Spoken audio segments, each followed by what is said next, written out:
Family. Kaylid Chronicles, Book 5. Written by Mel Todd. Narrated by Rebecca Brokaw Sands. Copyright 2019 by Melissa Todd. In the end, my family, natural and chosen, are why I survive. I'll destroy the world before I let my children get hurt. Toni Diaz. Chapter 1. Moments in Time. Who will win, the animal or the human? More and more people are asking these questions after a few more attacks by rabid shifters. If you shift, will you de-evolve into your animal form? What does this mean for the protections that were rushed into law? People are starting to wonder if this new ability might come with more downsides than just invading aliens. Already, people are asking if we would be under this level of danger if shifters weren't here. TNN News. Toni's life was a series of moments forever branded into her mind, heart, and soul. The day Jeff asked her to marry him. The day she found out she was pregnant with twins. The day the officer knocked on the door, and she knew, before he said anything, her husband was dead. The day her children were born. The day she turned into a jaguar. The day her children turned into jaguars. The day her children were captured, driven away in a bus, and she could do nothing. The day her children returned to her. A naked McKenna Largo watching with haunted eyes. The day she woke up in the jungle, once again, away from her children. All those moments were seared into her mind, every detail perfect. And none of them compared to watching the Draken walk out of the wormhole and speak to McKenna.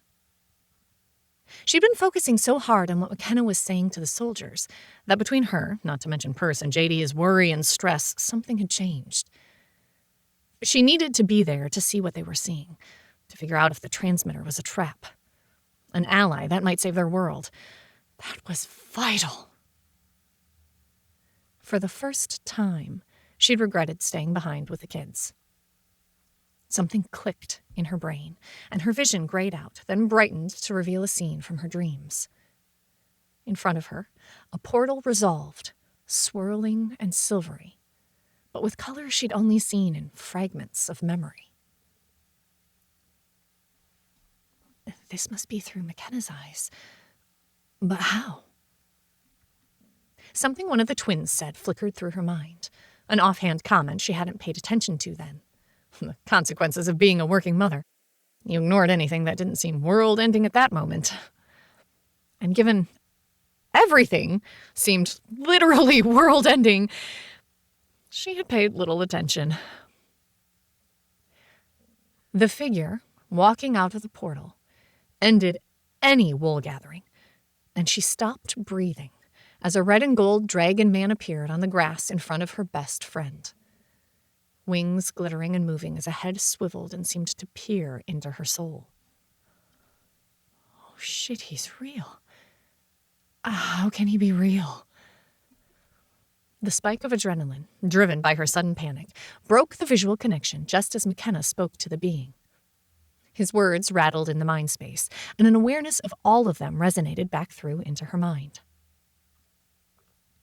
Toni fought to breathe when she wanted, needed, to curl up and cry and scream at the same time. Mom, who's Kenna talking to? JD said it's a worm. What's a worm?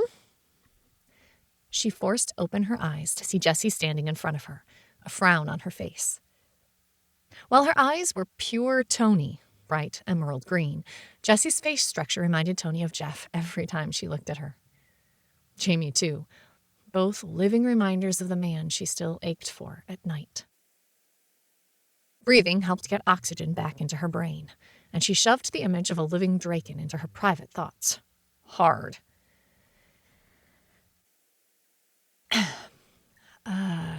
Remember the not dreams you told us about, where you're out fighting and killing creatures? They were kind of lizard-like? By this time, Jamie, Charlie, and Nam had shown up. She could hear Karina in the kitchen, blissfully ignorant of her panic. Why she wants to be changed like us, I don't know. Though she did know. She just didn't want to admit the incredibleness of it all. Not when she lived with the terror that her children, all their children, might be killed or captured. It did strange things to a parent when each time you looked at the ones you loved, you wondered if it was the last time. And when you had to live with the knowledge, you might be unable to protect them. Charlie nodded. Yeah, the whole game thing, but I didn't like killing them. They were pretty, and it just felt icky. Nam said nothing, but she didn't look surprised either, so Toni let it go. Protecting the innocent, my ass. These kids know more than I do, and I wish they didn't. But what's done is done. I think, from what JD told me, and a few things from my own, not dreams, the Draken can become bigger, like dragons. And I think it's worm, W-Y-R-M. She spelled it out for Jessie.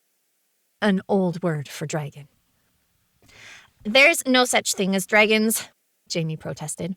It's gotta be a dinosaur or something. Dragons aren't real. Why not? Jessie's instant response told Toni an argument was about to ensue. Stop. You want to argue? Go downstairs. I'm not getting in the middle of it. Toni stood, stopping the nascent reason to blow off steam. 4 sets of lips pouted at her. Don't pout at me. You want to go argue? Go downstairs where you won't disturb anyone. Or make enough noise someone on the street might hear you. They all sagged, but went tromping downstairs, though Nam grabbed a quick hug before she headed after them. In her wake, she left a soothing feeling of calm. Toni smiled. That little girl charmed everyone she met. Shaking off the mood and hoping to think about memories from dreams she'd almost convinced herself were long in the past, she started towards the kitchen, when McKenna asked her if she minded company. Keeping her mental voice cheerful, she replied with an affirmative and verified the details. Her family was coming home. But they were bringing with them government officials and someone that couldn't exist. Karina, we have incoming, Toni announced as she entered the kitchen. Karina froze, looking at her, eyes wide. No, sorry, not that kind. McKenna and the others are coming back and bringing important guests. The tension bled away from Karina's body, and she glared at Toni. Are you trying to give me a heart attack? At 22, I shouldn't be having heart attacks. The glare she gave Toni mixed admonishing and teasing. For a moment there, Toni saw Karina's grandmother, Marisa Watkins, the family friend that had babysat Toni when she had been a little girl. My bad. No, just the rest of our motley crew asking for food and drinks.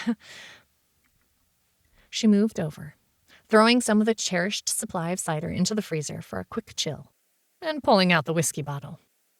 Since getting drunk was all but impossible, it had become something to savor and enjoy the memory of drinking more than anything else. Oh, good. The kids will be delighted. Do they know? Karina finished what she was doing, slicing up the block of cheese so they could use it on sandwiches. Toni tilted her head, thinking and probing the mind space. Not yet. They weren't listening when McKenna asked. If they knew, I'm sure they'd be up here bugging me every 30 seconds. I'll tell them when she gets closer. Toni heaved a mock sigh. I think my kids like her better than me. Karina bent over and pulled out ingredients to make some simple food. The grocery stores were on limited hours and provisions, but the house had been well stocked, and a full freezer provided before the invasion began, so they were still doing well. If it kept up for another 2 weeks, that would change. And that works. Kind of how I feel about her, the sister I never had. Oh well, let's get ready for our own invasion. It didn't take long before she could feel McKenna getting close while Karina had some food in the oven. Just feeling her family getting nearer helped. Hourly, Toni found herself checking to make sure they were still alive and well. The loss of Caroline reminded her they could die.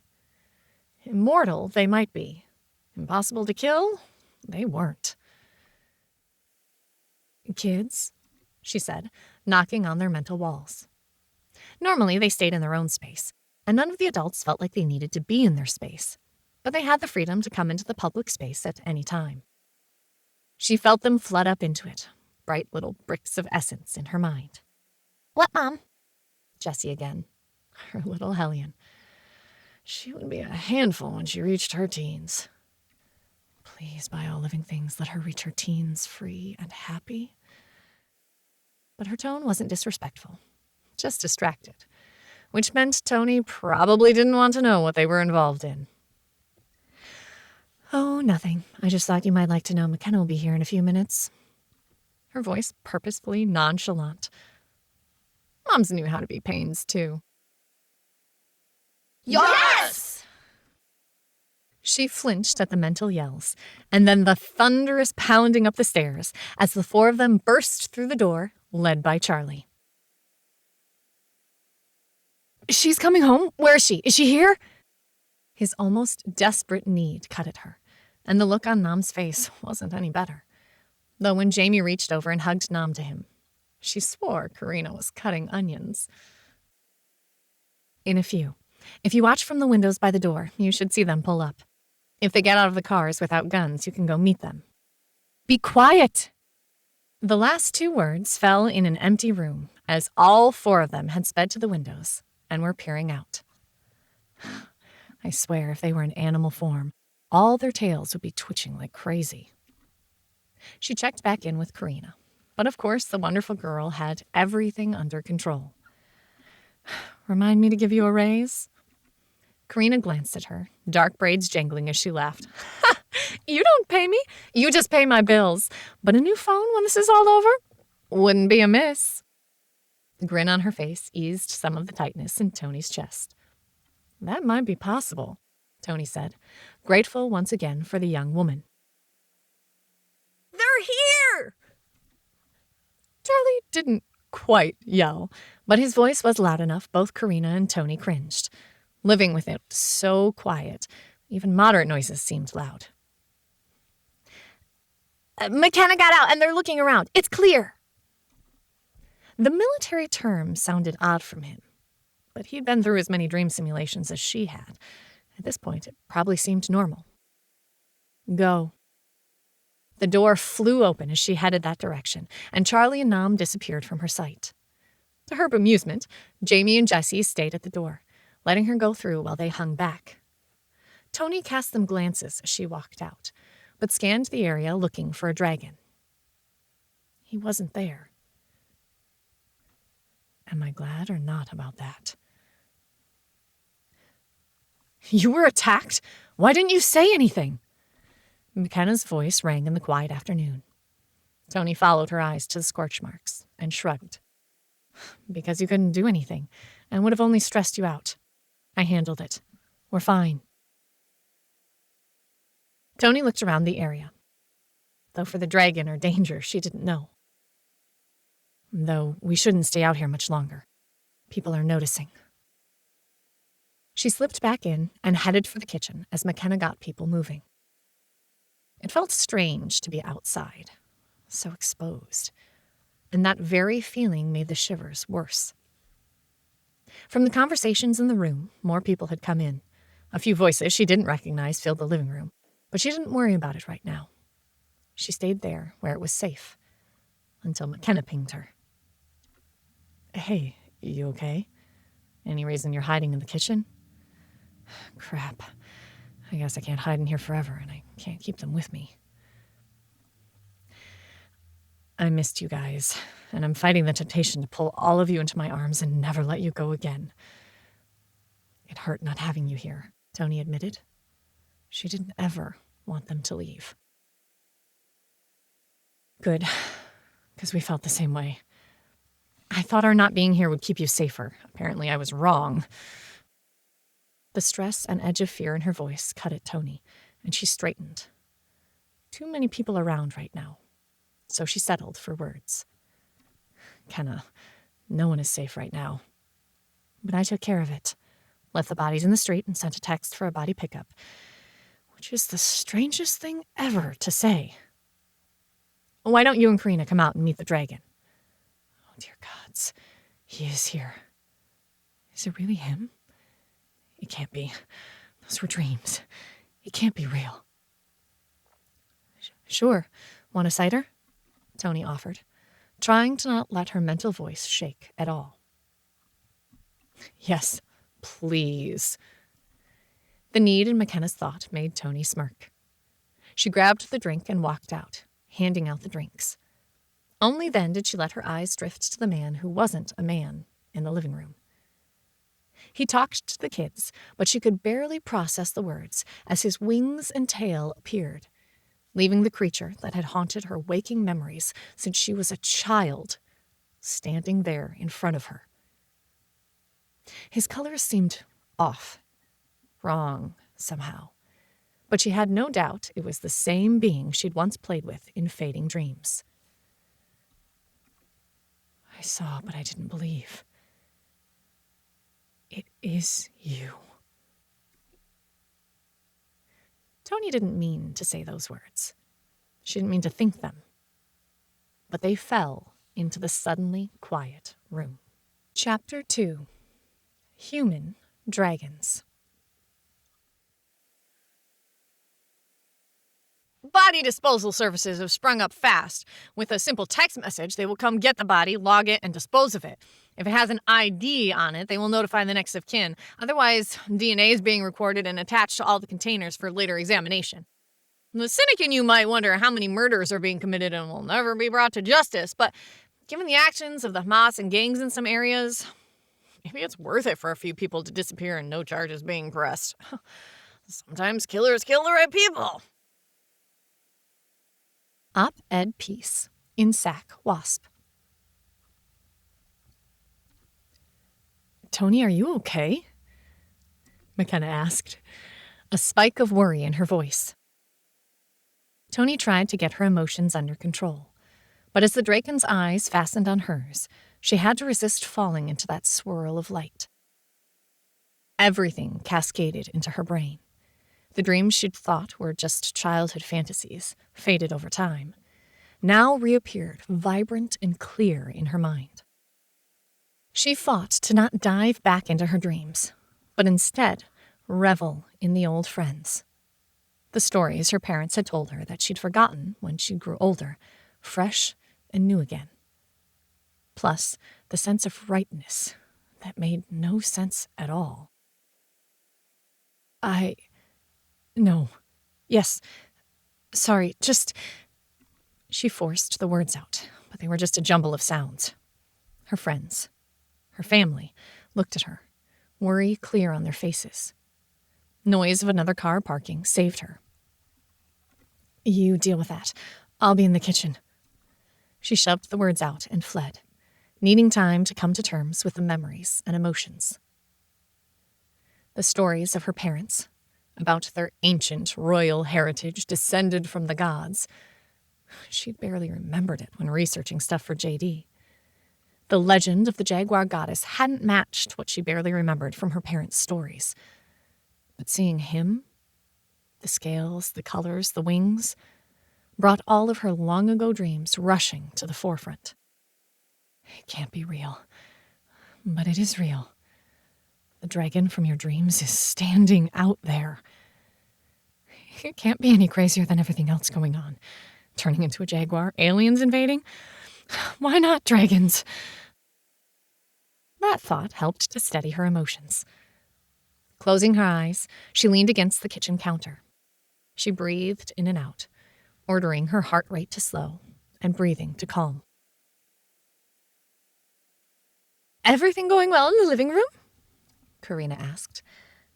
Hey, are you okay? You look like you've seen a ghost.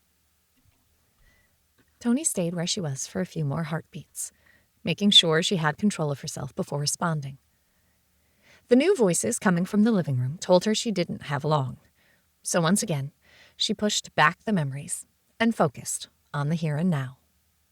Something she'd perfected when Jeff was killed. You focus on this minute, this hour. Everything else will wait until it's time. If she had her way, the dragon would wait a very long time.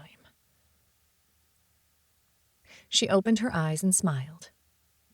It wasn't as forced as it seemed. Seeing a dragon is memorable, and it shook me a bit. But we have more guests. Things ready? Karina gave her a doubtful look, but let it slide. And they worked, bringing drinks and making sure everyone was taken care of. It gave her something to do.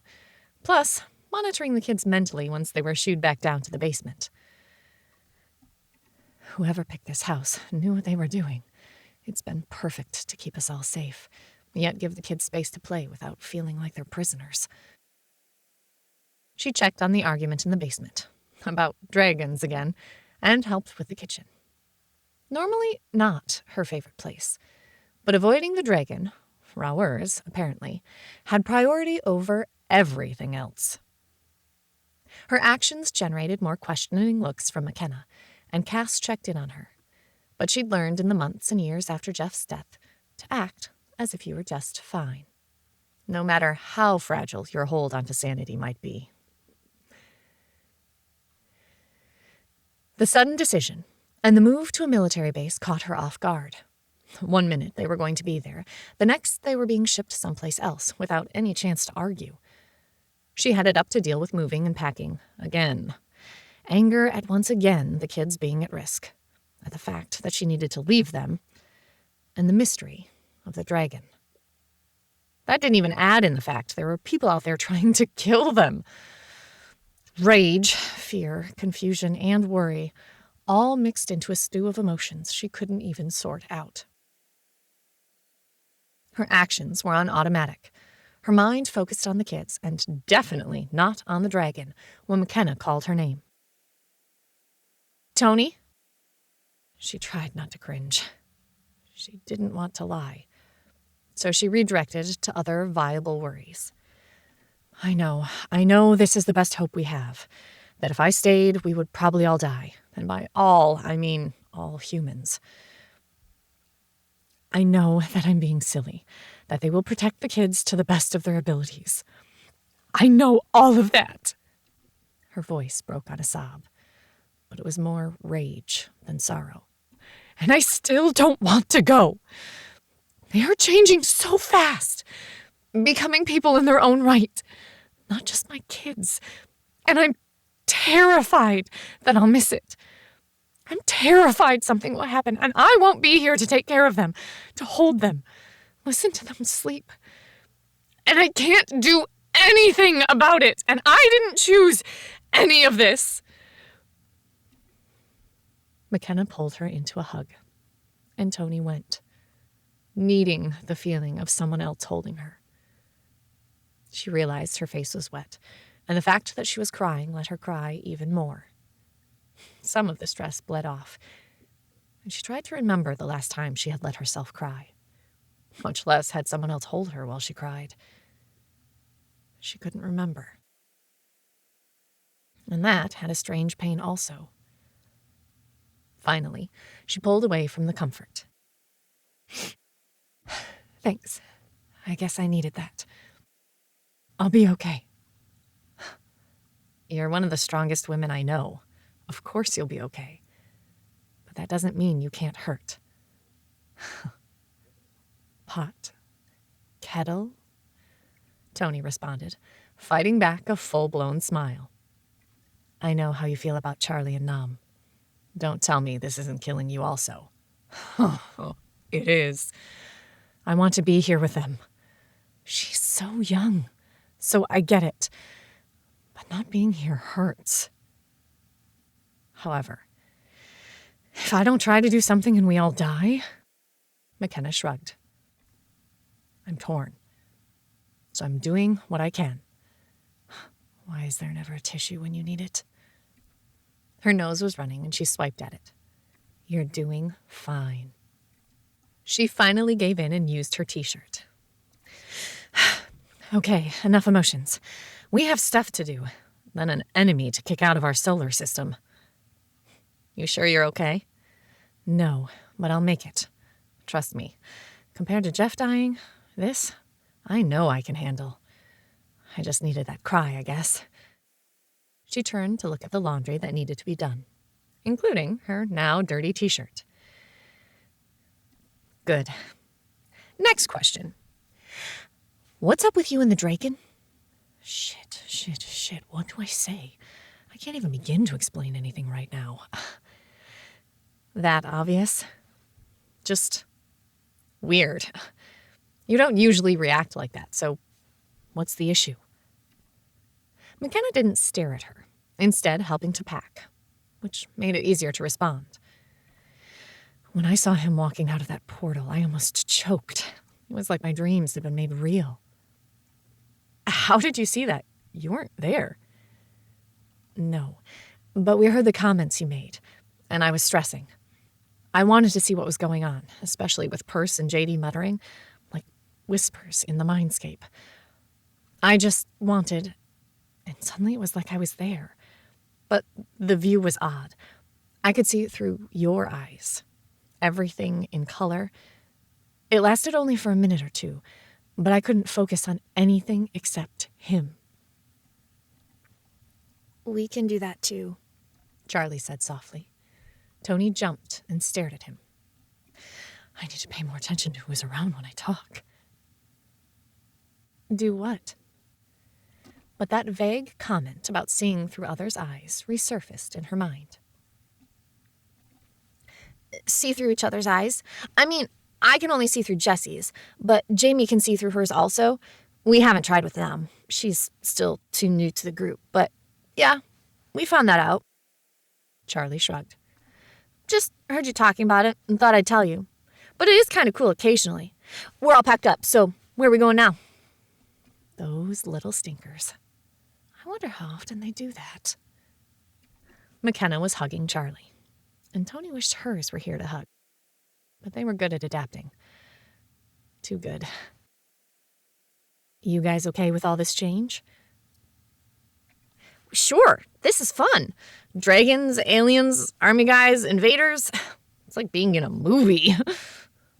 His excitement made Toni want to laugh and scream. This wasn't a game. But having them scared wouldn't help either. If you say so. Go get your stuff downstairs. I think we're moving to a base. McKenna's voice was light, but Toni figured she had to be stressed too. Oh, will we get to stay in a barracks? That would be awesome. The boy's excitement made Toni snort. If only it were that simple. Maybe. I'll ask. Now get. McKenna shooed him off. I think I'm jealous they think this is fun. But I don't want to disabuse them of that idea, McKenna commented, as she watched them trot down the stairs. But now, she said, turning back to Toni. Rowers. Spill. Damn it, I was hoping you'd been sidetracked. She made it a light tone, but the words carried more truth than not. I don't know what to tell her, and the truth doesn't make sense to me. Not so lucky. Spill. But do it in my bedroom so I can pack. Giving in to the inevitable, Toni followed McKenna to her room. So, yeah. The dragon walking out of a big shiny portal was a bit of a surprise, but nothing like the fact that I recognized him. What? Toni smirked at the look of surprise on McKenna's face. All my life, I dreamed of dragons, both as humanoid and on all fours. Honestly, when I shifted, I was surprised I didn't turn into a dragon. But who tells people that stuff? I just pushed it away and focused on being a kid and being an adult and then a mom. It was silly dreams, and not like I had them every night. I'd almost forgotten them and haven't had them in the last few months. The dreams on the ship pushed them to the side, I guess. So when he walked out, I almost choked. Huh. What do you think it means? No clue other than me being weird. But really, there are only so many ways dragons can look. I doubt I dreamed about him specifically, probably just a weird parallel thing. I mean, a dragon and aliens and shifters? An alien you apparently shared DNA with? That raises more questions. Personally, I think it would be stranger at this point if they weren't linked. Besides, he keeps looking at you funny also, as if he knows you. McKenna pointed out, amusement on her face. Toni groaned. Oh, I hate it when you're right. She looked around, focusing on anything other than the thought of the dragon.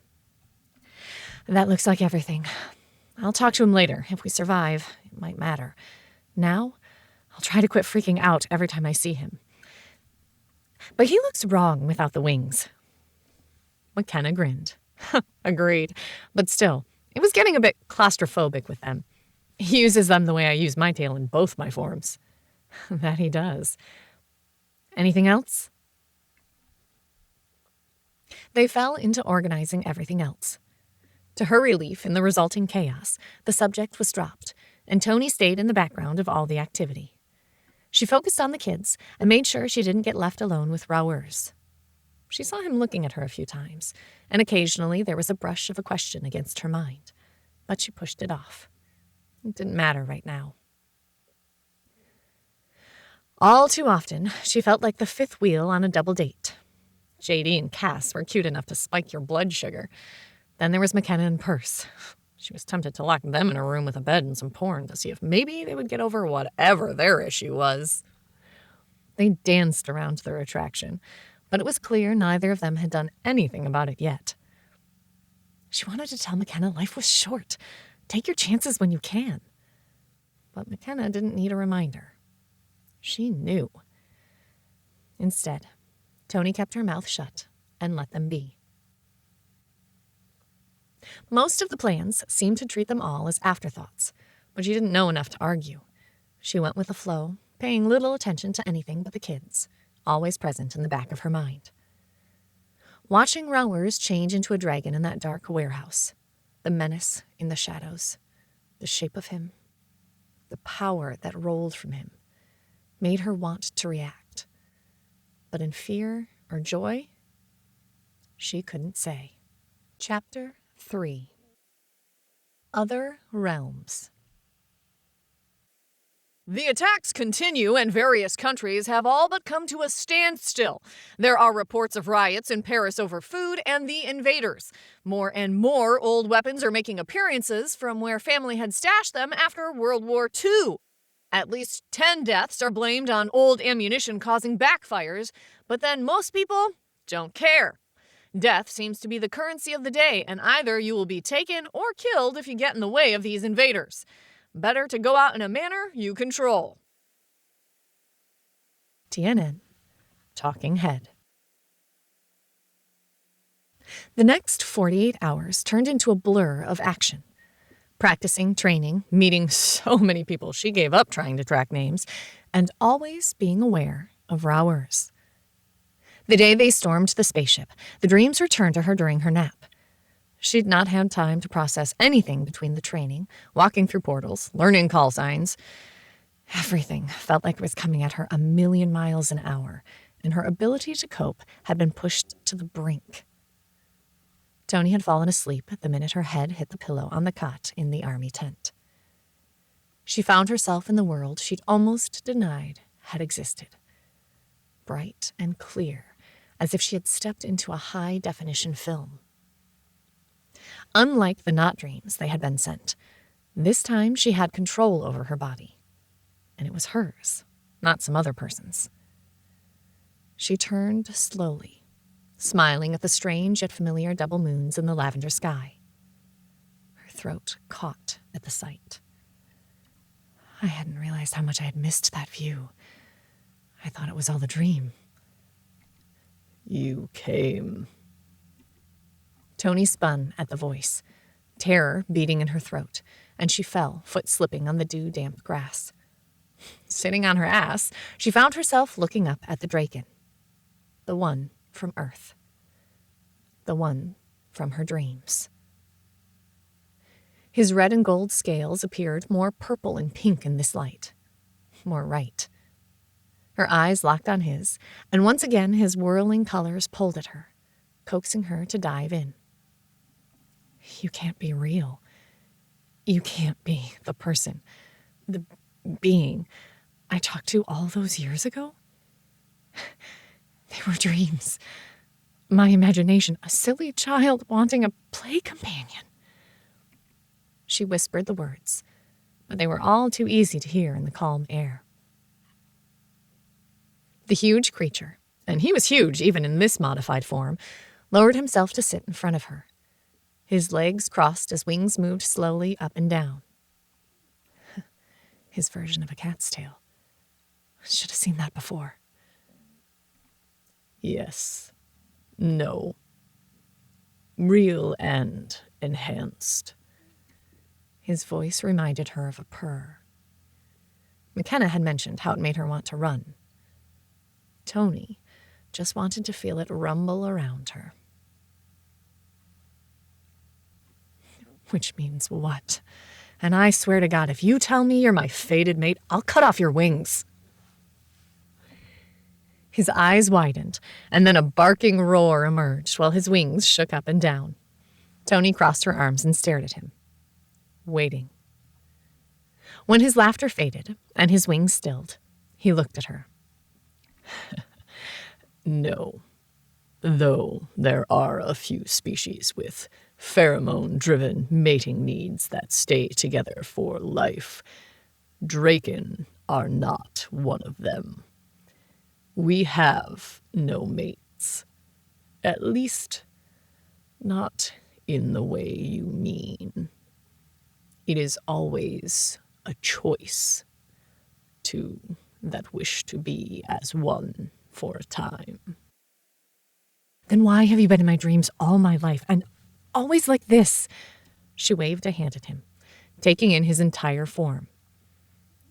An adult, and in this form.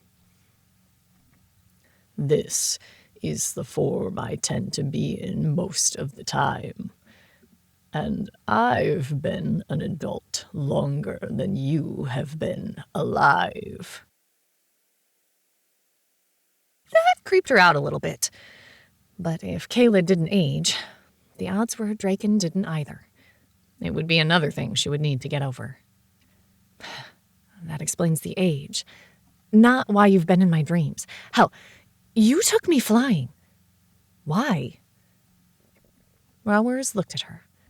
But even with the swirl of colors, she could tell he wasn't looking at her. Her temper had just about frayed when he responded. It would be easier to talk to you in person, mind to mind, not via representation of our subconscious. But call it a family gift, be it through quantum string pulling or something else. Your parents had enough Draken in their genetic makeup that when they had you, the amount of Draken genes enabled you to tap into our quantum space, at least while you slept.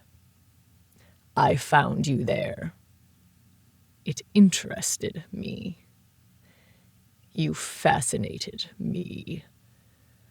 I learned much about this world, your world, through our talks and interaction. It is one of the reasons I was chosen for this mission.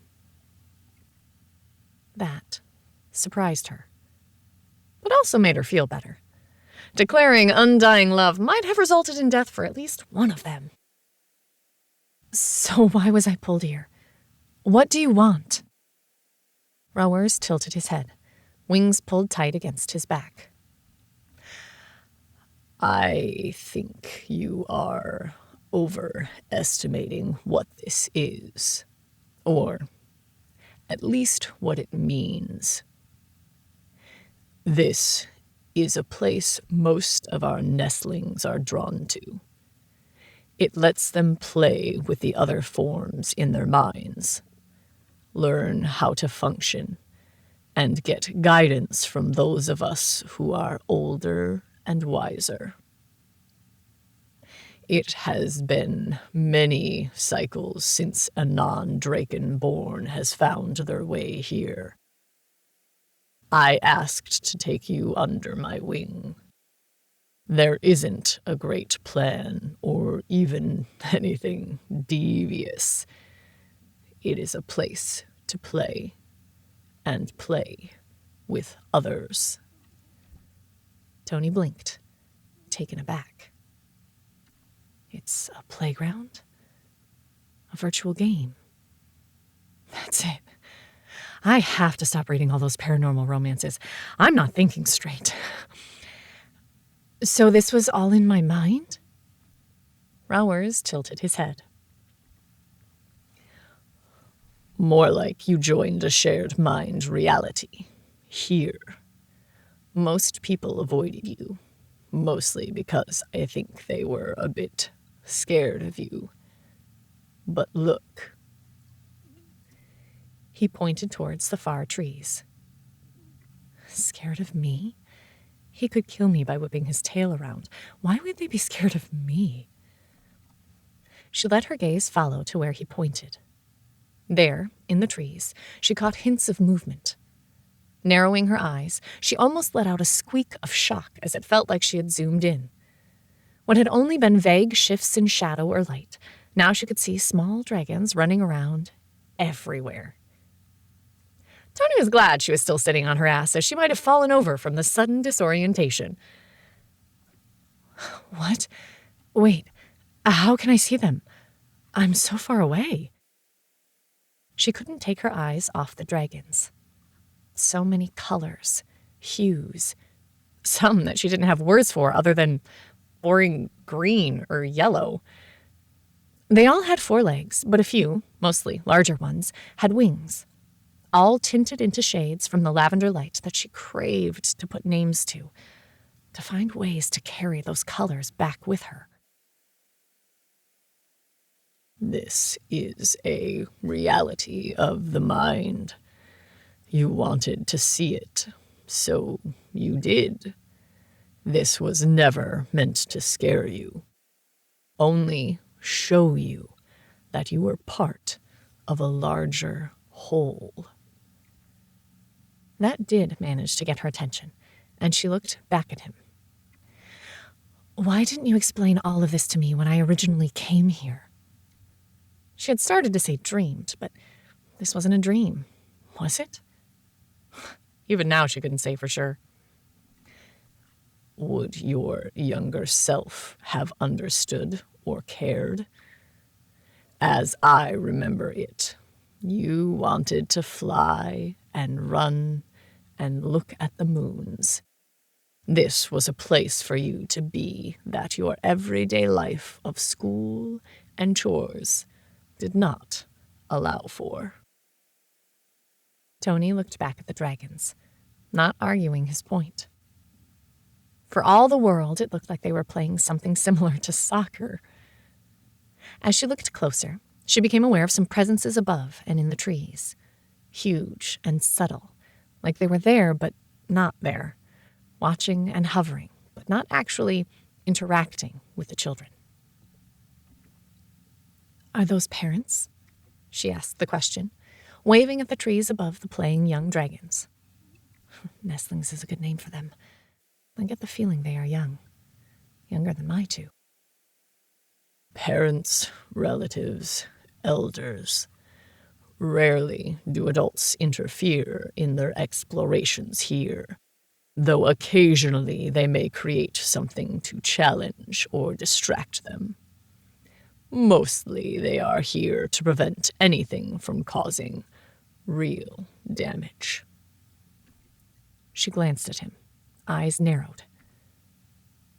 You can get hurt here? If you damage a wing, the physical damage will not carry over. But young ones have powerful fears sometimes, and some of ours have been through the slaughter of their families. Those images can become real here and do damage. The adults watch and step in. Then there are ones like you. The nestlings would not know how to interact with you, much less communicate. So the young adults, like me, are asked to come in. He waved at her. After all, being able to study your form enabled me to help your world now. That comment snapped her attention away from the children and firmly back on him. That means something like Nightmare on Elm Street is possible here, but the adults make sure it doesn't happen. And he was chose to come interact with their token human. Did you know we would be changed? That they were going to change some of our people into Kaylid? Rowers took in a deep breath, his wings tight against his back. They set off that wave towards your planet about 50 years ago. At any point, they have about 20 waves going out, set to hit different worlds every 4 to 7 Rayan. So yes, we knew it was headed your direction. And our mathists, what you would call scientists, calculated the wave would impact Earth. Rage coursed through her, a hot, living thing, and she clenched her hands tight into fists to stop from attacking him. Then why didn't you stop it? Why didn't you stop them? How? He didn't get mad or defensive. He just looked at her, his eyes now a muted pastel of colors. That threw her off her rampage, and she frowned, looking at him. What do you mean, how? Stop it. Make us immune? Something? It was a cloud of nanobots over 20 of your miles wide and almost 30 deep and over 5,000 miles long.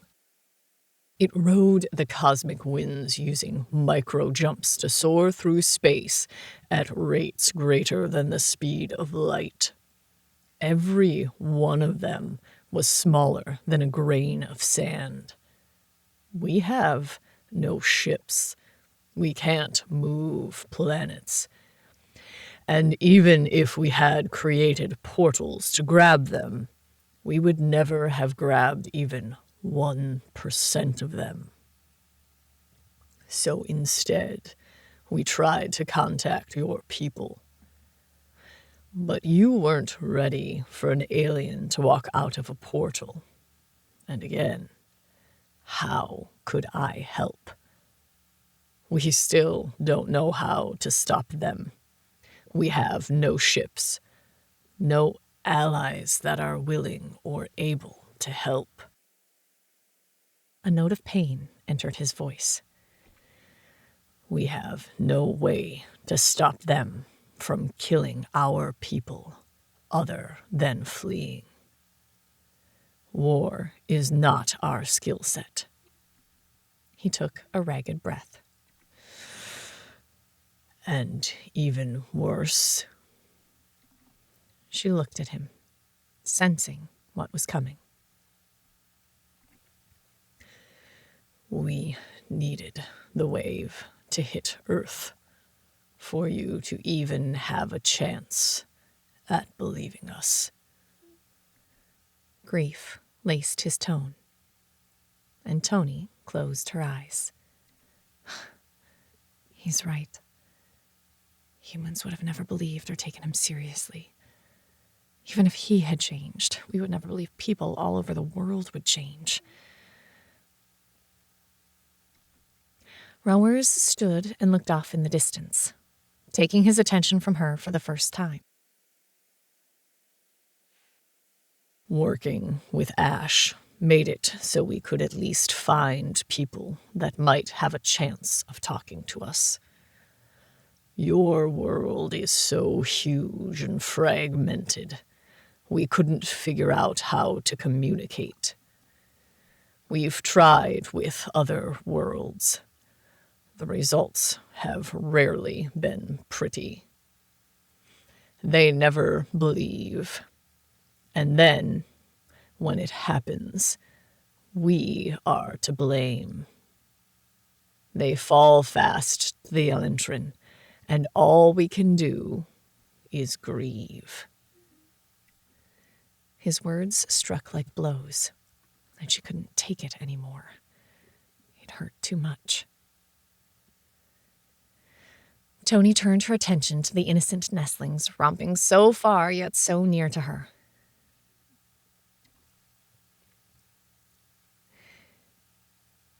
Will my children find their way here? This was a safe topic. Maybe. Jamie for certain. He has a mind to play the math game. There are several that have felt him brushing the edges of understanding that the quantum repository of knowledge exists. But his joining with the others may or may not change that. He has a brilliant mind for math. She watched them play, saying nothing, but visions of the storming of Normandy Beach, the jungles of Vietnam, the slaughter of indigenous people, danced through her mind. Oh, she hadn't been there for any of them. But news footage, and all too accurate movies and television shows, gave her visual images of the wars humans had been fighting since they learned how to wield fire as a weapon. Then maybe you found the right group. But I warn you, having humans as your allies means you may pay a price you never anticipated. Will my people survive paying that price? His question was serious, and she turned to look at him. Maybe. But the people they become on the other side may not be the ones you recognize. We will be alive. And in the end, that's all that matters. They both fell silent and watched children play in a make-believe world under 2 moons and a lavender. Chapter 4. Waiting Game. Asteroids have slammed into multiple places across the globe: the United States, Brazil, Russia, France. There is no doubt they are another weapon of the Elentrin, whose ships still hang like giant pieces of trash in orbit around our planet. The death tolls are still coming in, but the greatest devastation is centered on Australia. In addition to the asteroid that came down outside Sydney, there is also a tidal wave generated by the asteroids that fell into the ocean. That wall of water is headed directly for Australia and looks like it will come on land at the already beleaguered Sydney. Currently, authorities are trying to evacuate the city, but that effort is being complicated by the previous strike. That asteroid disrupted power grids for Sydney, making communication difficult. Currently, millions are trying to flee the incoming water and deal with the dust and debris from the previous hit. TNN Invasion News. Toni woke from the dream confused, yet a sense of inevitability settled into her. She still had questions, still didn't understand everything about Rowers being with her, or the pull he had on her, But for now, she would watch, and maybe her own emotions would settle into something more recognizable. The rush to get up to the ship drove everything else to the back of Toni's mind, though she always knew where he was. It was like having a blind spot in your vision. You checked it constantly to make sure it was still there. Though I don't know what I'd do if he disappeared now. I still need to know too much. And talk to Jamie about this math stuff. Why didn't I know?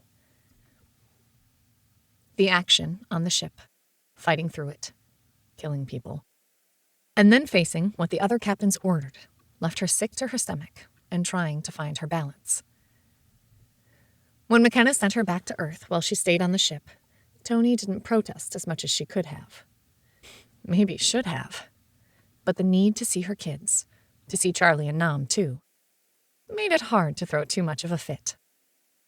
If they were all going to die, she'd rather be with her children. The best part was Rowers was staying up on the ship, which meant she could avoid him. The thought that if he died up there, she'd never have her questions answered, she firmly squelched. The quick message from Kenna wrenched at her. The well of emotions between all of them almost drove her to her knees. It ramped up Toni's need to find her kids, to find Kenna's, to let them all know they'd never be alone. Mom! Jessie and Jamie waved at her from across the tent. Then the two wove through the myriad adults like smart missiles, impacting her faster than she expected. The vice grip of their hugs eased some of the ache in her soul. Did you hear what we did? We helped people. Toni returned the hugs as she guided them over to the side of the tent and out of the way of the people streaming in and out. Cass and JD had been pulled to one side by someone who struck her as a staff flunky, but she focused on her children. I heard. I'm so proud of the two of you. Lifting her head, she looked around the crowded area. Where are Charlie and Nam? They both closed their eyes for less than a second before they popped back open. He's over at the cafeteria tent, Jessie said, her tone giving no room to doubt. Nam wanted something to eat. He went to get her a grilled cheese sandwich. They make them for us. Jamie offered just as sure, and Toni fought an all too familiar wave of worry. They are healthy, happy, and probably saner than we are. They will just grow up to be something I could never have imagined. They just need to know I support them. They? She asked instead, focusing on the little things. The cooks. The people cooking. I don't know if they're real cooks, but the sandwiches are good.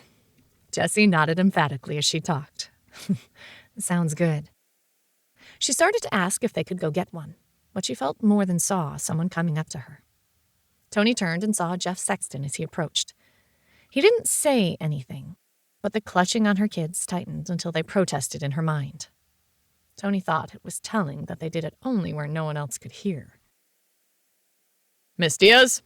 He nodded his head in a not-quite bow, but something like a weird salute. Mr. Sexton? At that moment, she couldn't remember his rank, and really didn't care. We wanted to talk to you about what you saw on the ship, and maybe ask you some questions. Verify that the other ships are gone?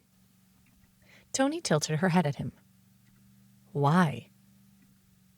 She didn't intend for it to come out as aggressive as it did, but refused to apologize after the word left her lips. He blinked, taken aback. His eyes flicked down to Jessie and Jamie, then back up to her. We wanted to discuss what was seen on the ship and verify that the other ships really left. Bullshit. No. This time, a flash of anger went past his face, and she lifted her hand.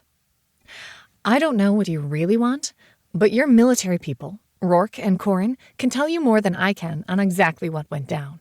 You have satellites and other equipment to verify there are no ships in orbit. If you want to know if McKenna and the Elendrin we've suborned will manage to land that ship, I have no idea. You can follow it with satellites and computers better than I can.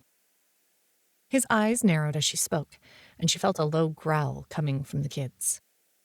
which means you want something else. And I don't care. I have no idea if McKenna, Perce, or even Rowers, not to mention Ash and Thelia, will bring that ship down in one piece, much less walk away alive.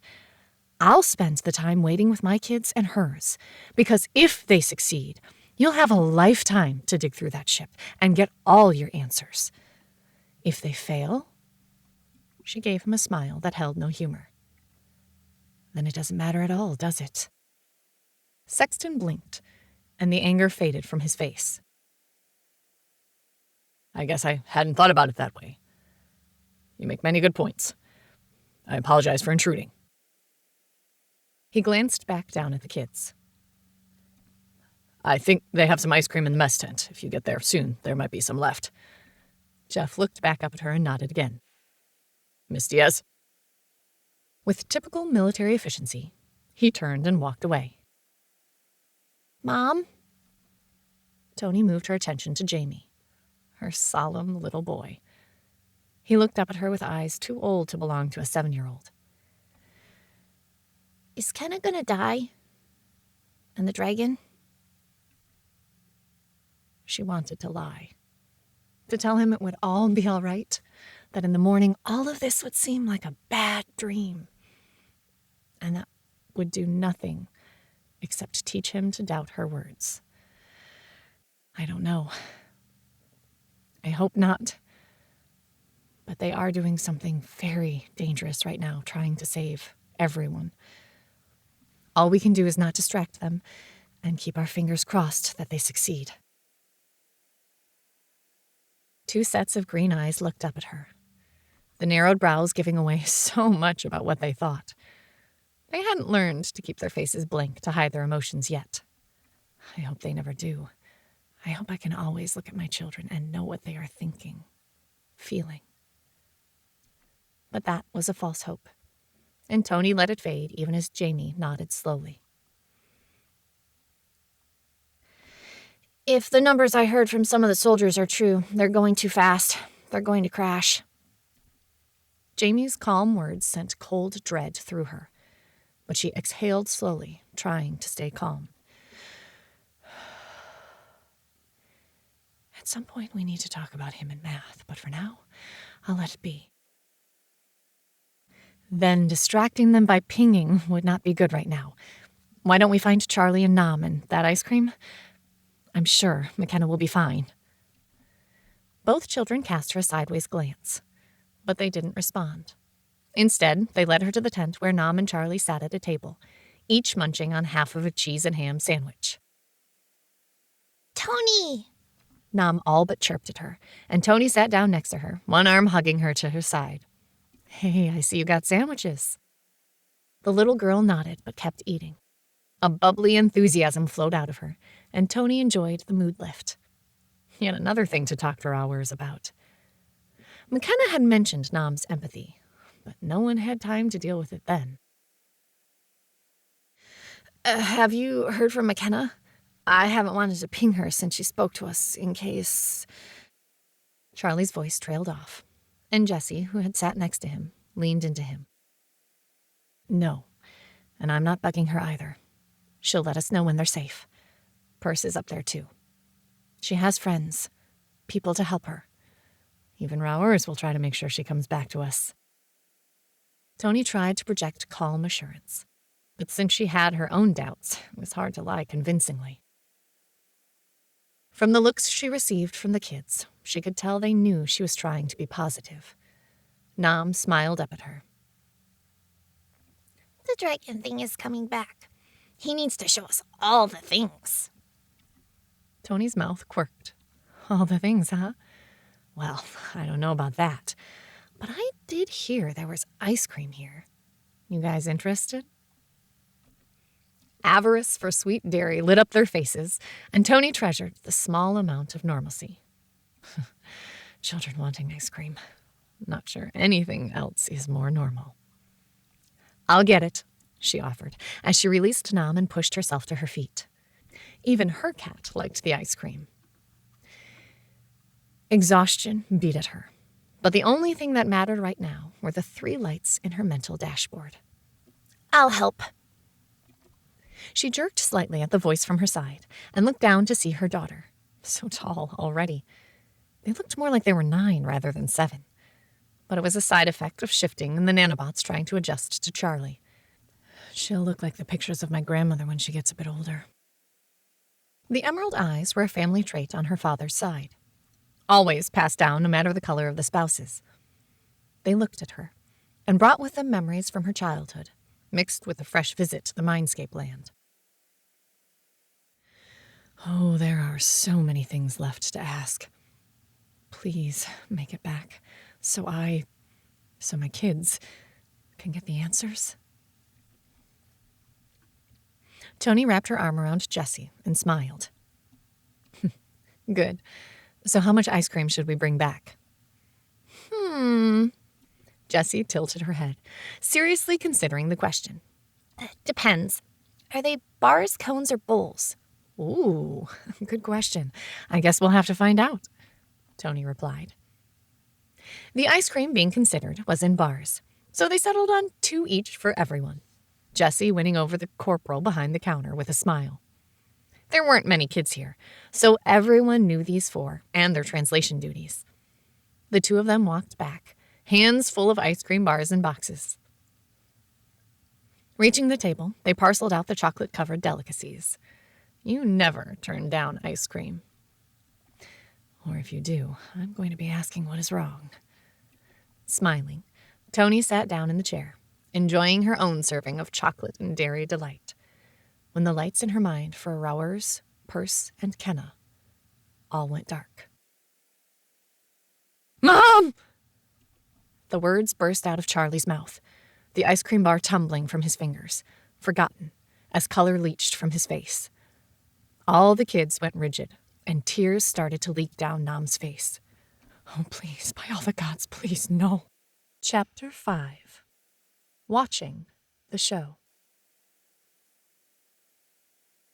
Everyone is watching the skies in the light show that has resulted in so much damage. The fiery impact in New Mexico is dominating everything. Was this done by humans? Aliens? Is it another attack? Or is it a signal the war is finally over? And is it another weapon? Or was it a ship, as some have speculated? While most of the world knows the ships that orbited our planet seem to have moved away, is it a trap? Or did someone, some miracle, save us? All we can do is wait.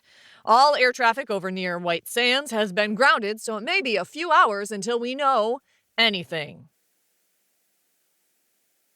TNN Invasion News. Toni frantically prodded at the dim lights in her mind, then asked in the mind space, "We 4?" Nothing but silence met her query. She felt her heart thudding so hard she feared the kids could hear it. Trying to focus, Toni looked at the mind links again. They were dim, not black. Unconscious. They're unconscious. The relief made her babble out the words. Unconscious. They aren't dead. Did they crash? She looked around for anyone she could see, but the milling military personnel blocked her ability to see anyone. JD, Cass, are you with anyone that can answer what happened with the ship? Cass's thoughts came bubbling back fast. Asking. We felt her go black. She's not dead, right? No, not dead. What happened? Silence stretched long and tight, ready to snap at any second. All the kids watched her, eyes wide, ice cream melting, forgotten in the fear for their family. Confirmed. The ship crashed. It wasn't a controlled landing, but they are telling us the speed was greatly reduced, so they managed to control it somewhat. People are being deployed out there now. We don't know anything else, but it's a big ship, and they're saying it seems to be mostly intact from satellite pictures. The rumble of JD's tone took away the steel supports that had been holding her upright. Toni sagged against the table and watched the light with half of her attention. The rest of her mind she brought back to the kids, who all looked pale. They had heard JD, so they knew. See? They're back. Unconscious but alive. I'm sure they'll wake up soon. Trying to be positive was damn exhausting, especially when half the time she didn't think they believed her. Charlie looked down at his melting ice cream. I'm not hungry anymore. He stood picking up the empty box and a full box and started walking towards the huge green trash cans, wobbling a bit as he moved. Before she could get up to go after him, Jessie leapt up and was at his side, her arm wrapped around his waist. Nam had clamped onto her with one arm, so Toni let Charlie be and held Nam, while Jamie grabbed her tight from the other side. They'll be okay. You have to believe that. Toni whispered it fiercely in her ear. The girl nodded, burying her face into Toni's side. She felt more than heard the words Jamie sent Nam's way, but she didn't force her way into the communication. Breaking their trust like that would be unforgivable. They sat there, alone in the swirling waves of people as they waited. Her light is on! Their lights are coming on! Charlie's shout in her mind jerked her attention to the switchboard in her mind. Kenna, Perce, are you guys okay? Guys? She could hear everyone clamoring at the same time, going crazy as the lights would brighten, then fade. I'm here. We're both okay. Shush, please. McKenna's voice, sore and tired as it was, sent a breath of fresh air through her, and Nam sagged bonelessly against her. Charlie and Jessie had come back to the table at some point, and they both looked just as relieved. What can we do? JD asked, but then they all backed off as McKenna focused on what she needed to. The knowledge that McKenna and Perce were alive let Toni keep it together. They let the communication to her go quiet, figuring she needed to concentrate. Come on, kids. We need to get over to JD and Cass. They didn't even argue. Taking a minute to throw their ice cream away, they followed her closely, Nam holding her hand, Charlie bringing up the rear. The camp was in chaos, people running around shouting orders and questions. She thought she saw Burby and Sexton, but didn't bother to get their attention. McKenna? JD said, his voice a low murmur in the mind space. Yeah. She seemed distracted, and Toni felt her heart clench as more worries sprouted up. You should have half the camp headed your way. From what I can see and overhear, help should be there in about 5 minutes. The tension is riding pretty high. Okay. McKenna paused, and Toni continued her determined path to the others. Ash didn't make it. We need to honor his body. All of them stopped, as if someone had cut their strings. Even the kids, who had never met the being. But she could feel how stricken they were when they realized this was another person who had died. How do you want to do it? JD asked, his calm assurance a lifeline. But Toni needed to get away from people. She looked. There, against the wall, was an alcove they could use. Quiet. Maybe no one would look at her and wonder at the tears on her face. She didn't know why she had cried. It was Ash's fault they were in this situation. And his fault we had a chance to save our world. I want to be there. We need to be there. Toni blurted it out, but the way the kids crowded her, she knew it was the right thing. They all needed to be there to say goodbye to the being that gave everything for their world. Just you guys. We can get the others later. For now, this is our private moment. McKenna agreed after what felt like an eternity. Give us 10 minutes to get everyone gathered. While JD spoke, Toni had the kids up and moving to a relatively quiet area of the crazy stadium. They stood in the small area, waiting for JD and Cass, both in human form. They still moved through the crowd with people creating a way for them. Was it JD's bulk or just the determination in their faces? Either way, she felt a bit better with him standing beside them. We ready? She asked, looking at her motley crew. Charlie, still pale, Jamie and Jessie with her teeth gritted as if withstanding something, and Nam, holding onto her like a lifeline. Yes. Rowers, if you could open a portal, please. JD stepped aside, and they stood watching the silver swirl coalesce into something even more wonderful. They were screened from most people just walking by, and given all the drama going on, most people weren't paying attention to anything outside what they needed to do right that moment. A few minutes and I'll be able to make sure she's really okay. Let's go. I want us on the other side before anyone realizes we're leaving. His comment prompted her to look around again, just in case. He's right. Step through, kids. Toni kept her voice calm, though she itched to see McKenna, Perce, even Rowers. Does it hurt? Jessie asked, her voice a bit shaky. Toni looked down at her, confused. Then she realized they hadn't been through a portal. They were driven to the base. The kids had been in the hotel the entire time they were running through all the practice stuff. And then they were moved to the base by car, she assumed. This was probably the first time they'd even seen one. No, it doesn't hurt at all. It's kind of neat. Wait until you walk through. Then we'll be on the other side of the country, faster than an airplane. She included all the kids in this comment. Charlie looked a bit relieved, but Jamie had that thinking look on his face, while Nam's hand didn't release. I just want to see McKenna. Can we go now? Charlie's voice had sharpness and need to it, she recognized all too well. Yes, go guys. I'll be right behind you. She switched communication methods as she squeezed Nam's hand back. Rowers, is there an issue if I carry Nam as I go through? In all the practice, they'd always gone through solo, even the wounded. No, you are fine if she wishes to be carried. His response, instant.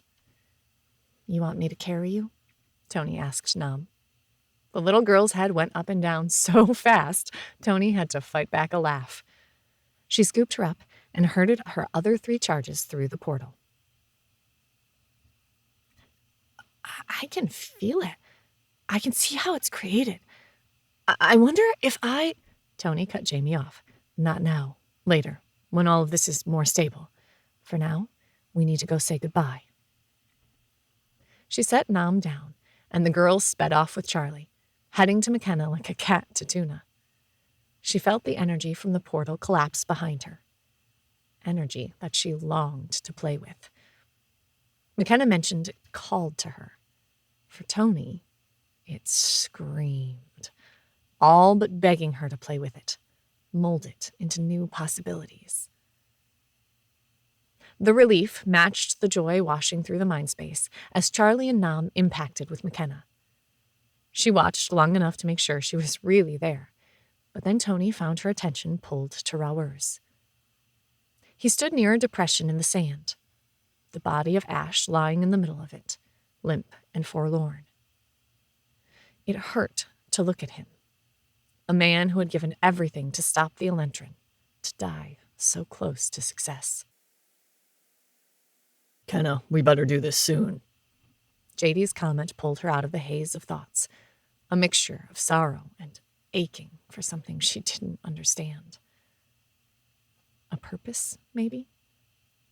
Surely she could be more than just a mom or wife. Rowers, if you would do the honors. McKenna's voice sounded thin, shaky in the bright desert air.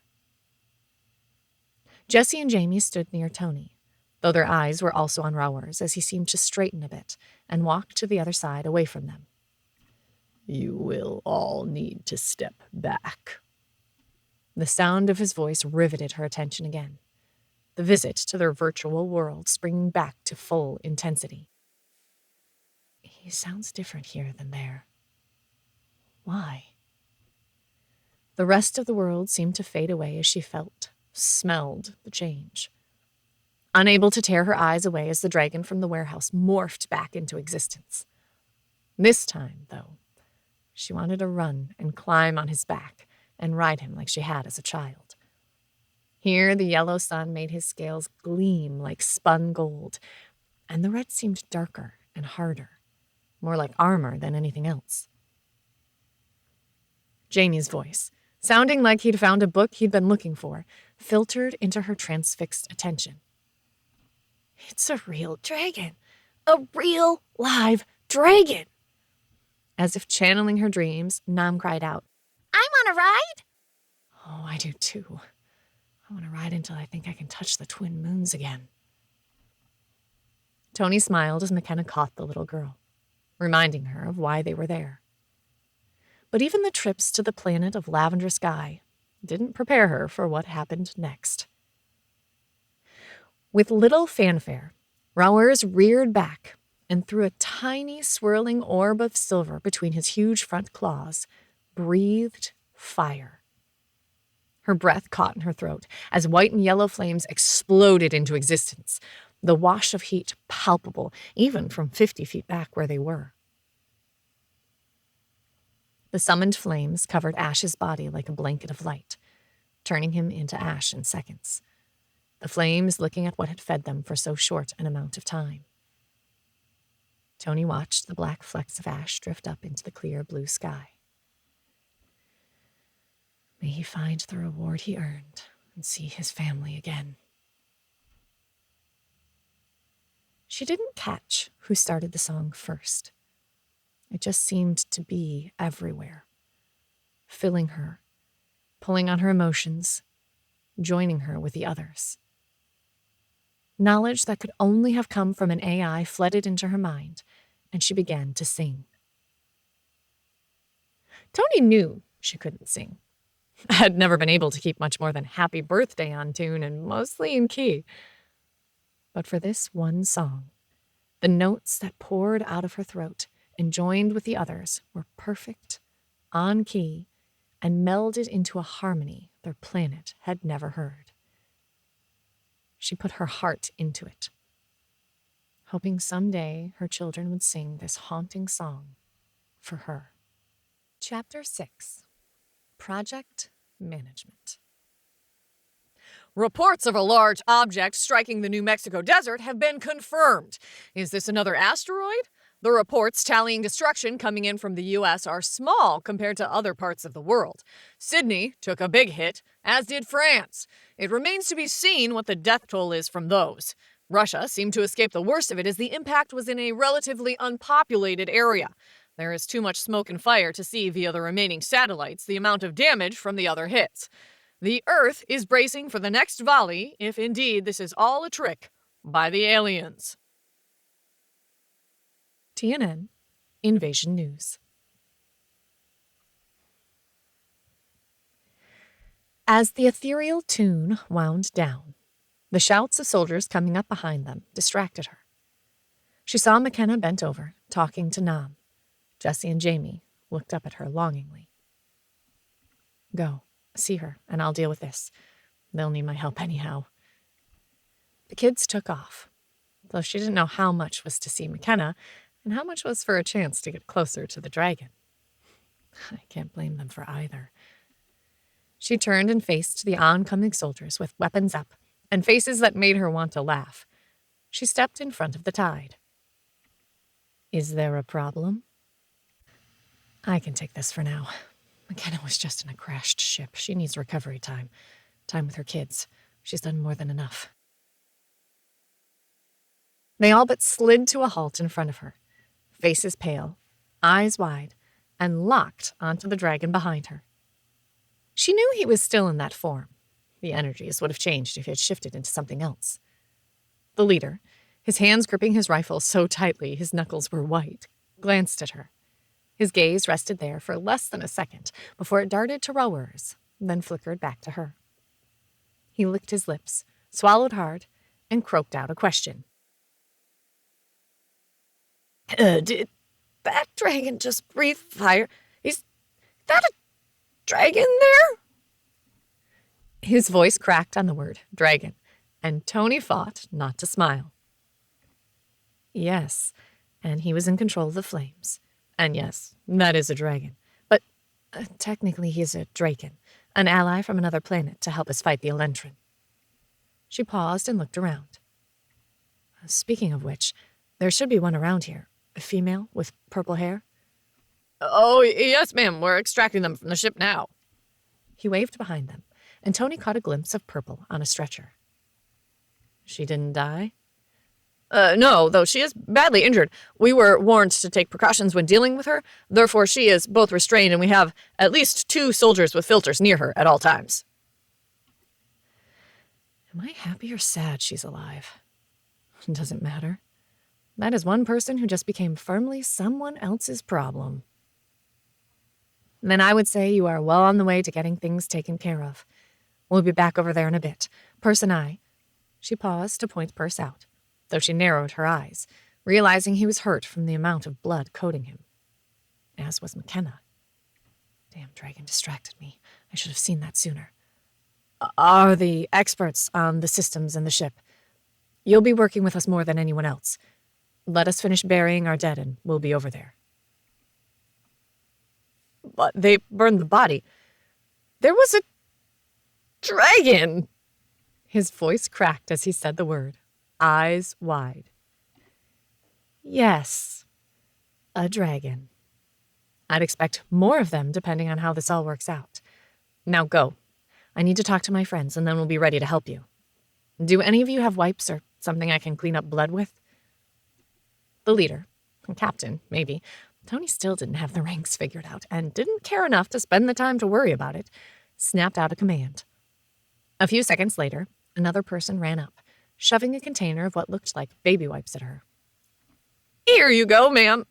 The young voice cracked, and Toni cringed, feeling old all of a sudden. Thank you. Go on, boys. We'll catch up with you.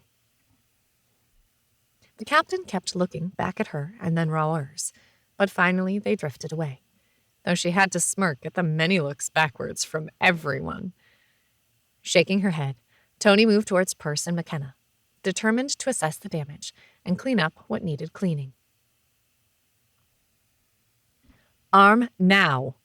She snapped out the words to Perce, who looked at her, eyes widening a bit, but he handed her his arm.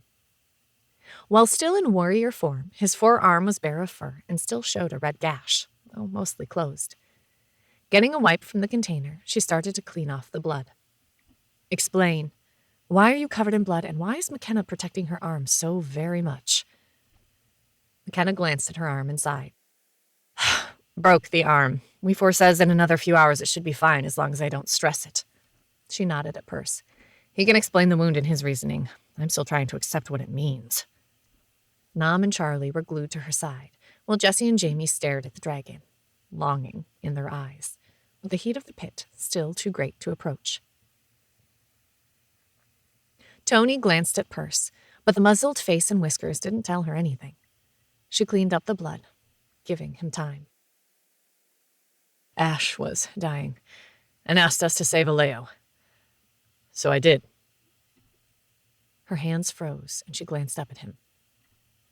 You have an AI in your head now, too? Yep. She is quiet right now, trying to restructure, but we think we got enough of her components to enable survival. His voice flat, and he kept looking between Ash's remains and McKenna. Ah. Toni stuffed the used wipe in a pocket and pulled out another one and set to work on McKenna's face. You have smoke and blood all over you. I don't know if I could have done that, much less the way he did. Is this a good or a bad thing? Yeah, got a little crazy there for a bit. McKenna turned her head, ignoring Toni wiping her face. How many do you think survived? More than would have if you hadn't brought the ship down. Toni put away the wipe and looked at her two friends. You did good. I'm going to ask Rowers to take you and Perce back. He'll need food. I'll deal with the people here if you deal with the kids. McKenna's mouth curved in a tired grin. Why do I think you might be getting the better part of that deal? Because you have active brain cells? She shooed them towards the ship and people. Give me a minute and I'll round up the kids and send them to you. Make sure you get that braced. Just because it'll heal doesn't mean you need a chance banging it around. Yes, Mother. McKenna's voice held love and affection. She and Perce moved slowly towards the milling people.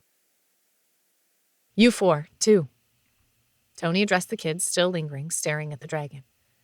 She forestalled their complaints. 2 sets of green eyes stared at her, intent. Yes, I promise. Now go with McKenna and Perce. They're going to stay with you until I get back. They spent another few seconds looking longingly at the dragon, then spun and tore off across the sand to catch up with the others. Toni glanced at the depression, still so hot it felt uncomfortable, and wished she knew what else to say. How to honor that man. But there was still so much to do. They didn't have time to explore what his loss would mean. Rowers, we need to talk, and the others really need to go back to the base.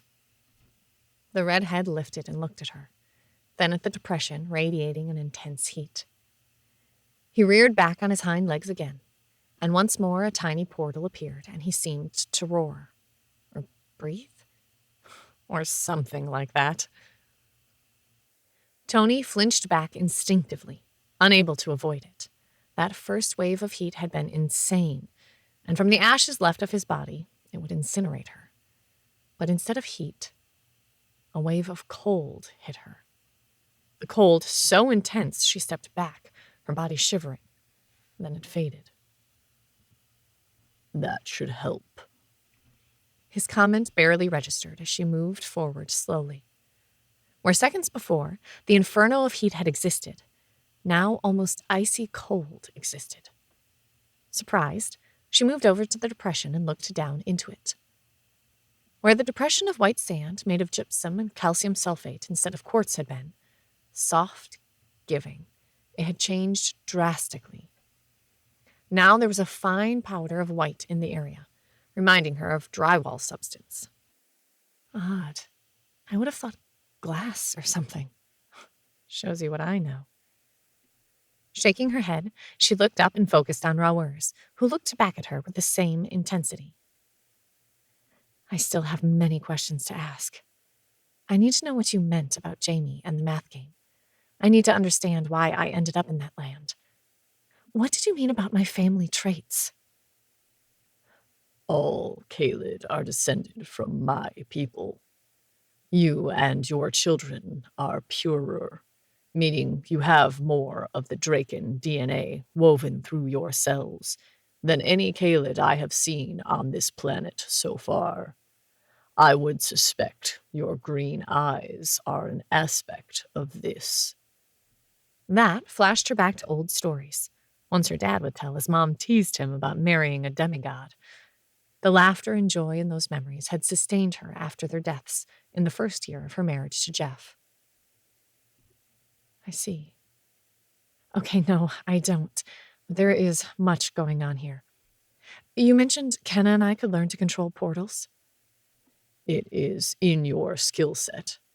Already they call to you. Do you have issues remembering complicated sets of instructions or long lists of values?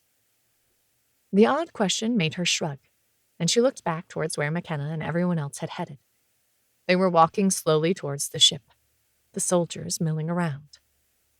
In the distance, she could see more dust trails rising. Others would be here soon. No, I've always been able to.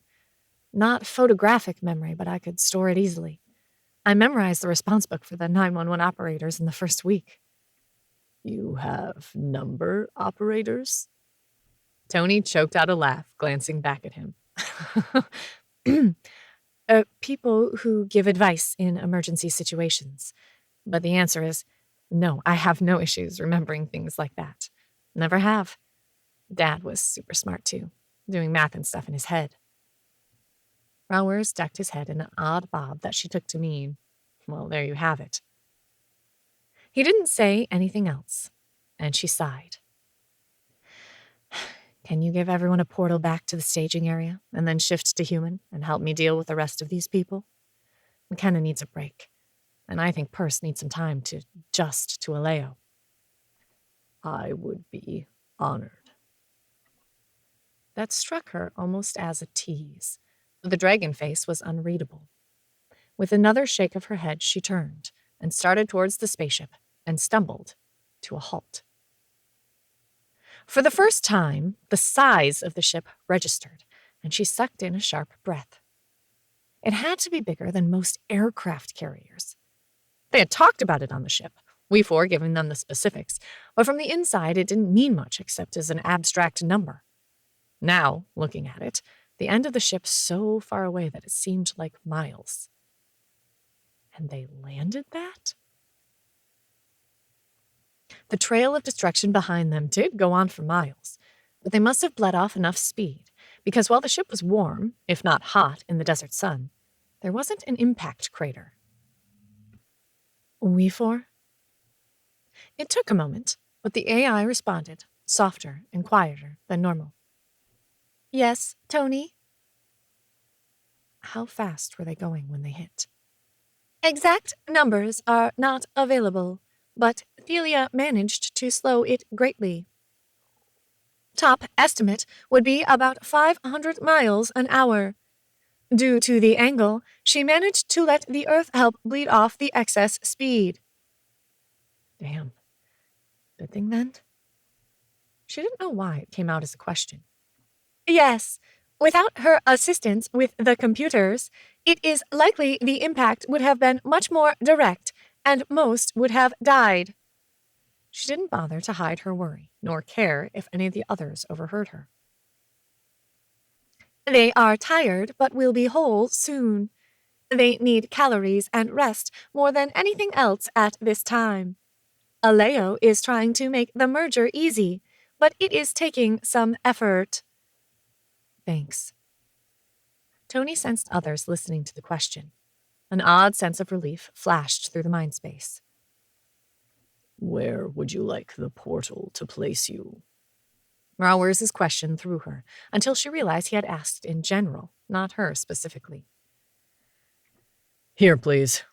JD spoke, and he must have managed to transmit an image to Rauers, because a few moments later, Rauers spoke in their minds. Thanks. You sure about staying and dealing with this, Toni? Yep. You guys deal with the people back there, and I'll deal with them here. Though I expect people are going to want to come out here also. Probably. In fact, I can guarantee it. I already see people, multiple people, making a beeline for us. I'll ping you when we have something concrete. JD offered, and she felt him disengage from the mind space. You ready to go deal with panicked people who aren't going to be happy that half their prisoners just disappeared? Rauers tilted his huge head so one eye looked at her, an eye that she had to fight not to get lost in. The swirling colors were so hypnotic, it was hard. Is that what we are? Prisoners? Toni shrugged, looking over at the shoulders who did look like they were having a full-out panic attack. Maybe. More likely guests that they don't trust and don't understand. You more than most. Ah, your species' prejudices. We have found them to be consistent through many sentient species, though we don't really understand them. You think that might be because you can take any shape? If shape is like clothing to you, then no shape would ever seem any less valid than any other shape. He stood there frozen, head pointed at the people in the near distance, though she doubted he actually saw them. That is an interesting observation. Well, speaking of shapes, want to shift to something less intimidating? He turned to look at her again, and she couldn't help but notice teeth twice the length of her fingers. A cold sweat broke out on her body, no matter how much she reminded herself he wouldn't hurt her. Probably. You find me intimidating? Toni's mouth dropped open. She closed it with a snap and forced herself to reply calmly. I think you're a teddy bear. All the people over there with weapons probably won't take my word on that. A snicker of laughter, Cass, she recognized, caused her to snap the usually open link shut. I don't need a peanut gallery right now. I now have more sympathy for McKenna. Rauers didn't respond. but she felt the swirl of energy around him. Glancing back, she could see his form warping, and a minute later, a man stood there dressed in the same kilt and tank as everyone else when they had gone up on the ship. Where do your clothes go when you change forms? The question slipped out before she could stop it. But dang it, it had been driving her crazy. And why didn't you shift it over when you did the warehouse demo? It stays in quantum storage until I need it. It did not occur to me that night. All those beings watching me made me more nervous than I had expected. He shook his shoulders a bit, an odd look on his face. I do miss the wings in this form. I always feel off balance. Rowers brushed his hair back and looked at her, the swirl of his eyes more subtle with the shadowing of his brow. I am ready to escort you back. Escort? Wow. Make me feel fancy or something, Toni said as they headed back, but the frown on his face told her the joke had slipped by him. And never mind. Yes, let's go deal. With that, they walked back into the panicked confusion of 3 groups of military personnel, all of them looking for the person in charge. Which at the moment is me. Joy. Chapter 7. Restrictions. It has been 2 days since the ship circling Earth vanished.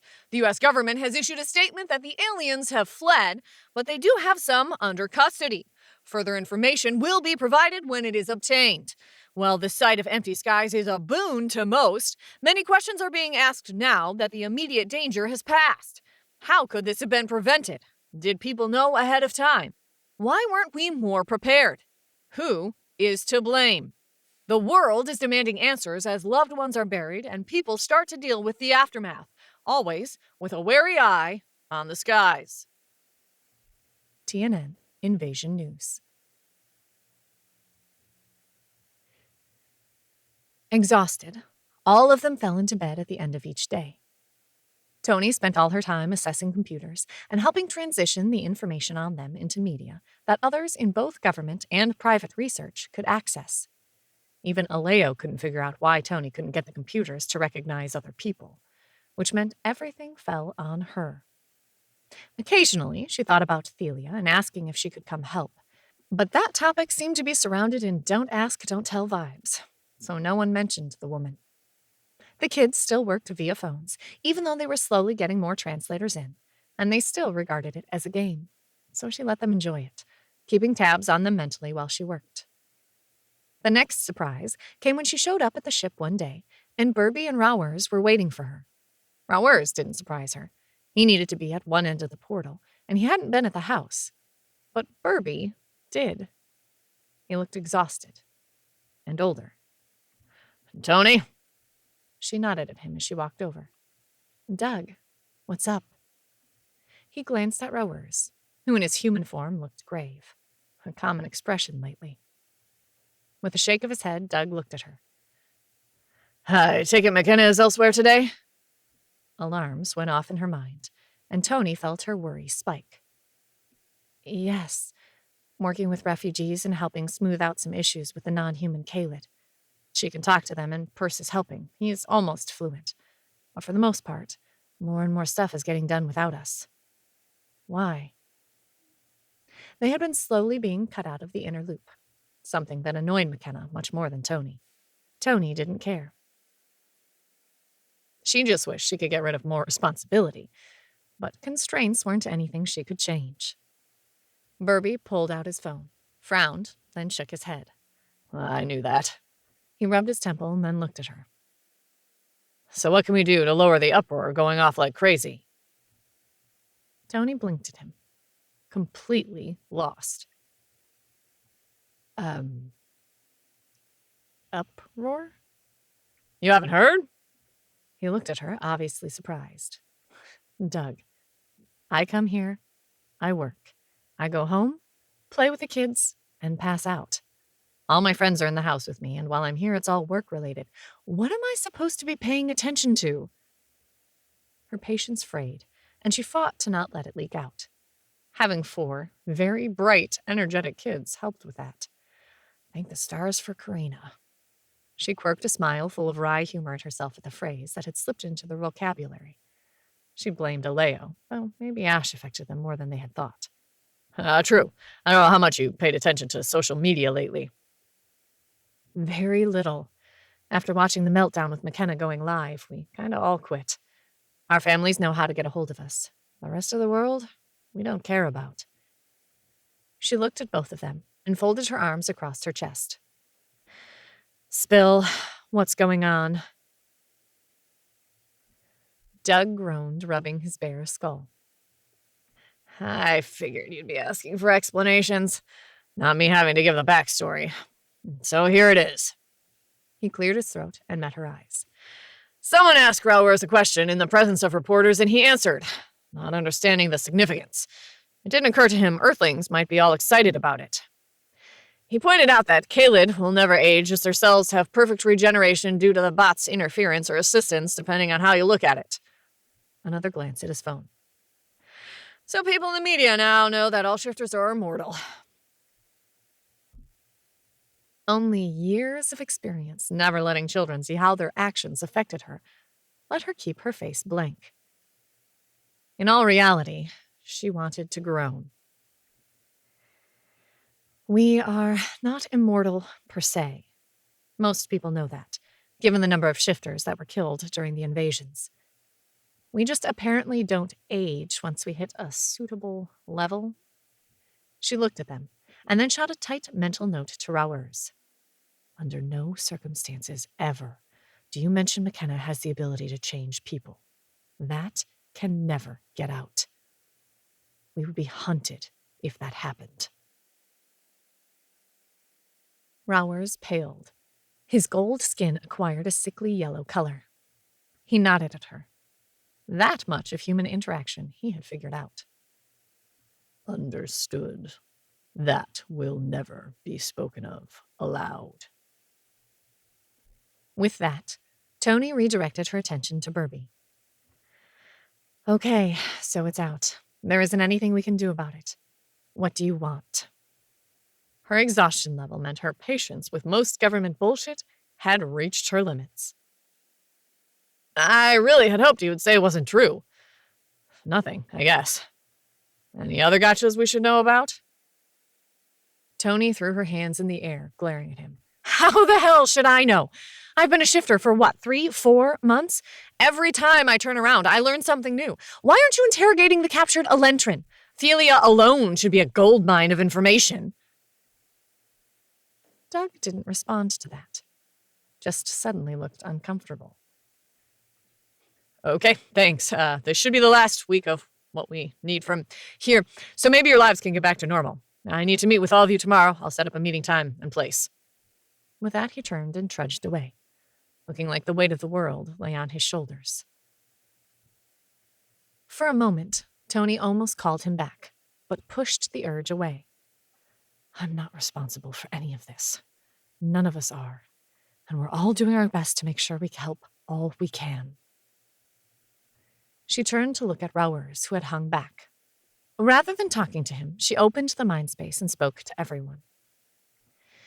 The ball has dropped, and it got out that we don't age. Expect fallout. Apparently, the social media has already grabbed and run with it, so be aware. For the love of God, no one mentioned the ability for us to change people. That's the last thing we need. A collective groan came from all the minds, and she knew the kids were listening too.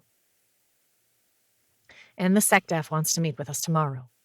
She looked at Rowers as she kept speaking. I think we should drive in.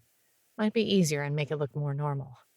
We know the portals are out too, but I don't think anyone has leaked how they're being produced. Or has anyone heard that? Not yet, but then I haven't been paying attention to much of anything. Been too busy, McKenna replied, and the others agreed. I'll pay more attention. They've copied just about everything and have some other data source that I didn't provide.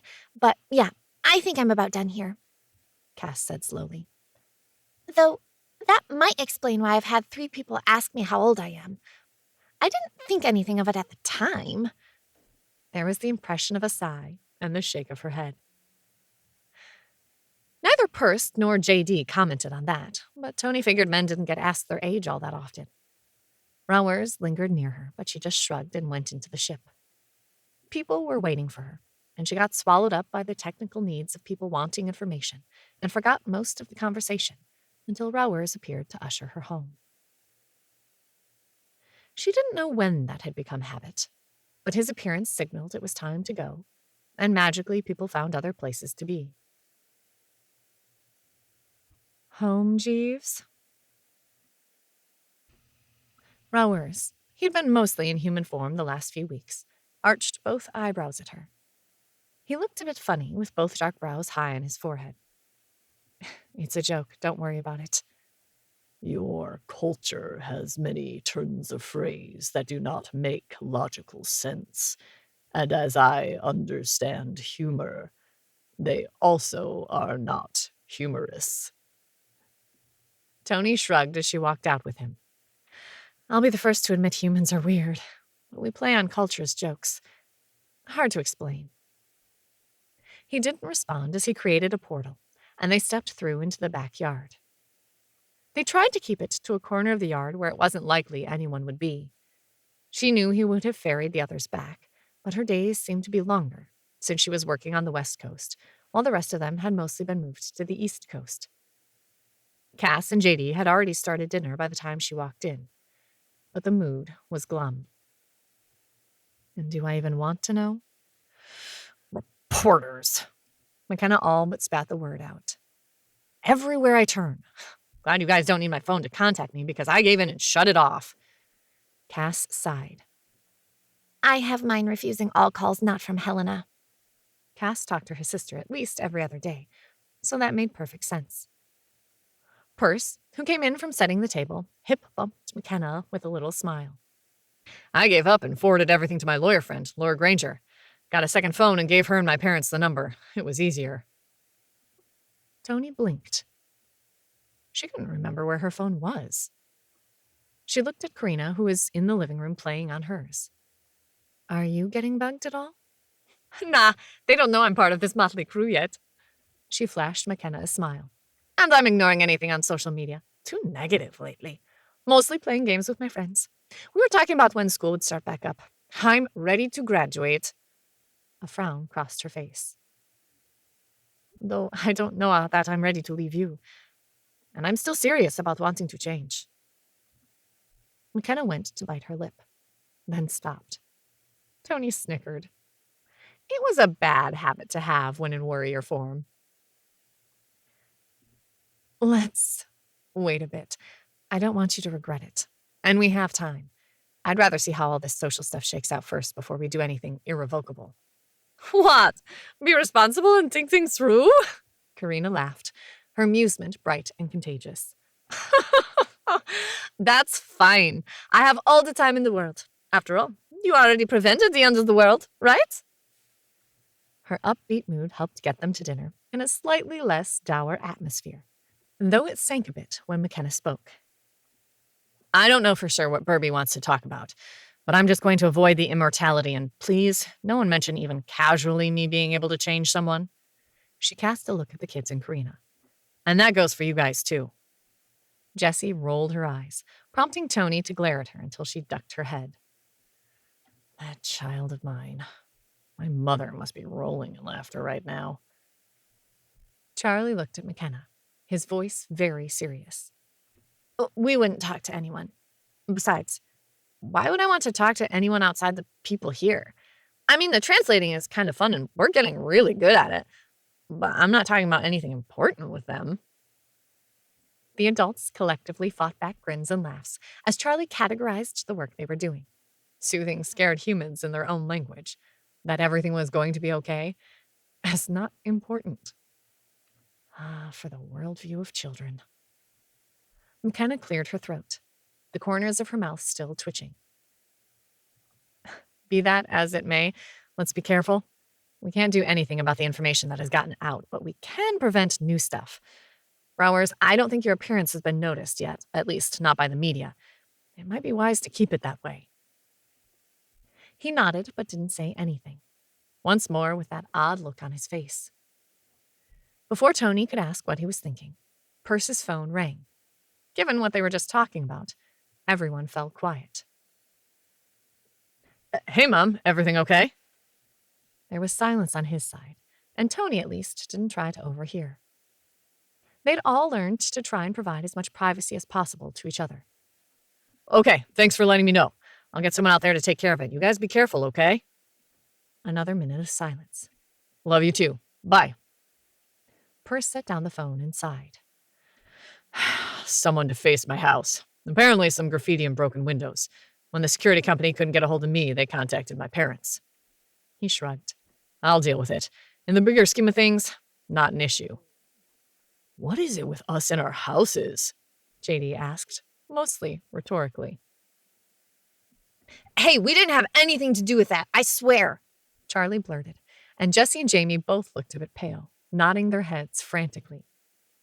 McKenna and JD started snickering. We know. Just people being silly because we can shift. But that does mean no more shifting in public for you guys, okay? Nam looked a bit confused, while Jesse and Jamie had matching stubborn expressions. Charlie, however, looked thoughtful. People don't like us because we can change? Toni nodded. That's part of it. And we're worried they might hurt you, just for that alone. So no giving anyone a reason to look at you and be angry. Jesse and Jamie had hardcore pouts going on, and Toni tried to think about how to explain to them so they wouldn't shift outside just because the adults said not to. It's like being a foster kid. If I tell them I'm your foster son, I'm not as good as if I was yours. People think things and act different. Just like when they saw my mother all beaten up and on drugs. They would think I was like that too. He looked at the twins, a frown on his pale face. We can't shift because that will give people reasons to hate us, and we don't want that. Charlie said this all, not looking at anyone, but Toni could feel him bright and powerful in her mind. I don't care if they hate me. They don't mean anything to me. Jessie's eyes were narrowed as she stared at Charlie. And if they hurt McKenna because of us, just like when they punished her for Johnler being stubborn? Jamie's voice was quiet, but the other three all paled. Oh. Jessie swallowed hard. No, I don't want that. I won't change. At home only. Toni blinked and looked up to see pain on McKenna's face. The dinner fell silent after that. And then everyone went their own way. The kids to bed, or more to play and talk in their shared room, and the adults to deal with their own issues. When McKenna and Perce went out to the back deck, Toni gave them space and spent the evening reading and trying not to think about tomorrow. Chapter 8. Money buys nothing. Now that everything has calmed down and people are starting to believe the aliens are gone, the crash in the desert is rippling around the world. An alien craft here on Earth? It is the dream of all the UFO fanatics worldwide. But at what cost? No one denies we may learn much from this crash, but would it be worth the thousands dead and the tens of thousands that were taken from their families? A growing opinion is we should refuse to learn from it, but others point out they may be back. And no one is willing to be at the mercy of any alien ever again. TNN Aftermath. The next day, they opted to drive themselves to their meeting, though it did take 2 cars to fit everyone. Rowers rode with McKenna and Perce, while Cass and JD rode with Toni. Though they kept all the conversations light, most of them were stressed. JD had a message from Anne Hollick to call her this evening on her private number, and that had ramped the tension up even more. Toni was oddly glad Karina was the closest thing to family she still had, besides a few distant cousins. Karina stayed close with her family, but living in California and going to school while the rest lived in Texas meant lots of emails and created an emotional distance. She could understand why Karina wanted to be part of this group. Right now, she didn't know how she could live without them. So how is it going on your end?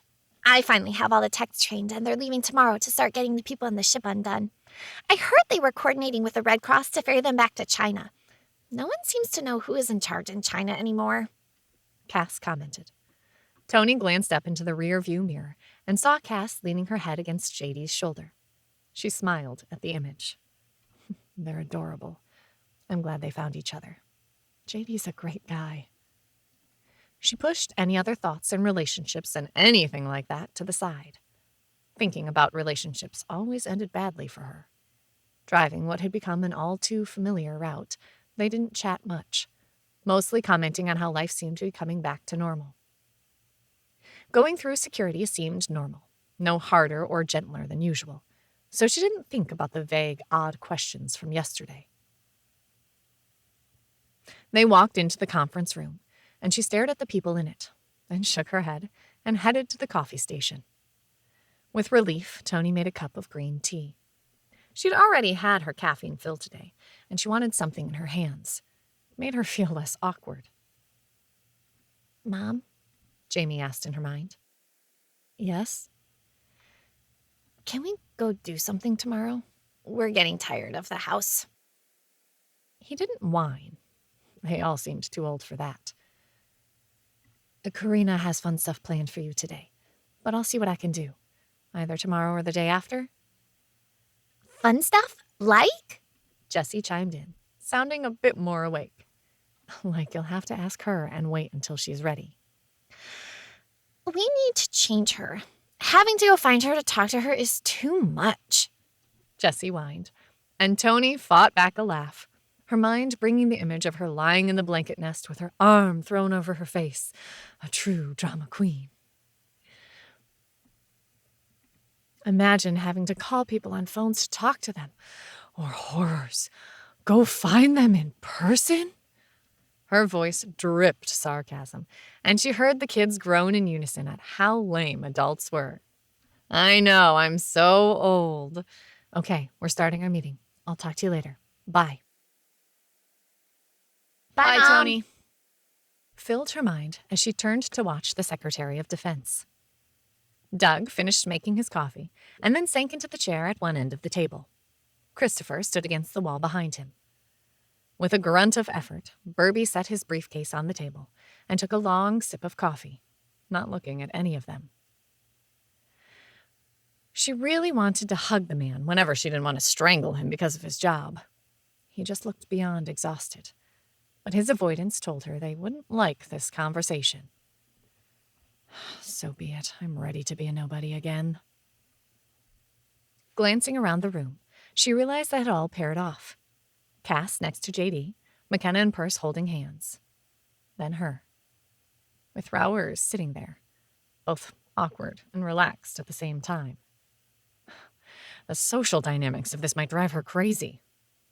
Doug cleared his throat, pulling her attention back to him. The headaches you have all given me are insane. I'm still not sure if I should thank you or sentence you all to prison. Even the president doesn't know what to do with you and your spectacular return to Earth. You brought back people, but even more problems. One of them too damn pretty for her own good. Athelia is with them. Is it sad I don't know who to root for in that battle of egos? I can't say I like her, but it would be nice to see the government find someone they can't control. Toni tuned back into the conversation. They were discussing social media and the direction public opinion was swinging. None of it stuff she could argue with. The little time she spent on social media that morning made her very glad none of the kids had cell phones or tablets.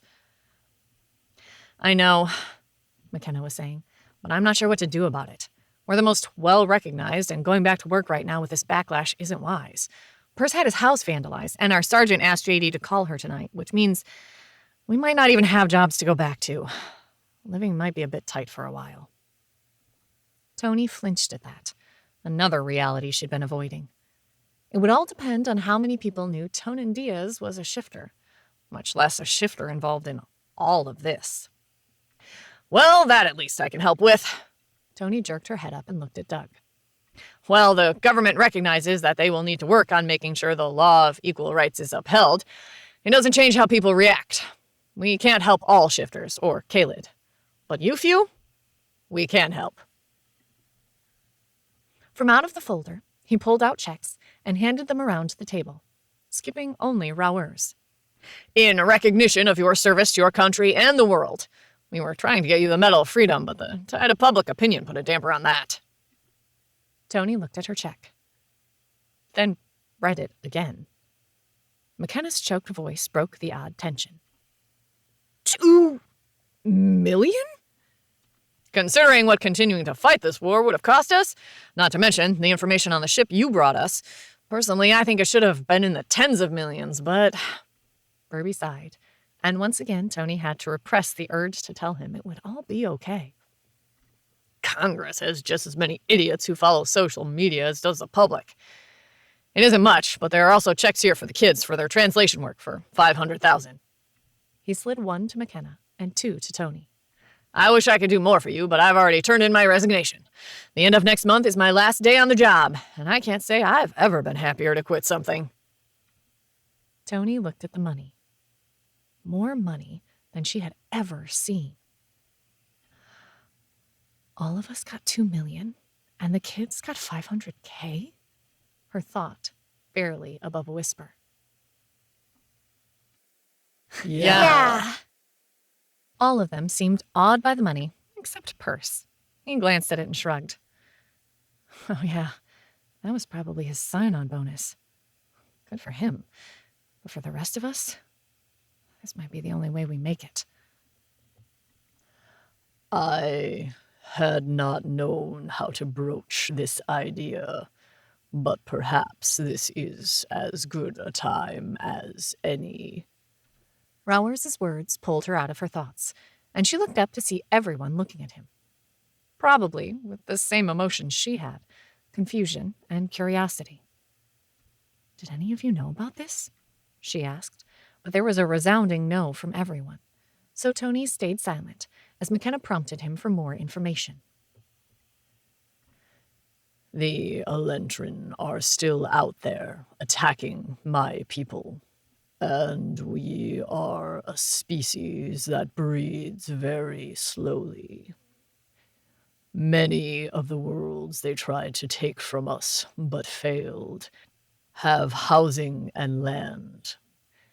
These planets would support human life, being very similar to Earth in most ways. We need people who can fight, innovate, teach. People who will help us learn how to face the Elentrin. And I fear some of the other species out there in the vastness of this universe. We have only explored this galaxy. There are untold more out there. Toni reeled back, fear and rage driving words out of her mouth before she could think. You want us to come with you and be your cannon fodder instead? Let my children die to fight your war. The look he gave her caught her, and she found her anger frozen. No, I'm offering to provide homes for all Kaylid. I'm asking if some of them would be willing to teach us and maybe fight with us. I'm offering passage to planets with empty homes that need life brought back to them. I'm offering you a chance to come to my worlds. I'm offering hope for all those who aren't welcome here. Toni zoned out at the discussion. Her mind locked on old memories she'd almost refused to believe anymore. Is it possible? Is what he's offering what haunts me in my dreams? Toni didn't say anything for the rest of the meeting. They headed back to the house after making a stop at the bank first. She didn't know about the others, but that level of money made her nervous. She'd figure out what to do with it in a few days, but for right now, she didn't want it in her hands. She'd lose the blasted piece of paper.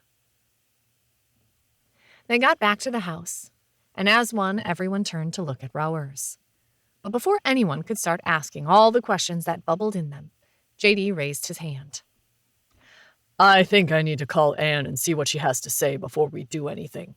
All of this is coming as a shock, and I think we need more information before we can even ask intelligent questions. A half sigh, half nod from most people. Rowers, think about what you need to tell us, because you aren't just talking about us, right? No, it would be, hopefully, millions of your shifters. His calm logic rubbed Toni the wrong way. She wanted him mad, or defensive, or apologetic. The logic and calmness made her feel guilty. Besides, the logistics involved with getting millions of people off a planet made the struggles with people in the ship seem simple. I'm going to go talk to my kids. They earn the money, so I'm going to tell them about it. Oh, good idea. I'm going to do that too. JD, let us know what Anne has to say. McKenna looked at them and then quirked a smile. My life is nothing like what I thought it would be. But right now, I'm going to go talk to my son. Toni couldn't hear it, but a minute later, Charlie came up from downstairs with the other kids trailing him. Hey, Nam, Toni, and Kenna need to talk to the others. You want to help me make cookies? Asked Cass. Nam smiled up at her and nodded. Thank you, Cass, Toni sent. Cass responded with a smile, and the two headed into the kitchen, with Cass asking what type of cookies she thought they should make. Jessie and Jamie looked at her, a bit wary, but waiting. We're going to take a walk. We won't be far, McKenna said, as she headed towards the door, Charlie walking with her. JD headed for the stairs, but paused to speak to the room. Rowers, you think about that and how we could even do that, much less if we should. I'm going to go call Anne. And we three are going to go out back and talk. Toni fought a smirk at the look the twins exchanged, but they just nodded. The three of them traipsed through the kitchen, Jamie tossing his vote in for peanut butter cookies. As soon as the door was closed, both kids looked at her, odd expressions on their faces. What? Toni asked, surprised. They were maturing so fast. She tried to look on the bright side. The number of tantrums and other bratty behavior had pretty much disappeared with the addition of Charlie. We know we can't be in trouble. We haven't done anything. And while people are upset, you don't feel like you're upset with each other. So we can't figure out why you want to talk to just us and not everyone, Jamie said slowly. And it dawned on Toni that they were still talking to each other mentally. You might be more paranoid than anyone I've met. No, you two and Charlie are not in trouble, but it's personal, so we figured you get to decide who knows. Oh, Jamie said, looking at Jessie, frowning. Why wouldn't we want Charlie and Nam to know? You may, but that is something you get to decide, not me.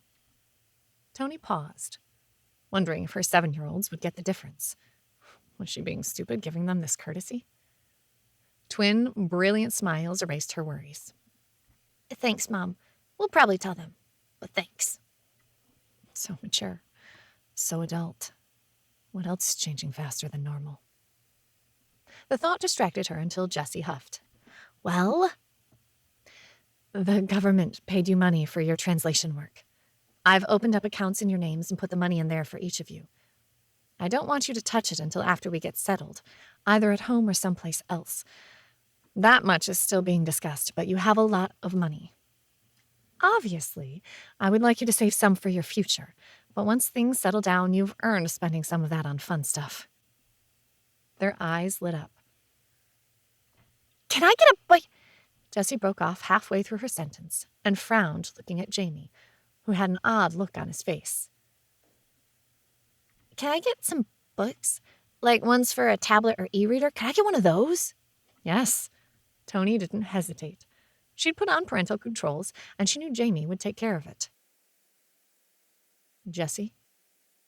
Jessie kicked the deck, not looking at her. What were you going to ask? Jessie shrugged, still not looking up, but she answered, I wanted a bike, but being a cat is more fun, and me riding the bike as a cat is silly. Really, I just want Charlie and Nam and JD and Cass and Purse to all live with us. I don't want to go home and not have them there. I don't want to leave here because it means we leave them. Ah. Toni fell silent. How did she answer that? I don't know what to tell you right now, but I'll think about what you said. Jessie shrugged. Okay, but no, I don't need anything. The little girl, so much like the pictures of Toni when she was young, looked up at her.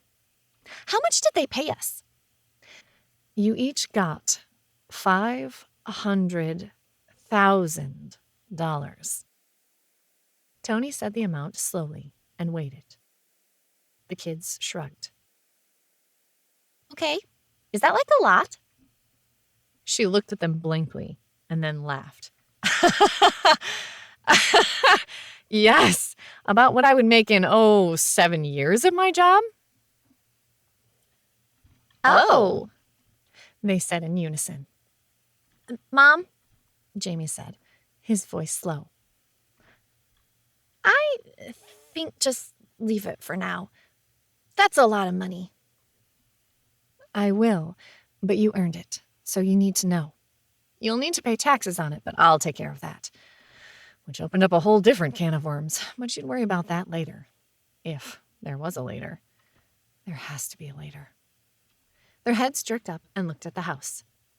Charlie's back. Can we go? Yes, go. Toni rolled her eyes.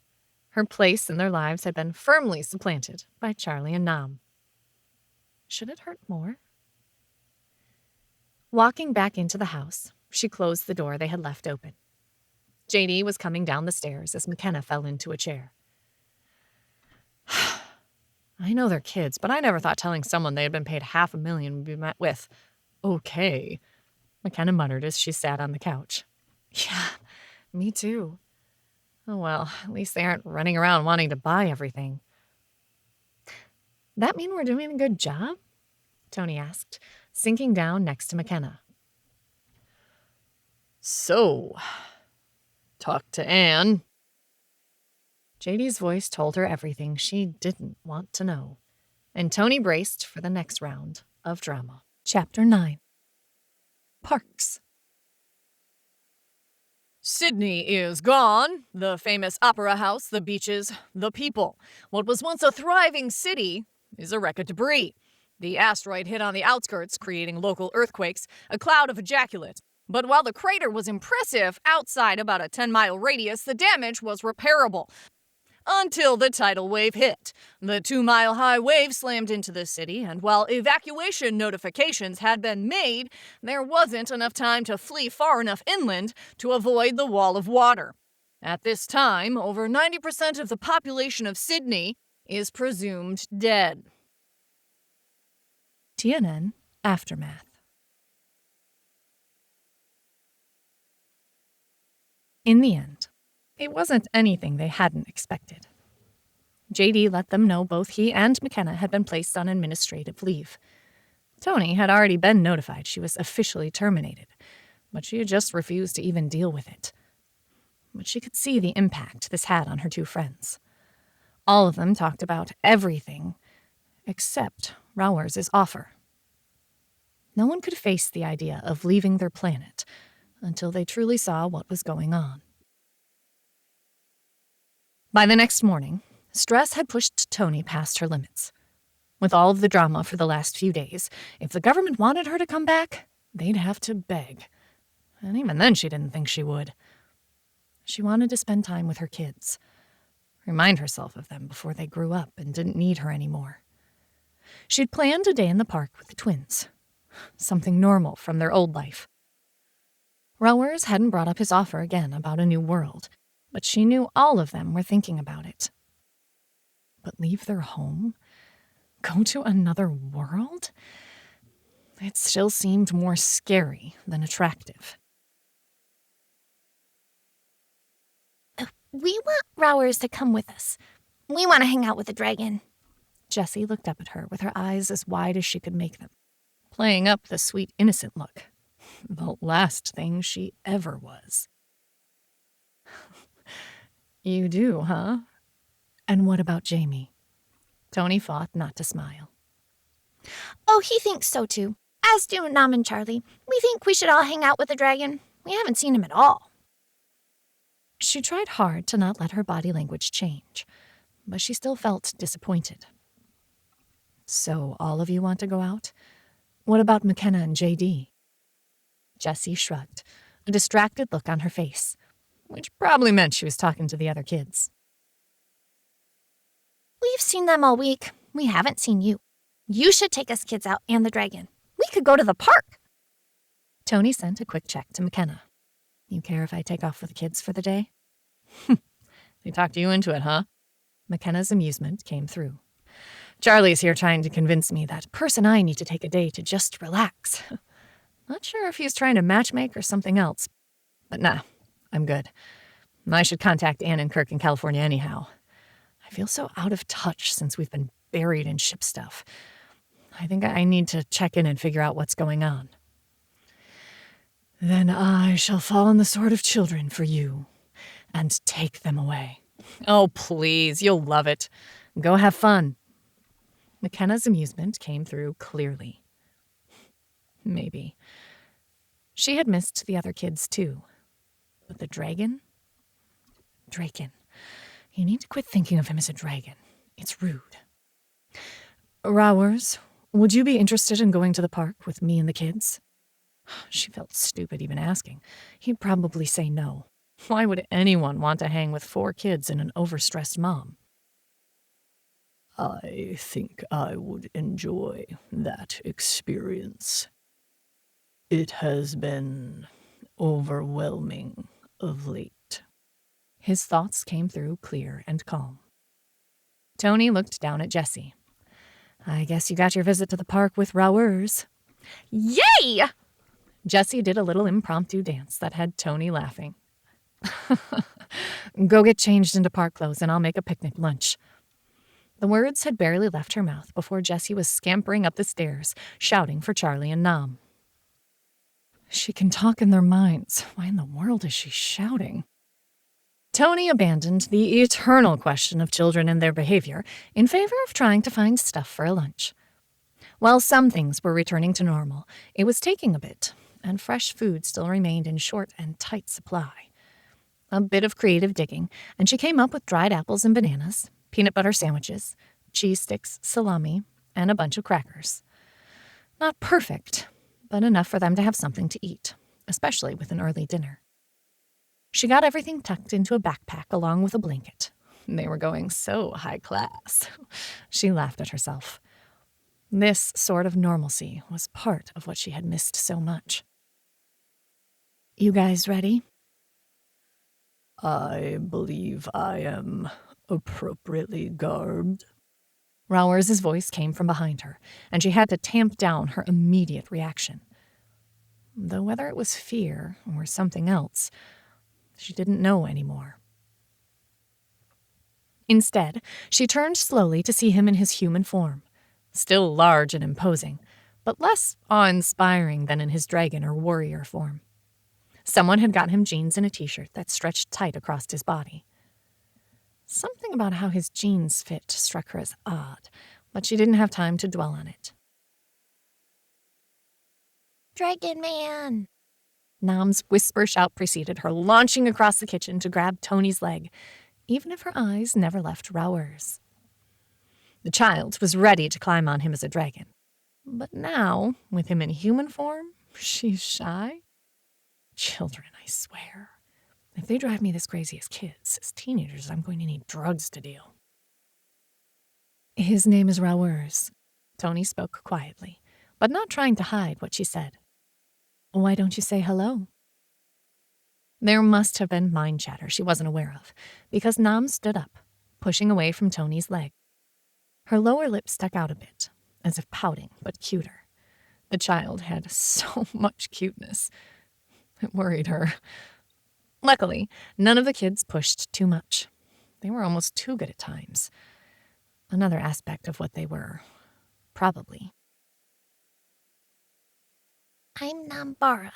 She stated it and shoved her hand out at him, a flicker of trepidation flashing across her face.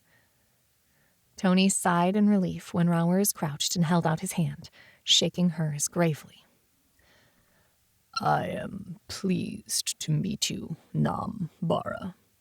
I am Rowers Goldwing Learline, but I am known as Rowers.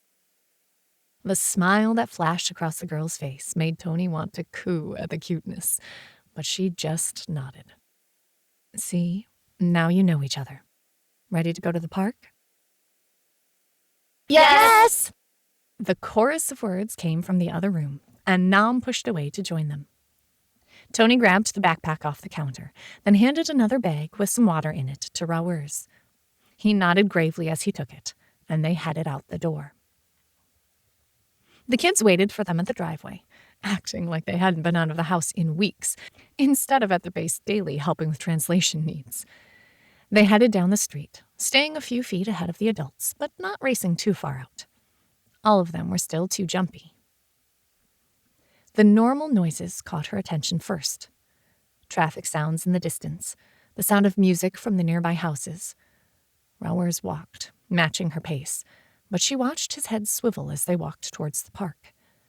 His gaze would linger on one thing, then another, but she could never figure out what caught his attention. Is this normal life for people? What? Going to the park and walking like this? Toni didn't know for sure what he really was asking. Or not being at war and going to work. She continued, waving her hand at the cars driving around, traffic having picked up, even more over the last week, when the news of all the ships being gone had gone public. I suppose that is the question I am asking. What is normal life for Earthlings? His voice, even in human form, sounded different, like James Earl Jones was whispering in your ear. She still hadn't decided if she loved or hated it. Either way, it reminded her he wasn't human every time. They crossed the street while Toni considered her answer. There isn't any one normal life. There are lots of variations on normal. But in a general way, yes, this is normal. Going to the park with the kids, people going to work, cars driving around. This is as close to normal as I've seen in weeks. Following the kids, they headed to the play area where a few others were. Some people looked at them funny, frowning as if they should know them, but Toni ignored them all, finding a place to lay out the blanket. She sat down as the kids raced towards the monkey bars. Rowers followed her lead, sinking to the ground with that strange grace. Toni kept an eye on the kids, but she watched him in her peripheral vision. What is life like for you? For me or my people? Both. This time he fell quiet. Toni let the silence lay. She could wait. I could show you. It might be easier. The whisper in her mind seemed almost too intimate, private, but the lure of seeing worlds she'd never seen overcame any reluctance. Sure. Toni had no idea what to expect, but via the connection he had spoken to her with, a fog of color appeared. She closed her eyes to focus on it, and it clarified, creating an image in her head. But rather than something static, like a picture or drawing, it moved and flowed with sound, tastes, even sensation. It felt like she stood there, in the middle of some fantasy land, stunned at what she saw. She stared, entranced. Around her, a small, bustling town, with many in what she thought of as the warrior form, moving back and forth. Some had wings, some didn't. The clothes matched what she'd seen in the not dreams, but rather than frantic yelling and fleeing, the Draken stopped, chatted, moved around. The houses matched the elegance she'd seen before, but seeing it in the full light of a red sun, it seemed both charming and all too real. Everything was clean and neat, in patterns that tickled at her mind. It struck her like small village life, but as she paid attention, she saw a few automated machines, noted the simple elegance in the lines of things they worked with, no smog that she could sense, and a level of quiet that confused her until she realized there were no car or engine sounds. Young Draken were playing in a park while others seemed to be strolling somewhere dressed in more formal clothes, only to walk into a portal and disappear. A small open market had several portals hanging in the air, and she could hear the buzz of some insect like a constant harmony under everything else. This is your world? Yes, a normal day. We don't have the work days with weekends like you do. Our structure is different enough I'm not sure how to explain. At least, our cultural structure. She couldn't walk through it, but she turned around inspecting everything, feeling like she stood in a movie set created just for her. A shout from Jamie caused her eyes to snap open and focus on the kids, but they were climbing on the bars and having fun. Being able to make noise had raised everyone's spirits. Other kids were just as loud, and the watching parents all seemed resigned and amused. Maybe someday I can visit. They sat there quietly, and Toni enjoyed that he didn't need to talk as she thought about what she had seen. Are all your planets like that? Similar, as almost all Draken can create portals. We don't have any of your transportation issues outside the occasional wagon. Different planets tended to have different focuses given each planet's unique composition. But now, with 3 of our worlds taken over by the Elentrin, and 2 more attacked, most people don't want to leave home. They are scared. How many planets have you colonized? Just the idea of multiple worlds being colonized fascinated her. Last time I counted, 10. But 4 have been abandoned, and 1 is still under discussion. It is outside the normal Elentrin range, and we managed to chase off the last raid there with minimal damage. Oh. The Elentrin killed that many? Rowers just nodded, the look on his face too harsh to look at. She would have said more, but Jessie and Nam came running over to her. Mom, can he change into a dragon here? We want to ride him. Toni responded before Rowers could. Not here. His existence hasn't been made public. I have no desire to be in the middle of yet another media storm.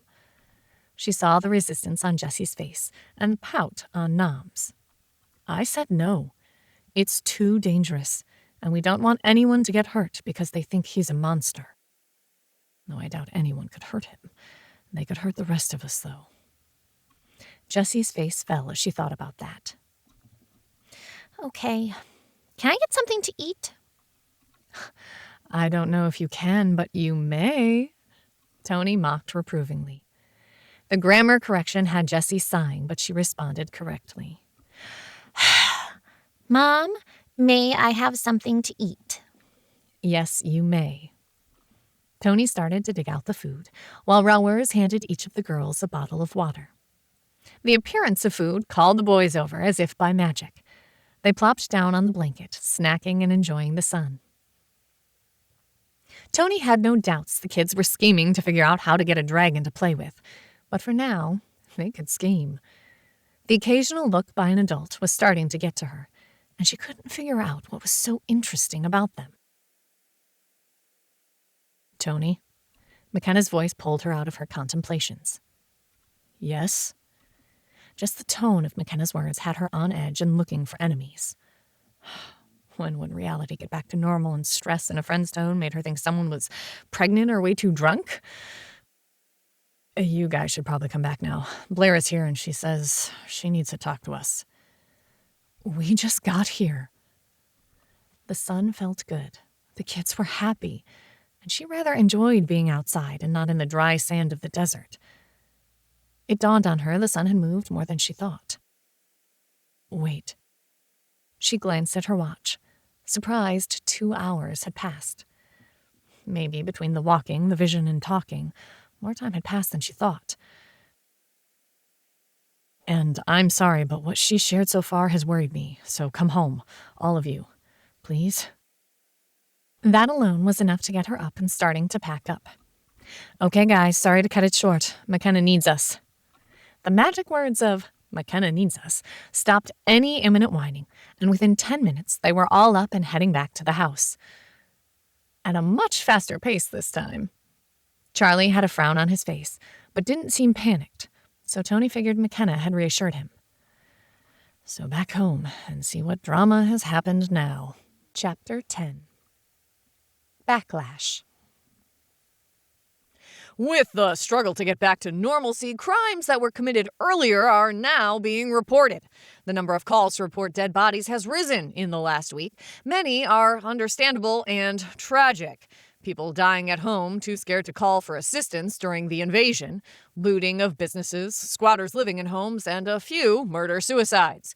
The most sensational of which is the death of longtime partners in the D.C. area, a police officer and her wife, a government employee. Information on that one points to a murder-suicide, most likely as a side effect of the stress the whole world was under.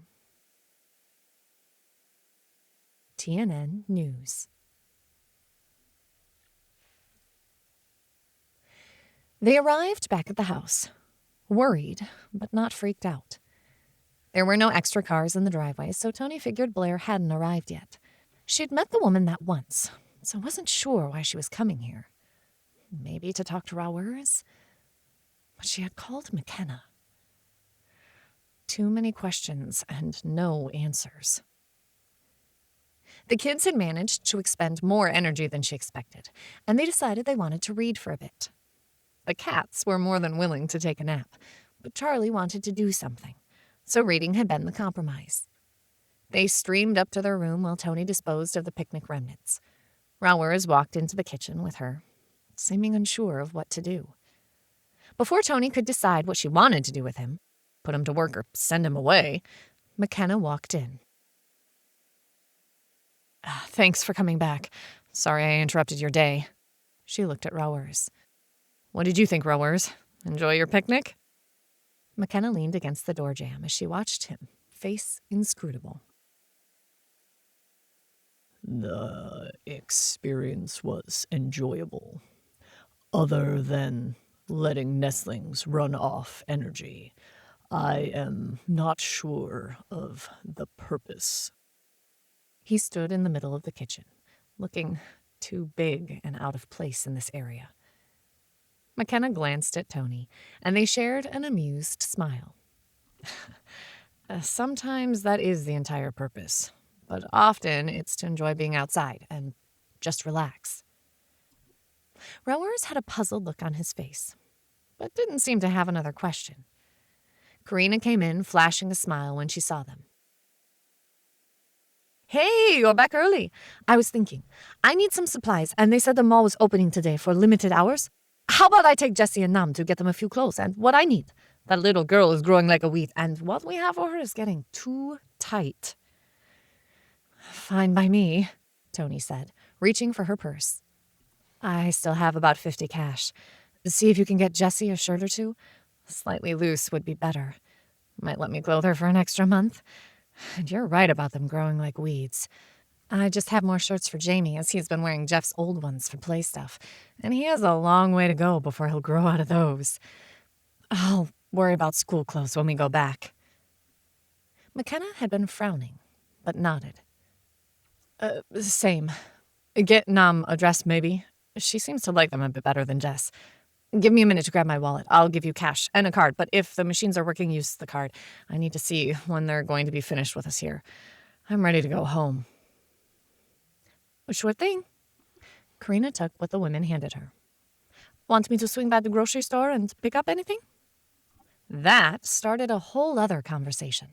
But soon enough, Karina and the two girls were in the car and headed out. It almost felt like normal.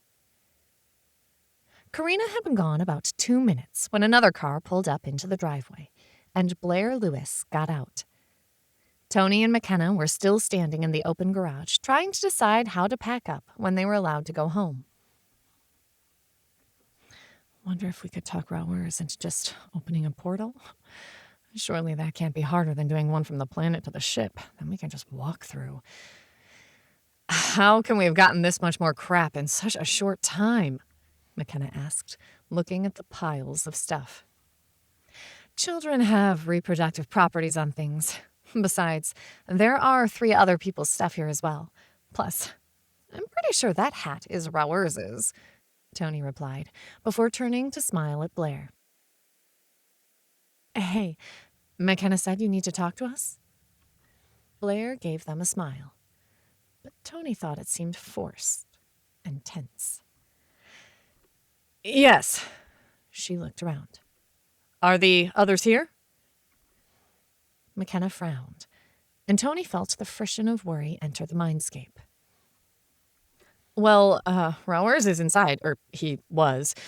Perce, JD, and Cass are at the ship. Perce and Cass were answering some questions for military engineers, I think. JD went for moral support, or to hang with Cass. Blair chewed on her lip a minute, then shrugged.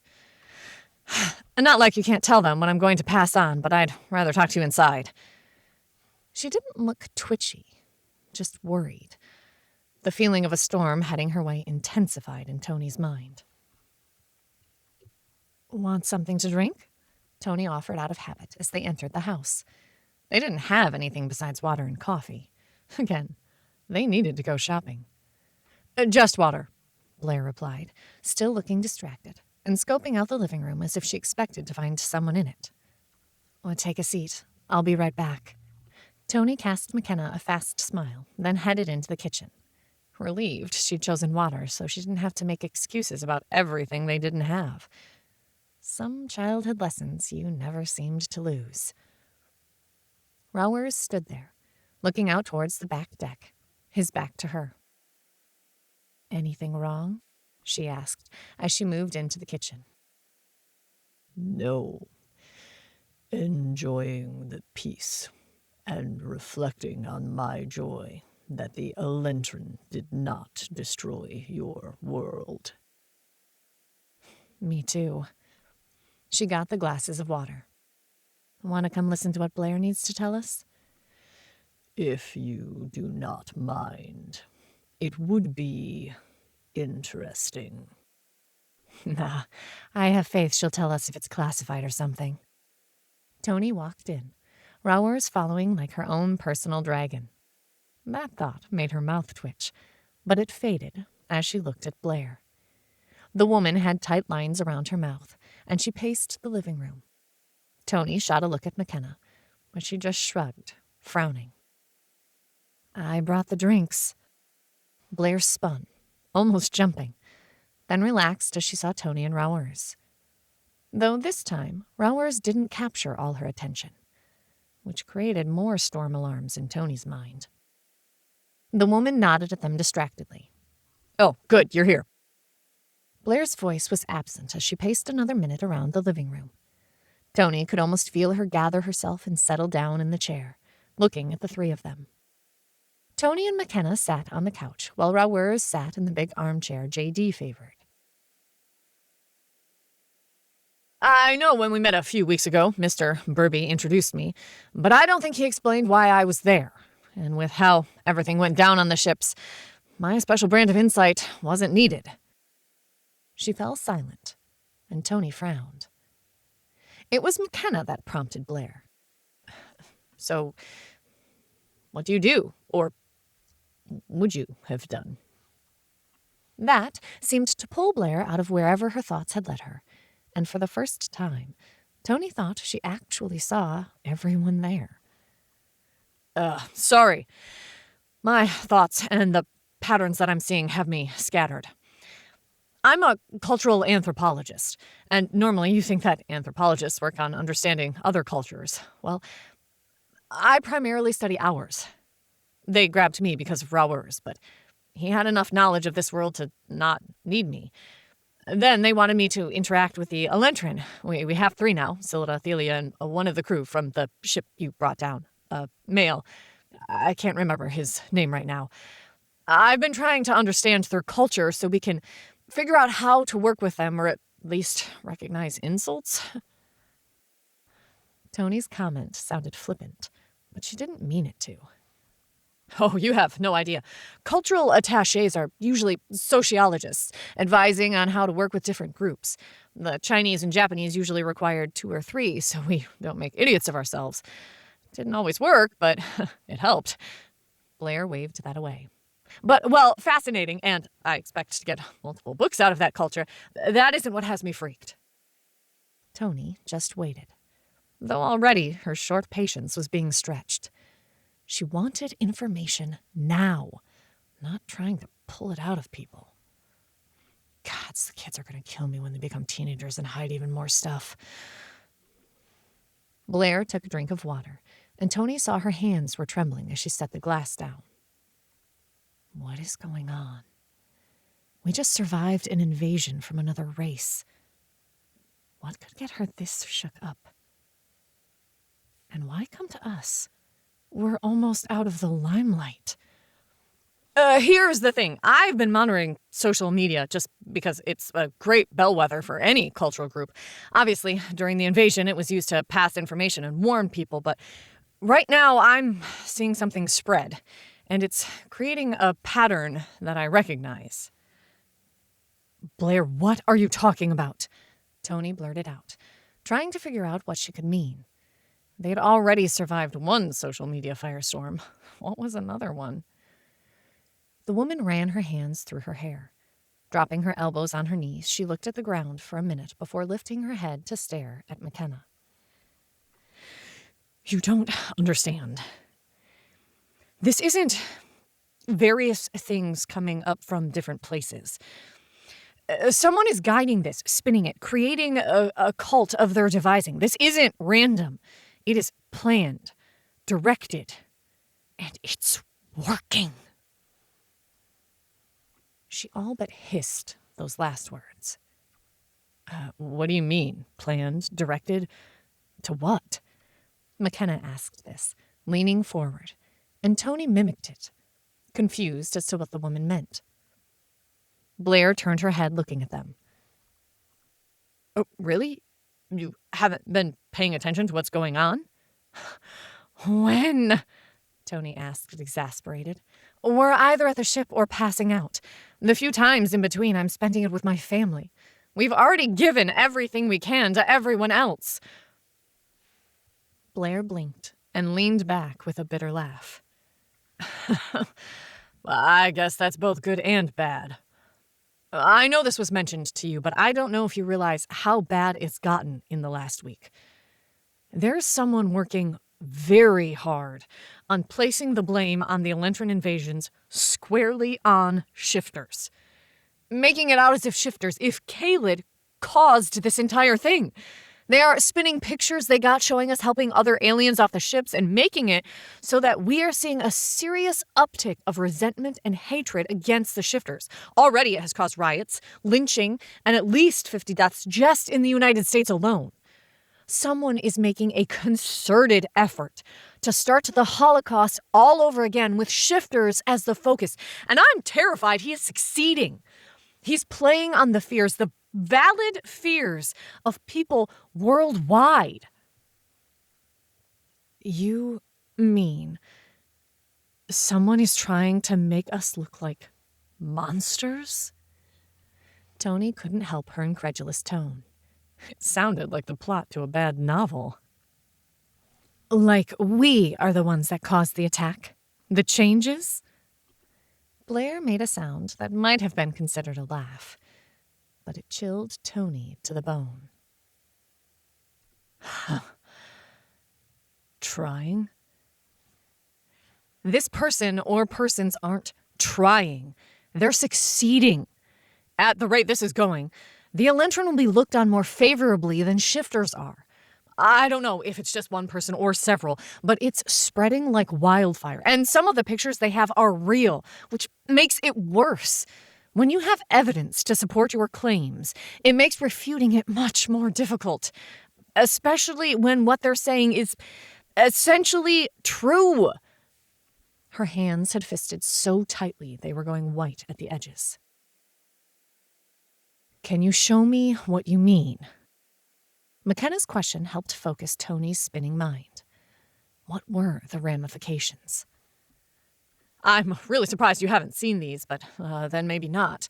Last time I checked, they weren't allowing cell service at the crash site. Blair dug her phone out and flipped through to her social media account. Here, this is a good example of one of the pictures going viral. Toni leaned forward, her head so close to McKenna she could smell the citrus-scented shampoo Perce used.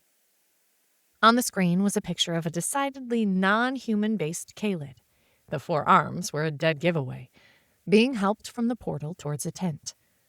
The image, well, shocking just for the juxtaposition of alien and human, the blaring headline under it was what snagged her attention. U.S. military helping aliens. They orchestrated the invasion. Oh, come on. People don't believe that, do they? McKenna raised her head to look at Blair. If it was just that, they might not have. But look. She kept flipping through various images, showing the wreckage and the canisters being pulled out, a shifter attacking a man, a short vid clip of a shifter losing it and attacking people in public, shifting as he did so. The images kept coming, each with more damning headlines. They have people helping them that are on the ground where this is happening, and they are choosing the pictures wisely.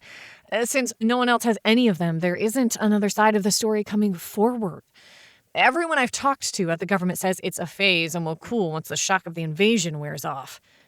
Blair shook her head, tight lines around her mouth. That might have been true. But now there are more and more traditional churches picking up the banner of shifting being evil, and the reason all this happened. It's changing public opinion fast. People are dangerous when they are scared. Heck, the shifter abstinence wave is growing by leaps and bounds, and anyone that wasn't public about it already is now going into hiding. Toni leaned back and resisted looking at McKenna for an answer. But McKenna asked the next question anyhow. So why are you telling us? What do you hope to gain? Her voice was cool, but not cold. I'm not sure. Something wonderful, natural, but staged so it can be filmed? Exasperation filled Blair's voice as she stood pacing again. At this point, I think I'm telling you so you can be aware of the rapidly shifting cultural climate, but also because you are one of the very few visible shifters that might have any hope of swaying the public. It isn't like I can stage a fight against a monster in the middle of Times Square for them to believe we're the good guys. We're just people. Nothing more or less. McKenna's protest created an amusing image of McKenna with a sword up against a horrifying demon. Toni snorted her amusement, and the 2 women turned to look at her. Was just thinking she could fight rowers here. Would be entertaining. Are you kidding? He damn well blew fire! He'd just melt me! McKenna gave her an incredulous look, then rolled her eyes as she took in the smirk Toni gave her. I did not blow fire. And I think that presenting me as an enemy would be counterproductive for your planet. Toni turned to look at him. The question of how he did it on the tip of her tongue when Jessie all but screamed in her mind. Mom, Karina's hurt. They're hurting her. Nam is screaming and they won't stop. The level of fear and terror in her daughter's voice had Toni on her feet and claws coming out of the tips of her fingers with no conscious thought of her own. "What is happening? Where are you?" Her words poured out of her, and she vaguely registered Rowers and McKenna standing next to her. All she got was a jumble of words and emotions that burned and stung and coated her mind like sticky, burning tar. Panic welled up in her, and she heard and felt Charlie and Jamie clamoring just as loud, their emotions adding to the chaos assaulting her mind. Panic and need to get to her daughter overrode everything else. "Where are you?" The words, the thoughts, came out like a command, and suddenly she saw a store, clothes laying around, Karina on the ground, wrapped around a tiger cub, screaming a wailing cry.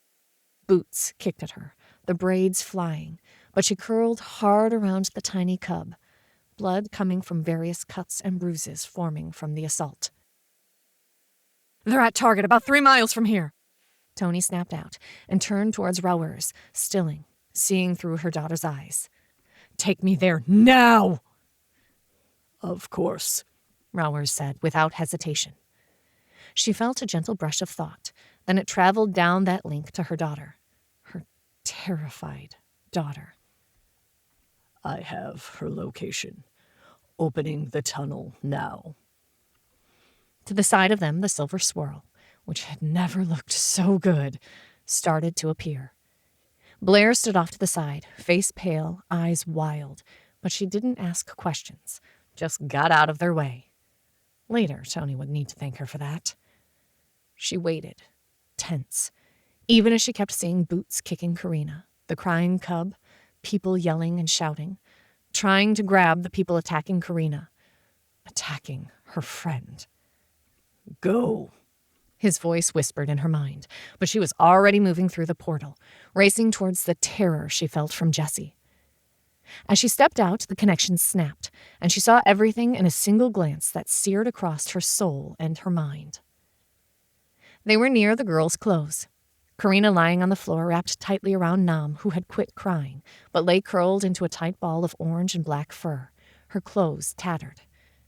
Jessie was under a rack of clothes, tears streaming down her face, tracking across a red welt that looked like a boot print. 3 men were kicking Karina, shouting words like monster, abomination, your fault, and you should all die. People were gathered around, a few trying to stop them, but the men had obviously knocked a few people down, and she could see security on the radios talking and waving their hands, but not interfering. The details hung in her mind's eye for a long crystal second. Every detail clear and sharp. Then Jessie yelled out, "Mama!" Everything snapped back in real time, and she took 2 fast strides toward a man who had just lifted his leg to kick Karina again. Her hand went around his neck, claws piercing his flesh, and she heaved. She threw him into a rack of shirts in the boys' department on the other side of the aisle. "Get away from Karina!"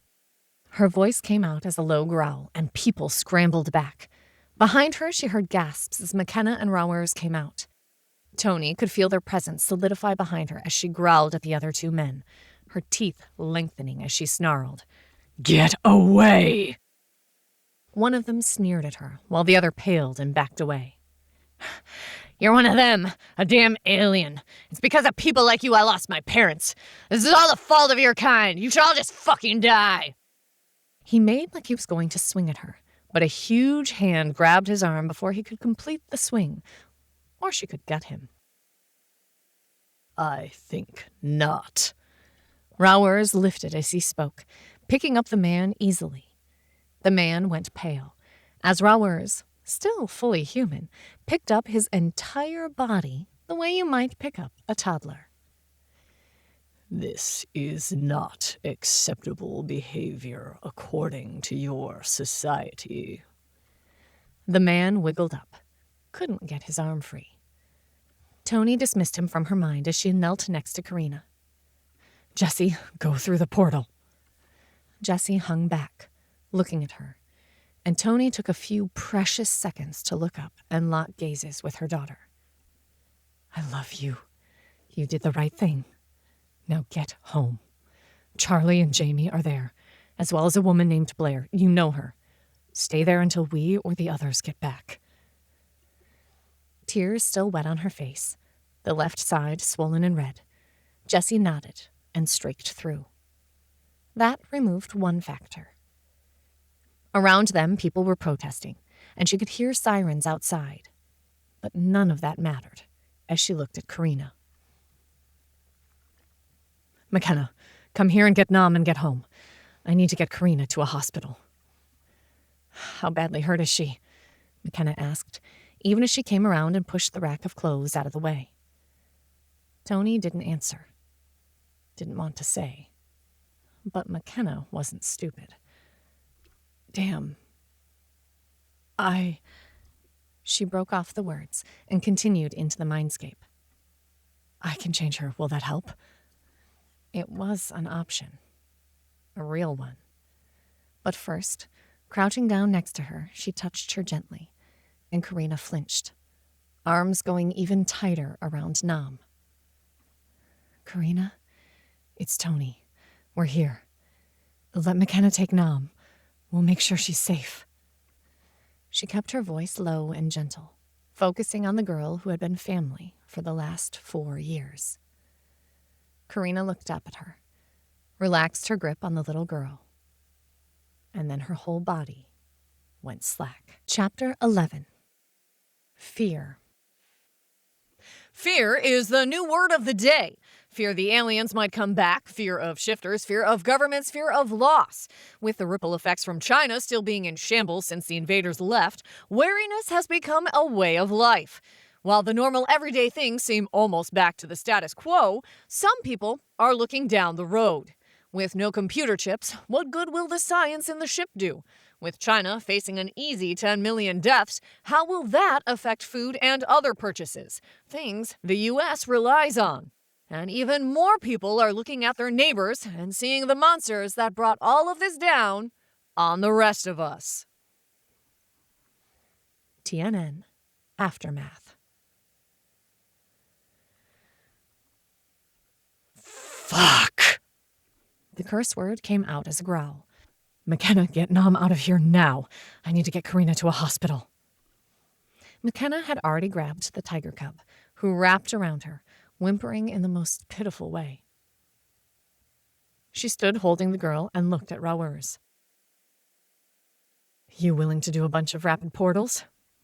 I will do anything that is needed, he replied, his voice centered, but his shoulders twitched as if flexing wings. Then I'll talk as I move. McKenna matched her words to her thoughts as she went back through the portal. The next few comments came out in the shared mindspace, broadcasting to everyone. Cass, JD, Purse, we need you now. Get to a place and Rauers is going to drop a portal for you. I need you at the house. Rauers, once they're there, I need you to do whatever Toni tells you. Odds are you'll need to grab me. Be ready. I'm through. We're at a safe place. Find us. Cass came through, and Toni could hear her and Rauers talking.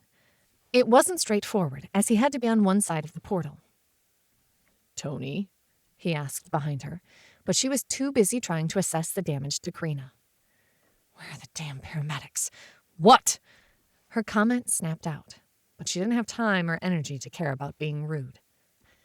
I will return shortly. Fine.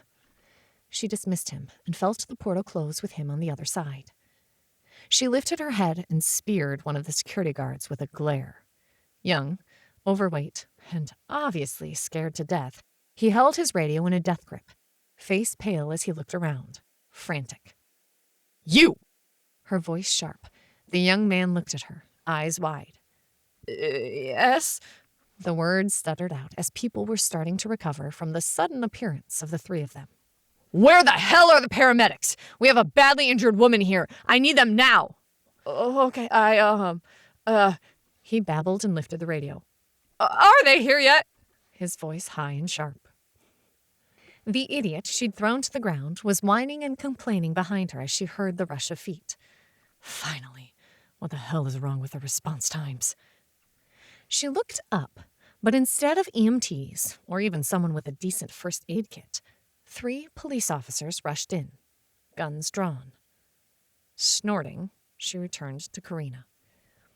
"We're back at the house. Cass and JD are staying with the kids. They'll keep them safe. We'll be to you in a minute or two." Kay. Her response distracted as she finished the assessment on Karina and felt panic bubbling up in her chest. The hard kicks had broken at least 3 ribs, and from her labored breathing, Toni feared at least 1 or more had punctured her lungs. A huge knot on the back of her head indicated brain injury, while her stomach was rigid and hard to the touch. Only the fact that her legs twitched and she'd been able to release Nam gave Toni hope her back hadn't been badly damaged. What's going on here? Someone behind her demanded. Toni ignored them and laid Karina out carefully. The blood bubbling up from her mouth had her throat tight, but she breathed, and her heart was still beating. So anything else she did would make it worse. With no open wounds, there wasn't anything Toni could do. A hand grabbed her left shoulder, pulling her away from Karina. Muscle memory from lessons she'd never learned reacted. She clamped down on the hand with her right hand, rose and spun, driving her elbow into the person's stomach. As her elbow hit, the blue uniform registered, but she really didn't care. At some point, her claws had receded, so when she decked him, it was just with her fist, but she hit him with more power than her body should have held. His jaw broke in an audible crack that had people gasping. The man buckled and went down in a boneless heap, even as the other 2 cops started yelling at her, their guns drawn. Rage, fear, frustration, all fought for priority in her mind. Grabbing onto her patience, learned after years of being a parent, she looked at them. "Don't touch me. I'm not armed and obviously tending a wounded woman. Get the paramedics here now." Each word came out ice cold. Down on your knees, hands in the air, do it now! One of them screamed, even as the other went for their radio, calling for 2 buses. Toni ignored all of them, trying hard not to shift, and left the rage and fear out. She dropped to her knees and focused on the girl who was all but a sister to her children. She leaned down and felt her pulse at the base of her neck and moaned. It was getting erratic, and her breathing was more labored. I told you to get your hands in the air! Get away from that woman! One of the cops still shouted, even as people were screaming and cowering. Toni didn't know what she was about to do, but the portal opened behind the cops, and McKenna and Peirce walked out looking like normal humans. Then, Rawers followed them in warrior form, which distracted everyone. Rawers had put on his wings, and the effect rocked you back on your heels. Something about him screamed majesty, an effect he hadn't used much around them the last few days, but it pulled all eyes off her. I think everyone needs to calm down. Officers, we understand you're doing your job, but no one needs to be shot today. Peirce's reasonable tone and huge size had everyone pausing, at least when you could look away from Rawers. Everyone stood frozen for long heartbeats when the sound of wheels and running disrupted the tableau. "What's going on over here?" An older man with short black hair, traces of silver on the edges, and yellow-brown skin came racing in, followed by a pair of paramedics with a gurney. Finally! Over here, now! Toni gestured them to Karina. The cops were all waving their hands and yelling, but Toni tuned them all out and moved out of the way of people, the only chance Karina had. The man and woman did their own assessment, and Toni hated how their faces tightened. With quick, efficient moves, they flipped Karina onto a backboard and got her up on the gurney. They got the information from Toni. While Karina was too old to need a legal guardian, Toni was listed as her emergency contact and medical power of attorney. Knowing her blood type and being able to provide details of what happened helped. Got it. We need to get her into the ER stat, the man said, even as they strapped Karina in, the other paramedic putting in an IV. Where are you taking her? ER at the Mercy Medical. You coming with us? No, I'll be there shortly, though. Might beat you there. They cast her a look, but didn't say anything as they pushed the bed out of the store, their speed telling Toni how serious it was. She followed them with her gaze, then let it go, and moved her focus back to the cops and her family. Another set of paramedics were coming through the door, and one of the cops directed them to the cop on the floor. Toni reached for the wave of guilt she expected at hurting someone, hurting a cop, and nothing was there. Knowing she'd probably be arrested and refusing to feel guilty, she headed over to where it looked like McKenna and the others had calmed things down. Or at least all the guns were holstered, and no one looked ready to shoot anyone. That's her. She's the one that decked Jules. Broke his jaw. We heard it break. One of the younger cops, the one who had been shouting at her, said, though at least it sounded more like a statement than an accusation. That had to be progress. The older man, a sergeant from his insignia, waved at the paramedics and sent them over to the now moaning police officer. He kept glancing at Rauers, who stood there like a bodyguard, imposing and silent. But he managed to face her and talk to her. Can you explain what happened here and why you hit my officer? He grabbed me.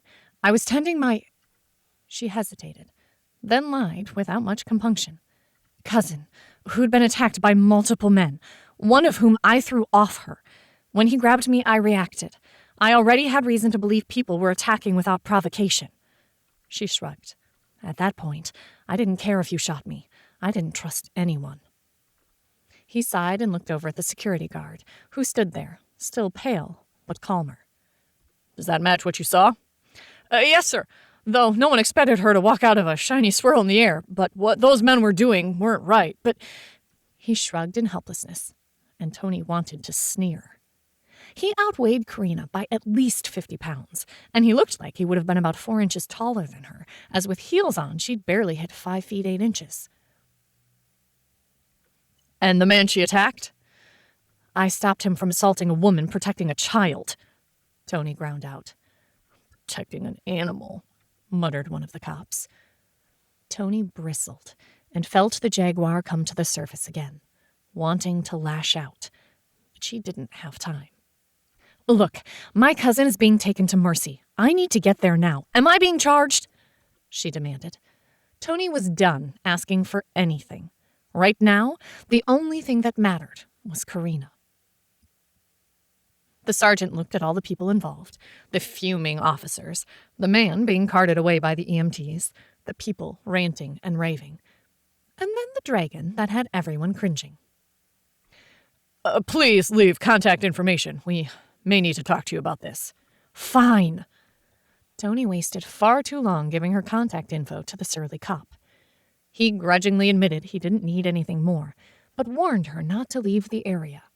She almost snarked back, asking about leaving the planet, but kept her mouth shut and turned to Rauers. Can you take me to Karina now? Portals were faster, so a portal would get her there before the ambulance, and then Toni would figure out how to help the woman who'd always been there for her. A friend. A confidant. I'm going too, McKenna said, and Toni just nodded. She didn't care if the whole group came now, but she needed to get in there. Rauers, please. She would beg if it helped, but for now, she just asked, ignoring the rest of the world. I would take you there gladly, but I do not know where she is. Even in the dragon warrior form, he seemed kind. He said these words, as if it hurt to tell her this. But you've gone to other places? She felt her control fraying. She should have gone with her. You found Cass and JD, a note of panic in her voice. Yes. I knew them, could talk to them. I do not know Karina, nor is she part of your mind group. But the spaceships! Frantic stress ate at her, and she fought her desire to grab him and shake him. were objects above a planet I could sense and almost see. They were independent and distinguished from everything else. His voice calm, though his wings twitched in time with her pounding heart. Damn it! She fumbled for her phone. Where was Mercy, General? And where were they? It took her a moment to figure it out. Then it snapped into place. Take us back to the house. It's closer to Mercy. Now! Toni didn't know she could be any more terrified if her own kids had been in that ambulance. This was Karina. She'd been there since the kids were 2, and she had left her alone with strangers. Hurt and maybe dying. Alone. All because of stupid rules and because she had assumed. Assuming makes an ass of you and me. The old phrase rang through her head. It didn't help. Rowers didn't even argue. He just opened the portal. Toni was running through as it finished forming, stumbling into the house. Righting herself, she dived for her keys and purse before heading towards the door at a dead run. JD and Cass standing back, worry writ large on their faces. Mom, where's Karina? Mom! Jessie's wail almost stopped her, but she could talk and drive. They had to take her to the hospital. I'm going there now. No, you can't come. I'll let you know what's happening. I promise. The words were said while she slid into the driver's seat and started up the car. Before she could pull out, McKenna and Perce slid in too. We aren't letting you go alone. McKenna's voice was fierce. And Toni just nodded as she slammed the car into reverse. She caught sight of Rowers in her rearview mirror. He stood in the doorway watching them, a look on his draconian face she couldn't interpret. Mom, Jamie this time. Tell her we love her. Worry and grief coated his thoughts. I will. She knows. That much Toni knew for sure. The drive there passed in a blur of pushing the laws to the limits and not caring how many she broke.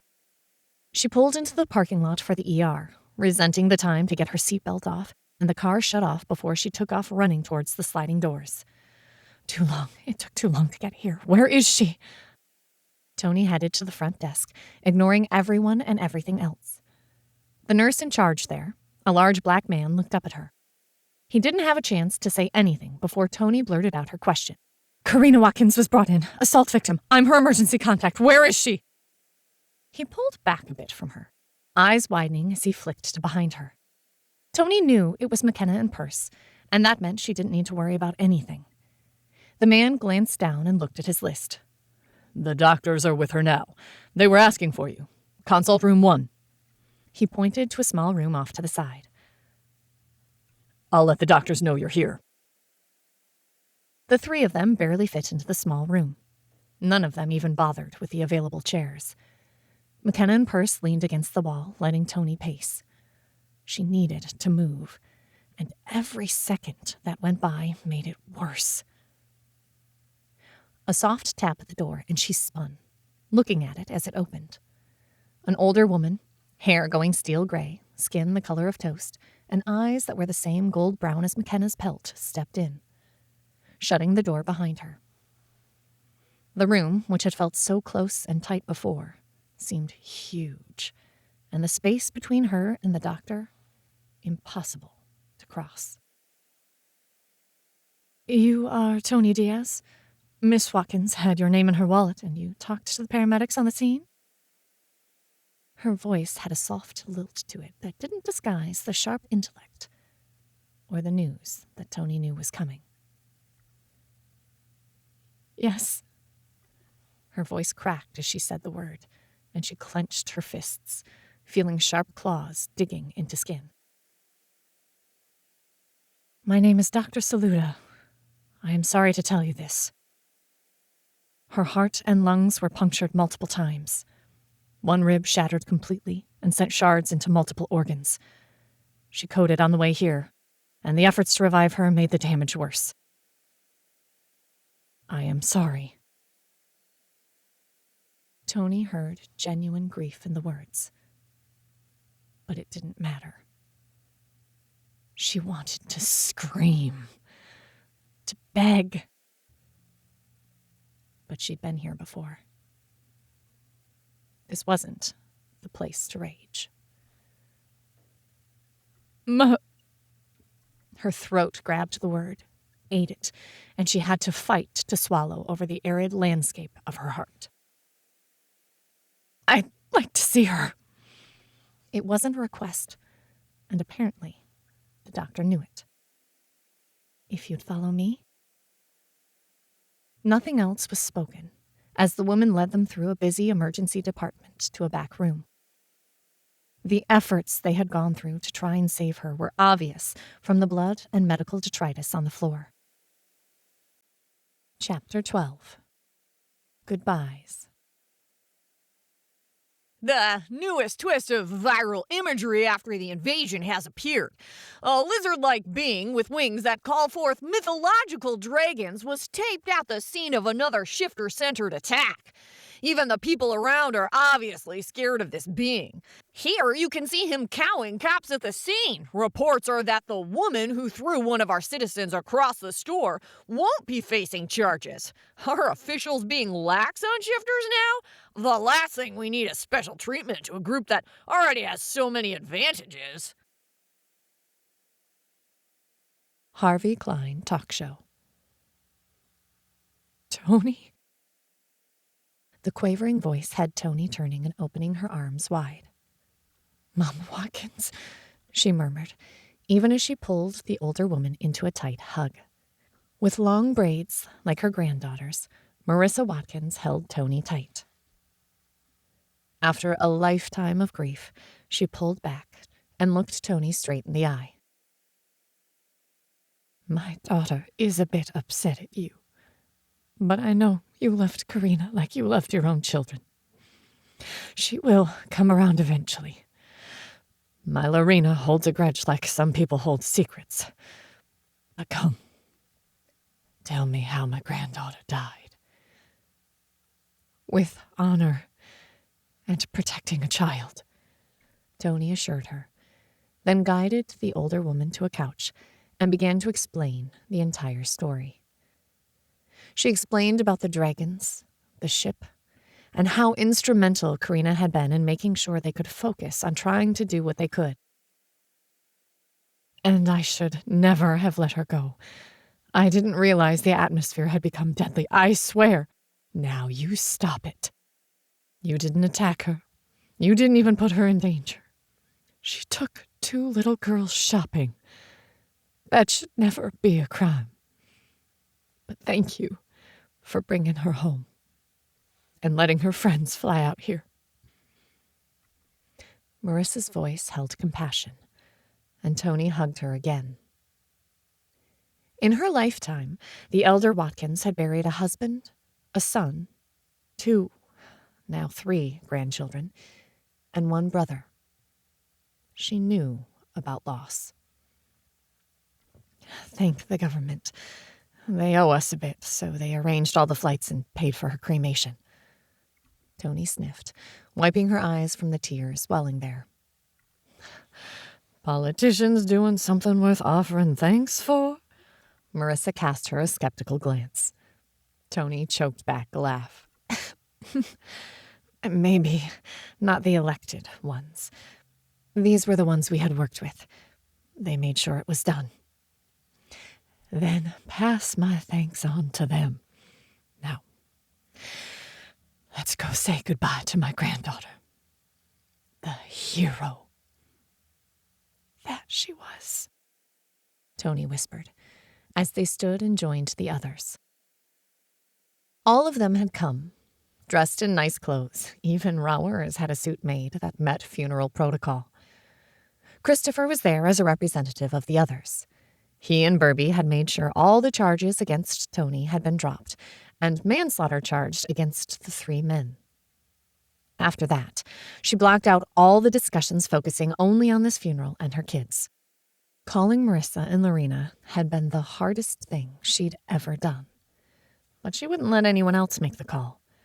Karina had been her responsibility. It had been decided Christopher would come with them, and he hovered, trying to keep tabs on everything. The news had blown the story up, some channels painting Toni as a vicious monster, others as a protective mother. Either way, they wanted comments and pictures, and Toni had started to feel hunted, something that drove the cat side of her slightly crazy. They had hoped moving the funeral to Texas, mainly for Karina's family, would help to deter people from causing a fuss. It hadn't worked. Leaving Mama Watkins talking to Karina's friends that had come out for the funeral, Toni went to check on Rowers. Partially to make sure he was okay, but mostly to avoid Lorena. She knew Karina's mom wanted to start a fight, wanted to lash out at the only people she could. Toni really didn't want that to happen, but she understood Lorena's rage and grief all too well. "Rowers, any problems? You okay?" she asked as she peeked out the door. The Methodist church had a nice foyer with large glass windows in the door, making it easy to help screen people. Everyone coming had put their name on the list, so it wasn't hard to check that they were invited. One of Karina's cousins oversaw that. A tiny girl, she had a backbone of steel. Rowers and Purse switched out to give her the muscle backup, though Toni had no doubt she could handle herself. Rowers stood at the door, his huge human form still not enough to convince all of them to go away. Toni came up to him, and the few reporters trying to brave getting past him. "You okay out here?" I do not understand this behavior. Why intrude on grief? It is a special and holy time. Many of mine have never known anyone to die. Even among the Kaylid, death outside of violence is rare and unusual. At least with the freed ones. His voice dropped, and she thought he was close to saying something else, when one of the more aggressive reporters lurched forward. "You say rare. Is that because they are mortal? Are you a shifter? One of the new aliens among us, the monsters living under our skin?" Toni could feel his energy rising, and the dragon threatening to come out. "No, don't." She whirled her eyes, meeting Christopher, who had already headed their direction. He was very good at knowing when things were going sideways. "Christopher, take this over. We can't risk that. We can't risk him." Her voice low, urgent. Something about the energy leaking out of Rowers registered because the reporter had stepped back, but the camera kept filming. Christopher nodded at her. "I've got this. We done?" Karina's cousin glanced at her list and nodded. Yes, just about everyone is here. The ones that aren't probably aren't coming. "Good. Go mourn her, both of you. She deserves that much." He nodded and shut the door in the faces of the reporters standing in front of it. Toni flinched back. It was more than Caroline had gotten. They had left her in the street. Her eyes closed, and she didn't know if she'd ever forget that. "Don't." His voice stopped her as she turned away, head bowed. She knew the job. She was damn good at that job. And she would never blame you for doing what you did, what you had to do. You honored her the best way you could. You called, and you remembered. That's all any of us can ask for in the end. Toni nodded and pulled Rowers away. "Just sit here out of the way and watch our rituals. I know it doesn't mean much to you, but for us, it is the last thing we have of those we lose." His look towards her made her pause, but she shook her head and hurried away, needing to give Karina's family her attention. Today, they mattered more than anyone else. Toni left Rowers in a seat near Cass. She at least could keep him occupied for hours asking questions. Taking a deep breath, Toni headed for Lorena. Avoiding it would only make it worse, and anything Lorena said couldn't match what she already had told herself. McKenna and the kids were in a corner, so they would probably miss most of what was about to explode. I hope. Lorena, I am so sorry. With every bit of sympathy and grief laid in her voice, Toni spoke to Karina's mother. Toni would have done almost anything to make this easier for this family friend, the mother of the girl she'd loved like a sister. Lorena spun. Her thick braids jangled as she whipped around to face Toni squarely. Of Latino and African descent, Lorena Watkins was a striking woman. She may have been about 5'5", but her personality would make most people look small. Long, thick, dark hair in hundreds of tiny braids, laced with skulls and other charms Toni recognized from her childhood. But what caught her now were the two dark pools of grief where there should have been eyes. Toni recognized that look. She'd seen it in the mirror often enough in the months following Jeff's death.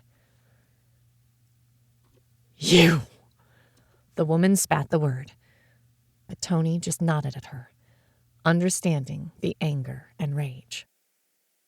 This is your fault. You and those damn shifters. She was normal. Human. If you hadn't dragged her into this world, she would have never been at risk. How dare you show your face here? This is your fault. You got my daughter killed. The worst part was her charges were substantially true. Areas with few shifters suffered almost no casualties, something the press was playing up like crazy. Toni sighed, her eyes closing as she remembered the last time she saw Karina alive. Lorena, you have every right to be angry at me, but you can't be any more furious at me than I am. I trusted her with my children, and she lived up to every ounce of trust I had in her.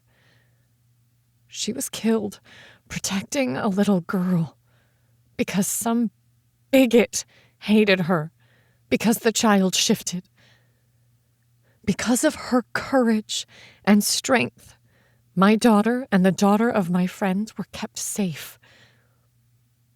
She was a member of my family, and her absence is like a void in our hearts. Toni took a deep breath, surprised to realize she was trembling. I know what it's like to lose those you love. She was family, and she was loved so much. Her voice broke on the last words. She never took her eyes from Lorena's, willing her to let Toni past the grief, the anger, the devastation. Lorena looked away at first, as Mama Watkins put an arm around her waist. I hear you. I just can't let go. She was going to call me today, catch me up on what was going on. She was so proud of everything you and your friends were doing. She told me she wanted to be like you. But with all the anger, the hate swirling around, I just thanked the Lord every night she wasn't. Toni managed not to flinch at that. But I still lost her to people that hate. Now it isn't skin color, it is fur. When will people learn to love like the good book tells us to? When will I get my baby back?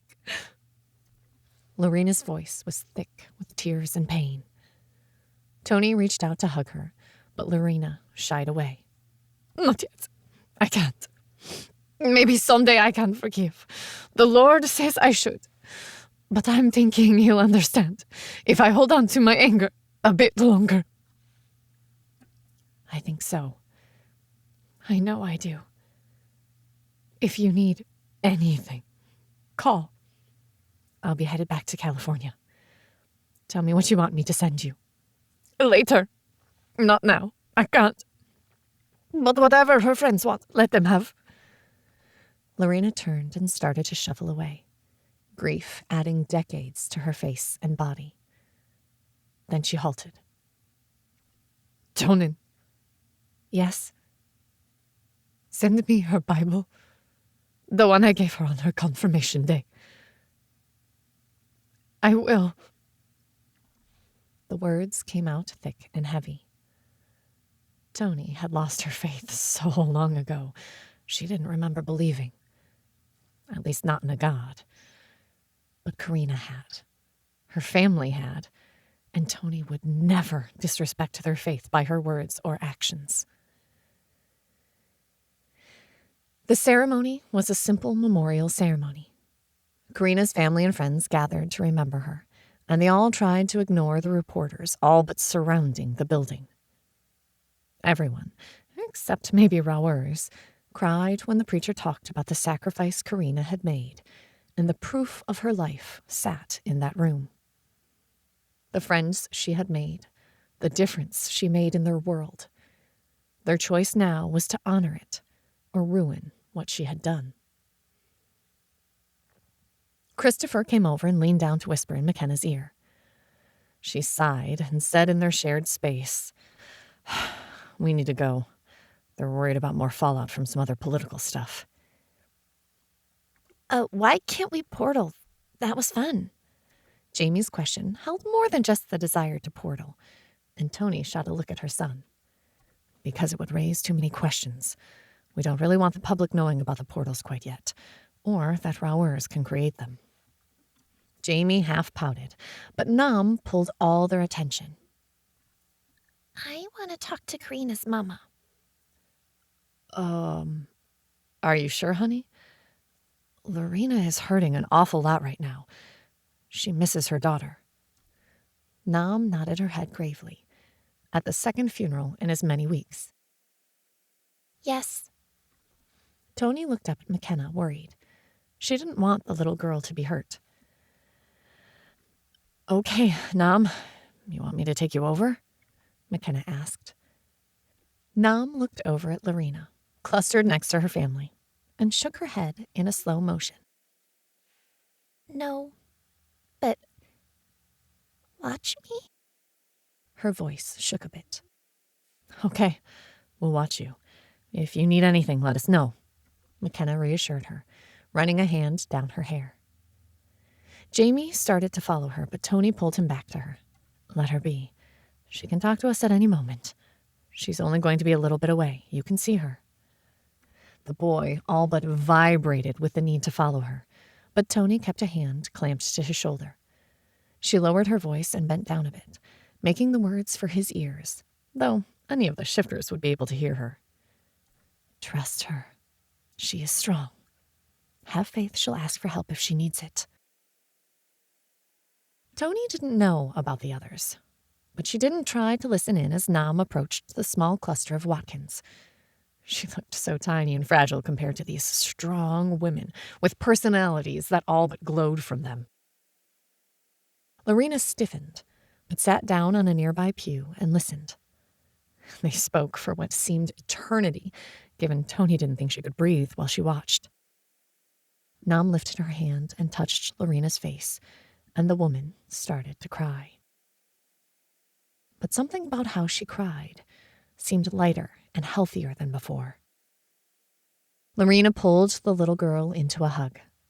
Then Mama Watkins did, with the rest of the family touching her head with gentleness as Nam headed back.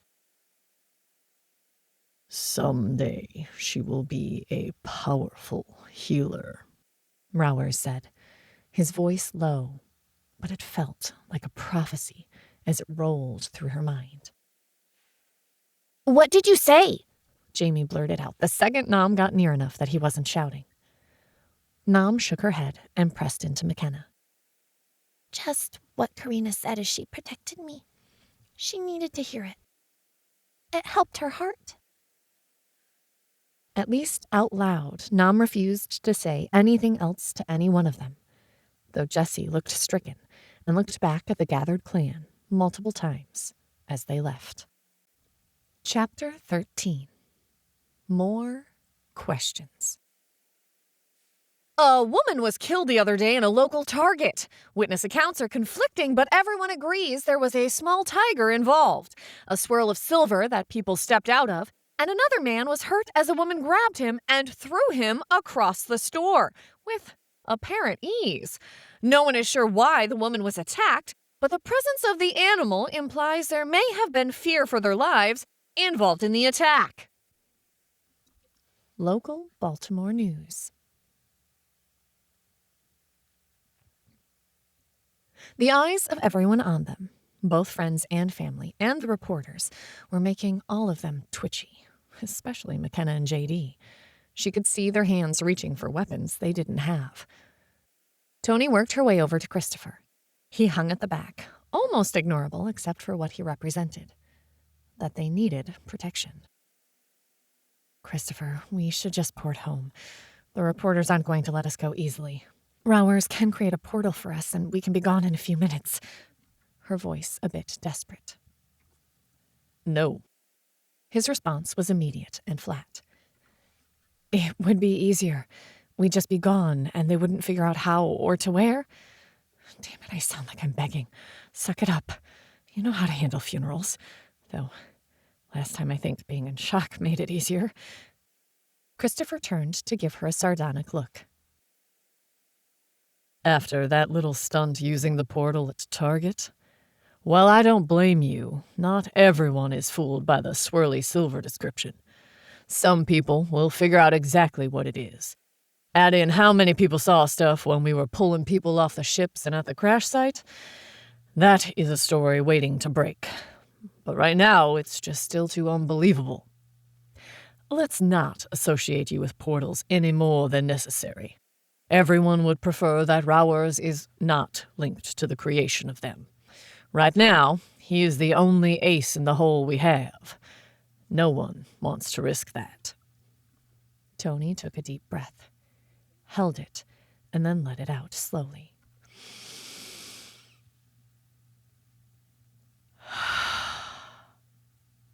Point. Sorry. Toni, don't apologize. Everyone has lost so much lately. We're all edgy and suffering from PTSD in one way or another. He gave her a crooked smile, but there was little humor in it.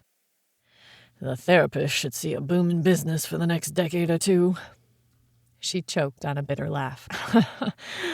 Point. Either way, I think we're ready to go. The socializing had wound down, and some people had already left, though the cluster of the Watkins women remained. But she had nothing left to say to them.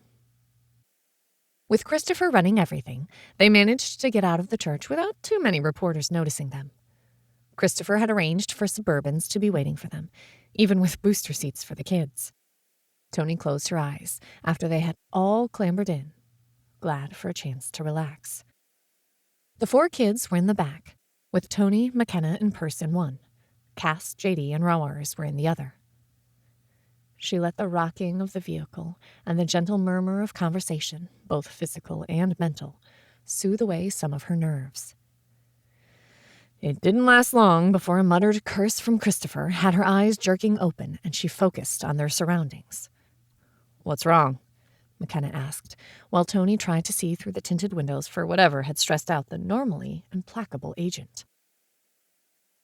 We aren't at a military airport, but a small private one, and there are reporters waiting for us. We need to park a certain distance away, and we're going to have to run that gauntlet. Should we shift? JD asked from the other car. McKenna passed on the question. Christopher pondered it as he finished parking. No. Given the current atmosphere, it would only fan the flames. My suggestion, walk straight towards the plane. I've texted the pilot, and they'll have the stairs down and waiting for us. Just don't respond to anything, and while it might be intimidating, I doubt they will throw more than words. Keep the kids in the middle. Get out on the passenger side. I parked in such a way the other cars providing cover. Shit. It's starting to feel like I'm living in a war zone again. I'm so tired of this. I want to go home, have my life, go to work, and just be normal. Toni fought back the wave of self-pity. It helped nothing, and if anything, made it worse. "Okay, kids, out. Stay in the middle," she ordered, as the kids scrambled out. They looked a bit wild-eyed, since already she could hear the reporters clamoring and starting to come around the vehicles. "Go straight," Christopher said, moving to the V the two car noses made. "The other car is backing up now." The words were spoken, and the other vehicle moved back as if on command, and he strode forward. Rowers behind him as the point in a diamond. McKenna, Cass, then the kids in the middle with JD and Perce on either side, leaving Toni at the back, with the other agent leaping out of the car coming to back Toni up. He didn't pull a gun, but she knew he was armed, and didn't know if that made her feel better, or if it would set off a brush fire of public wrath. She was so tired of public wrath. It hurt so much right now, and the reaction of others just added salt to an open wound. The second they emerged from between the two vehicles, the reporters descended on them like a swarm of bees, buzzing and snapping, the shouted questions and camera flashes disorienting her. Did you know she would die when you let the paramedics take her? Did you try to kill the man you attacked? How do you feel about the fact that your monsters caused a good woman to die? That question, shouted almost right at her, had her spinning, and Toni could feel her claws under the surface of her skin. "Don't," the agent behind her said as he kept pressing her forward. Toni fought back her emotions and tried to shut out the shouted comments. Do you know how many people died because of the asteroids? Why didn't you stop them? What did you think would happen when you taught people to become monsters? How can you live knowing you've destroyed a man's life? He'll have a record because you stopped him from killing a monster. Again, anger rippled through her. Toni wanted to lash out, to show them what pain and having your life destroyed felt like. She should know. "Toni." It was McKenna's voice. Toni looked forward, but McKenna hadn't turned around, still being hustled to the plane. "Ignore them. We know the truth. What they say doesn't matter." But it did matter. The idea that Karina was being dragged through the mud, and right now with the efforts to rebuild so much, no one would take a journalist to task for twisting the truth. That burned and stung, like acid on an open wound, but at the same time, McKenna was right. It didn't matter. No one could change what happened, and Karina would be in their hearts and minds for a very long time, if immortality was a thing. The steps up the plane beckoned, and Toni fled up them, hearing the last agent signaling they could close the door. He was local and would stay there. "Everyone buckle up. We have clearance and want to get out of here fast."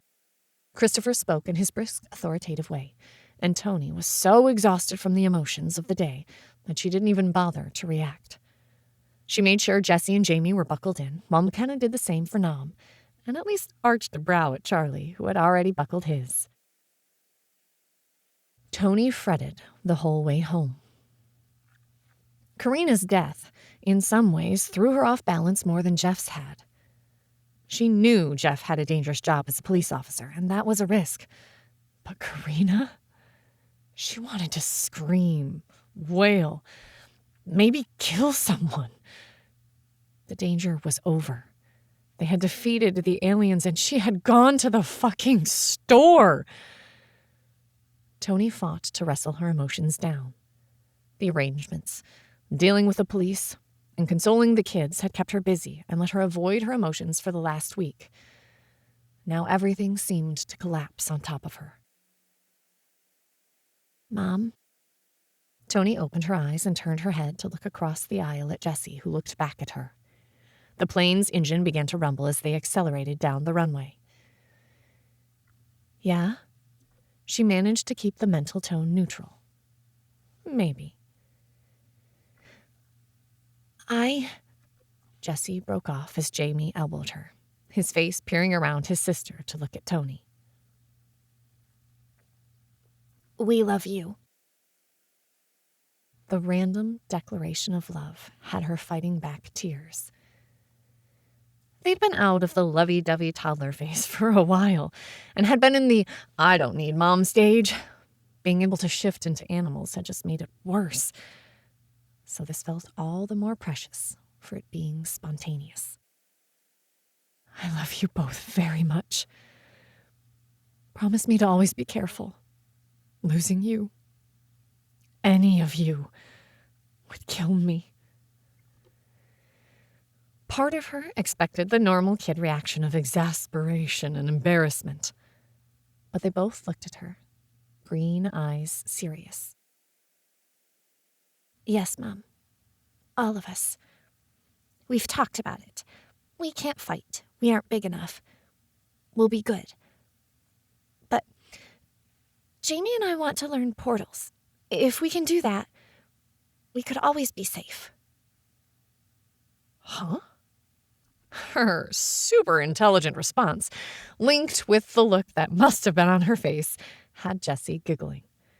The sudden acceleration pushed her back into the seat, giving her a minute to come up with a more coherent response.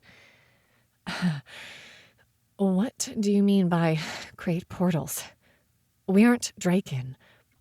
She didn't mention how much it called to her. She hadn't told anyone that. Jamie can feel them. All he's done is talk about them since we went through. Nom says you can too, but she and Charlie don't feel portals. At least, not like Jamie. He's been writing more math in his notebook. This time, she dodged the elbow her brother threw her way. It's full of letters and squiggles and doesn't look like math, but he swears it is. But if we learn this, we would always be safe. Can we, Mom? Please? The mixture of begging and whine made her smile. That, at least, was normal. Let me think about it. It isn't a no, she said quickly, before any more wheedling could occur. But I need to talk to Rowers. There are things you don't know, things I don't know if I'm ready to tell you. Jessie frowned at her, and Jamie pinged with a curious sound.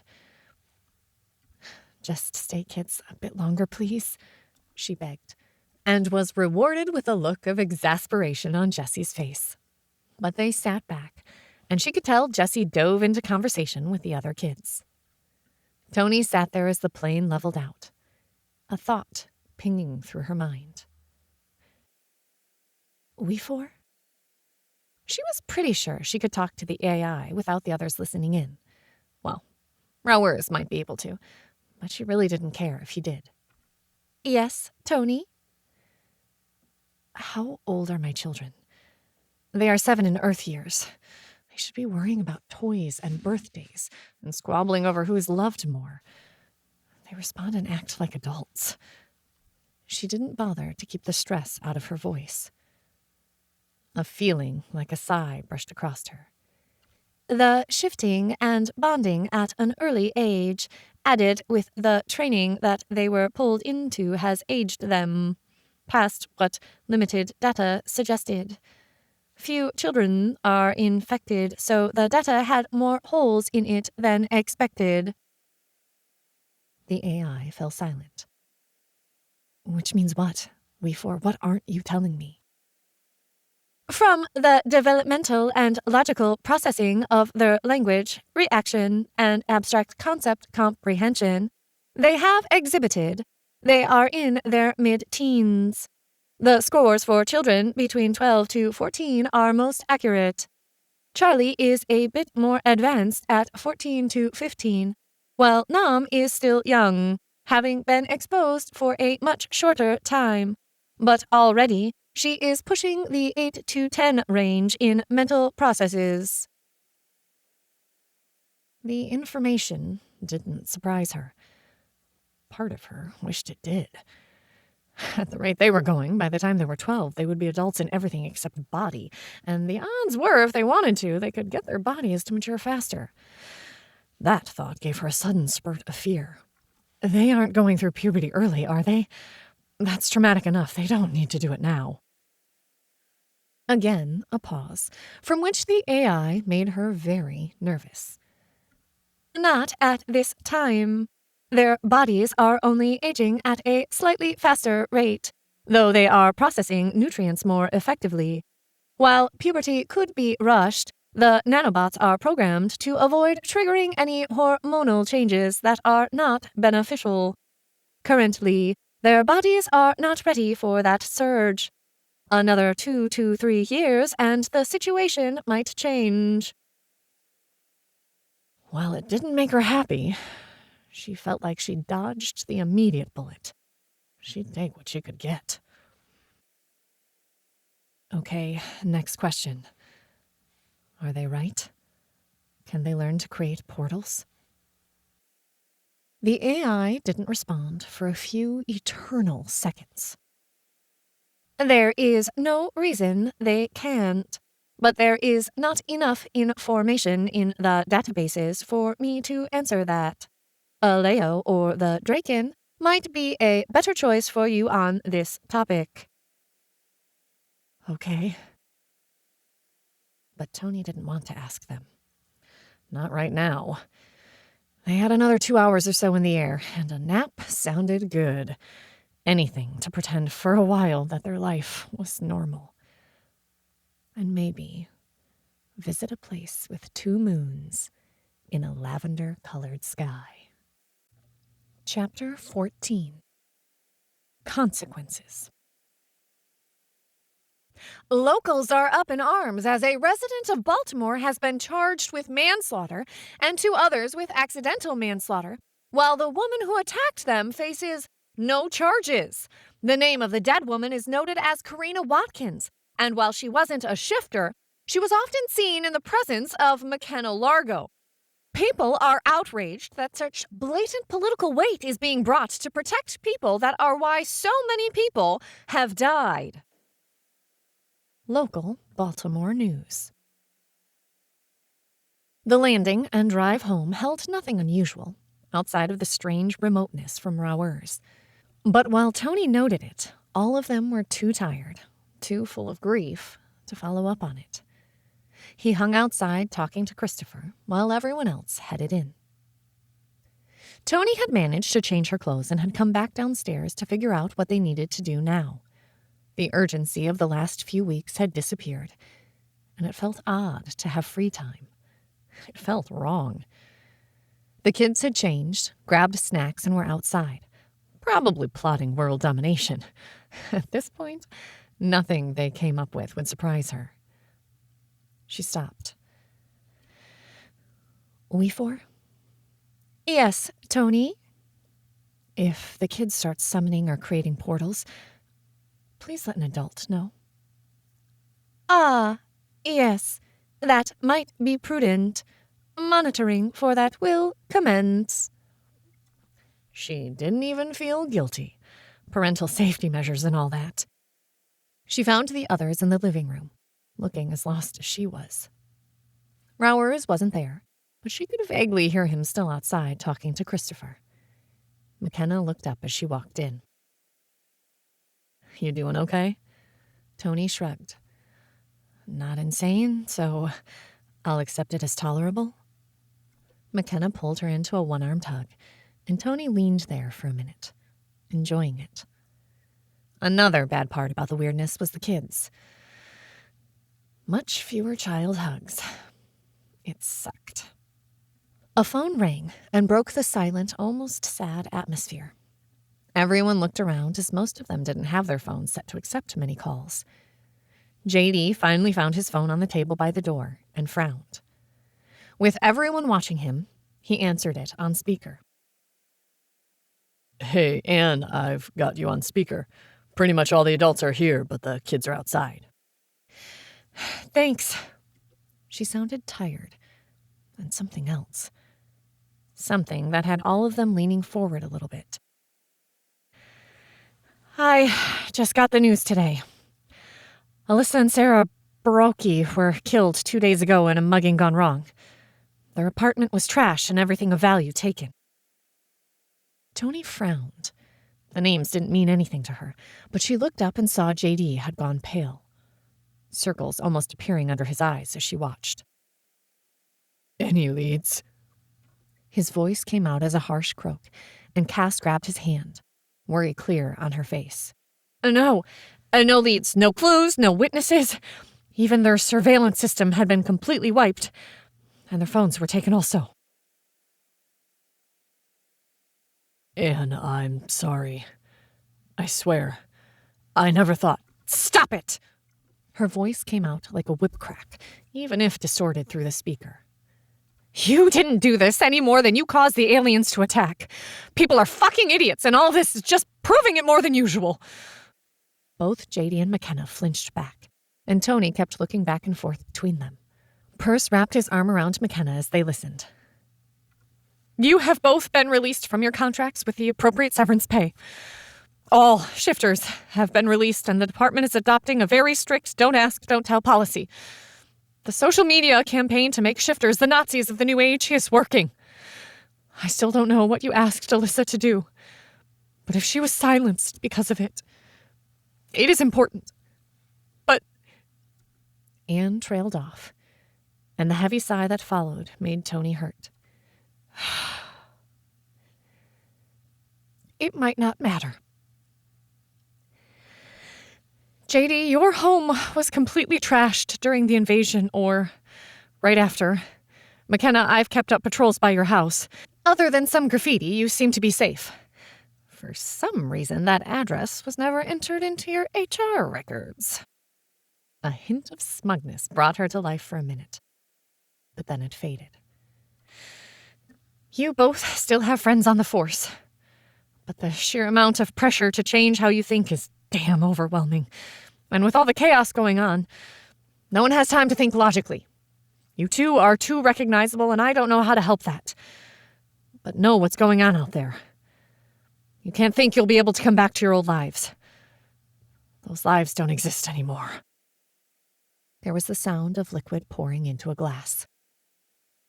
I don't know that I or Kirk can do much or even anything for you, but if you come back to Rossville, let us know. And guys? There was a strange pause, and everyone leaned forward slightly. Thank you. I have a damn good idea of what you did for us, for the world. And that never happens without paying a price. So, thank you. Before anyone could say anything, Anne disconnected with a beep, and the phone went quiet. JD reached out a hand that shook slightly and picked up his phone, slipping it into his pocket. Cass took his hand as he settled back down. Everyone just looked at each other, unsure of what to say or do. Toni knew she had no idea and was very glad that other than a few parents, almost no one knew she changed. Suddenly, the rapid growth in her children might be a good thing. With the right ID, they could pass as third graders, go to a new school, and be in the same class as Charlie. No one would connect kids that were years older with her. Before she could go any further down that path, the door opened, and Rowers walked in. His presence seemed to break the odd tableau of silence. His look, though, had Toni standing up. Not springing, but standing and moving over to him. Is everything okay? You have a funny look on your face. The emotion I am feeling is confusion. Does my expression reflect that? Toni looked at his face. The drawn brows, slight frown, and muted colors swirling in his eyes. I guess I shouldn't tell him he looks constipated. Close enough. I must think on what Christopher relayed to me. The way your world does things is convoluted and makes little to no sense. Oh? Cass perked up, looking at him, and Toni could tell everyone would be interested in anything that distracted them from the little drama of their lives. Yes, tell us. Kinda nice to know everyone is as confused as we are. McKenna had a wry tone to her voice, but she waved to the chair next to where Toni had been sitting. Rowers moved through the area slowly, as if he was trying to make sure his tail didn't hit anything, even if he was in human form. Settling his bulk into the chair, he closed his eyes. Excuse me, I am trying to order my thoughts. The human approach to things makes little sense. Toni wanted to laugh at that, and could see McKenna and JD's lips twitching a little bit. The ship we landed. Toni choked at that. Landed? If that's what he calls landed, I'd hate to see crashed. It is a significant windfall of technology and science advancement, correct? He looked around as if to verify.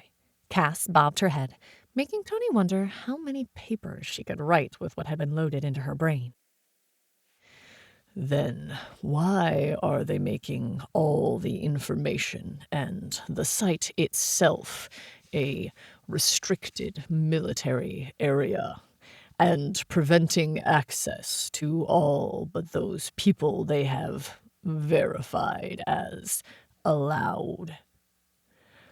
Why are they not asking other nations, other scientists to come and learn what the Elentrin had in their databases? Why are they preventing the information from spreading? The Elentrin will come back. Should they not be doing everything possible to make sure when they return, you have a way to defend your planet? There was a collective sigh, and McKenna leaned back. In one word, power. If they control the information, they have power. It's a power play to make the other countries come to them.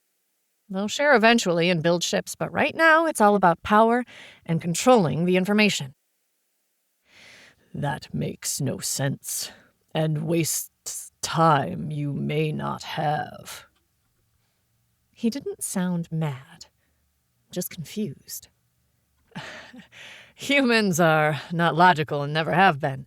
Expecting it will just make it worse for you, Perce said, his tone wry. But at the same time, you'll be surprised at how fast they can move with the proper motivation. And trust me, right now humans are very, very motivated. Rowers nodded slowly. If you say. But they are asking me to not use portals anymore. Something I did not agree to. Portals are normal for me. I cannot imagine not using them. And they have no control over my actions. A flash of a smile on his face. Though I do not think they understood my answer. Toni grinned. Something like, I understand your concern, but not that you're going to do it? Very similar, yes, Rowers said, nodding at her. Though I think Christopher understood that I did not agree. He flexed his shoulders as if trying to stretch his wings. They all fell silent until McKenna stood and started to pace. Toni wanted to smile as her friend did that. It was her signal she needed to think. Basically, the government has cut us loose. Doug did say the house is paid up through the year, so we don't need to worry about it for a few more months. But they can't afford to be associated with us. They need to keep Rowers controlled and are locking down the biggest scientific treasure haul ever. The question is, what do we do now? Do we do anything? Or do we just do what everyone is telling us to do? Keep our heads down, pretend we aren't who we are? The questions fell like bodies into the silence, full of weight and risk that they didn't know how to address. There is also the offer I made.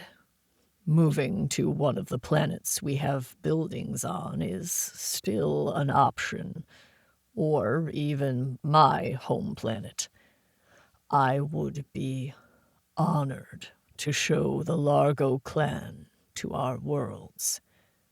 That took the breath away even more deeply than what McKenna had said, and the area vibrated with possibilities.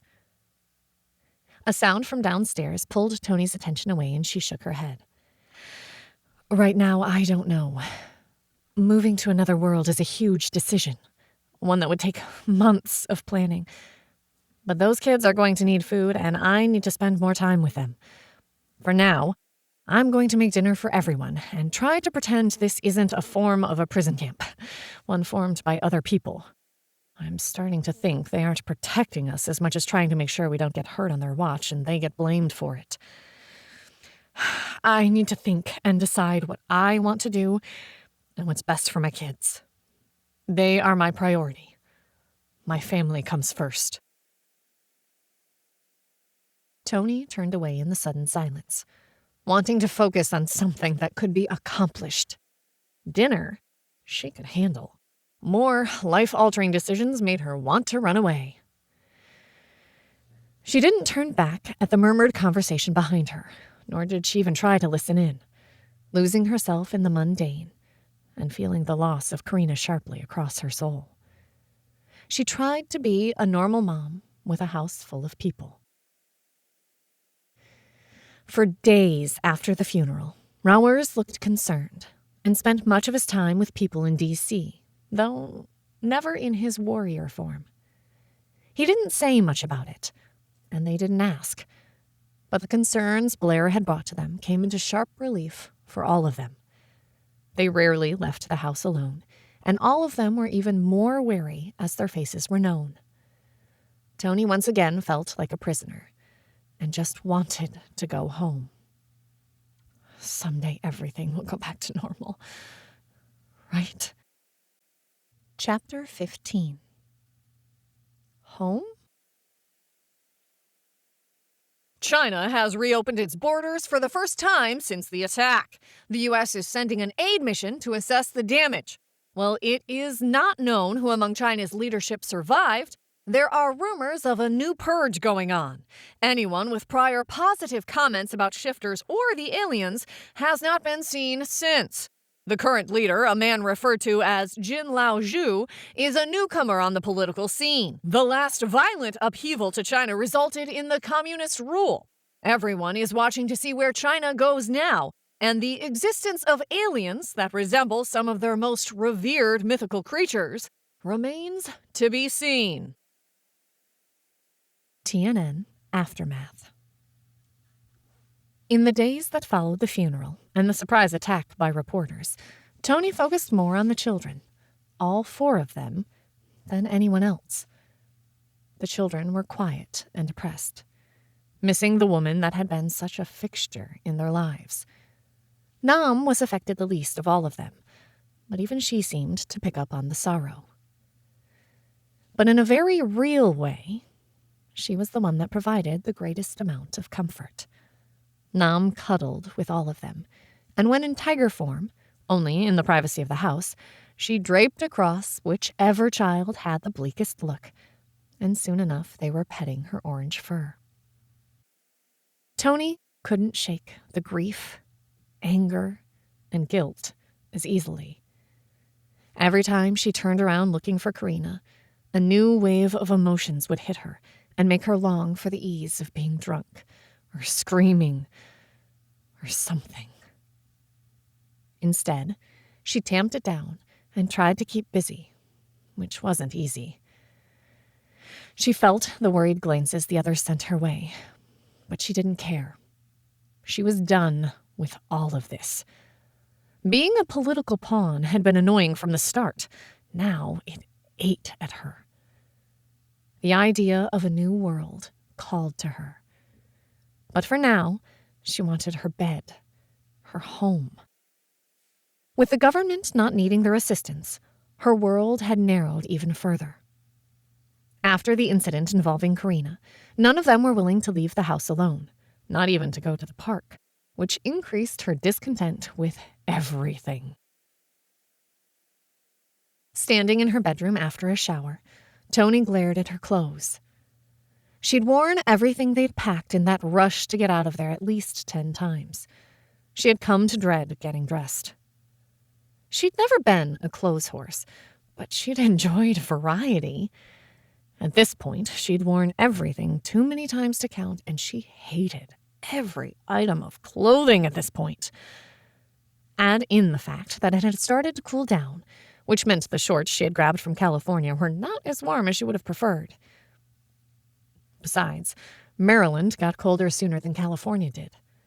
There were stains on half her shirts, and most of what she owned still hung on her. The need to go shopping and get new clothes that fit called to her, also. But she didn't want to be in public, around strangers. She was still putting on weight, but since none of them were gorging, it was taking a while. The only ones that shifted regularly were the kids. You never knew what form they would be in at any given point. Half the time, they even slept in animal forms, in a cuddled pile of adorableness. Everything ate at her. And while she knew the others were talking over options, she avoided it. The idea of another world wasn't anything she was ready to talk about, despite dreams and long-buried desires. Exposing that part of herself felt too raw, too vulnerable. She hurt enough right now. In an effort to keep herself busy, plus the fact that the two couples were enough to make her crazy with her cuteness, she'd taken over most of the cooking. It gave her something to do, and juggling enough food for 5 adults, 4 kids, and Rauers required her attention and frequent grocery delivery. On a normal night, food prep and cooking were something she did with grace. That night, everything went wrong in the kitchen. The rice boiled over, the oven was set to broil instead of bake, the vegetables had rotted, and she dropped the bowl of chili on the way to the table. Everyone pitched in to help mitigate the disaster, but the cascade of stupid, small, petty disasters broke her ability to stay quiet and deal. "When can we go home?" she asked in the middle of the meal. All conversation froze as everyone looked at her. "What?" "We're trapped here as their token, controlled shifters. They don't need us anymore. They don't want us. Hell, I won't go back even if they beg. Too many people know we're here, and I'm ready to go home. They've even reduced Rauers to phone calls, scared of him being seen with them. I don't want to be here anymore." Toni struggled not to whine, to keep it to logical statements, but her voice trembled. "I want to go home. Is that too much to ask?" "We have the money, so I guess any time, though probably can't expect the government to pay our way back, and airfare is still expensive right now," McKenna said, a thoughtful tone to her voice. "Is there a reason Rauers can't port us back? He never agreed to quit porting, regardless of what they think." Toni didn't know how or why Rauers seemed to have moved in, but he had, slowly mimicking their habits.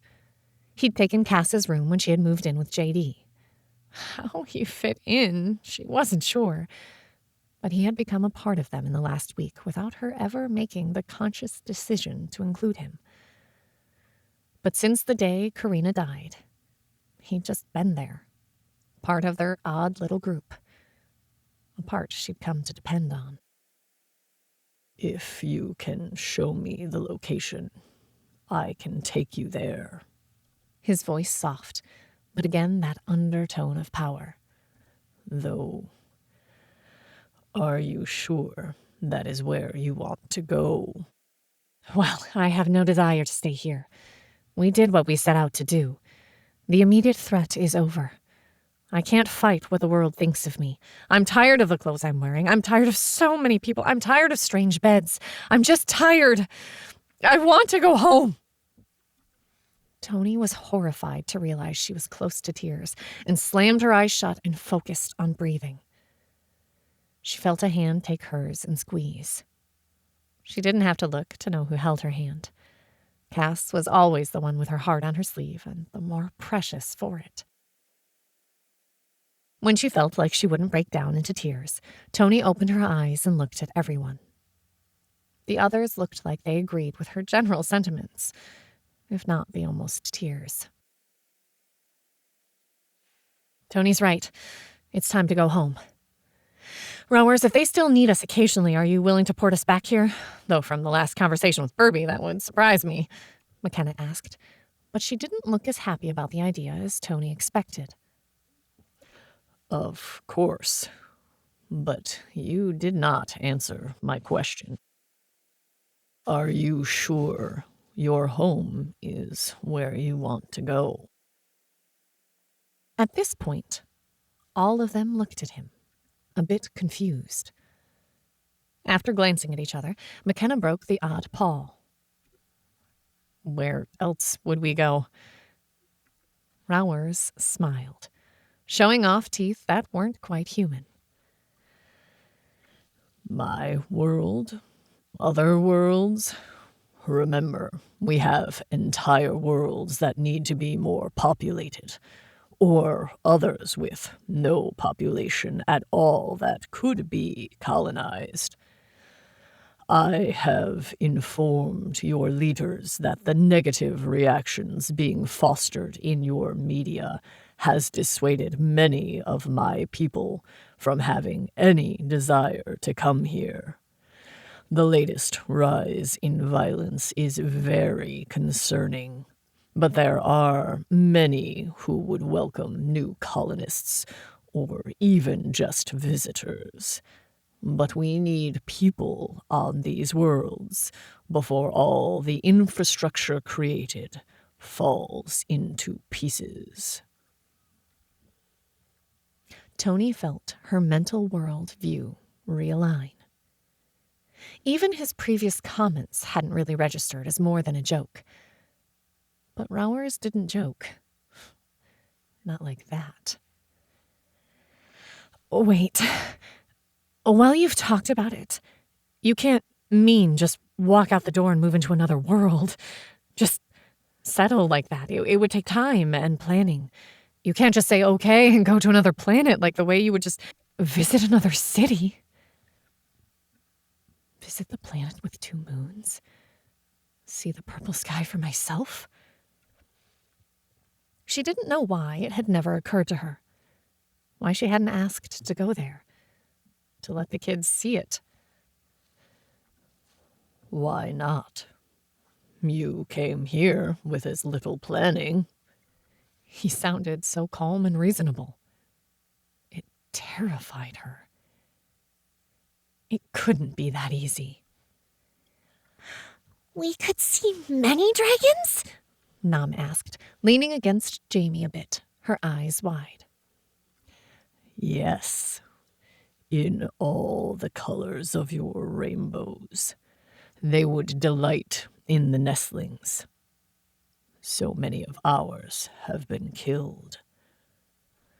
An aura of hope and wonder sprung up around the table. But before anyone could say anything, Toni interjected. Not yet. We need to go home and see if we even have lives anymore. JD might be able to salvage something from his damaged house. None of us have jobs, but we still have responsibilities, things we need to do. The money the government gave us will last for a while, but for right now, I want to go home, sleep in my own bed, and see what life can be. See how bad it is before we run away from our world. She didn't voice her fears or concerns or how very much the idea tempted her. If she had been single, no kids, her answer might have been different. But right now, she needed familiar places. Toni has a point. I need to see if my house is standing, Perce said, his voice thoughtful. Talk to my friends and parents. I don't know if I could just walk away from them. Helena and the kids are clamoring to see me. Cass spoke and reached out to touch JD. Well, us. Yes, I think we need to go home first. She finished looking at them. Then decide. If nothing else, maybe a mini vacation in a few weeks?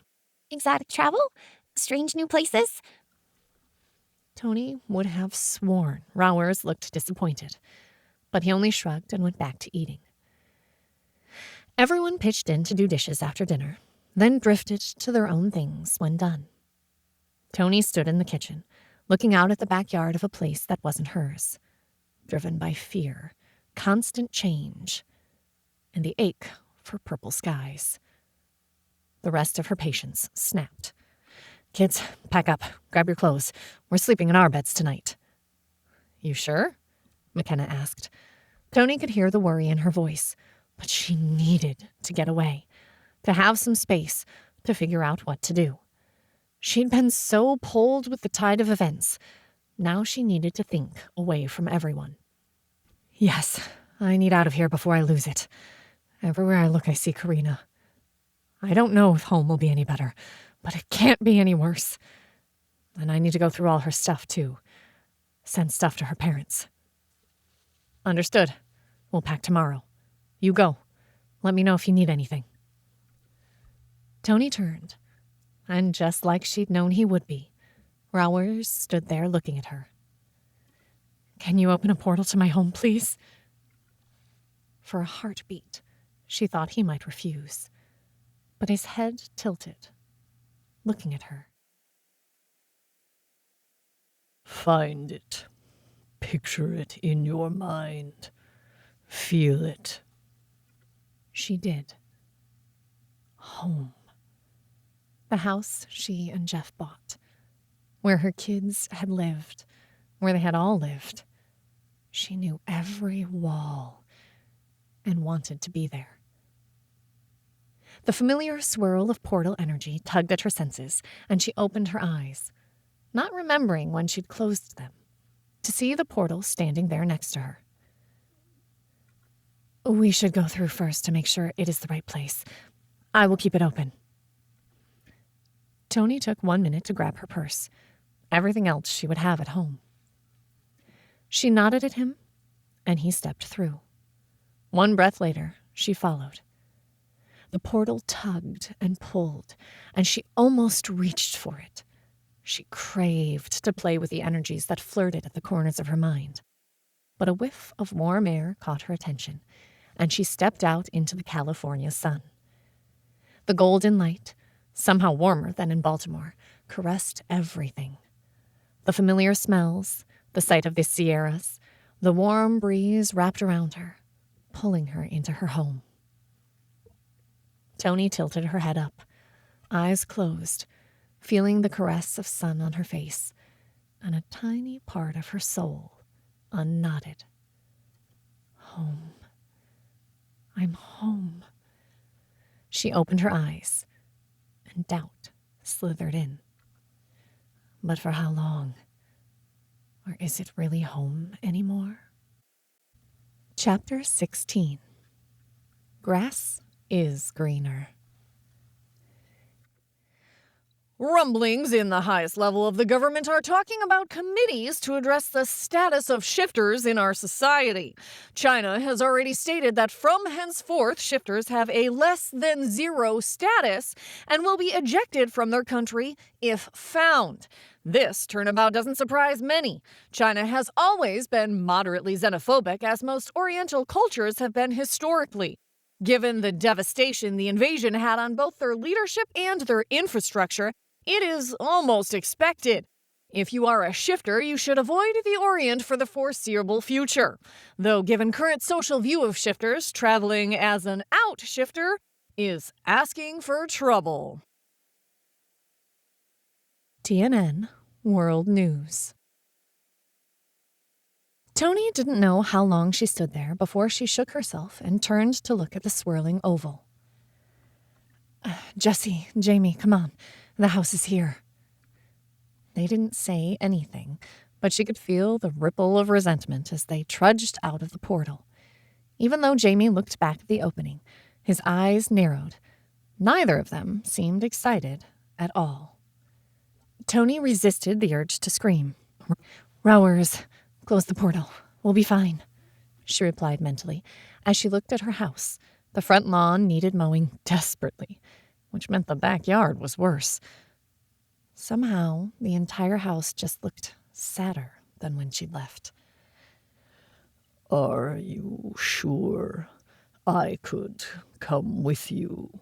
He offered, and she felt an odd note of hope in his tone. She pushed it aside. Entertaining the alien was not her job. Nope, we're good. This is just family stuff, she replied, distracted by the weeds growing up in her driveway and a cracked window pane in the front window. At least her garbage cans had been in the garage where her car should be. Very well then. You may call if you need. Will do, she responded. She wasn't paying much attention to Rowers or his responses, too filled with relief and worry about being home. A mixed sense of dread and excitement filled her as she unlocked the house, the kids lingering behind her, their very silence evidence of pouting. As she pushed the door open, a whiff of warm, stale air escaped, along with the smell of rotting food. Crap, she muttered. Must have lost power while we were gone. Things went bad. She sighed but walked in, heading for the back door to open it and air the house out. The twins followed her, making every step seem like they were fighting against gravity. I don't want to stay here. Can we go back to the others? I want Charlie, Jessie whined. Toni didn't have to turn around to know Jamie was nodding with his sister, the same pouting look on his face. No, this is our home, and first thing we are going to do is get it cleaned up. So go, put your bags in your bedroom, then get trash cans and trash bags. You get to help me clean out all the rotting food. But, Mom, Jessie broke off when Toni turned and gave her daughter an uncompromising look. This is not up for debate. You will do as I said, and I do not want to hear another word about it. Her voice hard and cold. They both sagged and trudged into their bedrooms. You'd think I'd said they could never see them again. Not like I don't know they are chattering away in their minds right now. I just want to spend some time as just us, as just my family. Even with the kids sulking and moving as slowly as they could, in 3 hours she had the expired and rotted food in the garbage cans and sitting on the curb, a load of laundry going, and clean, unworn clothes on all of them. Jessie wore a newish shirt and seemed a bit happier with clothes she hadn't worn for the last month. They'd only taken about a week of clothes with them, so wearing something new felt wonderful. Jamie had grabbed a book he had not packed and apparently not read. While their resentment still lingered, at least they seemed a bit happier with familiar things around them.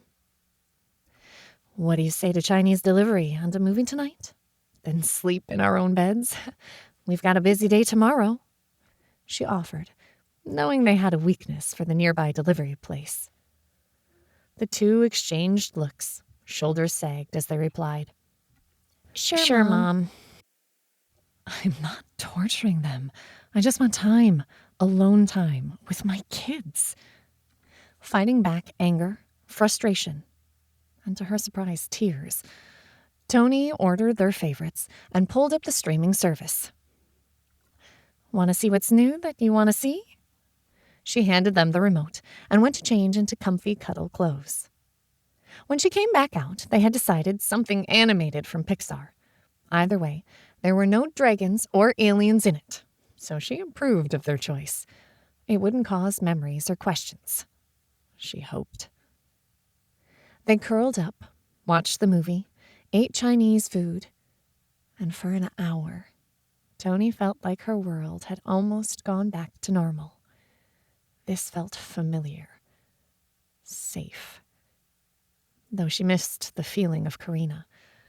Often she'd be gone on the weekends, so for now, she could pretend. That was fun. Tomorrow, we need to go through Karina's stuff and start shipping things and packing up the rest. Is there anything you want to keep? She hated making them go through the process this fast, but her loved ones had already waited too long. Maybe.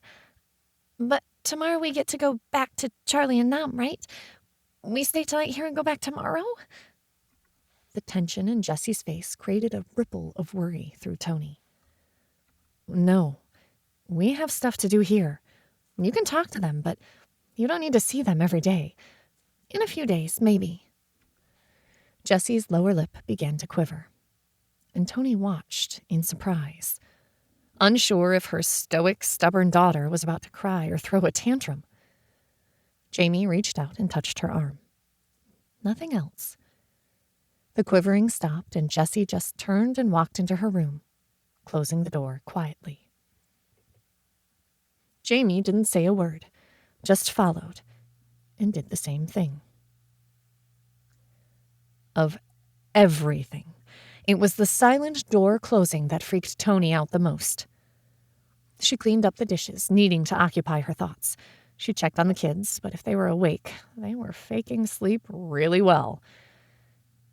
It struck her as odd to see them in a bed by themselves. Toni chased sleep, feeling like she was making a huge mistake, but she couldn't figure out where she'd gone wrong. The next morning, the twins were up waiting for her. Again, overly silent, in a way that reminded her too much of their animal natures. In an odd way, she almost wished they would throw a tantrum. That, at least, she knew how to deal with. There wasn't much to cook with, but with dried milk and pancake mix, she managed to get them something to eat. They would have to go shopping today if they didn't want to live on canned foods. With a bit of chivying, threats, and muttered curses, they went to work on Karina's room. She pretended not to see the twins' tears after the first time she tried to hug them, and they pulled away. And they didn't comment on hers. She found the Bible and Karina's confirmation jewelry. She created that box with a few other objects she knew the Watkins would want. The kids each took something small. Jessie, a plush monster Karina had kept on her desk, and Jamie took her book of photos from the Hubble Space Telescope. None of them talked much, though the sulking and slow movements drove her crazy. Toni knew they were talking to the other kids, but she enjoyed the relative silence as they packed up the proof Karina had existed. Her friends had texted things they wanted, and she had boxes for everything. Her pack rat preparation tendencies had made her break down all the boxes from when they had moved in. By noon, they were done. A stack of roughly a dozen boxes sat waiting to be mailed, and all of them were hungry. The grumbling stomachs reinforced that. I'm going to go see if the car starts. Then we're going to drop these off, get lunch, and go shopping. She gave them a stern mom look, which felt odd. Lately, with the other two kids around, they were almost never poorly behaved. Today had been the worst in months, if not years. Can Nam and Charlie come now? Jamie asked, and it took all her control not to yell. No, this is our time. They're with McKenna and the others. I just wanted to enjoy some us time, okay? She fought to not let her frustration and jealousy leak through. Seriously, how the hell am I jealous about how much they'd rather be with others? They sagged again, but nodded. To her relief, the car started, but the red fuel light made gas her first stop. With the kids buckled into their booster seats, the ones in Baltimore had been new, she pulled out, headed into Rossville. She drove slowly, wanting a chance to look around, to see what might have changed. Traffic was light compared to what it might have been a month ago, but busier than she'd seen it during the invasion. It felt good to see the familiar landmarks, stores that she knew, and the smells of the area. Though as she filled up the car, she admitted she hadn't missed the higher gas prices. Okay, kids, what are you hungry for? There was shifting in the seats, and she saw them looking at each other for a minute. Then Jessie declared, Pizza. A choice that surprised Toni not at all. Though she wasn't up to a kid pizza place. After filling up, and a quick stop at the post office where they did help her bring in all the packages, she headed for lunch. She took them to Rico's, a small mom-and-pop shop where she usually got takeout. As far as she was concerned, it was the best pizza in the area. As she drove through Rossville to the strip mall, she watched and felt a coat of despair paint across her soul. At least 2 billboards advertised anti-shifter stances, one religious, one a gym. As they pulled into the parking lot, she took time to look around. It seemed safe and sane. But that didn't mean much. Oh well. Rayleigh's was 2 stores down, so they could just go there for grocery shopping. She just wanted enough for a day or two, and some staples. After letting the twins out, who had unbuckled as soon as she stopped, they headed over to Rico's. One of the other stores, a nail parlor, had a "No shifters allowed" sign in the window. The next had a sign that made her cringe. Dead due to shifter aliens. To her relief, Rico's was open, and they were ushered to a table. The kids, predictably, wanted pepperoni, and she could live with that. They put in for a large, feeling hungry, and the weight loss making her clothes still hang on her. The news was playing on mute, but she caught glances of the captioning, and nothing it talked about made her feel better. More riots, people being attacked for being shifters, and too many cops looking the other way. While America hadn't been hit as hard as other countries, just about everyone had lost someone they loved, one way or another. The pizza arrived, and the kids dove in, but were still abnormally quiet. She knew they were chattering away with the others, cutting her out of their world. Do I even want to know what they talk about all the time? And this is supposed to be family time. Why aren't they spending it with me? Parental guilt swept in as everything they had dealt with over the last few months flashed through her mind. With a groan of defeat, she pinged McKenna. "I'm being an idiot, aren't I?" she sent to McKenna privately, though who knows what that meant with Rowers. McKenna didn't even ask what she meant. "No, you're being a mom. You're stressed and worried. Home feels safer than a strange place. The kids, well, they are something I don't think anyone knows how to handle. And yes, my 2 are just as mopey as yours, I bet. I'll give him by tomorrow, you know." The sound and taste of bubblegum filled the mind space. "Trust me, they have both asked at least 10 times already if they can go visit, and they haven't been happy with my answers. By tomorrow, I might be begging you. But take tonight. Be a family." The last words left Toni with a sense of disquiet. That was what she wanted, right? "You guys ready to go get some groceries?" Okay. Their lackluster response had her fighting frustration again. She dropped cash on the table and they headed out. Even though no one said anything, she felt exposed and vulnerable. Was it the last few weeks of always having a weapon nearby? Or something else? Shopping wasn't quite the chore she had been dreading. The kids seemed eager to get it done and home, which made her suspicious as all get out. But she accepted their help and headed home with ice cream for them. And a bottle of wine for her. Chapter 17. Complications. The stock markets are scheduled to reopen next week for the first time since the end of the conflict. No one is sure where it will head, and the commissioners have said they will be watching carefully and close it if there are any big fluctuations. The Tokyo and London exchanges are set to open 2 days later.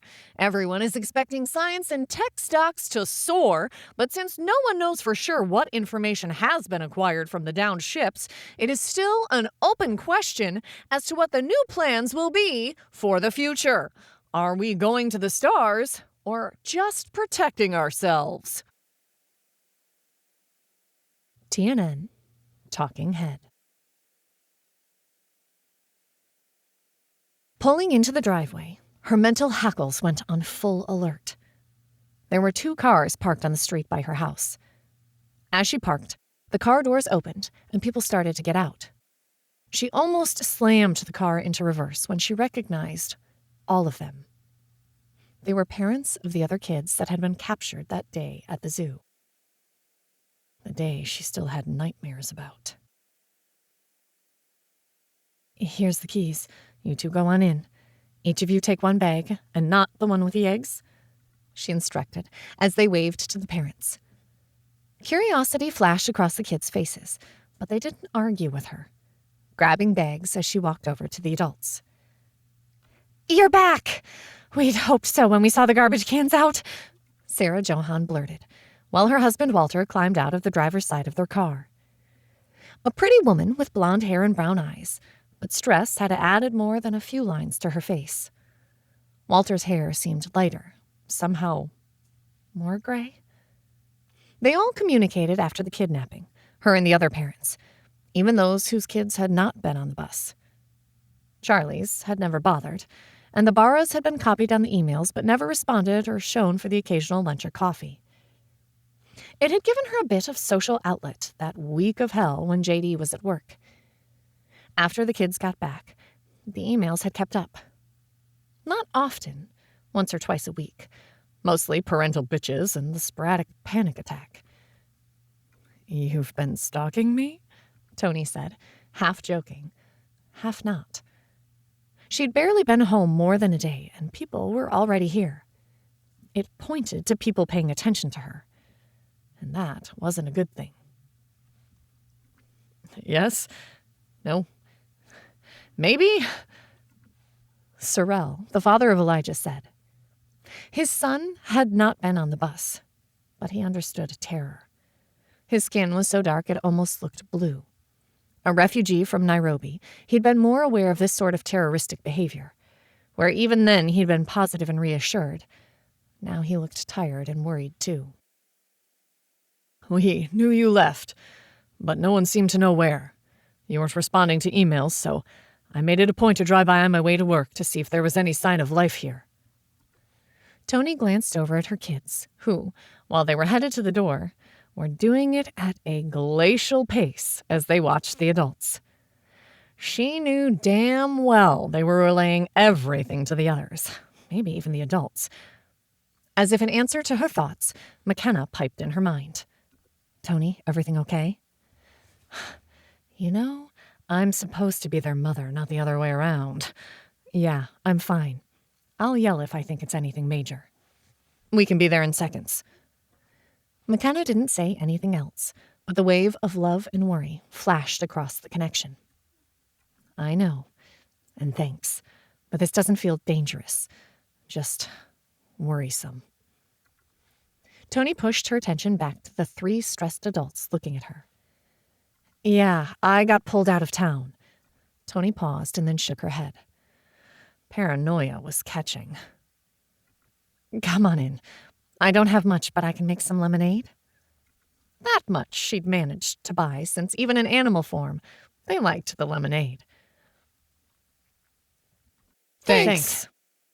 The three adults said as one. They helped with the rest of the groceries as she went into the house. Stress bled off a bit as they stepped in and shut doors behind them. "Go take a seat. I'll be out in a minute. You too," she directed at the kids. "Play outside or in your rooms. Your call. And the answer is no before you even ask." Jesse pouted, but Jamie dragged out the book he'd been packing around and headed to his room. Jesse followed, and Toni had no doubt she was ranting about the mean, cruel mom. A few minutes later, with 4 glasses of lemonade, she joined her unexpected guests in the living room, handing out the drinks. "Not that I'm upset to see you. It's just unexpected. Sorry I've been out of reach for a while. But what's prompted all this?" They exchanged looks she couldn't interpret, and that didn't provide any balm to her stress. "You haven't been around people much, have you, lately? People that know you're a shifter?" Sarah asked. Her hand wrapped around her husband's, and their knuckles were both so tight they showed white. "Well, yeah, I mean, I've been with my friends and we are all shifters.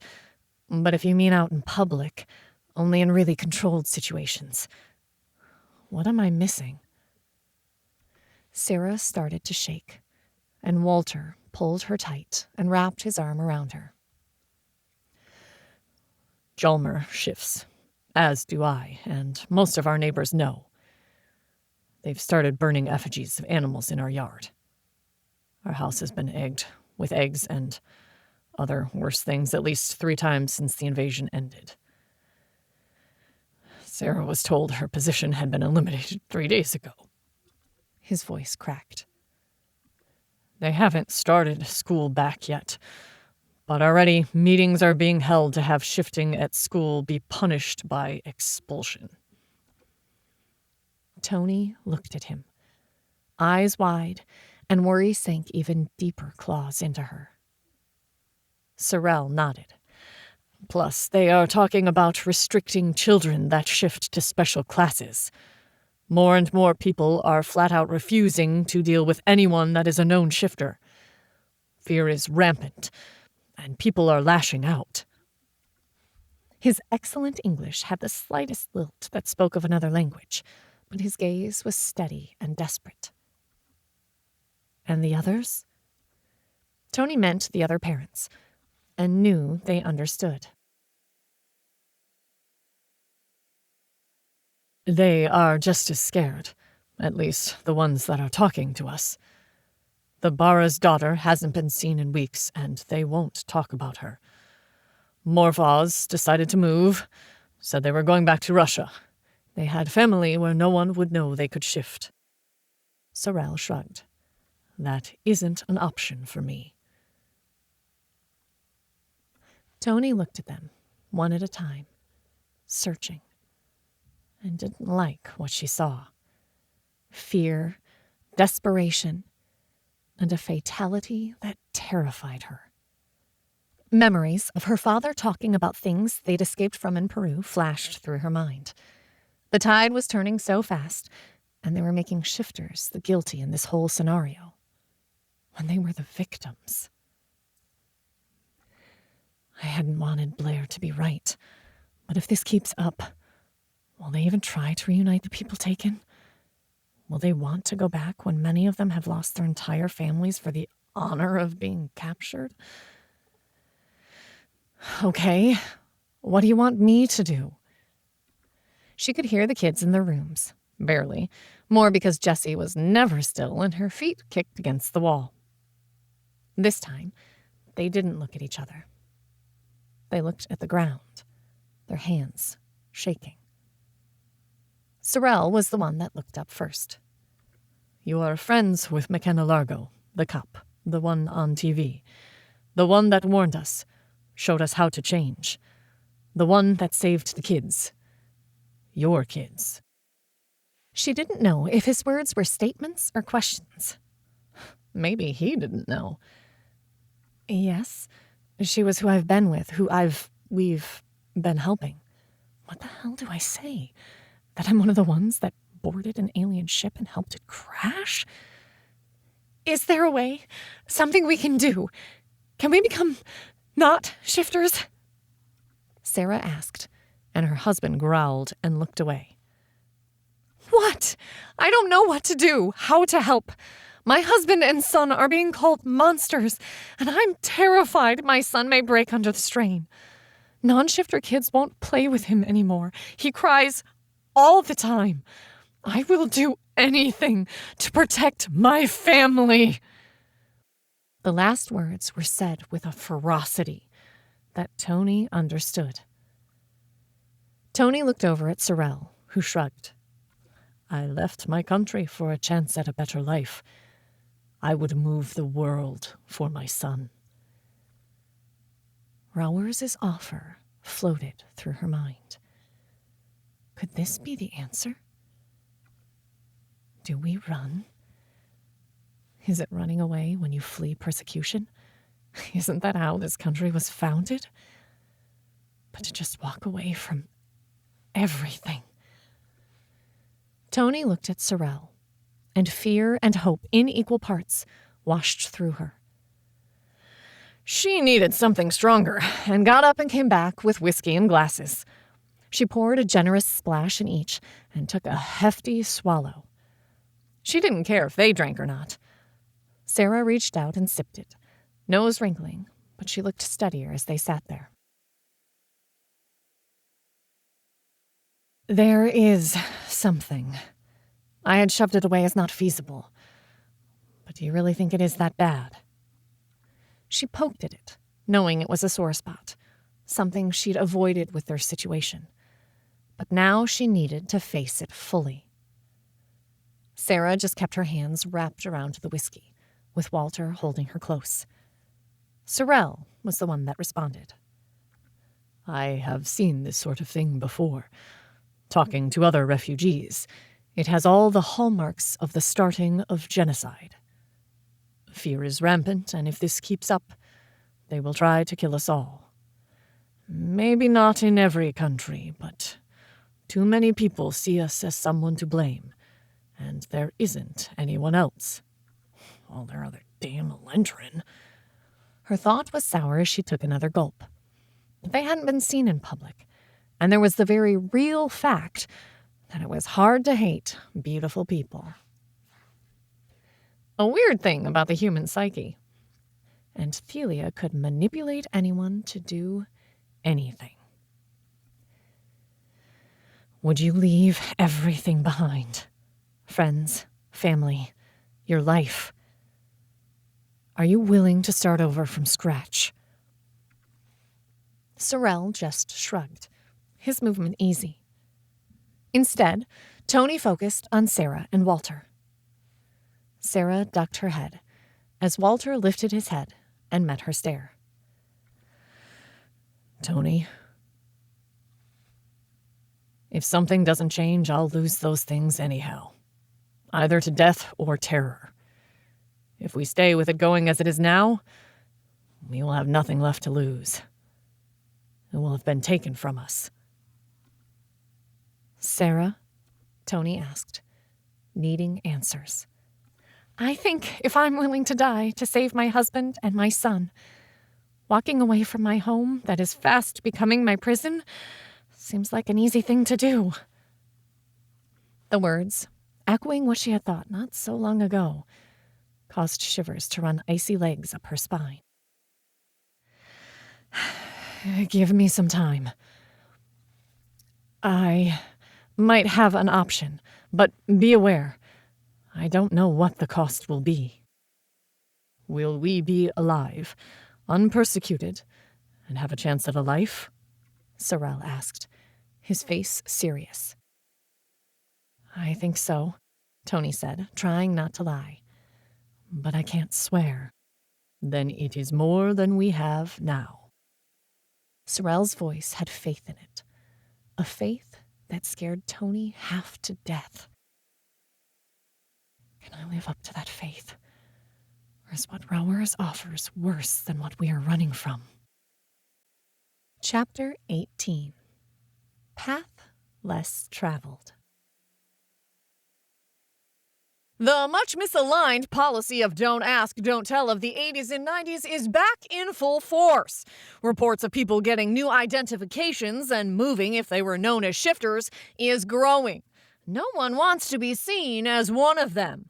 The brush that is painting tar over anyone presenting shifters in a positive light is sticky and almost unavoidable. A new wave is sweeping the world, not just the U.S.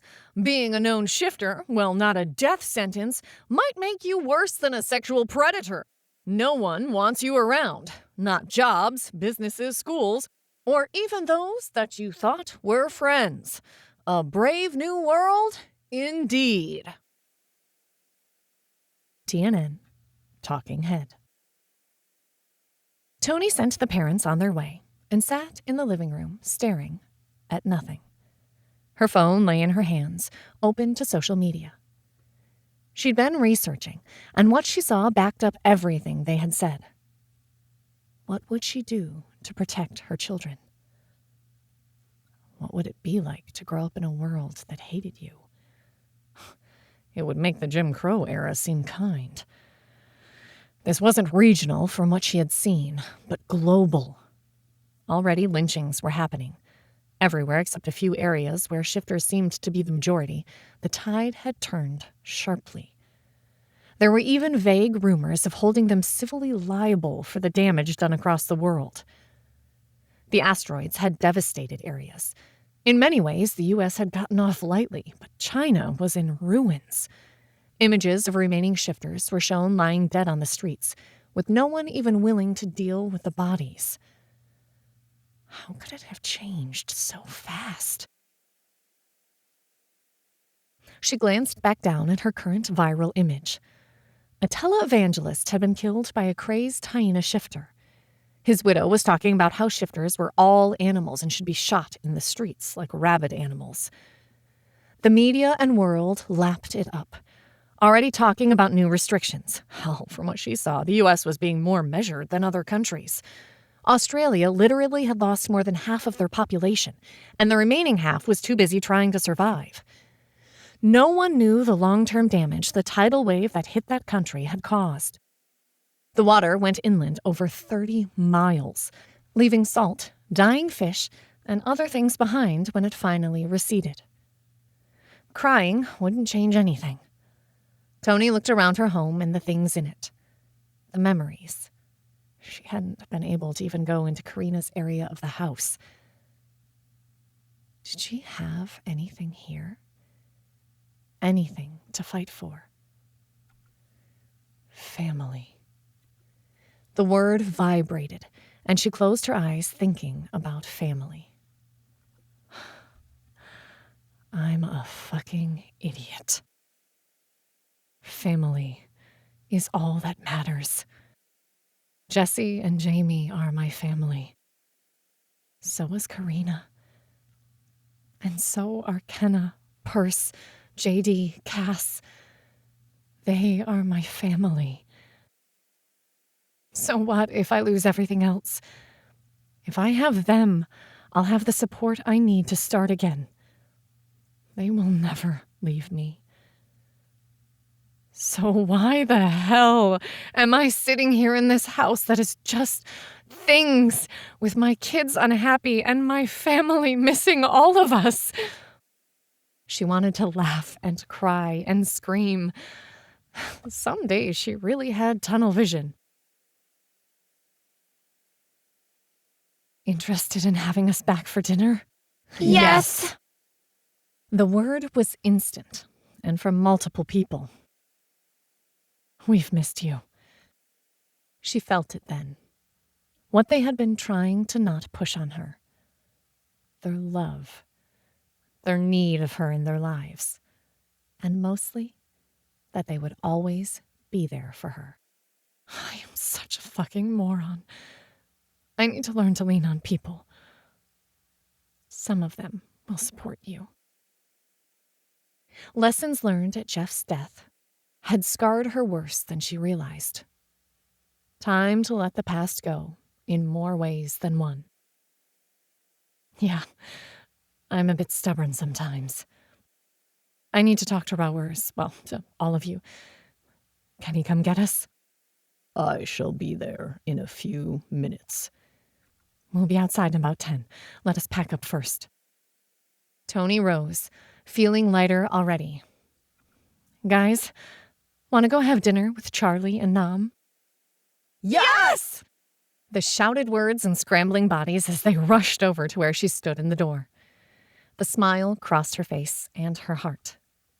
Get packed, new clothes, and put away the stuff I washed. Don't get too much. We can come back if we need to get more. They didn't even respond, just grabbed their bags and stuffed things in it. Toni followed their example and went to get her own bag ready. She stood there in her room for a long time and realized there was maybe one big box of random items, memories, things she would want to take. The rest? She gave a sad laugh and walked out. The rest had never mattered after all. Together, they left the house, locking up behind them. Rowers stood there, a silver portal behind him. She was glad she lived in a quiet area, but at the same time, she didn't care. Portals? Dragons? Aliens? Anymore, it just said home to her.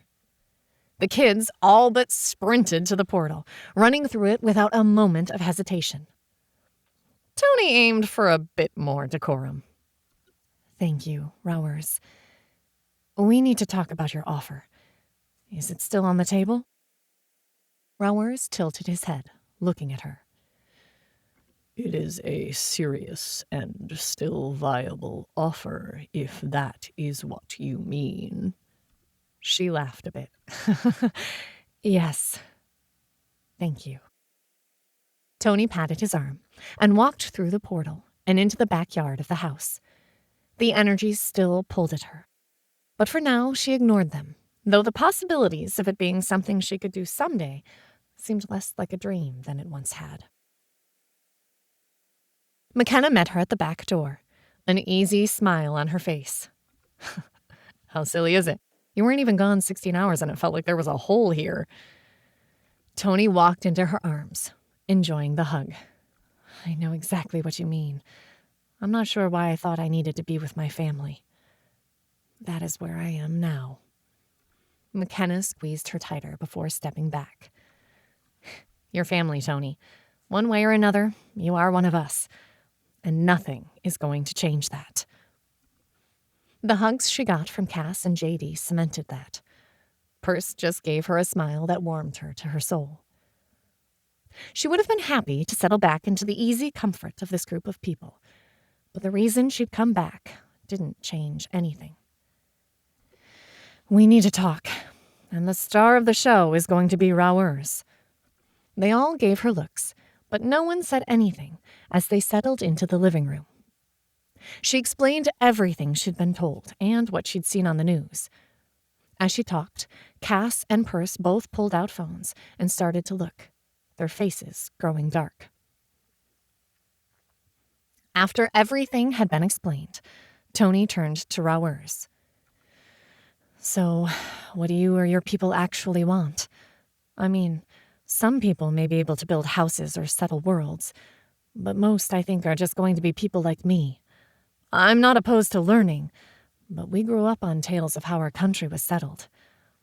I don't know if most of us would be able to do that level of deprivation, or even have the skill sets to survive. I don't want to take them from one dangerous situation into another. Hell, I don't even know how we'd get the word out without creating an even bigger problem. McKenna, her eyes narrowed in concentration, spoke, each word slow and careful, as if walking about a bomb.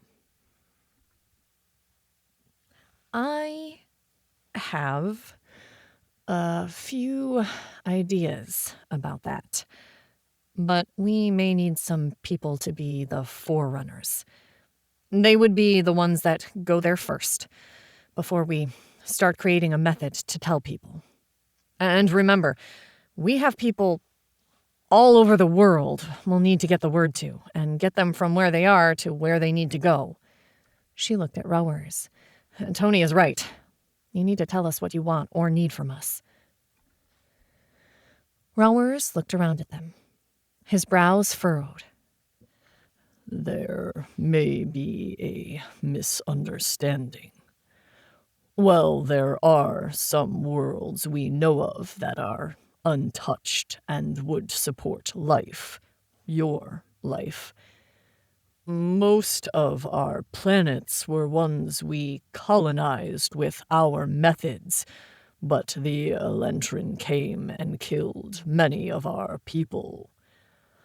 We abandoned our cities, leaving them there, empty. But if you will work with us and help us fight if they come back, we want to build worlds with you. Perce leaned forward, his eyes sharp. We? Your people? We've only seen you. Can you really speak so certainly about your people wanting this? Rauers tilted his head. They have listened. They have seen. Well, some of the actions of Earthlings have distressed and concerned some. The consensus is that you are excellent partners. Many are anxious to meet you, but have not wanted to overwhelm you. Your world is going through significant social upheavals right now, and the concern is that their presence may make it worse. They all looked at him. But what he said clicked for Toni. Wait. They see and hear everything you do? Like we share our interactions? Of course. Why would I be here if I could not share what options I have and what I see? How many are seeing and hearing this? Cass asked slowly.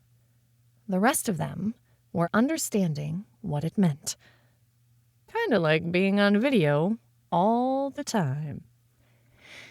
It is available to all, but only a few thousand actively monitor my actions. The rest take notes and then go to work on their own paths. Thousands? Toni fought back a wave of nausea.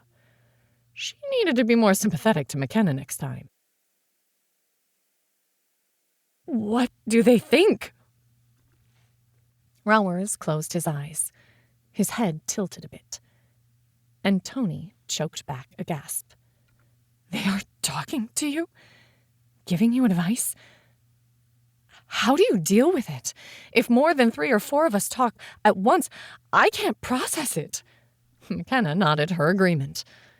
His eyes opened, and the colors swirled at them, darker than normal. It is not that bad. While I am sharing everything, only a few people can talk back to me, and only because they are my superiors. It is not like I have all my sibs nestlings chattering at me nonstop. The mind space you use is similar, but while everyone can hear and see, only a few can talk to me in it. Mostly, warriors use it to store our logs so our people can see what happened. It is one of the tests for being a warrior, along with the mass transfer and storage. Everyone relaxed a bit. Basically, he was a live media stream people could see and hear, but only admins could talk to him. That made much more sense, though it still felt a bit creepy. So how would it work? I mean, you're talking about creating a society from the ground up, with people bringing only what they can carry? JD asked, looking thoughtful. Why would they need to limit it? I believe cars would be impractical as we have no gas, but there exist houses, electricity, empty buildings for businesses, parks. We want to build worlds, but all but 3 of ours have been abandoned, and 1 is our home. The Elentrin are closer than they know to finding it. We don't want people to fight for us, but we would dearly love people to fight with us. Toni had so many questions. Their society seemed so much more open and honest.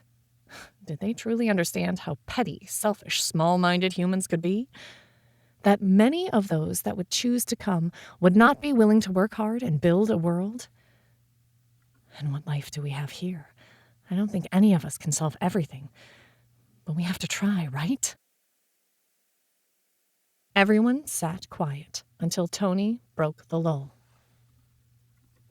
Are we really talking about creating a path for shifters to move to other worlds? What about their families, or where only one person shifted? That caught everyone. But then McKenna spoke. We know we're immortal, and that any children we have won't have the nanobots. But I can turn just about anyone. What? Her voice caught, and she choked a little. What if those that come are offered the choice to be made into shifters, into Kaylid? Everyone froze, looking at her.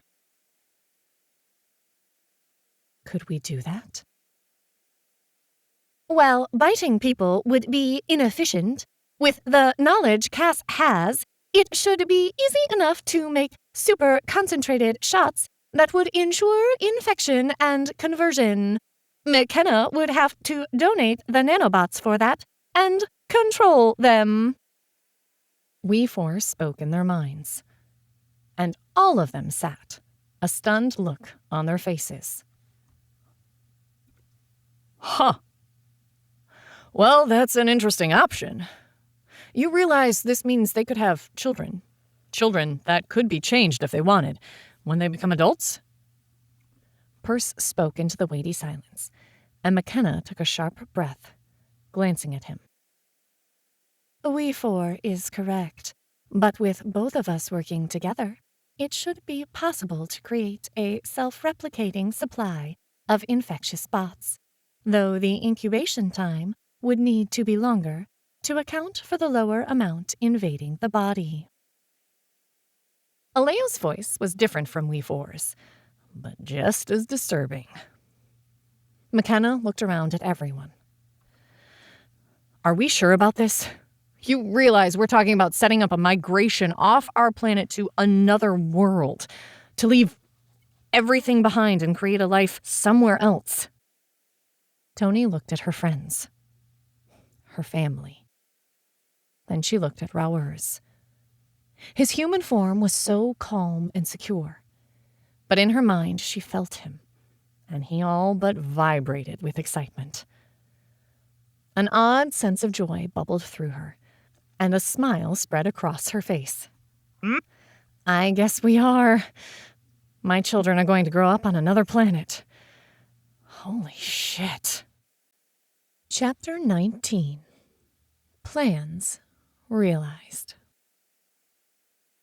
With all the changes, the various countries that are focused on rebuilding, the damage done across the world, there are serious questions about relying on global economy.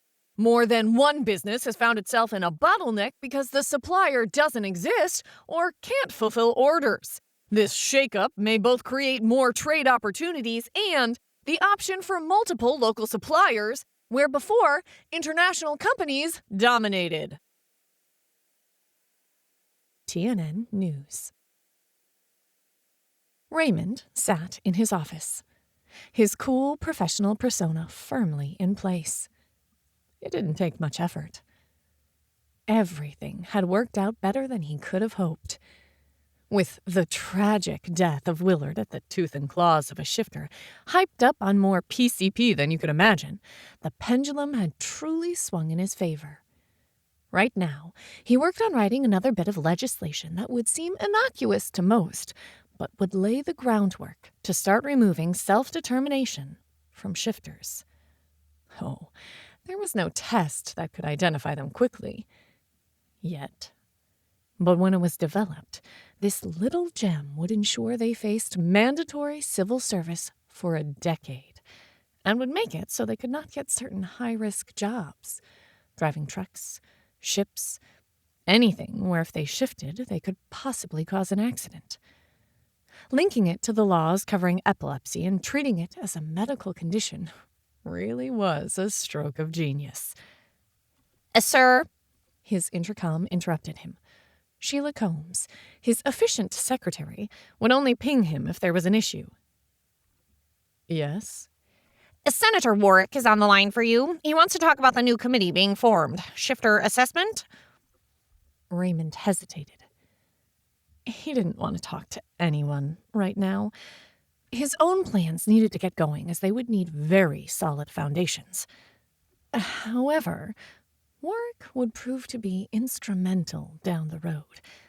And Raymond was thinking very long-term from now on. At least 2 committees were being formed to address the shifter problem, and he'd worked very hard behind the scenes to load it with people sympathetic to his way of thinking. Senator Warwick was coming along nicely in seeing how destructive shifters were to the fabric of their country, even to their world. That meant he couldn't afford to allow a hint of doubt to enter the man's mind, or not be there for him at every turn. Send him through. Thank you, Sheila. There was a beep, and he hit the speaker. He despised wasted effort, such as holding the phone to his ear.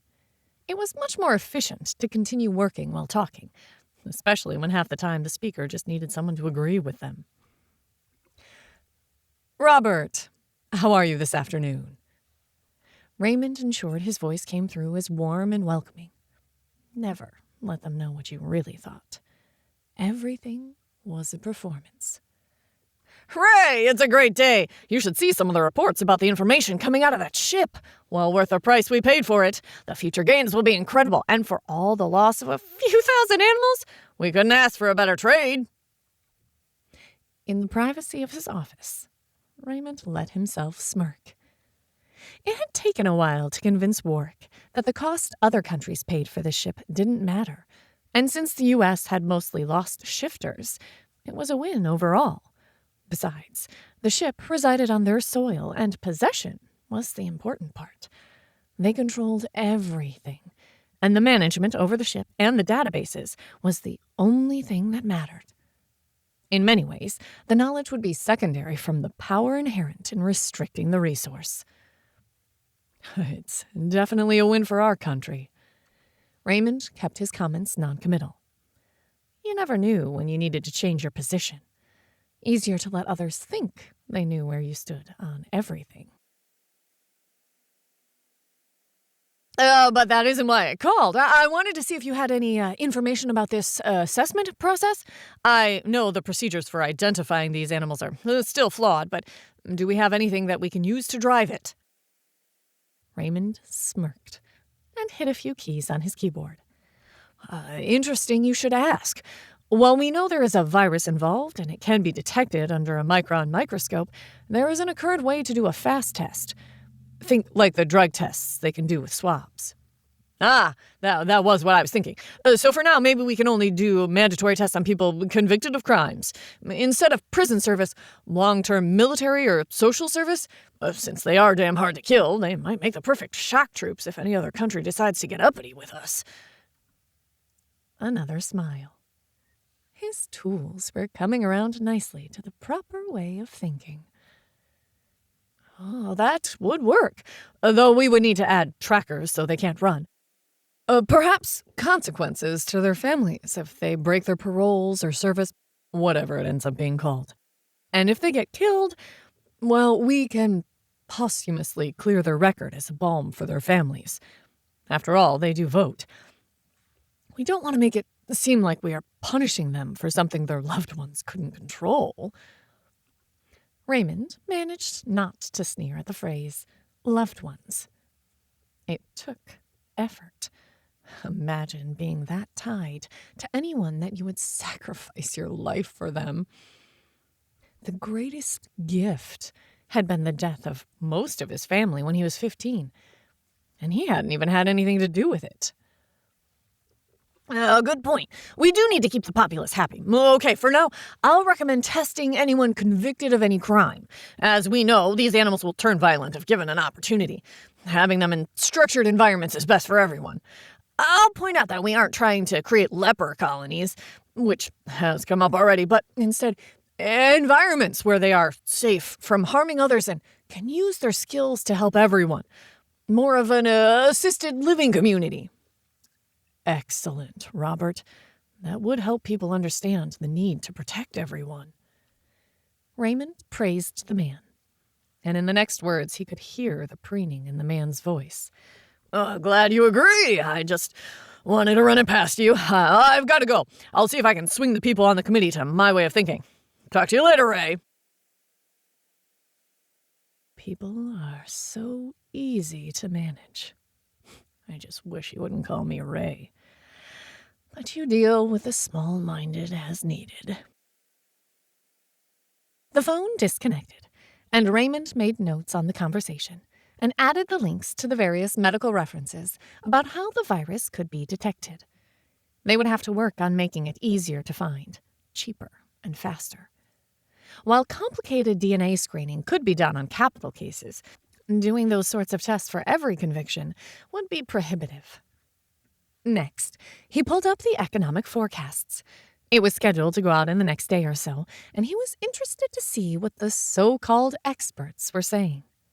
He wasn't surprised to see they were saying the economy was due to face a huge uptick with the deaths in various parts of the world and the coming drive to build spaceships. The loss of workforce and the devastation of China and Australia were creating lots of job opportunities across the world. The shakeup coming in Washington because most elected officials were being voted out due to lack of confidence gave even more opportunities. He didn't know how it could be better. With a full calendar, between meetings, research, and lunches with the right people, he enjoyed the quiet time he had this afternoon. From 3 on, no meetings. Perfect. And rare for a Tuesday afternoon, but it would allow him to focus on some long-term planning. Namely, figuring out how in another 20 years to pass the reins back to himself. With the immortality he should have from the virus, and the need to never let anyone know he could shift, he had the best of both worlds. Ways to age himself were being investigated, and he had some special equipment he would order, slowly, over months. But with everyone having ID and ways to run checks, he needed to start creating multiple identities to become down the road. And the hard part would be getting a job again as a new person. But that could also be overcome. After all, I'll know all the people to know and can mention my protege needing a job. And since I'll be incredible at it, it won't matter. Especially if he publicly retired, looking old, out of shape. A young man with different hair would cause no comments on their looking alike, other than maybe a bastard kid. But no one gave a damn about that any more than they did if he were Catholic. His star had risen lately, with his subtle words and pointed comments. There was even talk of promoting him to a deputy assistant, one of the higher levels you could get to without being elected or military. It would put him in the perfect place to keep a tab on the pulse of Washington. And with a wave of new elected officials to ingratiate himself with, he figured he'd be ready to run for senator in 2 more election cycles.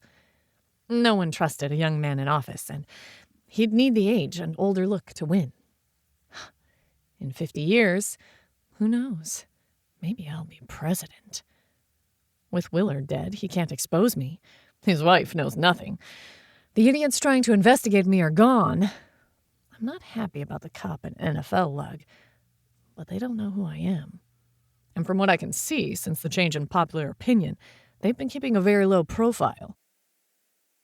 Raymond knew they were staying in a house in Baltimore, but the funding on that would end in a few months, and they would find they were way too well known to get new jobs, especially the cops. No one wanted to deal with them on the force, at least not anymore. Sports was screaming just as much about getting rid of all the shifters. Everything was perfect. A chance conversation with his niece, one of the family obligations he made sure to do pro forma, if nothing else, had given him the clues he needed to figure out how to get up long-term identity changes. Who knew fiction about vampires could be so interesting? All he needed to do was about every 30 years find a child that had died and acquire the Social Security number, then start creating a life for the person over the years. When you had decades to plan, a little thing like this would be simple. Now to create my legacy and see how to rule this country for the next 100 years. Chapter 20. More visitors. The latest rumor that has appeared on social media about shifters is gaining traction fast. The word is shifters are immortal. Now they can be killed, as we've all seen, but because of how their cells shift and restructure, they don't age. Think about this. They will never grow old. If one of them gets elected to the Supreme Court, they would never die, never retire. That possibility terrifies me. I don't know that the human race can handle so many people that will never die and give the rest of us a chance. TNN Science Advisor. They all sat there, looking at each other. Then Cass began to giggle, and it spread across the room until all of them were helpless with laughter. It helped to laugh so hard they were crying. Rowers kept looking around the room, his eyes wide, swirling with colors faster and faster. For some reason, it added to the humor, and Toni found herself choking. She was laughing so hard. It took a good 15 minutes for them to calm down, with repeated assurances to the kids and Rowers that they were okay. Toni felt lighter, more centered than she had in a long time. When they were mostly under control, Toni took a deep breath and looked at McKenna. So I know I have a few people I need to go back and talk to, but you mentioned you might have an idea about how to find people, get the word out. And how do we do this? We can't bring people across the world here or go to everyone. There will be vetting and thoughts. Something flashed across McKenna's face that removed the last of the humor. I even have ideas about that, from a novel of all things. But first, we need to see if it's more than just a few families that want this. I want to say the minimal viable population is 1,000 plus. We'll realistically need tens of thousands, and families that will work and try to build a new world. She sighed a bit. This isn't a small or easy undertaking. It could take years, and things might change. McKenna shrugged. First, I'd like to see if we can get a few hundred to go with us, to explore. Everyone nodded, but Cass frowned. Rowers, these planets, can they grow food that will sustain us? Can our plants grow there? Humans have issues with allergies. Well, humans might. Kaylid do not. The nanobots will remove any issues such as sensitivity to food products. You do not even need to fully transform for that defect to be repaired. We four replied, and Toni swore her tone had a bit of primness to it. They what? Cass spluttered. The information was clearly stated. Any Kaylid has no food or environmental allergies. Gods! If that got out, it could change everything. Cass paused and looked grim. Or put targets on our backs. With all the allergies now, to find out we're immune to them and could share that immunity? She shook her head suddenly, fierce. That can't get out. Someday in the future, if we establish our own worlds and open trade with Earth, maybe that's a medical advancement we can trade. But not now. Not with only our AIs and McKenna having any idea how to do that.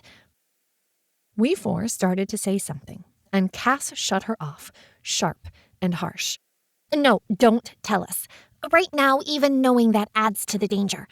Later, years later, when we have a world, a society that's ready to meet other worlds, then we can talk about what is possible to do with these nanobots, but not until then.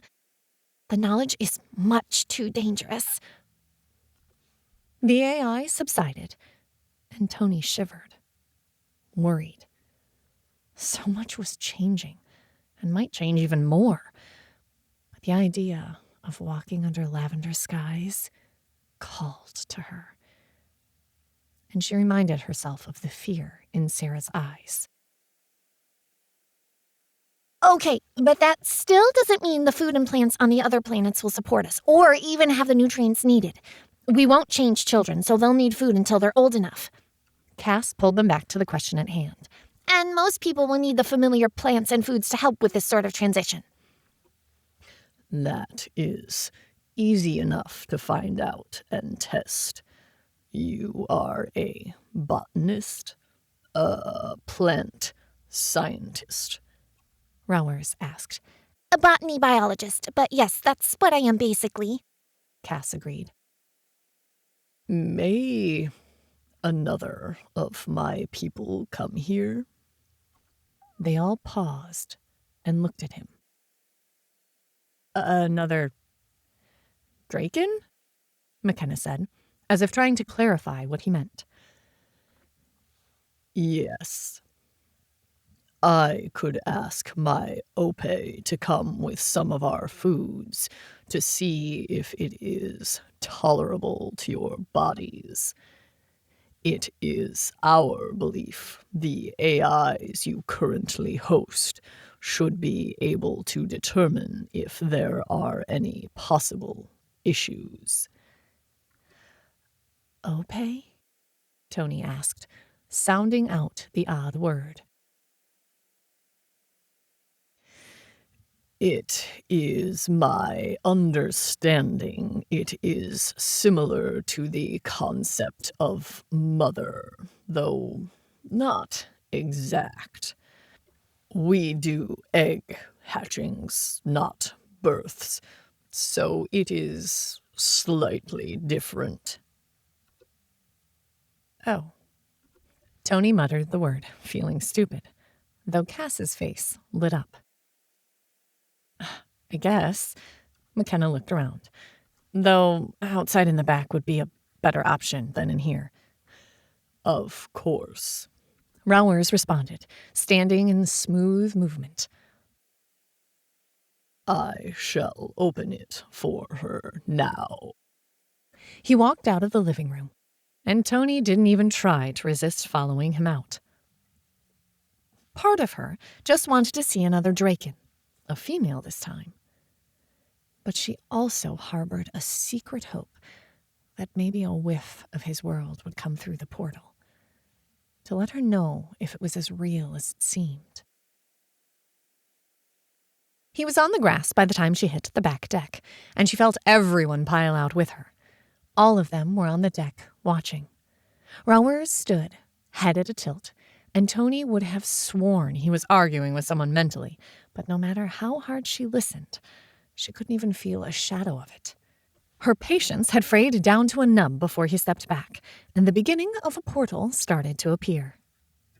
Even as many times as she'd seen it and felt it, the creation of a portal still came across as magical, and the desire to learn how to control her own portals pulsed in time with the swirling silver. It grew a bit bigger, though not even half as large as some she had seen him make. The ones for transporting canisters in bulk had been about 20 feet high. A being stepped out of the portal, and Toni just stared in shock. For some reason, she'd expected them to look similar. Even with the training sims, she'd assumed they were trying to make them look helpless, that all Draken followed his body type. Like most people from Norway had blondish hair and pale eyes, or someone from Hawaii had the typical Samoan build. Rowers was built like a tank in his human form. In his warrior form, it was even more apparent. Thick shoulders and arms, and even his height didn't damage his ability to move with extreme grace. JD and he shared builds, all muscle and power. But JD seemed jerky and slow comparatively. Purse was a bit slimmer, as he had been a running back, needing the grace and speed. He also had the graceful movements. Even Rowers' head in his Draken form seemed stocky and blunt. Not so this newcomer. The Draken that stood on the grass and looked up at Earth's blue sky with fluffy white clouds had light yellow and green coloring. She looked like spring. A longer, more graceful neck, and eyes that seemed to sparkle when they swirled with pastels, without the darker hints that Rowers had. Her body was whipcord thin, but as she turned, it was with the grace of a snake, all smooth, without joints. You could see her scales, but they looked elegant. And Toni felt plain and boring next to her. While Toni assumed she was the right pronoun, there were no curves or breasts like you subconsciously expected. Of course, they lay eggs. I don't know if they nurse, Cass said in the mind space, her voice hushed as they watched. No.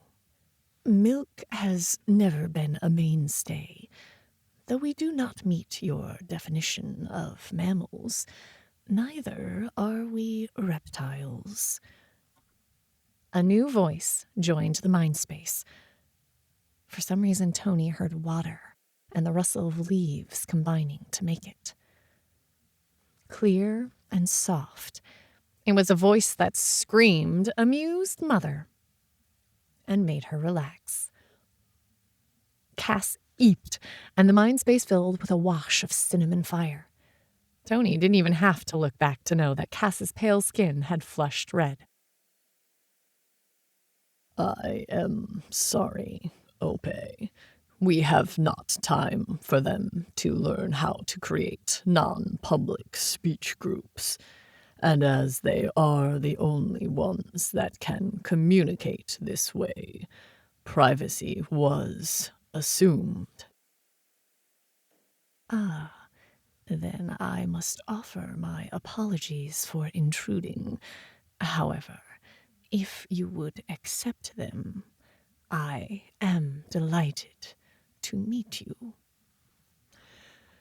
Clan McKenna Largo, it is my honor to introduce you to Alinus Leaf-Touched Leary. Ope, the adult members of Clan McKenna Largo. Toni glanced back at McKenna, only to see the same surprised look on her face as what she felt. Since when had they become a clan? Much less Clan McKenna Largo. Alinus didn't have wings or a tail, well, at least not in this form.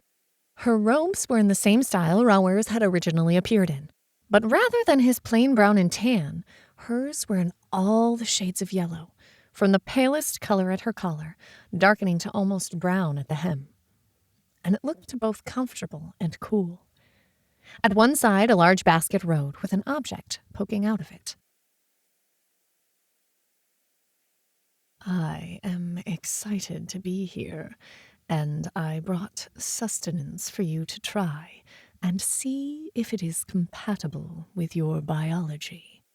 Though I still contend the nanobots would have rectified any lacking in your systems. The way she said it made Toni think there was a long argument about it. But more like what was prettier, sunrise or sunset. Not anything that made a difference. After a quick discussion, they stayed out on the deck, setting the table with small plates, napkins, and forks. It seemed somehow surreal, given they were talking about fleeing their planet not 15 minutes ago, to be sitting down to eat food from another world. My English not be as good if I speak, but will work to be heard, Alinus said in halting English. Most of them frowned at her. Why is your speaking so fluent in our minds, but not out loud? McKenna asked, as Cass seemed to go between the foodstuffs being pulled out of the basket and Alinus. The speech is not words, exactly. It is thoughts and concepts that are translated in such a way that you understand them, at least for communication. The mind interprets almost seamlessly, and language isn't really an issue. Rauers explained as he settled down, a look of eagerness on his face as he looked at the food. How does that work for math and science that require very specific values? Cass had riveted her eyes on the people again, her fingers tapping as if taking invisible notes. As long as you provided a concrete value and understand it, it is easy to communicate. But it is one of the reasons my people adopted this form. Writing and speaking out loud makes some subjects easier to communicate, to gain that understanding. But the math game is usually held in a quantum space, where the gamers all have their math worked out so far that only by comprehension can you follow it. He shrugged. After a certain level of math, It is something we do as easily as breathe. For us, math is life, though the gamers take that to a new level. Something that had been mentioned about Jamie and math flashed through her head, but Toni put it aside. That was for a later, once they figured out how and or where they might live a year from now. Alinus nodded. You find symbols to communicate specific concepts. Well, we do that already. E equals mc squared, for example. So that makes sense. Cass leaned back, but her fingers still tapped out their invisible notes. I wonder if she really has notebooks in her head she fills out as she goes. A form of mnemonic memory? JD had paid attention to everything she laid out. So, you're sure we can eat all this and supply our bots with the caloric requirements needed to shift? Her head tilted to one side, then back up. It supplied enough mass over years for Rowers to turn worm. She said his name with a longer Z. It felt more musical that way. Tell us, Toni said, but kept a mental eye on the kids. She wasn't even exposing them to anyone else, much less anything that could be poisonous. They'd already seen the nanobots weren't perfect. Poisons could kill you. So could drugs. Alinus pointed out various things. They ended up in 4 distinct groups: proteins, fruits, insects, and honey. I'll freely admit that in my human form I have issues with the insects. So can we leave that for last? When I'm in my animal form, it seems much less important. Curious. But you try? And they did. The honey tasted richer, buttery almost, and Toni thought she could eat it by the spoonful. There were 3 types of fruit. Alinus named them, but Toni couldn't track them all. But they all tasted fine, if a bit odd from what her mind expected. The insects were more flavorful than she expected, but they all agreed cheese or hot sauce would help. Hands down, all the cats loved the lasm, a delicate pink meat that flaked across her tongue. Dried or raw, she wanted to gorge on it. That she put to the side for the kids. And the honey. They would love it. I think I feel better about the food. Our plants might not grow, but if you have found these grow on other worlds? Cass asked, looking back and forth between the 2 Draken. Our bees seem similar to what seen on your shows. They thrive all places. Lasm only in our ocean, but variations on all worlds, Alinus assured them. It might be rough at first, but with canned goods and the right supplies, it should be fine. But are we going to be pioneers, tilling the land? Perce asked, looking at them. No offense, but most humans haven't had those skills in close to a century outside a few groups, especially not without technology. Alinus turned to look at Rowers, then back to the humans. Toni couldn't read her scaled face and wondered what she'd look like as a human. But she thought it felt like confusion. I'm not sure I understand. Why would you not have machines? Everyone stopped and looked at her. And Toni knew she was confused. McKenna took the lead and spoke. Well, you don't have weapons or need vehicles with your portal thing. We kind of figured you were an agrarian society? No tech, just simple basics? Alinus and Rowers exchanged looks, and their shoulders shook. Toni knew if their wings had been there, they would have been bouncing up and down. We made an assumption, didn't we? McKenna asked, looking back and forth between the 2 aliens. Toni, Do you remember when I showed you my world? Rowers asked, a weird vibration to his voice she thought might mean restrained humor. She blinked at him, confused for a minute. Then the memory rushed back. After the bombshells from Blair and the drama with Karina, she had completely forgotten. The memories flooded back into her mind, and she smiled, remembering how nice it had seemed. Yeah, I do. Wait, when did you get to see his world? Cass's voice might have had a tinge of jealousy to it. Toni couldn't blame her. Not like that. Not going there. He showed me memories. Excitement spurted up as she focused on him. Rowers, can you do that again? For all of us? Of course, though Opay would be better at it. Her gift in that area is much stronger than mine. He turned his gaze on his mother. Would you be willing to share with these people? I have trusted them with my life, and they have earned that trust multiple times over. The gaze she gave Rowers was so textbook mom, Toni smothered a laugh. I guess it's nice to know there are some universal constants. Yes, it would be pleasure mine. You must let me into your speech for it to work.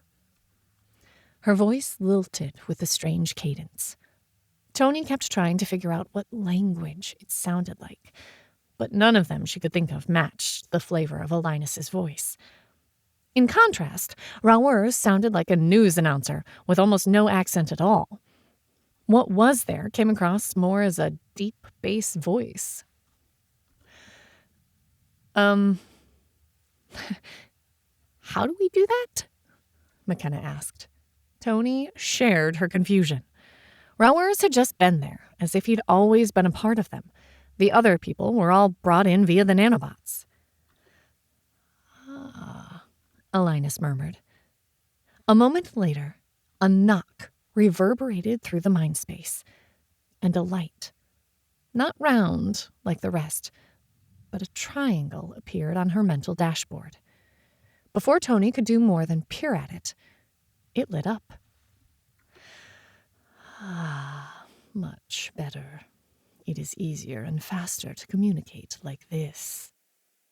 Alinus's voice filled the room like incense you wanted to sink into. Weren't you doing that before? McKenna asked, much to Toni's relief because that had been her thought. No. Before, I was sending thoughts to all of you at the same time. Well, I could read your responses to me. This allows me to actively interact with you, share emotions and images, not just speech. All of them fell silent, processing the information. And Toni knew once they thought about it, it made sense. It oddly made her feel better, but still didn't address why they hadn't had to let Rowers in. She needed to ask him that one day. Makes sense when you talk about it like that. So now what? McKenna sounded calm and curious, but Toni noted her hand in purses, both so tight together a flea couldn't crawl between their fingers. Now, let me show you home. Chapter 21. Other Worlds. Normality is starting to slip back into place in the U.S., at least. While Tennessee and Utah will never recover, most of the U.S. has seen a resumption of daily activities. Food deliveries are back to normal, if with slightly higher prices. Most government offices have been reopened, and the Social Security Administration is posting extended hours to help deal with the death claims. Note that all cremations have been logged, and any people not verified as cremated need to be reported to the FBI Missing Persons section. TNN News. Somehow, even after Rowers did it, Toni expected something abrupt, sharp. But the world simply changed to a new focus. She heard the others gasp as the violet sky and the moons grew distinct. But Alinus took them someplace different from where Rowers had. While she thought he had shown her a small to medium-sized city, Alinus started with what had to be a kitchen. It is easier to start with the small than show you the big. But in many ways, if what you are suggesting comes to fruition, this is of more interest to most. It felt like she stood there all alone, no one else with her, as Toni turned and took in the room they were being shown. A large square box stood along one wall with a handle. She might have thought it a fridge, but it only stood out from the wall less than 12 inches. A recognizable sink and cupboards full of dishes were all things that, while slightly odd, even avant-garde, were obvious. The clear panel with cells and insects climbing all over it wasn't. "What is this?" she asked as she moved forward, noting pipes inserted in the wall with jars under them. "Those are artisnes, what you call bees. They are not the same, but a similar insect species. Most houses keep a hive in the kitchen to provide honey during the year." The idea fascinated Toni. Your own honey? She moved forward and noted the insects had 8 legs, and the hives, rather than hexagons, were octagons. But the blue and black bodies and wings did remind her of bees. The subtle buzz and the scent of the honey felt so real. "Where is your fridge?" McKenna asked. Toni turned, curious, and looked around the room. The only option was the square box, but that made no sense. "I believe you refer to as a cold box. It would be over there in the wall." Toni moved back and reached out a hand. To her surprise and delight, she was able to pull open the door and reveal a box. The front of it glowed, and she lifted her hand to touch it, and it went right through, into the interior. Inside, it was so cold that most of the items stayed at just above freezing. She didn't see any plastics, mostly glass and ceramic or fruits and meats. But she didn't see a motor or hear one. How do you keep it cold? Surely it must take a great deal of energy." She cringed at trying to figure out how to create electricity plants and run them. The enormity of what they entertained scared her. "Energy? No, it doesn't take any at all." Alinus sounded confused, but the science-oriented Cass jumped right on it. Well, then how do you maintain the temperature? "The Household Association supplies all the houses in every neighborhood with heat and cold. Most of us donate a quarter of the day to manage the paths to keep the homes supplied. The system is polished enough that we don't need to monitor it at night." Toni turned and looked around. The explanation made no sense to her. Manage paths? What did they mean? Opay is not explaining this correctly. As you have seen, all Draken can create what you call portals. We call them paths. When you build a neighborhood or even a city, people are either hired or a schedule is worked out to create micropaths to our sun and space. The sun provides heat to everyone by creating a tiny pool of plasma that our piping structures tap into to heat water, food, whatever is needed. The amount of heat needed is minuscule compared to the power of the sun. We do the reverse with the cold of space, sending cooled water and air past that path, and it is enough to keep all the houses well supplied.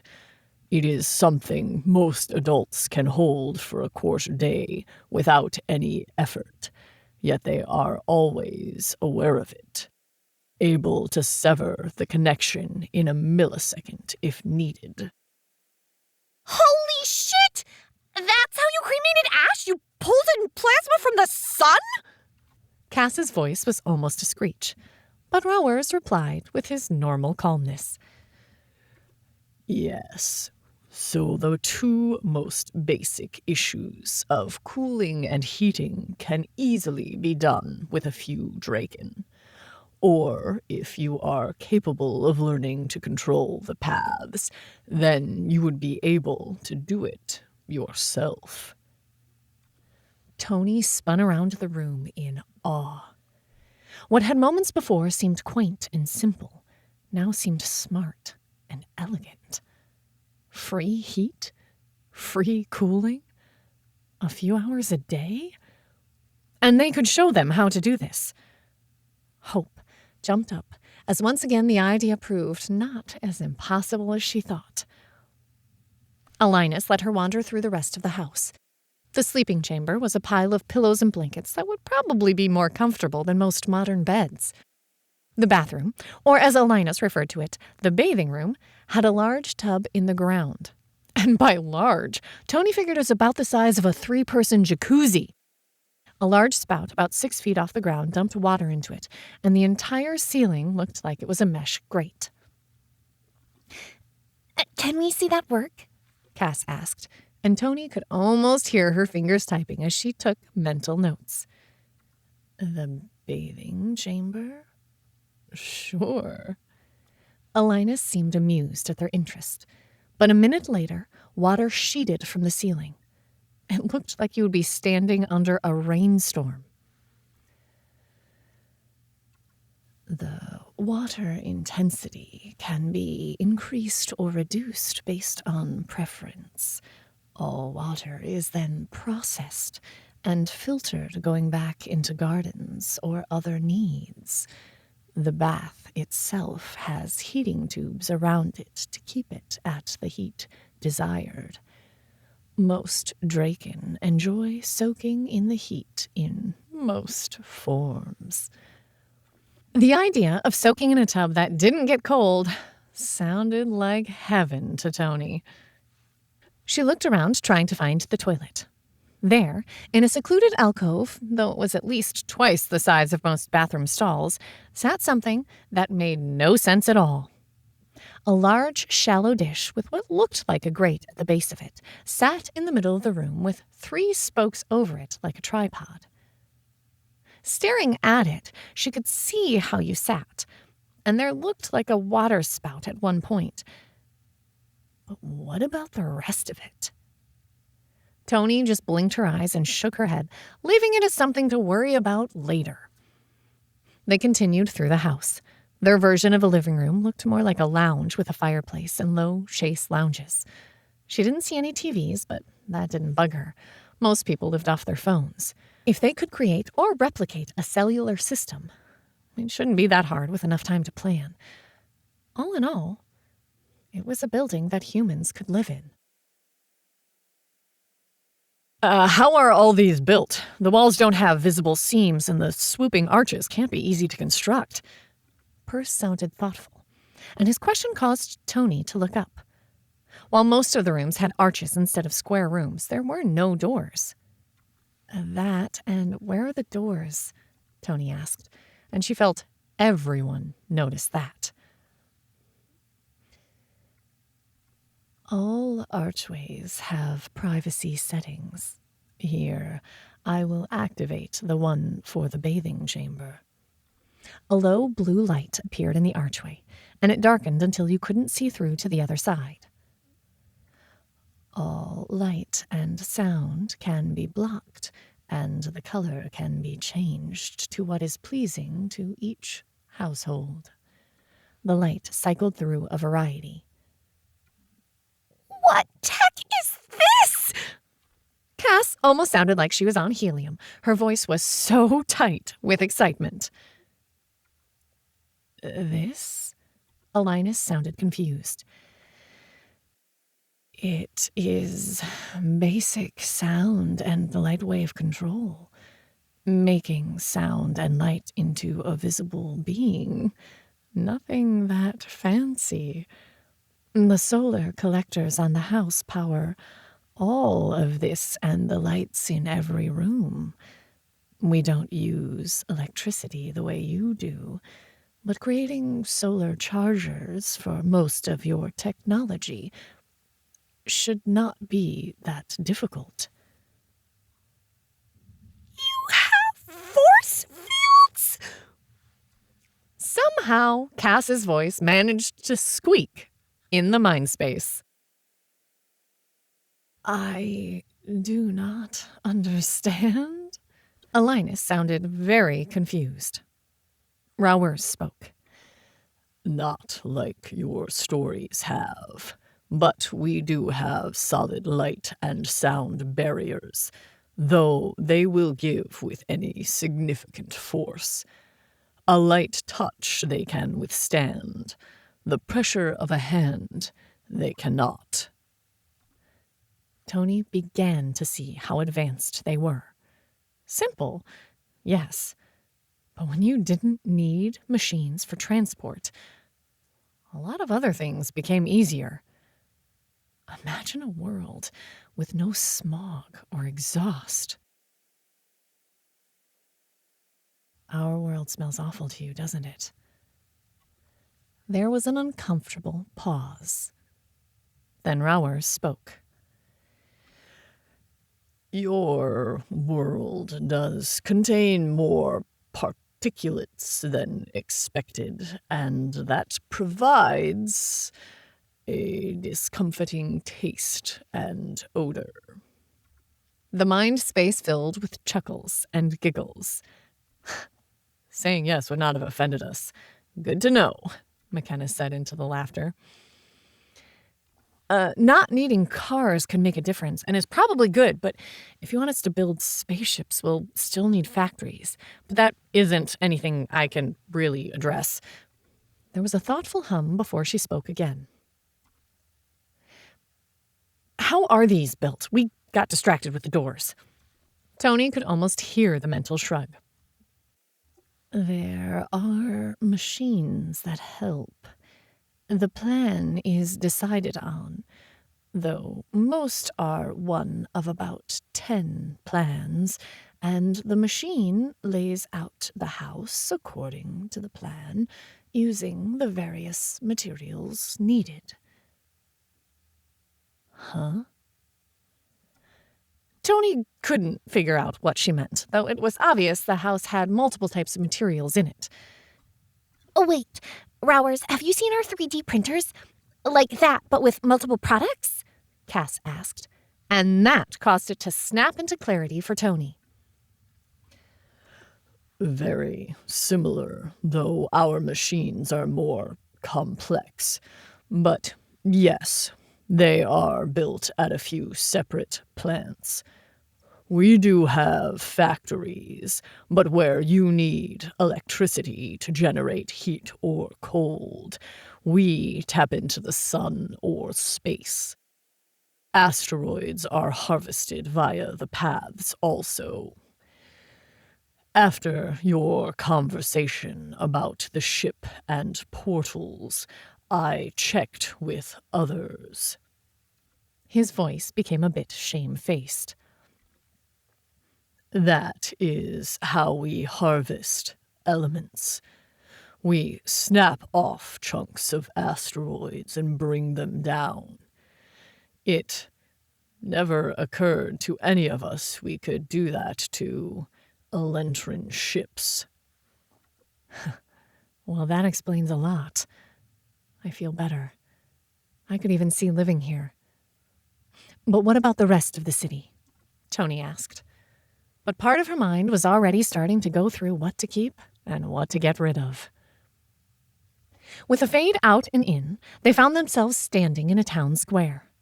The layout reminded her very much of the wharf area of San Francisco or small-town art fairs. There were stores and booths, Draken walking everywhere. "What are those large white squares on the corners?" Perce asked, as Toni turned in a circle, trying to see everything. The buildings were colorful, and now that they had talked about power, it occurred to her there were no power lines anywhere. The change this could make for everything astonished her. Those are designated areas for path creation.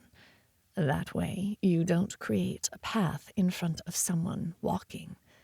You can tell it is your path because it will resonate for you. Your world is wonderful. So many problems that we have are taken care of. Honestly, I think entertainment will be the biggest issue. You don't use the internet or TV? Toni asked, trying to figure out what she would need to bring to keep kids busy in the evenings and on rainy days. Yes and no. Your moving stories have captured many people. We have never been fiction writers, so your stories fascinate us. The idea of all the books you have is amazing. There are many who could support themselves just on telling stories. All our stories are of times past or the great old ones. Most of us have what you would call hobbies. But remember, we also create most of our own necessities. While there are those of us that run the great farms, we often will travel there to pick what is needed for dinner with the same amount of effort as you expend to walk out your door. Then there are the math games. Many of us spend hours a day playing those. It sounds like a paradise. What's the catch? JD asked, his voice doubtful. Storms, tornadoes, asteroids. Besides our neighbors trying to kill us. Rauers's comment started another round of laughter, and JD's embarrassed amusement tasted like kiwis for some reason. I suspect our economic system may create the most problem. I will try to explain, but understand I am not an expert. Those are the ones called to office. He paused, and she could almost hear him marshalling his thoughts. This will be a huge oversimplification, and may even be wrong in some aspects, but this is how I understand it.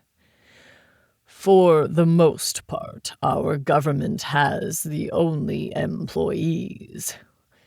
Everyone is expected to give some amount of time to support the needed portals for neighborhoods. But for cities, the government pays in what are called maca. An image of a small round silvery coin appeared in their mind space. They are the only currency used. For those who work in the machine plants the government runs or helps with setting up new worlds, warriors like me, we can exchange those discs for anything we need. Most of the time, they are traded around for when you need something, but have no time to barter or do it yourself. We had an economic system closer to yours a long time ago, but it became too difficult, and most people prefer to deal with their own needs. While farmers will gladly trade food for macas, most would prefer cookies you baked with your honey, or bread, or even repairing his machines so he can focus on harvesting and keep the land happy. Our scientists work for the thrill of discovery, and for every new technique or advancement they receive credit. Housing, macas, other needed things. Many of our greatest spend their lives discovering new and better ways to do things. So, mostly a barter system? What do you store up your macas for? Most worlds have saving needs. What about winter or low harvest? Cass and her ever-inquisitive mind asked. Often works of art you would save up for, as the artist might take months to create it. Or for a new cold box unit, large purchases. For most day-to-day items, trades are made. Warriors, like I am, are the few groups that rarely barter. We're never here enough to create things to barter. Clothes for new nestlings, or to hire an Emerex to assist if you were very lucky with your hatching. Rowers listed these things off casually, but it was clear that most needed little. They don't have the greedy nature more humans do. How badly will humans corrupt them? Excuse me, what is winter? Alinus asked into the lull. Chapter 22. Cultural Differences. Funeral parlors around the world are busy as people are finally getting to mourn the family members killed in the attacks. Many religions are offering free services and finding exceptions to the religious tenets that govern body disposal or timelines of the rites. While the fate of those not returned when the alien ship was crashed is still uncertain, people are trying to move on with their lives. Most cities have opened counseling centers, but almost no time off is being given for funerals. Many businesses are on the edge of failing as it is. The bright side is more businesses than usual are hiring, but there is a marked difficulty for those who are known shifters. The tide of welcome for differences is very slim, given the suffering most have faced. TNN Economic News. Wait, what? The shock was enough that it pulled them out of the shared world, and Toni found herself staring at Alinus and Rowers in astonishment. You know, when it gets cold and snows? Toni's voice held confusion and amusement. Rowers shared a puzzled smile with his Opay, then turned back to them. You mean the white frozen water falling from the sky in multiple places in your world? That wasn't one of your make-believe stories? Not just at your polls? No. This is summer. Well, late summer, early fall.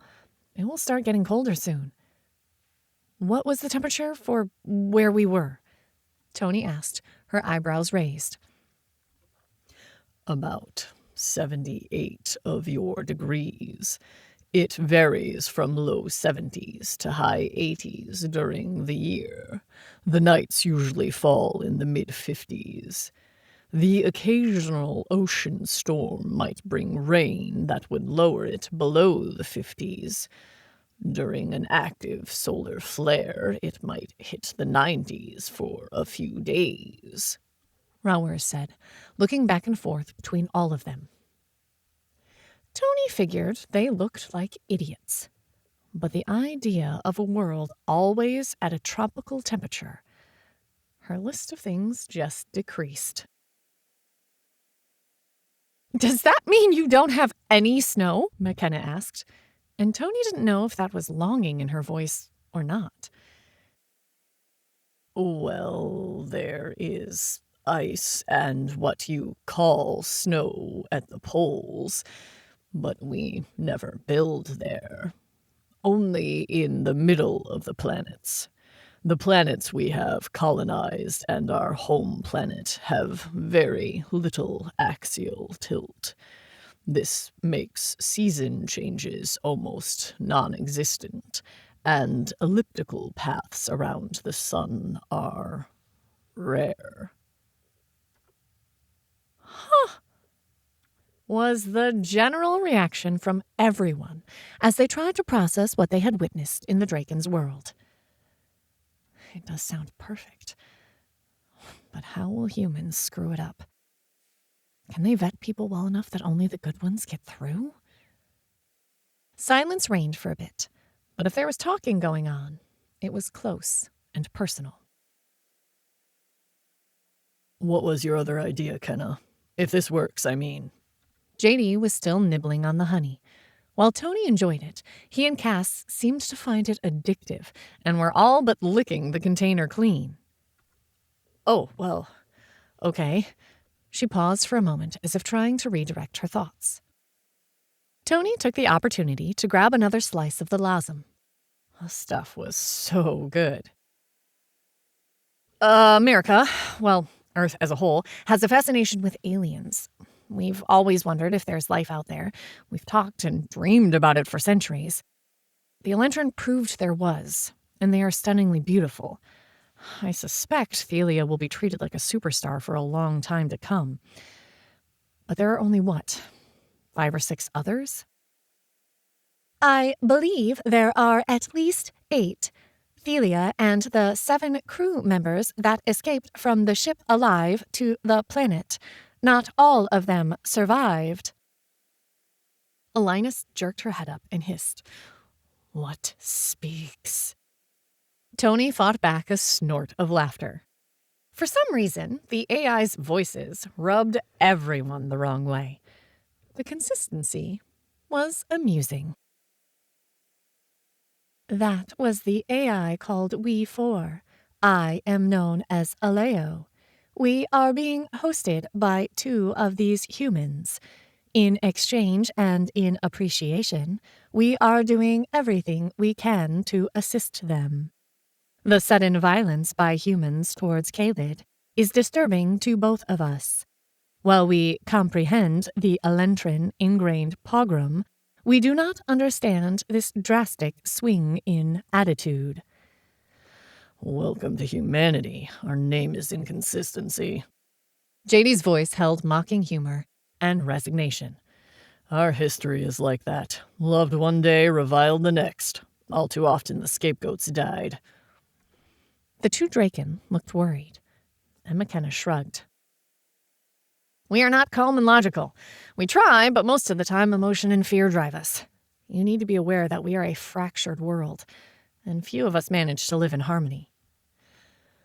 But you have worked so well with others. I have seen little fighting among you. Rauers had his puzzled look. McKenna shrugged. Threaten us and we come together excellently. But once the threat is past, the minor differences become more important. She waved her hand, brushing away the worry. That is something for you to consider. Some of it can be dealt with. My idea was that if you stay looking like Alinus here, She nodded at his mother, her smooth scales reflecting the late summer light. people will see you as aliens, not like us.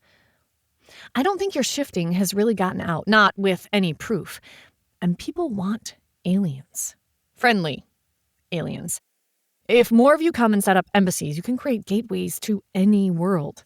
You'd be able to make sure you want to let them through, verify they understand what they are walking into, and do it all on what is legally your land. At least, that is how we do embassies here. Toni just looked at her, her mind locked on that idea. Simple. Elegant. put controls on and it would allow them control. Hell, Perce said slowly. You spin it right, and the government will make it so they encourage people to go, populate other planets, migrate? Not sure what it would be called, but it makes it open, logical, and legal. Speed and enough of your people would be the only issues. You would be able to lure the people you really want, or help stagger the immigration so planets get the right types of people. Scientists, builders, etc. Cass suggested, her eyes bright at the idea. It might work. But still, we need to talk to more people first. Yep, and building them, talking to the governments. We might need the Secretary of State's help, but that would be on you. You do have ambassadors. People who do this, right? McKenna asked, a bit of panic in her voice. Yes, we have, Alinus said. This idea, it is good. We can build fast. We have machines and templates, and can put up full buildings in days. Other countries like that? Her speech was improving as she spoke. They learn fast. I hope we learn from them as quickly. McKenna shrugged. Given what we are seeing, if you offer immigration options, they might leap at it. Or they might not. I'm guessing here. Let me call the reporter and see what he can do. See if he knows of people we can talk to and start getting a feel for it. Then maybe we see what living would be like there. Toni loved the idea of going there, feeling that breeze on her face. But a niggling idea pulled her attention away. I think we're going about this slightly wrong, Toni said, breaking the thoughtful silence. She felt the eyes directed towards her as she resisted nibbling on the pieces of lasem she'd saved for the kids. What do you mean? McKenna asked. She looks exhausted. We all need a break. Anything that we are involved with is going to be tainted. We're all famous. We're shifters. And anything we even look like we support is going to make people shy away from it. The reporter might be able to get the word out, but I don't think that's what we need. Toni talked slowly, feeling out what she meant even as the words slipped out. What are you thinking, Toni? JD asked. Toni opened her eyes to see everyone focused on her. She swallowed, but pushed forward.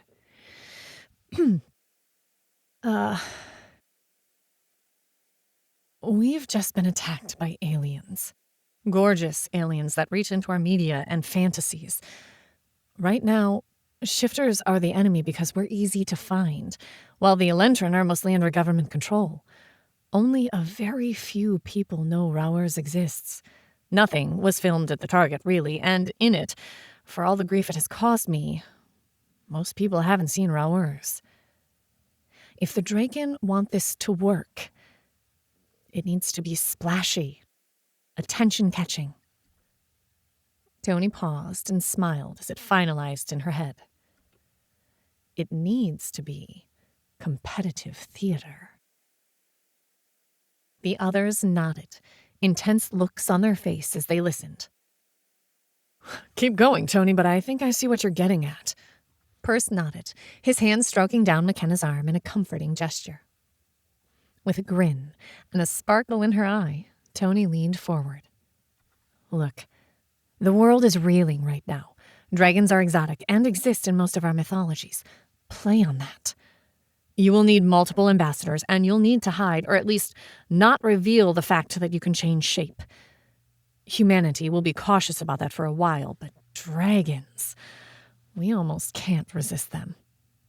Look, right now you have the US, Britain, Japan, India, maybe Egypt, Brazil, and Mexico that have huge hubs of people. All these have embassies for other countries. Send a delegation to each of them. Make it splashy. Fancy colors, elegant gowns, and tell them the truth. She knew most of the Draken disliked lying. It didn't fit with how they viewed the world. The truth? McKenna blurted. What good will that do? Everyone will just hate them and start to attack them also. Toni shook her head, still smiling. The years of psychology courses were finally coming in useful for more than just manipulating her kids. The truth that they are here to offer an alliance to resist the Elentrin. Then ask if they can build embassies, show off the machines that tap into the asteroids, then build inhumanly gorgeous buildings. Trust me, pull out the best and most glorious designs you can pull off, but every embassy should be different. Then, when everyone is clamoring for your attention and science, mention you have worlds you need help rebuilding. But it could be dangerous with limited medical facilities. They know what the Elentrin do and would be honored to offer their victims homes. Then you start the immigration process. Everyone stared at her, jaws open, as they processed what she said. It would work, Perce said slowly. You'd be able to vet everyone, make sure of the type of people they were, let them know they could bring families. We get some people to go over first, people we trust. He nodded at Toni. Like the parents, and start small. But if this keeps going the way we fear it will, the government will throw money and supplies at us to help encourage the migration. He took a drink of water, continuing with that idea. People like me sell our homes, spend all the money on supplies we need, planting, animals, anything else we might need, and walk through the portals to a new world. A chance to start over. Holy shit, McKenna murmured with her eyes wide. It could work. It could let people escape, and you could have auditions in other cities. If you put out that any violence against shifters would prevent you from going to that city, it would help cut back on it. After all, those that hate us want us gone more than anything. So the last thing they want to do is prevent you from coming. Alinus looked from one to the other. Her scaled ridges pulled together, creating a deep V between them.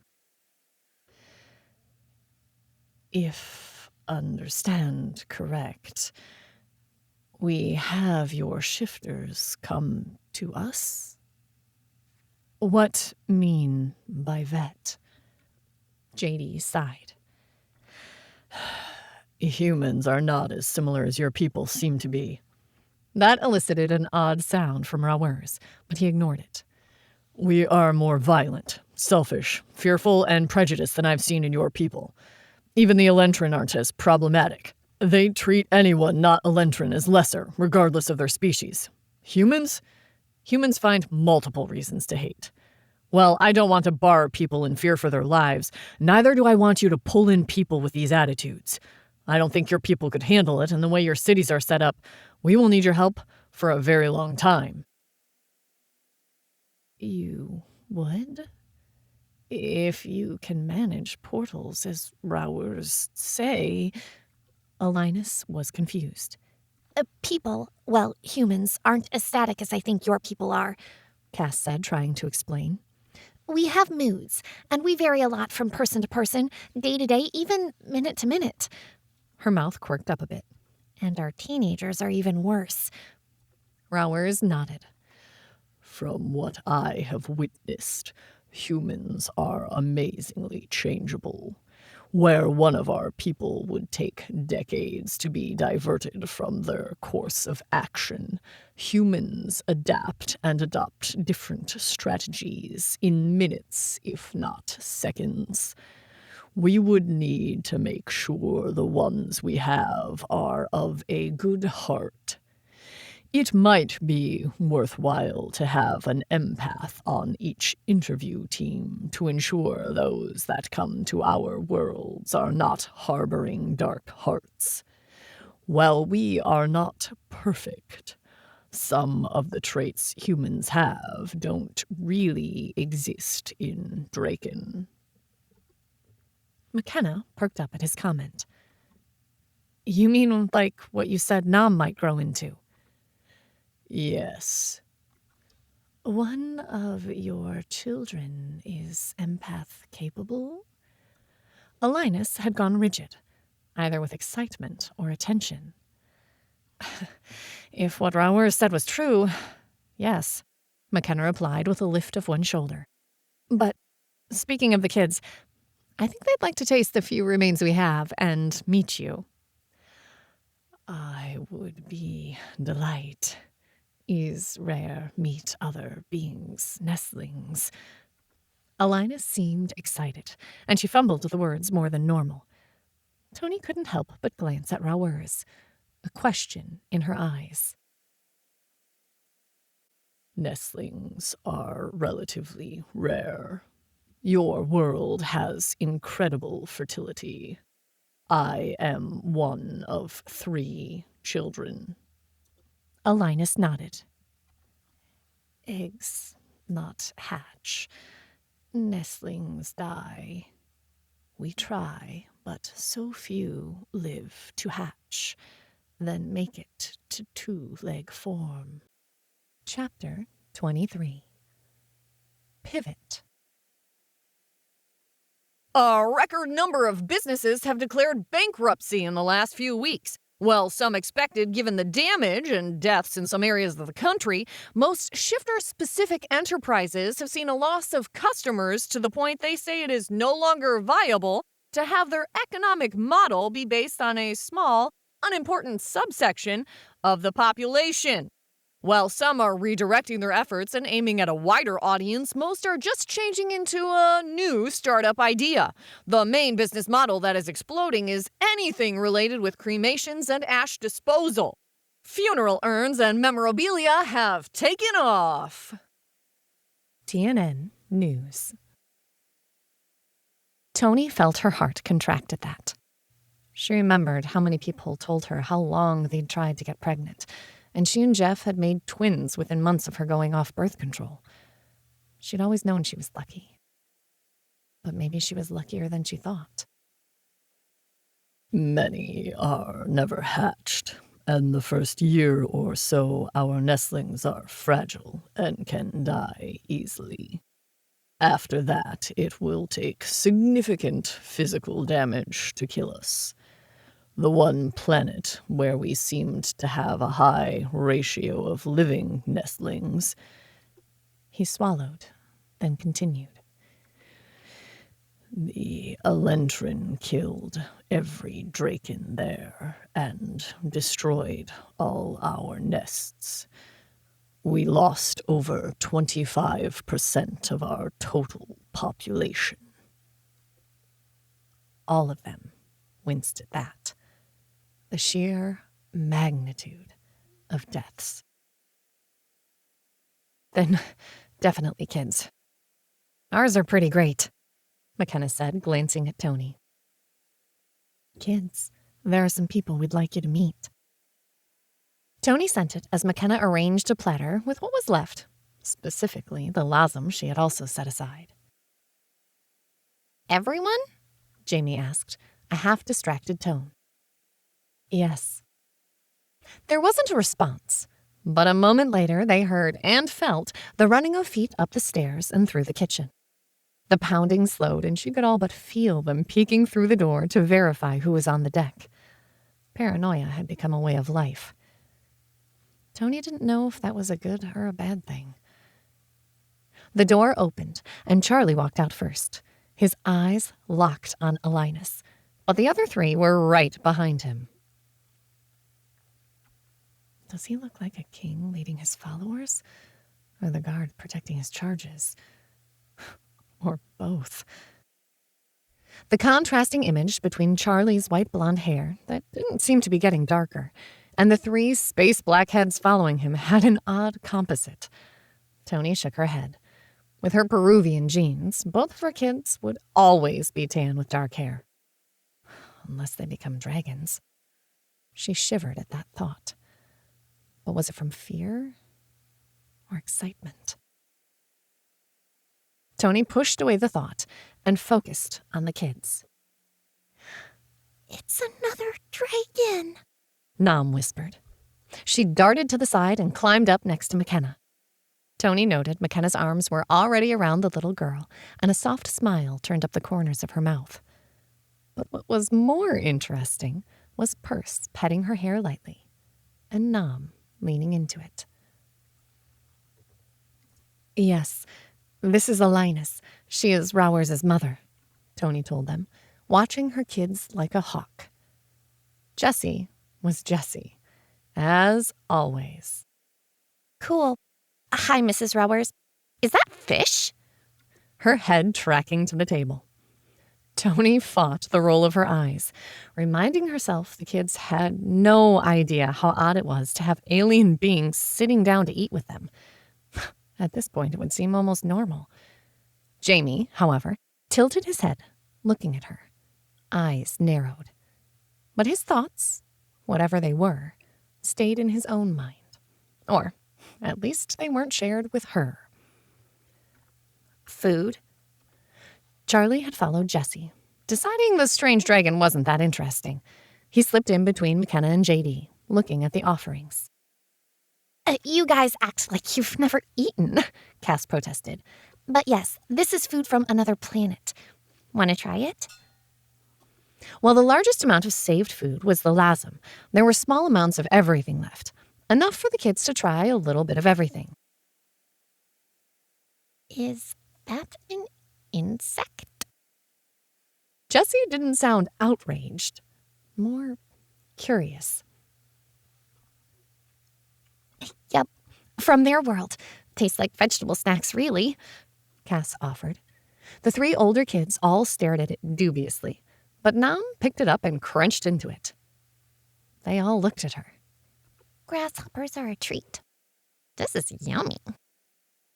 The 3 kids gave her side-eye glances, but all of them tried it, with much fewer facial gyrations than the adults. Oh, it is crunchy. These are good, Jamie declared. The lasm, fruit, and honey all met with equal approval. The lasm, as expected, was the most popular. I guess this solves any worries about the food not being compatible. Though I can tell you, one of the first things people will do is learn to make beer. Humans love their brews. JD grinned as he said it, and Perce nodded, a smile on his own face. Heck, maybe I'll start a small home brew thing, or mead with the honey. That started a whole new conversation, where they needed to let Rowers and Alinus try various drinks. Rowers could see the enjoyment, but Alinus preferred the wine they had. The kids had left after, waving at the dragon lady. She had watched them go, her eyes greener and bluer than before. I see you cherish them. Yes, most humans are protective of kids, but ours are pretty great. McKenna piled up the now empty dishes and looked at the 2 aliens. So, are we going to do this? You come to major cities all pomp and circumstance, dazzle them with bullshit, and we do this quiet? Rowers glanced at Alinus. Then he dipped his head down. Yes, we will go talk to our leaders, but they have heard much of this as we talk.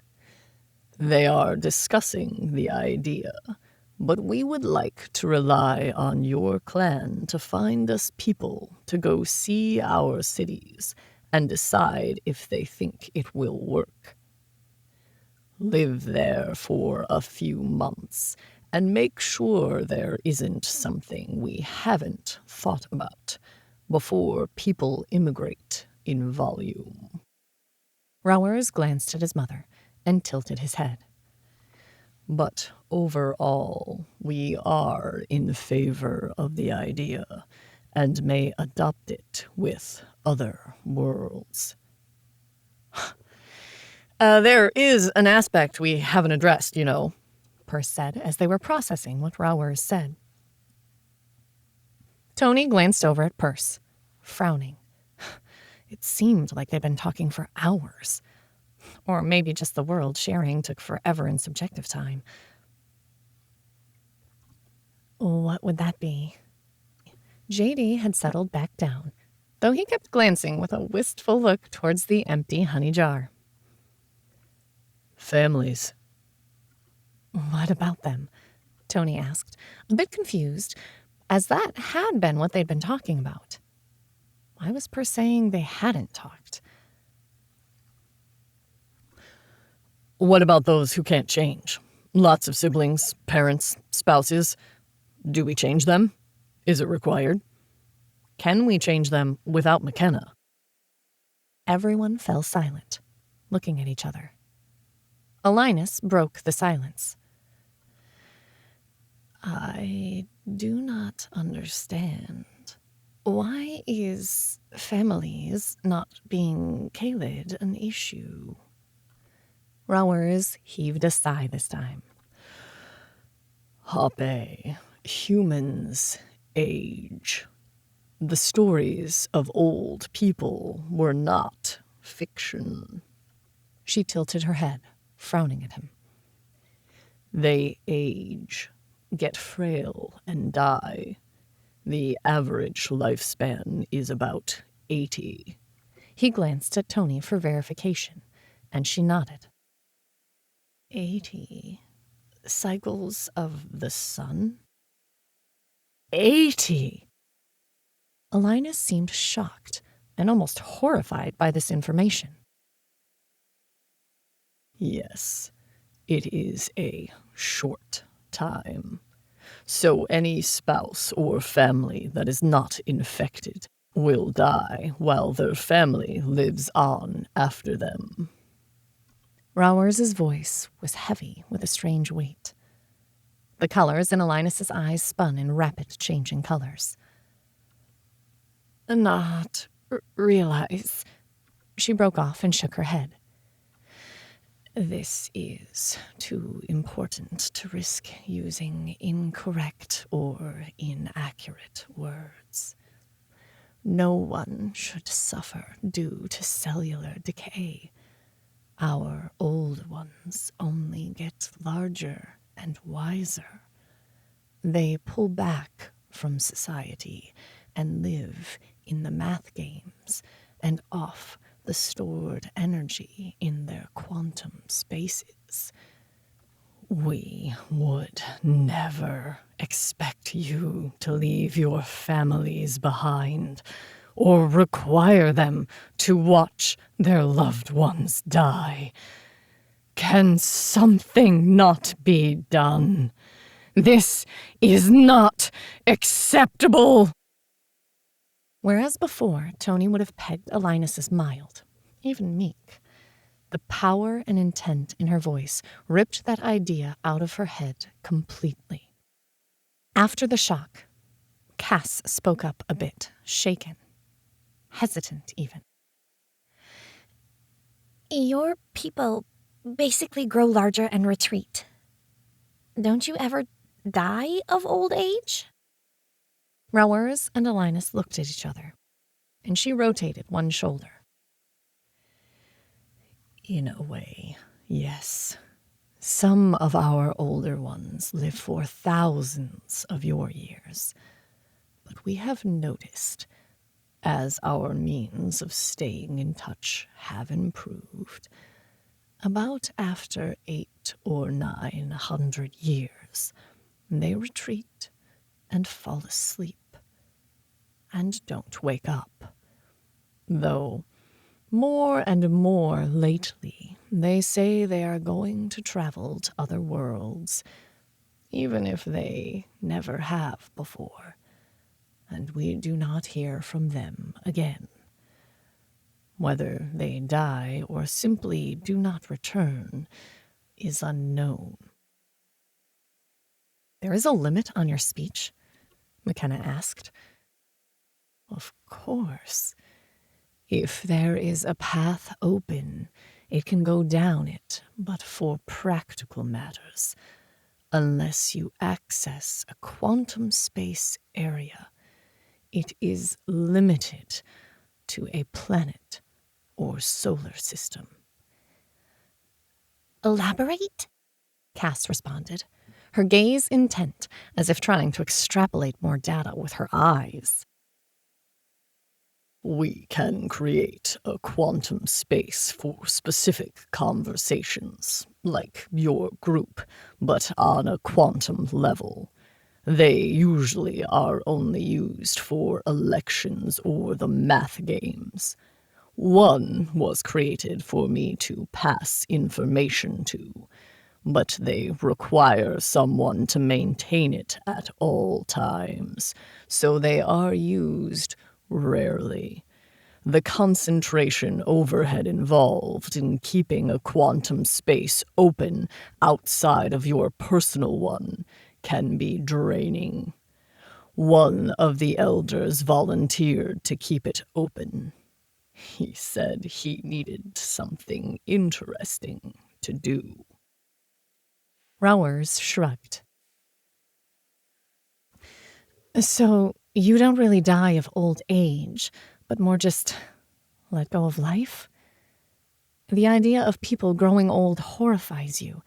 Your speech has limits, but micropaths or quantum spaces keep it possible across great distances. You don't really have winters, but live in mostly spring-summer conditions, and you live static, quiet lives. Toni recapped, looking at the two aliens. Rowers tilted his head. Those are the essentials. Then here are the problems we need to overcome. How do we allow people to change without McKenna having to bite everyone? Do you want people that don't want to change? Are you okay with our idea about the show with multiple portals? And what do you want us to do? Silence fell, and Toni waited for someone to add to her list or pull apart what she said. But everyone just sagged a bit and sank down. I have been asked to come back and talk to my people in person. It may be a few days before there is an answer. Rowers' voice sounded almost apologetic, but Toni shrugged. Makes sense. Though I guess we're stuck here until you get back. And I'm both happy and sad about that. Though I just bought groceries, damn it. I will keep a micropath open. If you contact me via speech, I will hear you. Depending on the level of discussions, I may or may not be able to respond. Thank you. But in the meantime, you still want us to find some early adopters? The two Draken looked at McKenna, and Toni had to resist a snicker at their identical expressions. McKenna clarified her comment. Do you still want us to find people we trust that would be good fits to start intermingling? On a small scale, I can turn people. We4 has verified she can ensure they transform. We've been working on it, well, since Karina. McKenna didn't look at Toni, and Toni could feel the avoidance. It's okay, she whispered tight and low, sending her love and understanding, maybe a bit of forgiveness. McKenna tossed her a small smile, but she remained focused on the Draken. Either way, yes. The offer is still open to you and those you want to bring. Even if, as a planet or species, you decide not to take up the offer, it is there. Rowers finished speaking and rose. It is best if we leave now. They are anxious to talk. He gave them a shaky smile. It is exciting. A few minutes later, the silver swirl of the portal closed behind them, leaving Toni with the rest of them. Well, I hope you didn't give my bedroom away. Looks like I'm staying. Chapter 24. Imprint. Africa is under more turmoil than it has seen since the British expeditions to expand their empire. With some areas all but in ruins and others untouched, the religion that has held such sway over the continent for centuries has found its hold just as shattered as the country. The depths of Africa are not safe places for anyone that isn't a shifter, while the cities have signs and graffiti posted that shifters aren't welcome. This continent, more than any other, is polarizing into shifter and human, and the two aren't playing nice with each other, as evidenced by the dead on either side. TNN News. Toni found herself wide awake early the next morning. With nothing else to do and needing to feel productive, she went downstairs to start coffee and breakfast. She found herself sitting outside, watching the sky lighten as the sun pushed its way up over the edge of the earth. The gray sky turning to blue pulled at her. I wonder if I'll miss these colors someday, if I'll forget what this world looks like.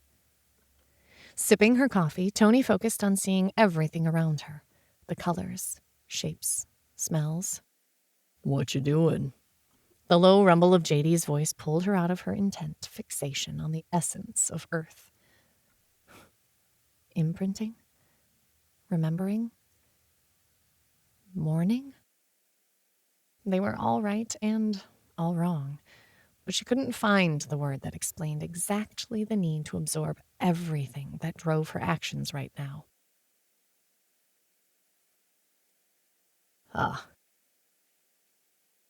Is it different there? She could smell the coffee in his mug and thought about getting up to get some more. But that would take effort. How would I know? I've never been to that planet. She didn't look at him as she replied, but instead focused on the clouds turning a soft pink as sunlight caressed their fluffy edges. He didn't say anything, but she could feel the weight of his disbelief surrounding her like a weighted blanket. Toni caved after a minute. Really, I've never been. But I've had dreams and shared visions, much like what you saw. She paused, drinking the last of her coffee. Did you see the sky? Sky. Nope. Paid more attention to the buildings and the machines.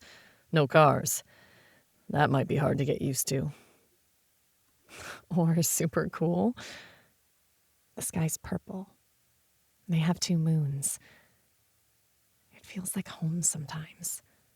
Especially when here lately it feels like there are enemies on every side. Looking at him would be dangerous. So instead, she memorized the color of the leaves, just starting to fade from green to yellow. That would be interesting. They sat there in comfortable silence. After a while, Cass came out. Here, more coffee, she said, refilling Toni's mug. Thanks. Companionable silence fell again, with all of them enjoying the simple presence of the others. So, are we doing this?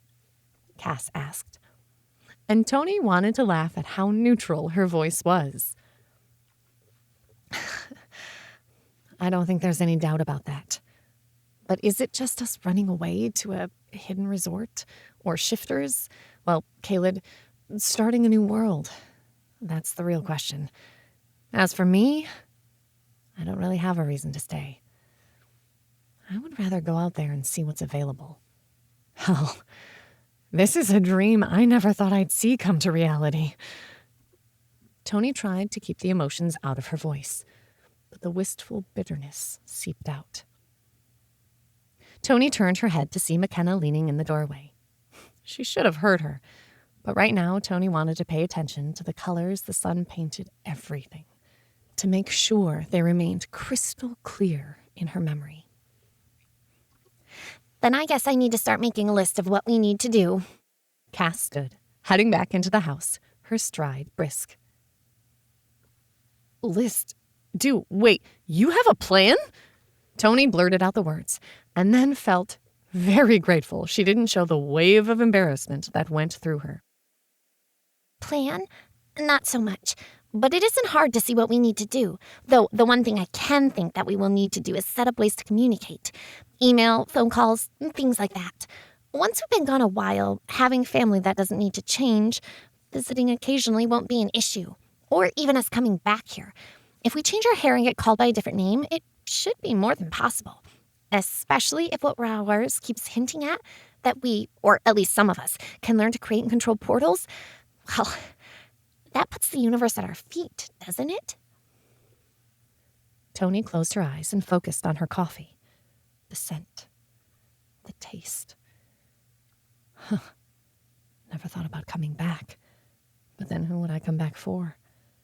Everyone I love would be with me. But that didn't apply to others. Perce had his parents, Cass, her sister and family, even people like Sarah and the other parents. What price would they be willing to pay? Would they change? The idea of creating a new society? Find new worlds? Portals? Us? We could explore the universe. She's right. Hell, my kids could go places no human would find otherwise. I wish I knew if that excited or terrified me. Guess I'll find out. I seem to be in the middle of it. The shiver that ran across her shoulders and down her arms made her laugh. At least I won't be bored. Cass worked on the lists while the rest of them made food and started to pack up. JD was going to stay with Cass for a bit. He'd decided to repair his house as it put most of them in the same area. Once done, they'd either move there or he'd sell it. Perce was putting his place up for sale and moving in with McKenna. Toni knew the kids would whine at sleeping apart and foresaw lots of sleepovers. Everyone remained wrapped up in their own little worlds. Even the kids seemed subdued, or maybe exhausted. Toni suspected they hadn't slept much last night and fully expected to find them in an animal pile in a few hours, sound asleep. The knock at the door came as a surprise. Having sharp hearing doesn't do any good if you don't pay attention. The amused self-castigation made her smile as she rose from the chair. I got it, Toni called out as she headed to the front door. Cass, McKenna, and Perce were all working on the list, as Cass was calling it. Toni had been working on a list of shifters she knew who were parents that she thought could handle the whole alien world and living with aliens. Sorrel was at the top of that list. She glanced out the window first, and was and wasn't surprised to see Secretary of Defense Doug Burby with Christopher next to him. Doug, Christopher, thought you government types were all done with us. Okay, so maybe McKenna wasn't the only one feeling a bit abused by the government. Money didn't solve everything. Not my idea. I fought for you. I'm just the messenger. Burby sounded exhausted as he protested her accusation. Behind him, Christopher nodded, giving him unseen support. How long until you retire? Toni asked, as she stepped back so they could enter. Not soon enough. I'm counting the days. By next week, I'll be counting the hours. He shot her a serious look. Well, there are lots of things I regret in my life. No, I don't have any regrets about how I fought for all of you. His words caught her heart and mind. Toni turned and looked at him. She took in his hollow eyes, dark circles, stress lines around his eyes and mouth, and the honesty in his face and words. I believe you. Come on in.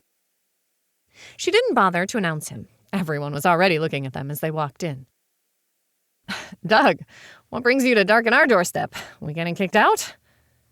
McKenna sat looking at him, and Toni felt more than heard JD come down the stairs. He'd been upstairs actively packing everything, hoping for move back in the next few days. If they were still here in a few days, Toni would need to make a clothing run.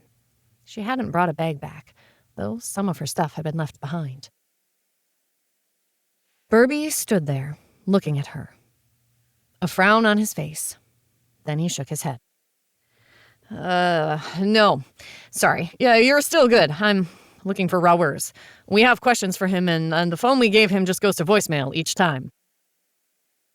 And you drove all the way over here instead of calling us. McKenna gave him a look, and Toni fought back a laugh. The woman was so tired of everyone's shit, and Toni couldn't blame her in the least. They all were. No. I used it as an excuse to escape. He sank down into one of the dining room chairs. And to Tony's surprise, Christopher did too. The normally placid agent looked just as exhausted as Burby, if not as aged. Escape? They after you now, too? McKenna didn't give him an inch. A twinge of guilt got Tony heading into the kitchen and coming back out with bottles of water for the two men. Not in the way you mean, but the fallout at that level isn't fun. He nodded, taking the water, and drank some, his eyes closing in evident pleasure. They aren't happy with anything and trying to cover their asses so they have a job this time next year. And I don't give a damn. They're getting the truth from me and they don't like it, but that's why I'm here. People on the Hill want to talk to him, or lecture him, or something. I don't think they'll get what they want from him, but I was ordered to bring him there. Ah. McKenna frowned for a moment. Rowers, can we tell them you're working to bring ambassadors here? Just neglect to tell them your people will be having ambassadors in multiple places? They hadn't heard from him since he left for his world. It felt odd not to have him around. His gentle questions and all too easy presence. Acceptable. Ambassadors in 1 week. We are discussing which cities and where now. Creating the portals will require work, as we will not have a transponder to home in on. So, lots of micropaths until we decide for sure. Tony could feel Cass wanting to ask more questions, but the woman scribbled intently on the back of her pad of paper. As McKenna spoke again, Tony took a seat on the couch at an angle to the others. He went home. Home? You mean another planet home? Burby sat up straighter, and Tony wished she could see his face clearly to see his reaction. That's where he lives. Oh, hell. Is he coming back? Please tell me he's coming back. Those idiots will try to arrest him if he doesn't come the next time they have a question. Perce snorted. That should work well. Arrest the alien that can create portals across galaxies, not to mention planets. I did say they were idiots, right? Burby snapped and then sighed. Not your fault. Has he abandoned us because of our stupidity? McKenna paused, then sighed. While he isn't happy about how Earth is reacting to shifters, he went home because formal ambassadors are coming to talk to us. Really? Not going to twist the knife a bit more? Toni asked, as she pretended to be wrapped up in her phone. He's not the cause, and we know that. Torturing him is a bit petty of me. Get me in front of Congress or the Senate and I'd twist so hard they need a surgeon to remove the damn knife. Shifter crap is hate speech, and they should have stomped down on it hard. They didn't want to, because it let people blame someone other than them. The amount of bitterness in McKenna's words surprised Toni. But then what she said sank in, and Toni almost dropped her phone. She's right. And they didn't. Those sons of bitches. Rage flared through her, not red hot, but white, burning away what was left of her love of Earth. As far as Toni was concerned, they had lost her. They could have done something, made it clear it wasn't tolerated, and instead they were turning a blind eye. If she didn't move, she might explode, and as much as she wanted to lash out, she had no doubt the man in front of her had done nothing to ignore the problem, and the odds were he had fought to try and help. Excuse me. She didn't even stop to see if anyone cared or noticed, but went out on the back deck and tried to calm. She fell back into trying to see every little thing, the details that she always took for granted. You okay? She'd heard Cass come out, and the gentle question didn't surprise her. No, but I realize it isn't my problem anymore. This isn't my home any longer. And I really wish saying that made me feel sad. Chapter 25. Paths Chosen. Curves and fluff are the new sexy. Across the world, the super-toned, muscled, lean bodies characterized by shifters is fading from popularity. More and more people are saying they find the curves and a generous booty are much more attractive than the perfect body most humans can obtain without the infection that made people shifters. Already, Sports Illustrated is talking about having an entire swimsuit issue next year that is dedicated to the more voluptuous body. TNN Entertainment News. Toni didn't know how long she stayed outside. Cass had left after hugging her. To Toni's relief, she didn't push her to explain or even justify her anger. Cass always seemed to know what to do and when not to push too much. The kids were still playing, more wrapped up in their own world than the adults. I swear if it wasn't for food, they would have no need for us at all. The urge, the need to pull her kids close and make sure they knew she loved them, swamped her. But she pushed it off and rose. Sitting out here and sulking does no good. Might as well go back in. We need to go back and start working on all those lists that Cass had been creating. Stepping back into the house, she went to find the others. The four of them were all sitting in the living area talking, but Burbie and Christopher were gone. McKenna looked up as Toni walked in. They took off, asked us to let Rowers know to call when he comes back, but that's all I'll do. He needs to decide how they're going to handle their interactions with humanity, with all its flaws. Agreed. But speaking of that, we ready to leave? I don't know if Rowers will be back in time to let us do this the easy way, but either way, I'm done with this place. I want to get started on the next chapter. Besides, I have people I need to contact and feel out. I don't know how excited or wary people will be. The one thing I need to know before I say anything, though, do I let them know we can change non-shifter family members? Her question caused them all to go still. McKenna bit her lip, then stopped herself. She glanced at Perce and JD before looking back at Toni. I'd prefer that we just said plans were underway to support non-shifter family members, but I'll leave it up to your judgment. The Draken can claim to change them all they want. They will be aliens with unknown abilities and skills. They won't face the backlash that we will because we don't really want people to think of the reason they can change as tiny computers.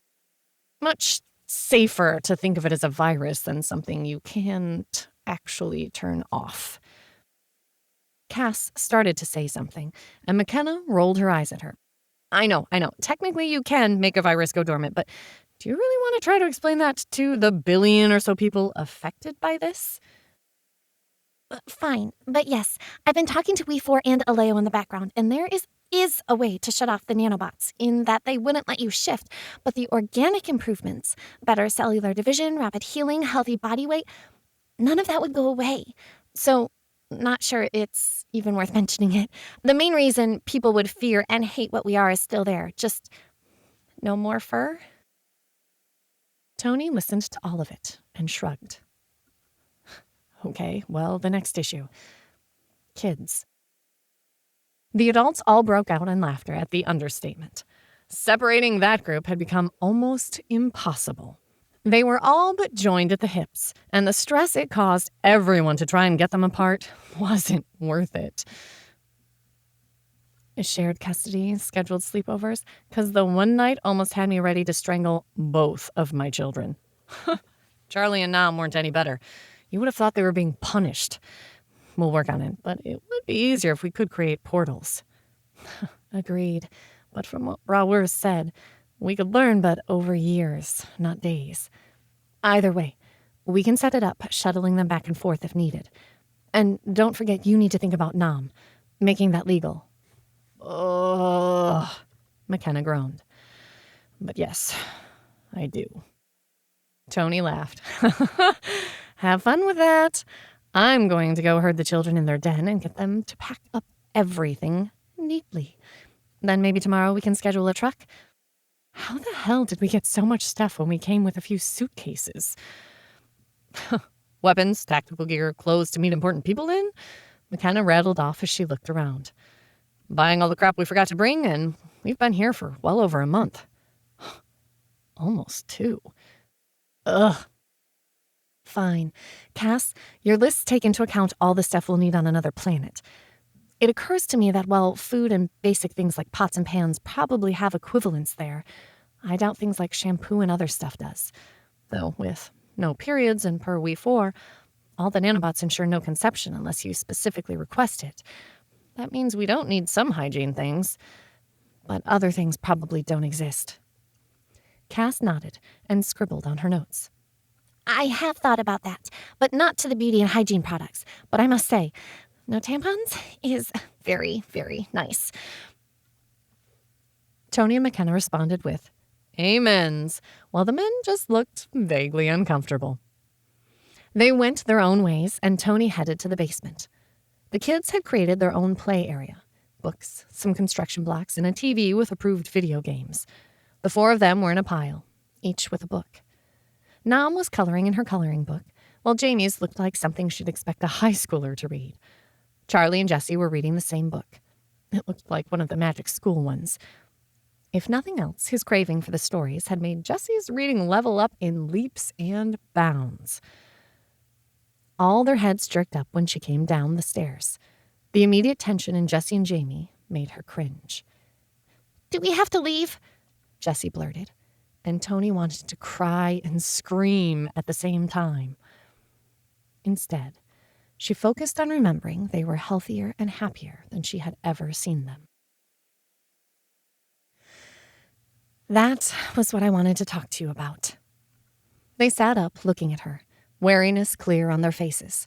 Exasperation washed through her, but she made a concerted effort to not let it get into her tone. We are planning on going back to California as soon as possible. She sat down, not liking the idea of looming over them as she talked to them. Treating them as if they had no say-so in this would only make it more difficult for all of them. Kenna and I discussed it, and we understand how much you like to stay together, and we are okay with it. She placed specific emphasis on those words and saw all of them relax. That being said, we may need to move you between houses occasionally, and as McKenna works to get custody of Nam legally, you may need to sleep in your own rooms in separate houses. They instantly began to protest, and Toni raised her hand. I know, but you two, she nodded at her kids, want to make sure Nam can stay, right? They all looked at each other and nodded slowly. Then you will need to work with us and help us do it right. But we will work very hard to make sure you spend most nights together. A sigh of relief rippled through the room. Okay, Mom. The twins chorused. Good. Now, if you would pick up and pack everything you can. Yell if you need help from anyone.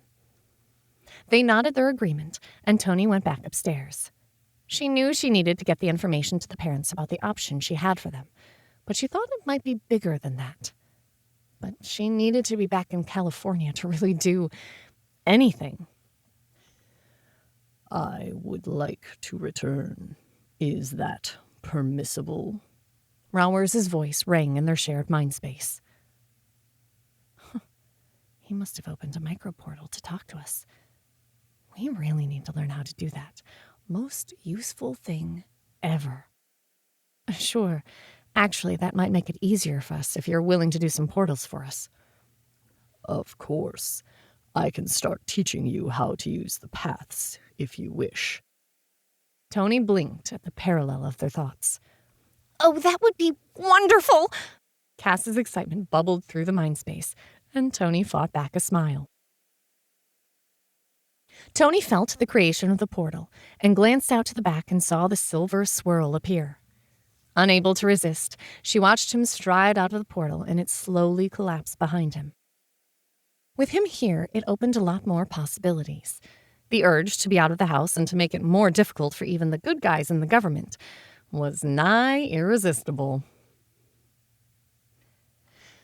What do you think about going back tonight? All of us. I'm thinking we shouldn't be so easy for them to find. Granted, we'll be home, but they can't just drive over anymore. Her question hung in the mind space for a long moment. Yes, I think that would be best. Besides, I want to talk to my parents about this in person, not over the phone. I'm a bit paranoid about any of these things being talked about online or over the air. I don't know if they would try to stop us, but I'm not sure I want them to know we are part of what the Draken are going to present. Oh, they'll guess, but they won't know if we don't tell them. Percy's calm, logical voice put into words the feeling that kept Toni uncomfortable and feeling like something bad was about to happen. Agreed. I guess we're packing hard and fast tonight. McKenna matched actions to words as she rose, and by the time roamers walked in the back door, everyone was moving with a purpose, even the kids. They seemed excited to go home, though at least part of it probably related to getting back to their obstacle course and being able to really stretch their animal forms in McKenna's backyard.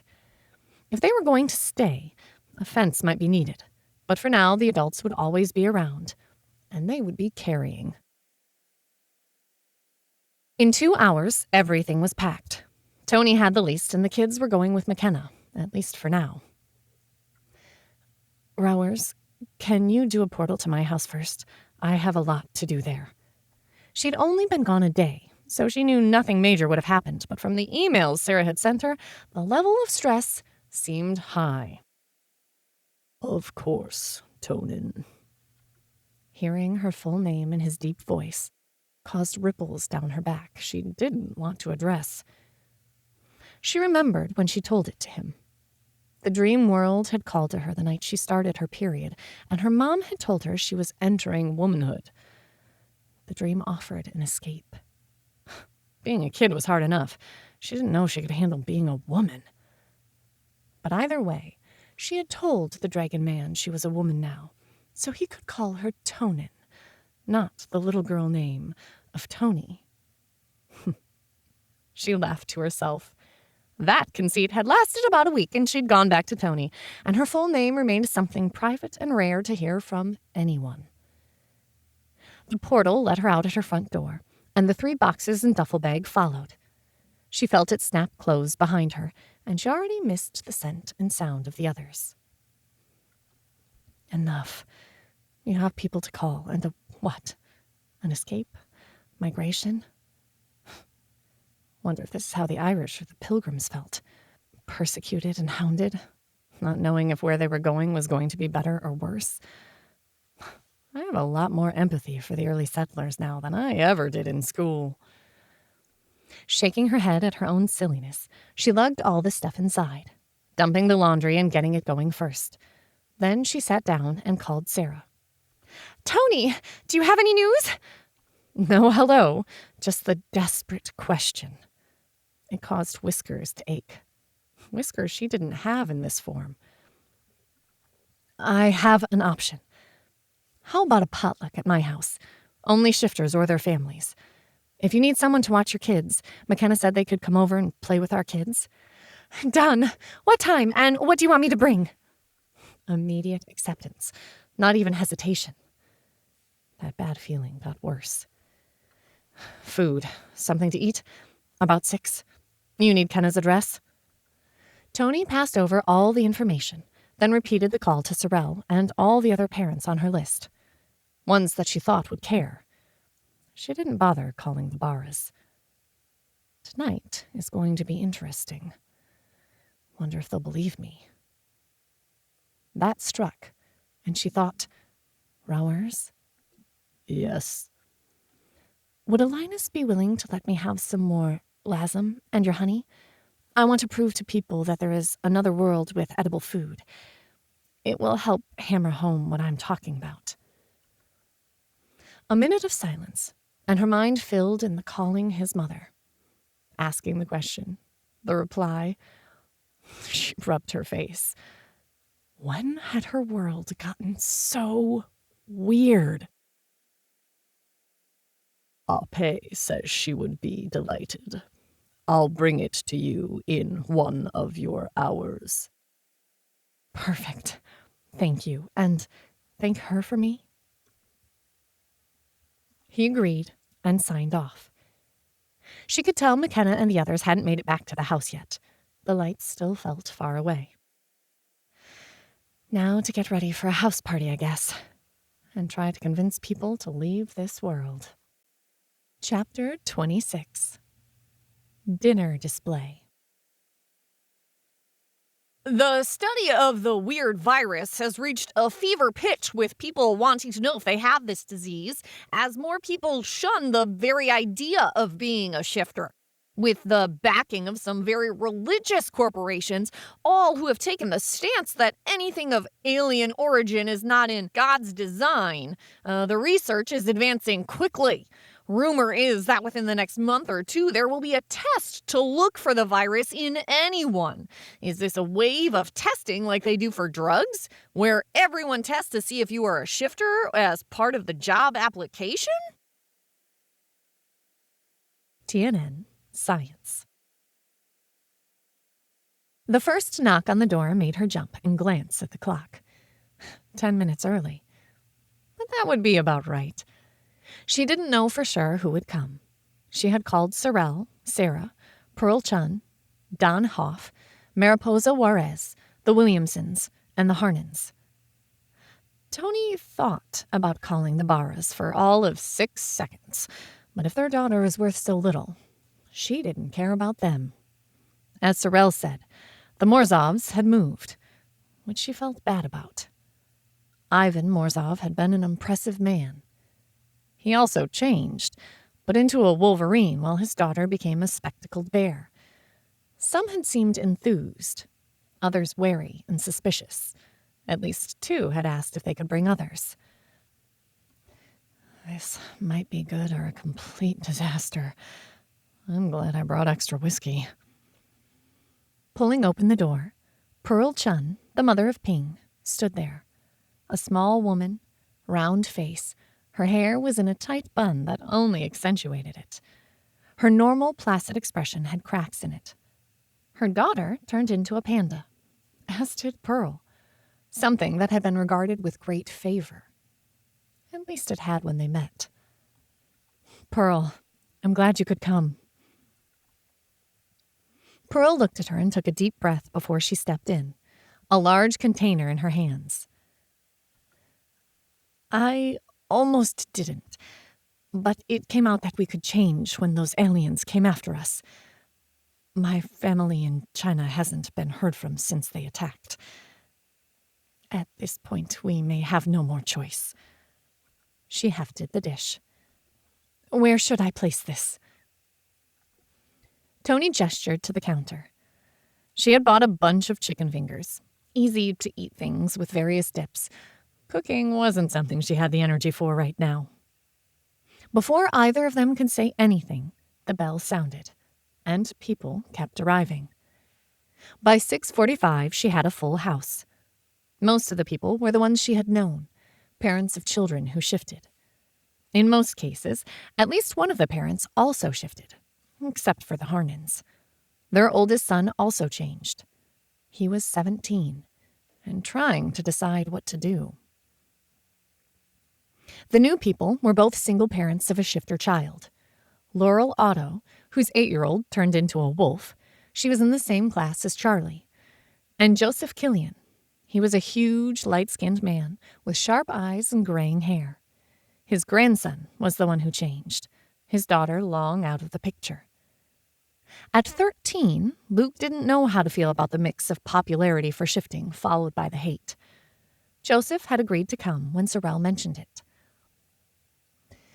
When everyone had food, more to give them something to play with, Toni set a covered box down on the small coffee table, but didn't open it. The eyes of everyone present snapped to her, then to the box.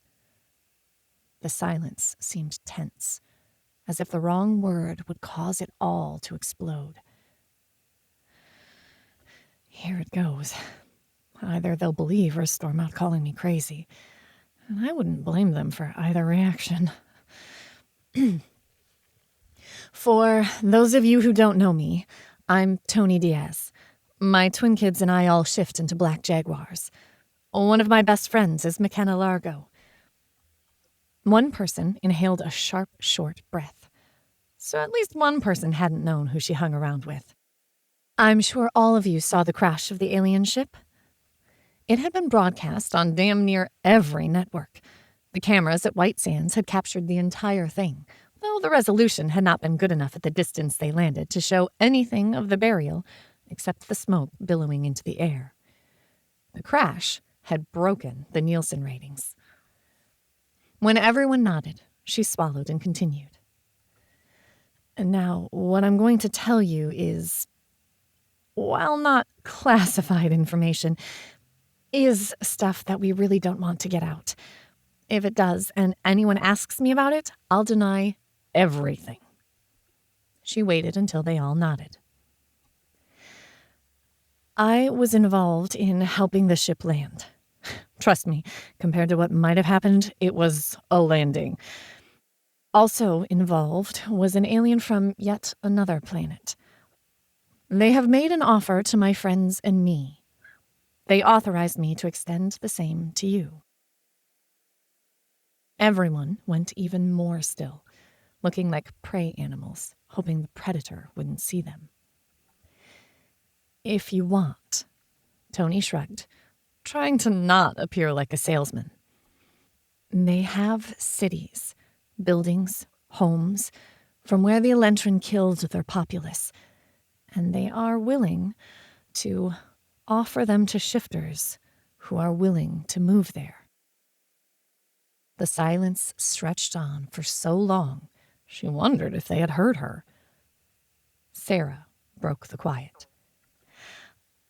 Are you telling me aliens are offering to let us settle on another planet? Yes.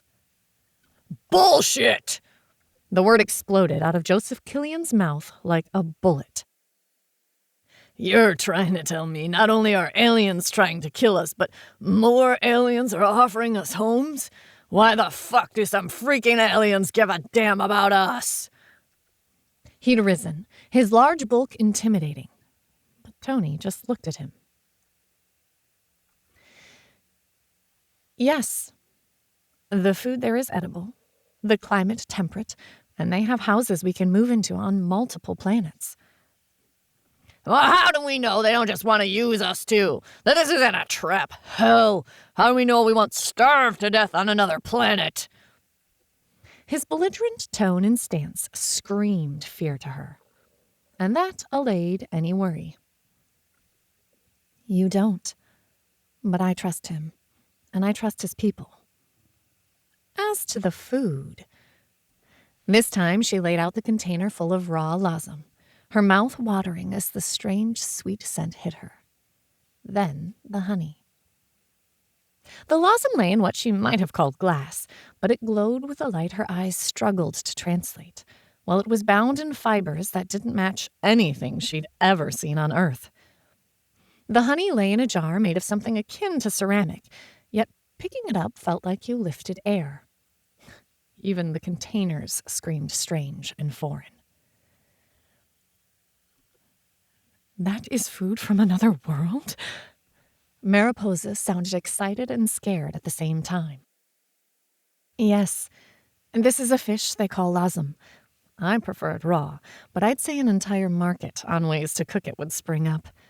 From what little we've discovered, they don't have many varieties of cooking styles or seasonings. This is honey from their version of bees. It is probably the best thing I've ever tasted. I'm a predator, so my craving isn't as much. But for a bear and wolverine I know, they licked the jar clean. Joseph blustered out. You think some food will prove to us? Toni shook her head. No, but you can taste it, and you'll know this didn't originate on Earth. What I have here just tastes different, but something in it calls to me. All of them, even Joseph, gave in and tried the various things she had provided for them to taste, Sorrel being the bravest. Oh, wow, Sarah breathed after she ate the honey. That is good. Oh, makes me want to make baklava with it. Toni had been watching her the closest. As being a non-shifter, she'd had a moment of worry about it. But none of the food caused any issues. The lasam disappeared, as did the honey on the bread she'd purchased to put it on. I'm not saying we'd be pioneers, but life would be different than what we have now. Toni waved her hands around the place as she spoke. It might be hard, or even dangerous, but it is an option. The parents looked at each other, but it was Sorrel who spoke. Life is dangerous. Americans get spoiled with easy access to food, clean water, housing. If you are offering a planet where we won't be hated for the color of our skin, the fact that we can change, letting us have houses to live in, why would I turn that down? Everyone had fallen silent while he spoke, and Toni wanted to hug him, but she needed to level with all of them. The Draken don't think the same as we do, and it will be living in another world, literally. But it will be a world where we can make it good or bad. We've asked them about vetting people, but for now they are trusting me to help pick people to test this out. The next part is up to you. They talked back and forth, and unfortunately most of their questions about the planet and living conditions were met with shrugs or, responses from Toni. But she did keep a list of the questions and promised to get them answers to their questions. At the end, she looked at them, not speaking, just asking. You know I don't shift. If we go, will humans be accepted? Sarah asked, her voice tiny. All of them looked tired and stressed. The shifters, while healthier, still looked exhausted. This question had been one Toni knew would be asked. Arrangements have been made that if you go to the planet with your family, you will be provided the option to convert into a Kaylid if you wish. While it will be mandatory for no one, the overall benefits may be worth it to you. A strange hush filled the room as people looked at each other. Too many emotions for her to tell what the reaction was. But Sarah gave a short, sharp nod to her husband. I want to believe. A world with no drugs, no gangs. A chance for my grandson to grow up and put his mark on the world the way people once did. But it seems almost unbelievable. And then you mentioned that maybe we can shift, yet...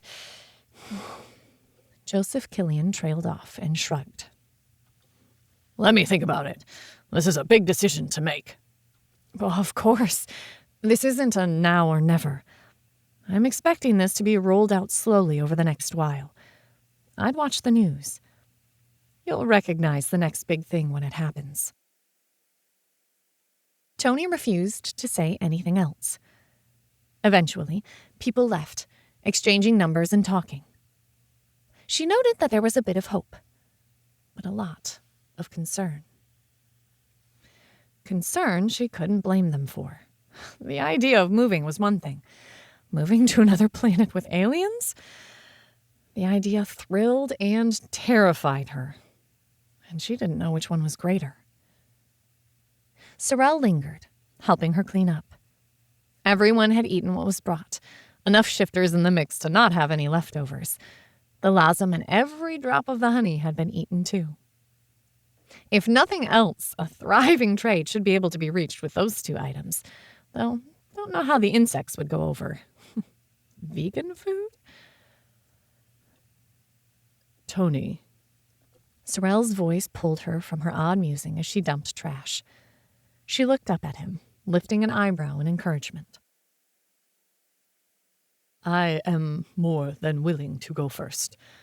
My son has few friends his age, and would think this all a grand adventure. I already know multiple languages and cultures. He gave her a wry smile. Life as a refugee will do that to you. Let me use these skills to be the vanguard of this. Besides, I always wanted to be an explorer like the old stories. This might be my only chance. Toni blinked, surprised at his words. I thought a few might take me up on it eventually. I didn't think I'd get any solid answers except no today. Though I didn't get any of those either. Maybe it's worse out there than I realize. I've been a bit sheltered, even with what happened to Karina. Okay. I have a list of things we were thinking would be best to do. We will have the ability to travel back and forth between here and there. Do you want to go over what we thought and see if you have anything to add? Please. I have about an hour. He seemed eager, almost excited, and that helped her and brought her family back to mind. What wouldn't she do for them? Toni grabbed a notepad and the list Cass had been working on. Sorrel didn't own a house and had few belongings, so the need to sell things was low. He'd need to sell his car or put it in storage for a while. Cass had been very thorough, talking about freeze-dried food and supplies, and even bringing starter plants to see what would or wouldn't grow on that planet. Cass had tons of tests she wanted to run. They were still trying to figure out what equipment would be needed, and if, with the generous government payouts, she could rent a lab with the right equipment to verify everything. Sorrel's face lit up when she mentioned the number of starter plants they wanted to play with. Oh, I would enjoy that. Gardening is relaxing, and watching your effort turn into food. I would gladly buy many plants. He frowned, then shrugged. It is late fall. Most plants won't be available, but I can get many seeds and starter pots. That way we will be able to test almost immediately. That's a great idea. Is there anything else you can think of? The list was comprehensive and involved spending a large amount of money over the next few months. I don't see toilet paper or bidets mentioned. And have you tested the water? Toni looked at him blankly. Bidets? Water? Sorrel smiled a flash of white. Again, most water on our planet isn't drinkable. Is theirs. If shifters can drink it, can none? It would be a very important aspect. Oh, shit, you're right. Give me a second. She refocused on the mind space. Everyone was busy, packing, moving, talking to family. Rowers, Cass, we need to test your water and make sure we can drink it, or what needs to be done to it so we can, and make sure our plants can drink it, and figure out an option for toilet paper or bidets. Oh, crapola. We didn't think about that. Most water isn't drinkable, and that's important, but those are tests I can do with a local lab here. An odd cackle that tasted of burnt popcorn filtered through. I'll rent lab space from my old job. That will be entertaining. And they'll have everything I need. Not sure why I hadn't thought of that before, but the revenge will be delightful. You can do that? Toni hadn't realized you could just rent labs like that. Yep, I'm certified, so I can request lab time and have access to the machines. It will cost, but since I know exactly what I want to do and will bring in all the samples and lock them up, it shouldn't take me much more than a week. Yes. That can be arranged. But I have no reason to believe the water will not be sustainable.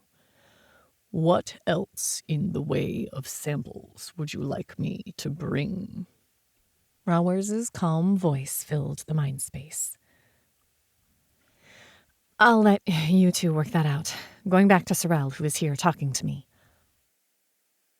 Give him my number. He's got lots of practical thoughts about necessary supplies that I'm missing. Will do.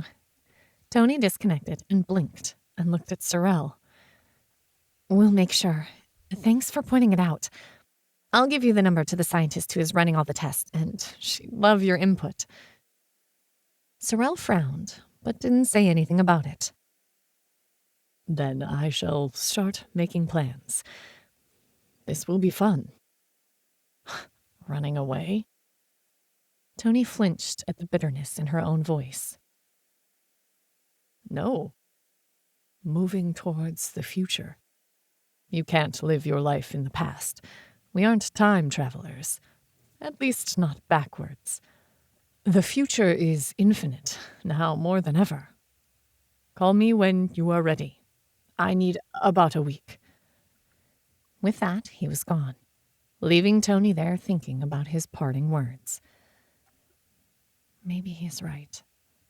A future living on other planets with other races? That might be a better way to look at it. Chapter 27. Offer made.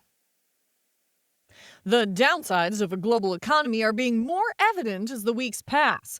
The devastation in Australia, China, Argentina, and France are showing how linked economies are. Industries such as cell phones, auto lubricants, medical supplies, and computer parts.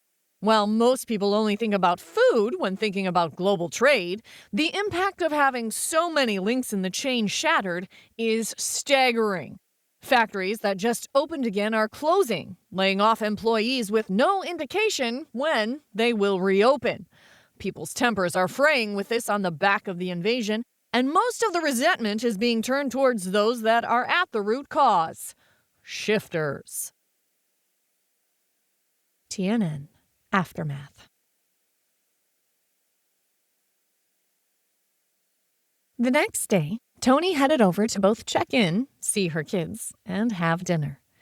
She'd spent the day trying to deal with employment paperwork, and frustration made her snappish. Want me to bring anything? Toni asked as she got into her car. Nah, but Kirk and Anne are coming over. Wanted to talk to them and get a feeling for what's going on. McKenna replied, a bit distracted, and Toni figured she was experimenting with food again. Ever since Columbia, McKenna had focused more on food and flavors, and Toni suspected she'd gotten some Draken food to play with. Okay, see you in a bit. Toni wanted her kids, but they seemed to have entered the adults are boring stage. Only Nam still sought out active adult interaction. But the kids were always in cuddle piles, either in human or animal form, and it seemed to solve their touch needs. Yeah, but it doesn't solve my touch needs. Toni pushed the thought away. They were happy and healthy, and that mattered more. I need to improve my mood. Things are going well. We just need to wait for their big appearance to occur. At that point, we can get it moving in the right direction. 2 cars she didn't recognize were already parked at McKenna's when she got there. JD's Hummer was there, as was Percy's car, which meant a full house. Toni got out a small overnight bag in her hands. Anne and Kirk stood there, talking to McKenna. They both looked worn and exhausted. Hey, Toni said. Greetings were exchanged, and Toni dropped her bag in the bedroom hallway. Where she slept depended on Percy and JD, but it really didn't matter. Even the couch would be fine. Following the sounds of kids, she headed out back where JD and Cass were talking and manning the grill. It smelled good, and she nodded at the 2 adults. But her attention was on the chatter of the kids. The vocal sounds meant human, and she picked up her pace. She'd seen them less than 24 hours ago, but after weeks of having them there every day, she missed them. And Karina. That thought brought a pang to her heart. But she moved down the steps to the obstacle course they were enhancing, yet again. Mom! 2 voices yelled, and they came barreling to her. Twin impacts on either side of her, heads buried in her waist. The tightness in her chest eased as she hugged them back. I seem to be missing 2 kids hugging me. She looked up to see Charlie and Nam hanging back. At her words, they sped forward and were all wrapped in the group hug. I love you all. Remember that. And I do. They really have become our kids. Maybe that's been my problem. I keep trying to focus on just mine and forgetting ours. Group families, the wave of the future. The idea had merit. Everyone helping made parenting much easier, and the kids were never lacking an adult if they needed one. We know, Mom. We do miss you. Sounds like someone has been whispering in their ears about me feeling unwanted. We 4, probably. Toni didn't know if she felt annoyed, upset, or grateful the AI stuck her nose into her personal feelings. But then it wasn't like the AI couldn't know. The mindscape probably reflected or shared more than they always paid attention to. Either way, by communicating via the mindscape, all of them exposed more than they ever normally would. Want to see what we built? Jessie asked, as they released the death grip on her. Of course, she said, as they grabbed her hands and pulled her over to the newest addition to their obstacle course. This time, they had things to jump over and apparently climb up, and Toni admitted it looked like it would be fun to run in cat form. Even Nam was helping, though all the kids watched her with sharp eyes. She glanced over to see JD and Cass watching them just as carefully, for all that the adults seemed busy with the grill. Family indeed. All of us. Toni laughed and spent the next hour helping the kids make their course even more fantastic, and promised to run it with them later. After dinner, the kids disappeared to play a video game. She could hear the sounds from their bedroom, and the adults sat out on the deck. Toni took the time to really look at Anne and Kirk. The 2 she'd met barely a month ago, past the point of caring about anything. So we've been avoiding the subject. Want to tell us how bad it is? JD asked, leaning against the railing, his voice level and serious. McKenna had settled down next to Perce, a glass of whiskey in her hand. Toni envied Kirk as he took a swallow of his drink. At least he could get some distance with the alcohol. She supposed she could tell her bots to not filter it, but she needed to practice that level of control more. And besides, right now she probably did need to keep a clear head, which was why she had iced tea, so she wouldn't be tempted to let the alcohol smooth the edges. Crimes against shifters are up, way up. And the official stance is if you can ignore it, do so. Otherwise, do the minimum. The way he said the words made her think they tasted bitter on his tongue, or at least in his heart. I've been asked to take an early retirement. I'm seen as too pro-shifter for the current administration. Marchant took a new position to fill out a vacancy, and the new police chief has no like for shifters. Hence my retirement. Anne sighed. I haven't seen this level of retribution, but I wasn't as visible as he was. What I do know is all the shifters have been quietly dismissed, either issued medical retirement or their position was removed. She sighed. And there isn't anything we can do about it. Right now, people are so upset and scared, even the ACLU hasn't done more than file a token protest. People are still trying to get lives and jobs back together, and money is tight everywhere. But more telling, no one has the energy to get upset about shifters being mistreated. They need someone to blame. And the Elentrin are too pretty, McKenna replied with a sigh of defeat. Nothing you say really surprises me. What are you going to do? Kirk shrugged. Retire, go someplace quiet, and I guess keep my head down. Not sure what else I can do. I'm going to stick it out a bit longer. I have another 5 years before I can retire. Maybe by then the social pendulum will have swung back and we can start mainstreaming again. But if no more shifters will be born, not sure that will happen. It's a limited population. Anne sounded exhausted and dejected. Which means eventually there won't be many left. Really? This immortality thing won't cause issues? Purse asked, leaning forward, curious. Oh, it will. But unless I'm misunderstanding what information has been released, you aren't immortal. You can still die, get hurt, get killed.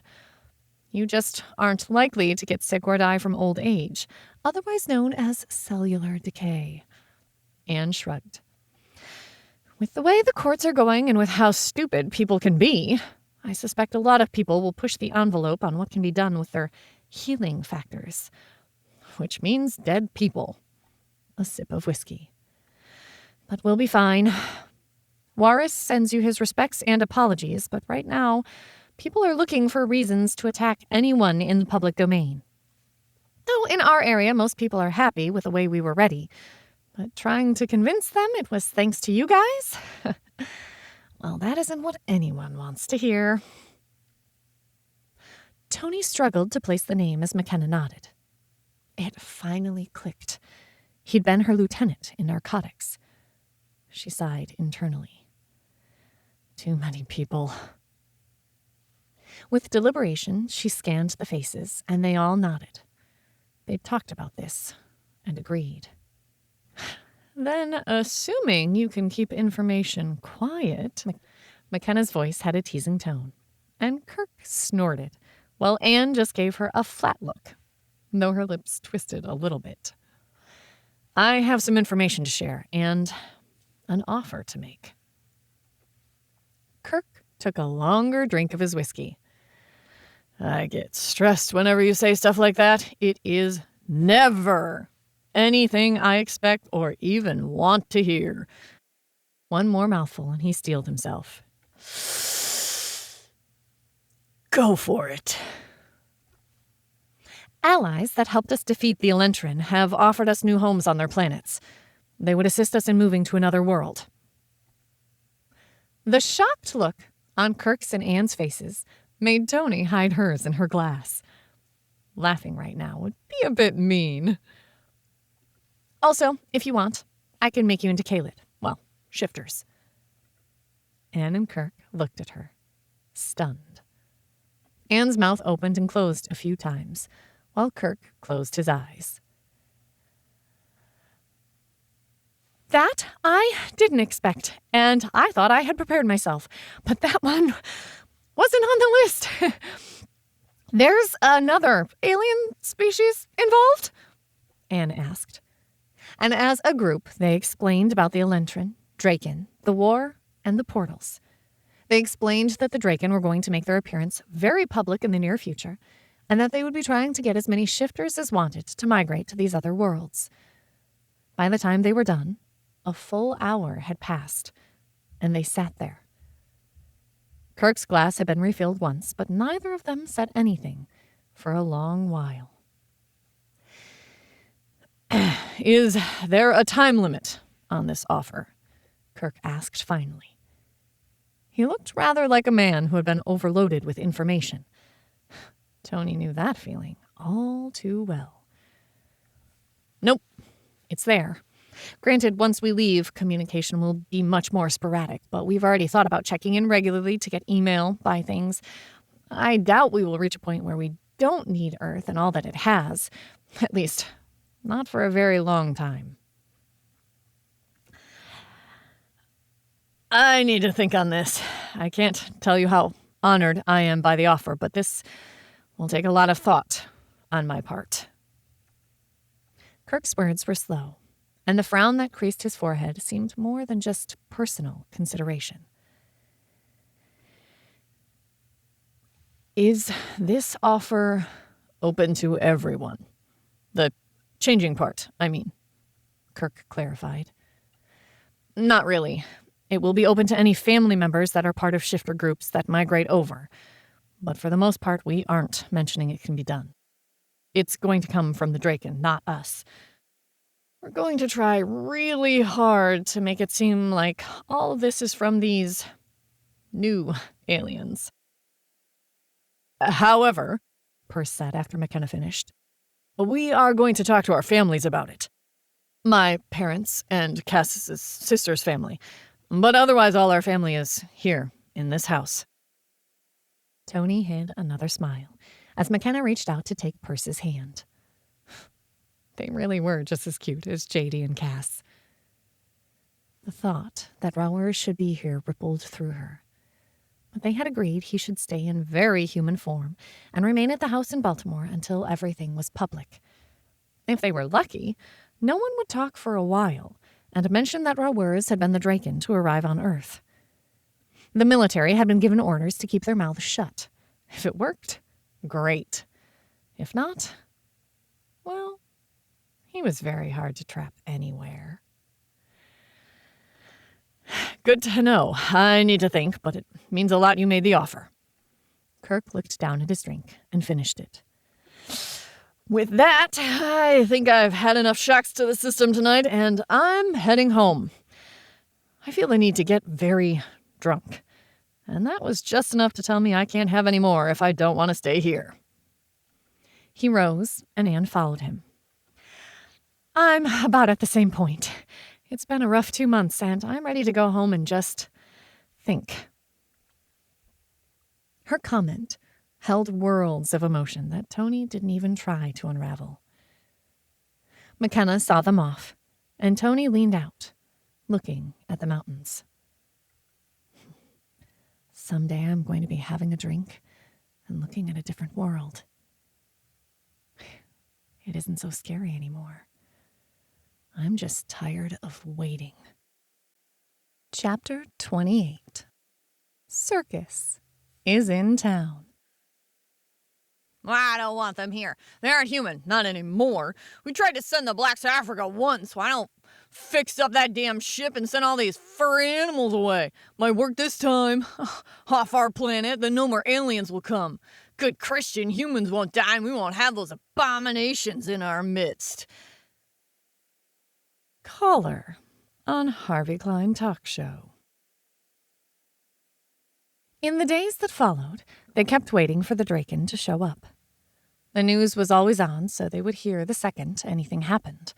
But while they waited, they all planned.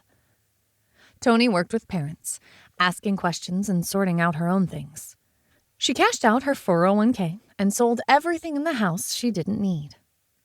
It was odd going through your life and realizing how little really mattered. For her memories, she bought a nice weatherproof tote. Nothing sexy or pretty, but durable, and would survive almost anything. In it, she put things that had nothing to do with living and everything to do with her past. Wedding photos, things that reminded her of Jeff, baby books, important jewelry, pictures, and the little reminders of her parents. When she was done, she didn't know if she wanted to sob or laugh. The mementos of her life didn't even fill it halfway. The emptiness mocked her, as if the lack of doing anything the last few years was a mark of failure. No, I have 2 wonderful children, and that was worth the time. So I wasn't a party girl traveling the world. I've made a good life. I have a good family.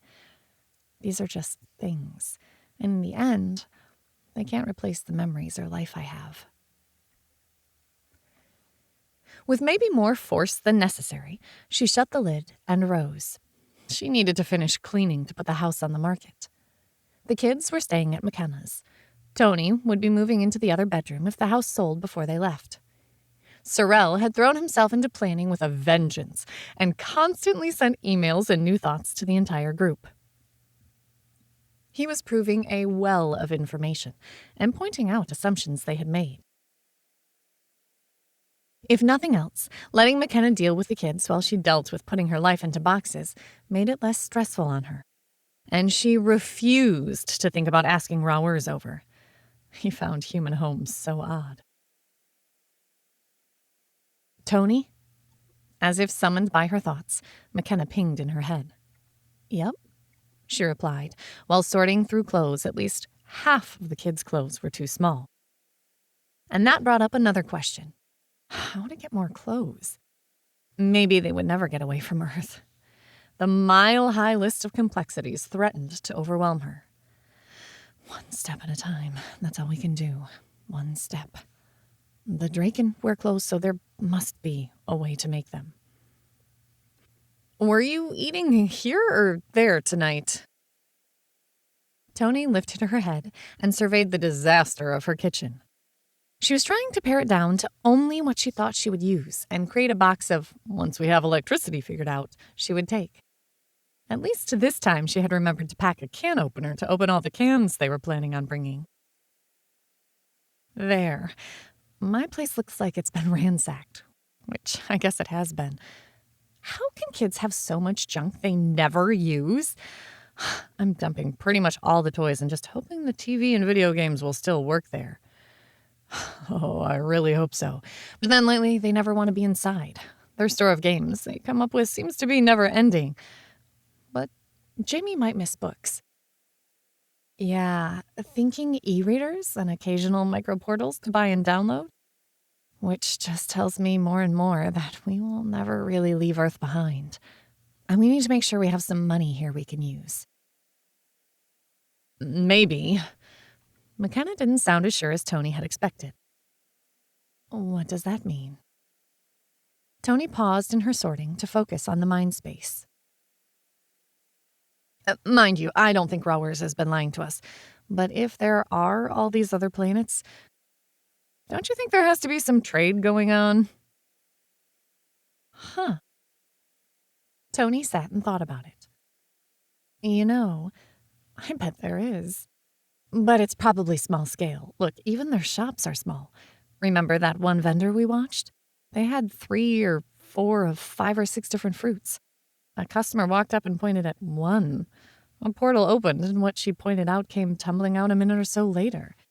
They don't have to worry about making things and waiting for people to buy. When they buy, they pick it up, make it, whatever. I don't think they trade or think of stocking up like humans do. And with no winter, they don't have non-growing seasons. They always have things growing. All they need to do is take care of the land. I think if we move in, humans will change the way they interact with the rest of the universe. True. McKenna's sudden laugh filtered through the space. Oh, I wanted something new and challenging. This is going to qualify. Hell, I'm trying to believe that Perce asked me out. Me, dating a football player? Enjoy this. It's the fun part of dating. You two are good for each other. A flicker of something caught her attention on the TV that had been playing on mute. Toni turned and looked, trying to make sense of what was showing. Shit, McKenna, it's started. They're here. She dove for the remote and clicked unmute. The strange swirl has been hanging in the air on the front lawn of the White House for over 30 minutes. There are reports of similar effects at the lawn at Westminster, Tokyo's Imperial Palace, New Delhi's Secretariat Building, the National Congress Building in Brazil, European Parliament, and Parliament House in Canberra. A reporter's voice played out over the image as people with guns surrounded it. Yes! They listened and are giving everyone time to witness everything. Though I suspect Tokyo might be a bit slower. Has to be damn near the middle of the night there. McKenna's voice held worlds of emotions, and Toni understood all of them as she looked at the image on the screen. Let's hope this works. I'd hate for anyone to get shot. Toni couldn't help but worry. But so far, she liked all the Drakens she'd met. Any of them getting hurt or worse, killed, would crush her. The screen cut to show similar portals hanging in all the places they had spoken of, each of them surrounded by military personnel, all with weapons aimed. Damn, I didn't think about this. We did tell them some of our customs? Toni asked, worried, and warned Rowers to have them make their skin relatively tough. Because I think in warrior form they could withstand a bullet, right? She didn't know why she was seeking reassurance, but what had been excited morphed into terror-filled as she tried to watch all the images at the same time. Yes, Cass and Perce have been working with them and providing information on the different cultures, and remember, they have done this with multiple worlds. They are just being much more showy and direct with us.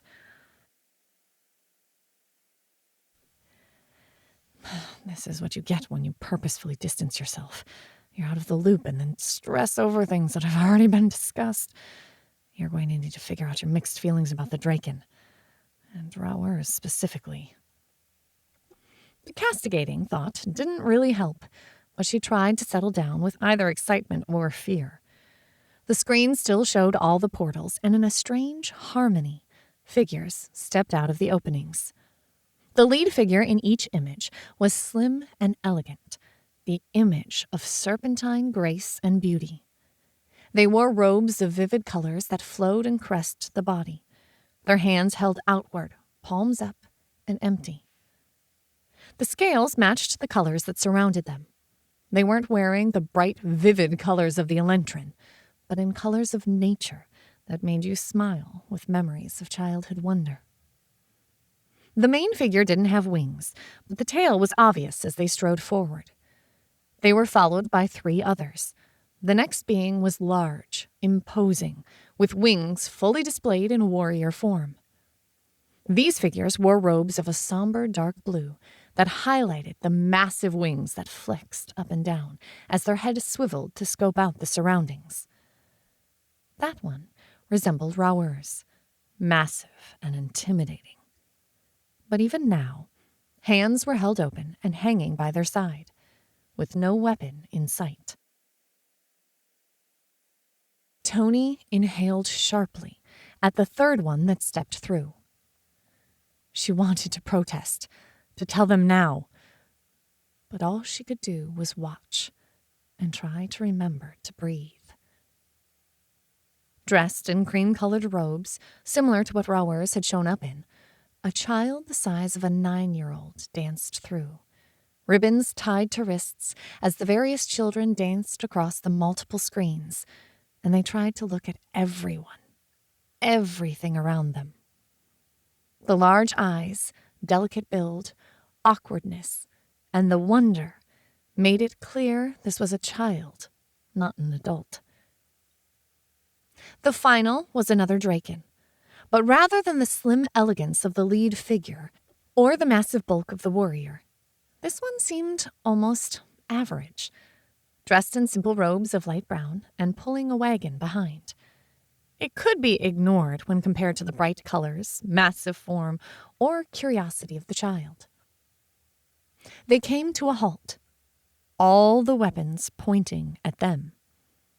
In the various reports on the screen, people tensed, waiting for orders. Everyone keyed up. Toni thought she might shatter as she watched, leaning forward to not miss a moment. My name is Sorlia. I am an ambassador from the Draken. We come offering trade and to seek alliances between our peoples. The words were identical, except for the names, repeated in multiple languages across the world. Toni couldn't breathe as she watched, her heart beating so hard, each beat felt like it might crumple into a ball of stress. In a weird harmony that could not have been planned, people emerged from the crowd around the Draken, approaching them carefully as they clustered together. Toni focused on the one with the wagon, the one everyone didn't look at. She wondered if he was another warrior. With her ability to store mass, there was no telling.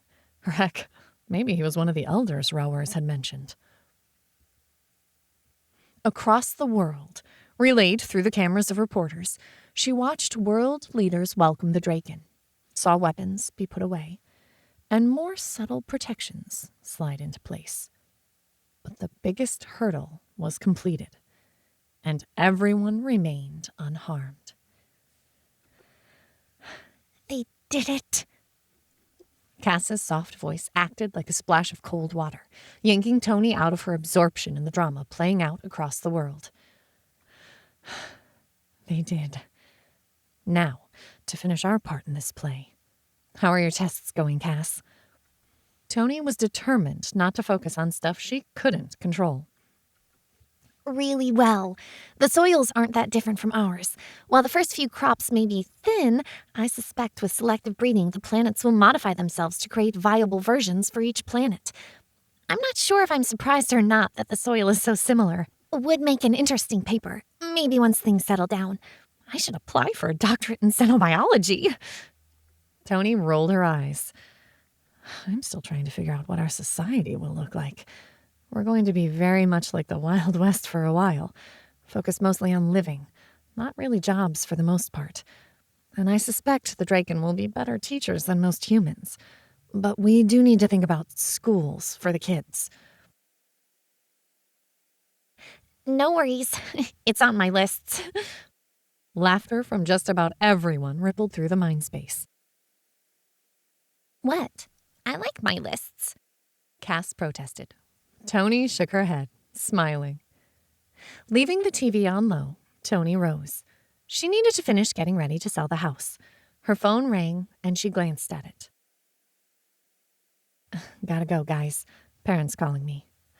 I guess they know what the big secret was. Yeah, Kirk is calling me. Talk to you later. Hey, Sarah. I take it you saw? Toni kept her voice light and happy as she answered the woman's questions, but her eyes kept being drawn back to the TV and the gathering of Draken exposing themselves to the world. To a brighter tomorrow and the hope of a future for all of us. Chapter 29. Wrench in the works. The world has exploded with speculation about the new visitors. The showy entry, stepping out of what looked like portals hanging in midair, has fueled the fire about these new arrivals. But when you add in the fact they look like human dragons, social media has become nothing but dragons. Between memes, questions, images of them, no one has enough information. The various countries have ushered them into restricted areas, and no one can get close enough to talk to them. The ones that appeared on the lawn of the White House haven't been seen since, and even the insiders aren't saying what is going on. TNN News. Raymond looked at the documents on his computer. The shifter committees were being formed, and while their rights wouldn't be taken away, the committees were working on new restrictions. After all, people with epilepsy or other dangerous diseases were regulated for theirs and others' good. It would take a while to get a coherent plan of action laid out, but already the idea of identifying shifters and restricting them had gained traction. There were motions in several states to have it listed on driver's licenses. There were a few reasons for this. With the revelation that they would not age, there might be a problem in the long run with the preconception of what a 50 or 80-year-old should look like. While it wouldn't be an issue immediately, a few pointed comments at a luncheon or two had started that effort rolling. The other advantage was in an emergency situation. If you had two badly injured people and one was a shifter, you could focus on the other with the knowledge that the shifter should heal most things in a few hours. A grin split his face as he worked on other plans. His long-term plans. By the time this personality retired and a new rising star appeared, the groundwork would have foundations that would be very difficult to destroy. His desk phone beeped as the intercom came on. Sir, there's a news alert you should probably see. Raymond sighed. He had asked to not be disturbed, but Sheila had a fine touch of when to interrupt him and what wasn't worth the disruption. Otherwise, she wouldn't still have her job. Can it wait, Sheila? I'm in the middle of things. He didn't try to keep the annoyance out of his voice. After all, That was why you had employees, to take your annoyance out on them, and not the people you needed to use. I really think you should see this, sir. It's important. Her voice had a high, squeaky note that stopped him. He rarely heard her sound that rattled. Well, if you didn't listen to the employees you had, why bother having them? Thank you, Sheila. Channel? It doesn't matter. It's on every channel. Her voice sounded even funnier, and he became a bit more curious. He put down his burner phone, the only thing he used to work on his future plans. He woke his computer up and tuned into TNN. Breaking news! A portal has opened in front of the White House, and 2 beings that look like something out of a Peter Jackson movie have stepped out. The camera zoomed in on the lead being, the robes in so many colors you couldn't concentrate on just one of the swirling colors. Raymond couldn't take his eyes off the lead being. They looked like something a CGI specialist had thought up for the next movie. But better. The curved neck, the flowing clothes, and the tail. Who the fuck could make a tail look so elegant? Then, when it spoke, he felt all his plans shudder, as if something hard had hit them. Something that could make or break everything. The next hour, he watched every bit of information and noted them speaking the language of the country they landed in. He watched the child that tagged along, charming people. In every party, one of them had wings, but the rest didn't. Did that mean something? Was it as simple as blue eyes versus brown, or was there something there that wasn't obvious? Raymond watched as they talked, as officials surrounded them, always with security in the background. As he did, he scribbled thoughts, ideas, and more on a piece of paper on his desk. If you didn't use a notepad, then there were no impressions left behind. You never knew what could be used against you. When the screens changed back to a reporter, the aliens all being ushered into restricted areas, he sat back and thought, his mind racing. What do they want? Why are they here? How can I use their agenda to further mine? The initial news report told him nothing about the ultimate goals of the Draken, but he could learn more. He rewound the live feed. Buffering was wonderful, and zoomed in on the people who escorted the aliens away. Aha, I know who you are, and I know who controls you. He made quick notes, people to call, arms to twist. No matter what, he needed to be involved with these discussions. The idea of yet another race of aliens coming on the heels so close to the others, and with apparently benevolent intentions, set his teeth grinding. The unknown had a very big chance of messing up his plans, and he wouldn't tolerate that. Leaning back in his chair, he stared at the replay, watching the similar scenes unfold at multiple governments. It's very choreographed, very guaranteed to hit our weak spots. There's no way this is just a random guess on how to approach us. Make sure the reporters had time to get in place. Someone coached them. The idea rang of truth, and he started digging through his memories, trying to find the trail of clues that might give him an insight into how this had come about. Another splash of color on the screen had him looking at the scene in Japan, and he noted this group was predominantly dressed in red and vivid blue. If you interacted with different cultures, you were usually given a debrief as to cultural mores and habits. In Japan, color meant a lot, and the visitors were dressed in red and blue, two of the most favorable colors. Oh yeah, someone coached you. But who?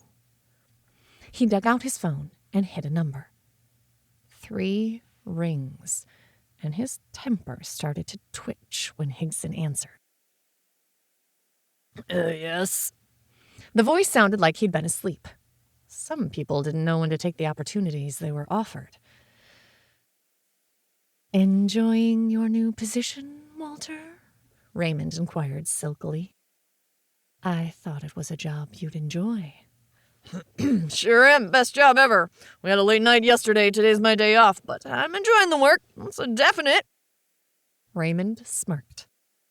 Getting him a position as the attaché for one of the more playboy generals in Washington would get him in a position where he might overhear interesting tidbits and keep him otherwise distracted with the general's cast-offs. They were always young, pretty, and morally flexible.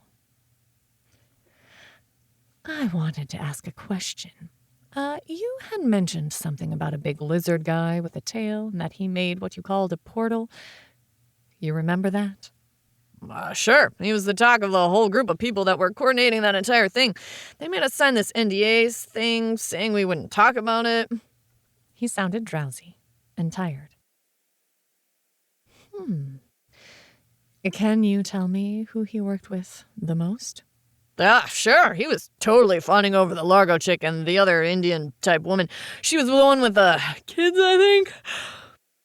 Another yawn that had Raymond frowning. But yeah, he was the one that they looked at and asked to do stuff with portals, so that was him. I mean, I think so. I saw him turn into something with wings and a tail. Apparently there was more, but the reports didn't make sense. It was like he turned into a dinosaur or something. Well, mass conservation would refute that, so whatever.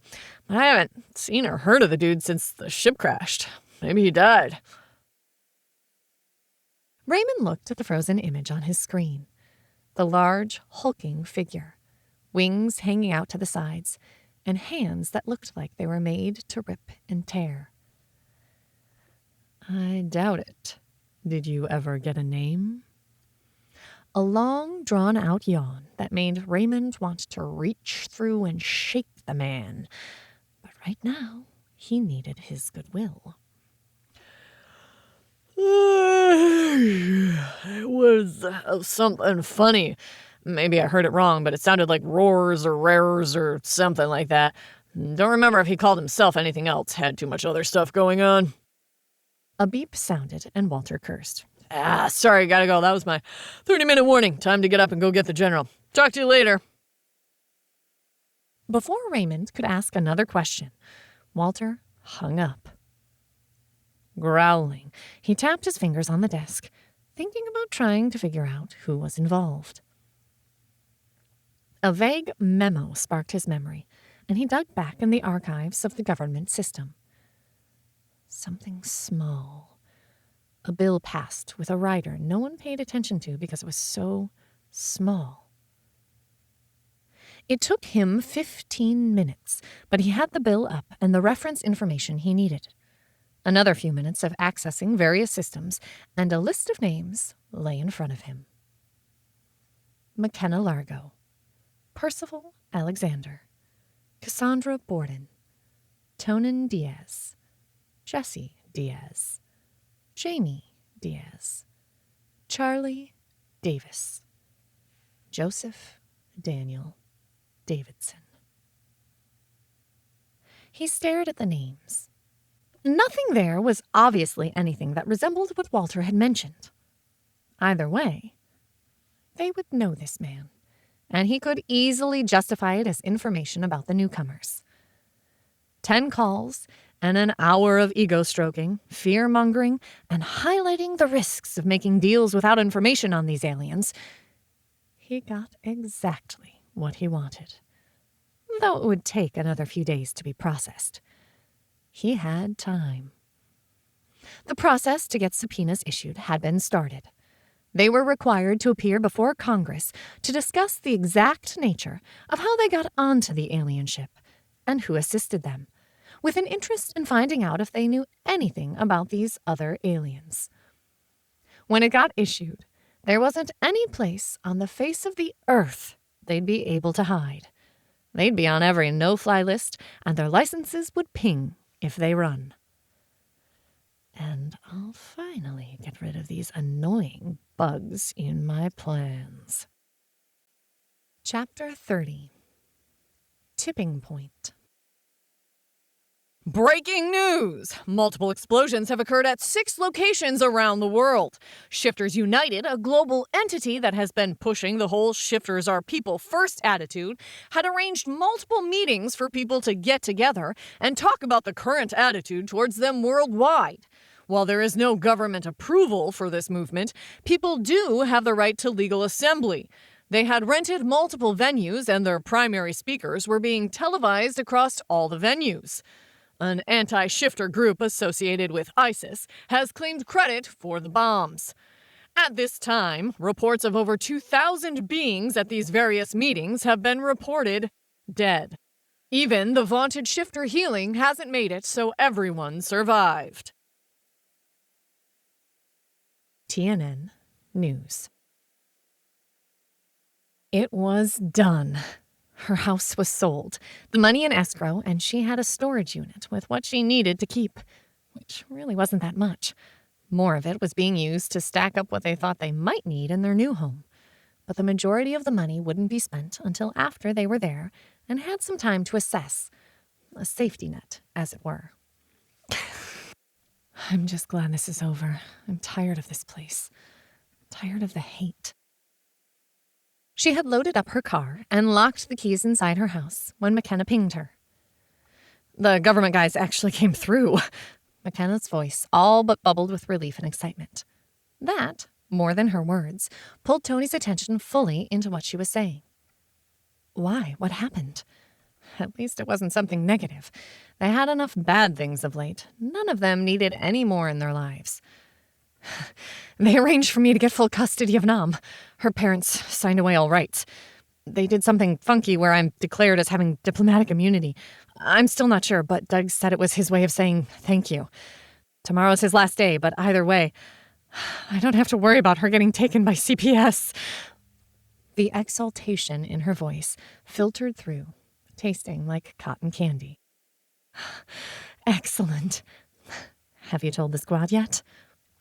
It was what Toni had started calling the 4 kids, as they had formed their own little squad that no one else could seem to understand.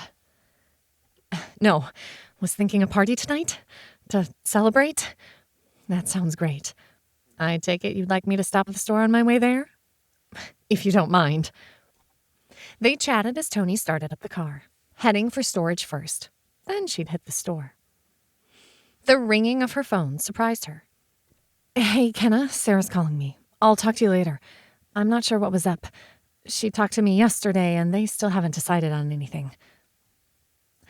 Hey, Sarah, what's up? Toni prepared to listen to the woman babble. So far, everything she'd come up with they'd already thought about and prepared for. But you never knew.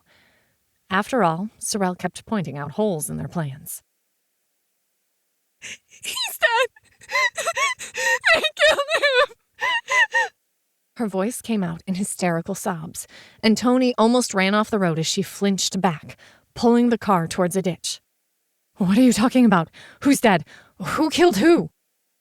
Pulling over into a strip mall, Toni focused on the conversation, even as dread swirled around in her stomach. She couldn't handle any more dead kids. She just couldn't. My brother! He was at the shifters meeting in Denver. Someone planted a bomb. He's dead. They hate us. They want us dead. Get me out of here. I'll do anything, but I don't want to see my son get killed for something he takes so much joy in. She sobbed and stuttered, the words coming out in rushes. Toni closed her eyes, trying not to lose control. Okay, I'll send you the list and let you know when we can start moving people. Soon. I'm done. All I have left is my son and my husband. I refuse to lose them too. We'll be ready. She didn't say goodbye, just ended the call. Toni pulled up the news on her phone and felt one more support get knocked out from under her as she saw the information about the attacks scrolling on the screen. Gods, so many dead. People killing us because of what we can do. I can't let my children grow up here, surrounded with so much hate. The very last vestiges of resistance or even concern vanished. A difficult life was one thing, but a life where so many people around you hated you? She'd do almost anything to prevent her children from growing up in such an environment. Rowers. She'd avoided reaching out to him for so long, but now all her concerns seemed silly. No matter what, he'd never lied that she had seen, and he offered her a chance. Yes, Tonin. The sound of her name again ran along her spine in an odd way. The instant answer soothed something in her. I know the Draken are still working through the embassies and the long-range plans, but are you ready to start taking people? Things have changed here, and I have people I think are ready to go. Now. Define now.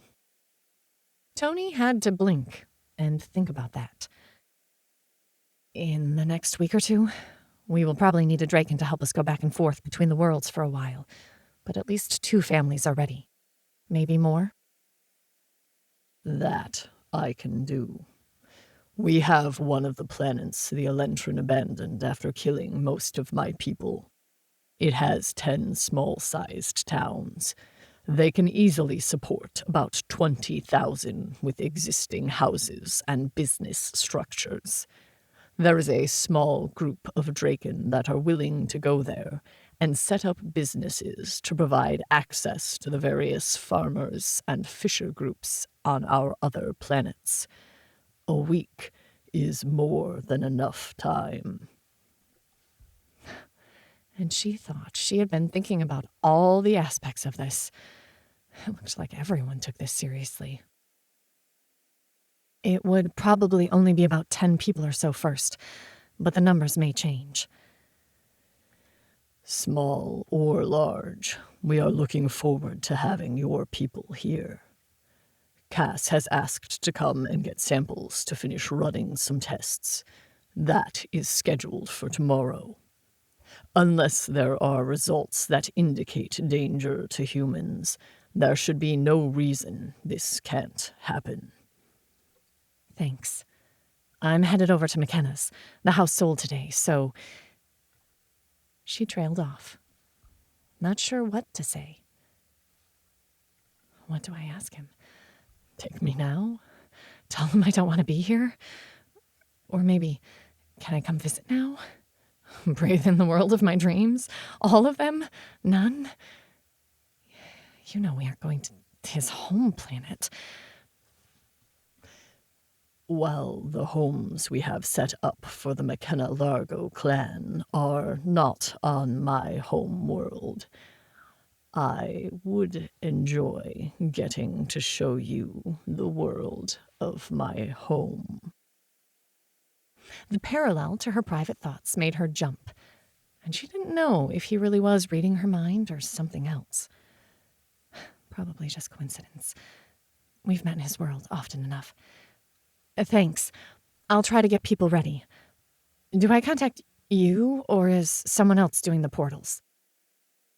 I will be your primary point of contact.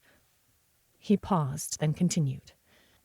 Unless you no longer wish that. No, that is fine. I just didn't want to waste your time. She started up the car and continued driving to McKenna's. Excellent. Goodbye, for now. Toni arched a brow at that, but shrugged, concentrating on driving to McKenna's. But the phone rang again, and she stared at it. I've gotten so used to people just talking to me that I regard the phone as an imposition. The number wasn't in her contacts, but she answered it. Never could tell lately. This is Toni, she said, as she turned down the street to McKenna's. Miss Diaz, this is Joseph Killian. It took her a split second to place him, but then she nodded. The one who'd come on strong but mellowed out a lot. Ah, yes? She decided not to say anything else, to give him the chance to lead the conversation. She wasn't sure if it would be a good or a bad one yet. His tone had been too neutral. I discussed it with my grandson. We want in, or he does, and I'd rather get him away from here. I'd like him to not end up like his mama, my daughter. I'll go. If I need to watch him live forever to give him a safe life and start without drugs or gangs, I'll do it. I can't lose him to the new dangers. I won't. I'll die first. His words caught her, but the grief and desperation in his voice yanked at her throat, making it hard to speak. What's happened? It could be related to the bombings, but this seemed too personal, too immediate. A new gang member initiation is to get a shifter to change and bring them their pelt. So far, 2 kids, young ones, have been killed. Samantha was 12. Rage and bleak grief twisted his voice. I'll do anything.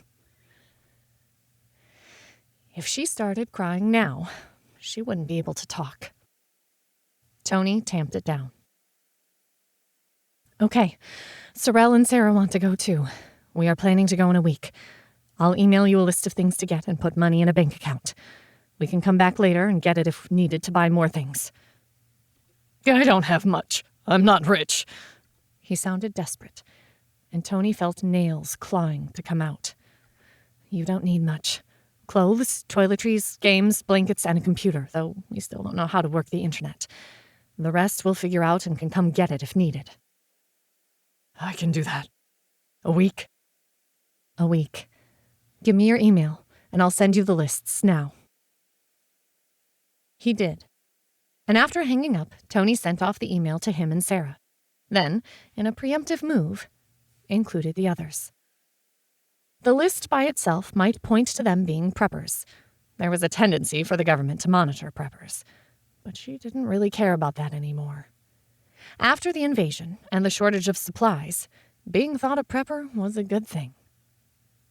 Blinking back tears of frustration and horror, she dragged herself into the house. At least McKenna would be in a good mood. She wouldn't tell them about this. Not tonight. Tonight, they'd celebrate Noms officially being part of their family. Chapter 31. Green Light. Breaking news! The benefits of trading with the Draken are being highlighted by watching the machines building an embassy for them in a small lot in D.C. From insider sources, when the government told them they wouldn't be able to supply funding or even materials to build a place for them, they said, not an issue. They would provide their own materials. Currently, we are building a machine building, a 2-story structure for them. It is like a 3D printer in the same way a clay tablet is like an e-reader. If this is some of the tech they have to trade, we need to make sure we are very nice to these visitors. TNN News. The last few days have been crazy busy. The only people not snapping at everyone else were the kids. Cass had a screaming match with her sister that had JD over at her house consoling her. Toni still hadn't figured out what it was about, but it had to do with Cass leaving and a disagreement about if she should. She really wasn't sure, and she wasn't going to pry. Perce was busy getting his house sold, but he hadn't even told his lawyer friend, Laura Granger, about the plans to leave the planet. And most of the friends he'd thought he had faded once his contract with the NFL had been terminated. Add the fact that he was the public face of sports shifters, and no one wanted to talk to him lately. Even Laura had been getting enough death threats that she was seriously worried. More and more, it wasn't safe to be a shifter. He had not said anything to her about his parents' choice, and she didn't want to pry. From his drawn looks, she suspected it had not gone well. They had withdrawn the kids from school, citing homeschooling, which would be true, in a way. The kids had been warned not to shift in public under any circumstances. Glancing at Nom, they all agreed with no argument. And Toni wondered what she had said. She was at the breakfast nook in McKenna's. Sorrel and his son were scheduled to come over today. They had everything ready to go, and for now they were going to limit it to 1 truckload and put everything else in storage until needed. Elia seemed excited the one time she'd met him to discuss this move. The gang killing had shaken up a lot of people, and a few more names had been added to the list. Sarah and her family would be there in 2 days, as they were still working on selling their house and most of their belongings. Toni thought McKenna was a force of nature when she had decided on something, but she had nothing on Sarah Johan. The woman was a general and had gotten more done in the last few days than Toni had thought possible. It gave her hope, and there was a spring in her step, so Toni wasn't going to argue. McKenna was working on her computer, trying to finish purchasing freeze-dried food. It should be here tomorrow if they paid the extra shipping. Why is meat so expensive? And Cass did get all the water tested from the wells and faucets, right? We can drink and cook with it? Toni knew all of them felt overwhelmed and a bit scattered as they tried to double-check everything. We need more meat than veggies or pasta, and we don't know how hard getting the lasem will be. Linus did confirm there was no immediate risk of overfishing, right? Toni smirked at McKenna's babble. You need to pause if you want me to answer your questions. McKenna jerked her head up and laughed. True. So any answers? Yes. And Cass has tested all water sources, and she says it is exceptionally pure and will love it. As to the fish, you know how it looks and kind of reminds you of salmon? McKenna nodded, a frown drawing her eyebrows together. Well, apparently they're closer to the size of sturgeon here on Earth, like beluga sturgeon that can reach up to a ton. Oh. That might explain it, but still no risk of overfishing? They reach that size in 2 years, and they have managed to transplant to other planets. And they don't have any natural predators, so they are growing like crazy. So if we practice some conservation, it should be easy. They also mentioned maybe setting up a few planets for nothing but farming, both animal and plant. Oh. Huh. That might solve a lot of problems. McKenna sighed. Neither of us can solve or fix everything, but at least I think we have the most important stuff accounted for. All we can do. The kids are excited. But I think it is more than they are hoping to find new animals and things to chase and eat. McKenna wrinkled her nose. Which I understand, yet it still kind of makes my stomach turn. Toni laughed. That doesn't bug me. I'm too used to them putting anything in their mouths. This, at least, is animals, and I'm pretty sure the nanobots will solve any issues.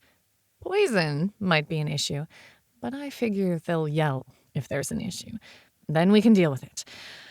I'm not going to stress over something that I can't control. Fine. McKenna threw up her hands and pushed back from the computer. Now, we just need to finish up and then go. It should be fun. Or at least different. She looked like she was about to say something more when her phone rang. She arched a brow as she answered it on speaker. Doug, I thought you had retired. Shouldn't you be out enjoying the relaxing life? I should be, but I needed to warn you. Toni felt her stomach churn, pushing all food thoughts away. About? It kind of sounded like Toni's stomach felt. Someone put some pieces together and subpoenas have been requested for you to appear in front of Congress to talk about the alien that helped us bring down the ship. All of you, including the kids. The only person not on that list is Rauers, and that's probably because we didn't issue him a check or ever write his name down. We only referred to him as an unspecified ally. There are rumors that you might be charged with treason if you passed information to the Draken that is meant to destabilize our government. At the least, it would be aiding and abetting an alien species that may not have good intentions towards us.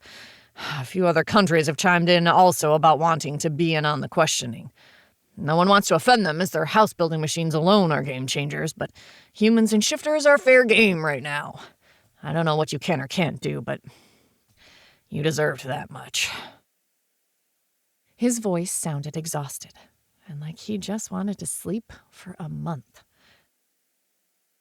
What does that mean? McKenna asked, her voice thin and tight. It means you'll be considered guests of the state and will be under intense scrutiny by everyone. Everything you did, the way you knew it, who you contacted, everything will be torn apart. And probably 90% of it will make it into the public space, which means the court of public opinion will tear you apart too. I see. How much time do we have before they come for us? Not like our addresses aren't in the database system, McKenna pointed out. Probably 2 to 3 days. They have to finish getting a few signatures. There is enough pressure that I'd expect to have federal marshals knocking on your door 24 hours after they sign it. Toni took a shaky breath, watching McKenna's head drop down. Thanks, Doug. We won't be here. I'll send you an email address that we will check occasionally, but we'll be gone. I had hoped that might be your answer. Whatever they want with you, it won't be good for you or the country, to be honest. Stay free. And good luck. He hung up before they could say anything in response. McKenna looked at Toni, a bleak look on her face that Toni knew was on hers as well. He was there when Raours made the offer. He isn't stupid. He knows we have an option, or he already suspected what we were planning on. So we move everything up? Only option. Instead of leaving next week, we leave not tomorrow, but the morning of the day after. We need to tell the others to be ready to leave tomorrow. All of them. They can come back later and finish up what is needed. McKenna straightened her shoulders. Then let's go. Her eyes unfocused, and Toni heard her in the mindscape. Okay, people, plans have changed. The government has decided we might know something about the Draken showing up so perfectly and is calling us in for questioning. We want to be gone before that. So instead of leaving next week, I want to leave in 2 days and go over with Sarah and her family. If we get caught here, we'll never get away. From what Doug says, there's a chance we might be charged with either aiding and abetting or interfering with a government investigation. Worst case, treason. The word sounded hollow in the mind space. Crap. Okay, I'll finish up in the lab today and shut everything down. All samples will be removed or destroyed, but it means I need to get there now. JD, I'll be very late to get everything done today. Cass's voice wrapped around them. Okay, I'll finish with Cass's place. We had it almost done. I found a developer to buy my place for less than asking price, but I'll take it. Not like I need to buy a new house. The storage unit is rented and half full with everything we've talked about. It's the largest unit they have, and we made sure to map out an area for portals to pop into. It's paid for 5 years in advance, so we can get in and out without needing to be visible. JD responded, and Toni could almost hear his thoughts kick into gear. Parents have decided to stay. Toni flinched at the pain in Perce's voice. But she understood. His parents had a life here and didn't want to walk away from it. No matter how much they supported their son, they weren't ready to walk away. With Perce gone, though, the focus of his being a shifter should dissipate, and he could always come back and visit. Raours, did you hear all that? Toni asked. She felt the tension of everyone waiting for his response. Yes. I apologize if our actions have caused you harm. There was a tentative tone to his voice, and she didn't understand it. This isn't on you. Just slightly unexpected. I just want to make sure you don't have any issue with this change in timelines. It is not an issue. I will be there when you need me. Can I ask another favor? Toni hesitated to ask the next question. There is much we owe you. There is little we would not do for you. His voice calm and rich. Guilt swamped her, but she asked anyhow. It was little enough to ask. Can you ask everyone to not mention our names, or that they have talked to any humans? We don't want there to be anyone that people can point to. Keep it to the microportals that you gleaned information from, please. It shouldn't be possible for your voice to break in mental communication, but her voice broke anyhow. Of course. We had already decided not to mention that we had any prior interactions with humans. Everything we know was backed up by our research, so it should not cause any questions or concerns. Thanks. We'll see you tomorrow. Sorrel? Yes? Toni turned to McKenna, who had a funny look on her face. What? Something about McKenna's face set off alarm bells in her mind. You're all ready to go, right? Everything taken care of, supplies purchased? Toni gave her a sharp look. Yes.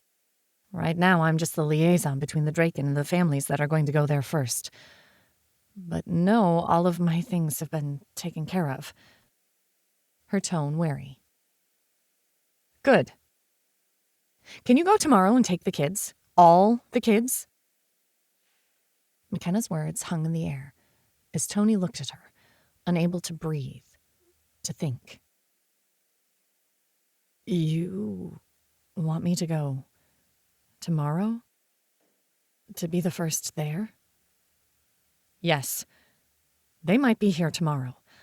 I want to make sure that no matter what happens, the kids are safe. From what I've seen, the Draken would protect them always. Please. Will you? Will you make sure my kids, our kids, are safe? Toni blinked and then forced out a laugh that sounded torn from her heart. Yes, I'll go, and yes, I'll keep them safe. Everything snapped into place. All the planning, all the preparation. No longer was it something in the future. It was tomorrow. I'm leaving this planet. Holy fuck. Chapter 32. Trouble. Dragons are in! These new aliens are taking the world by storm, and no one can get enough.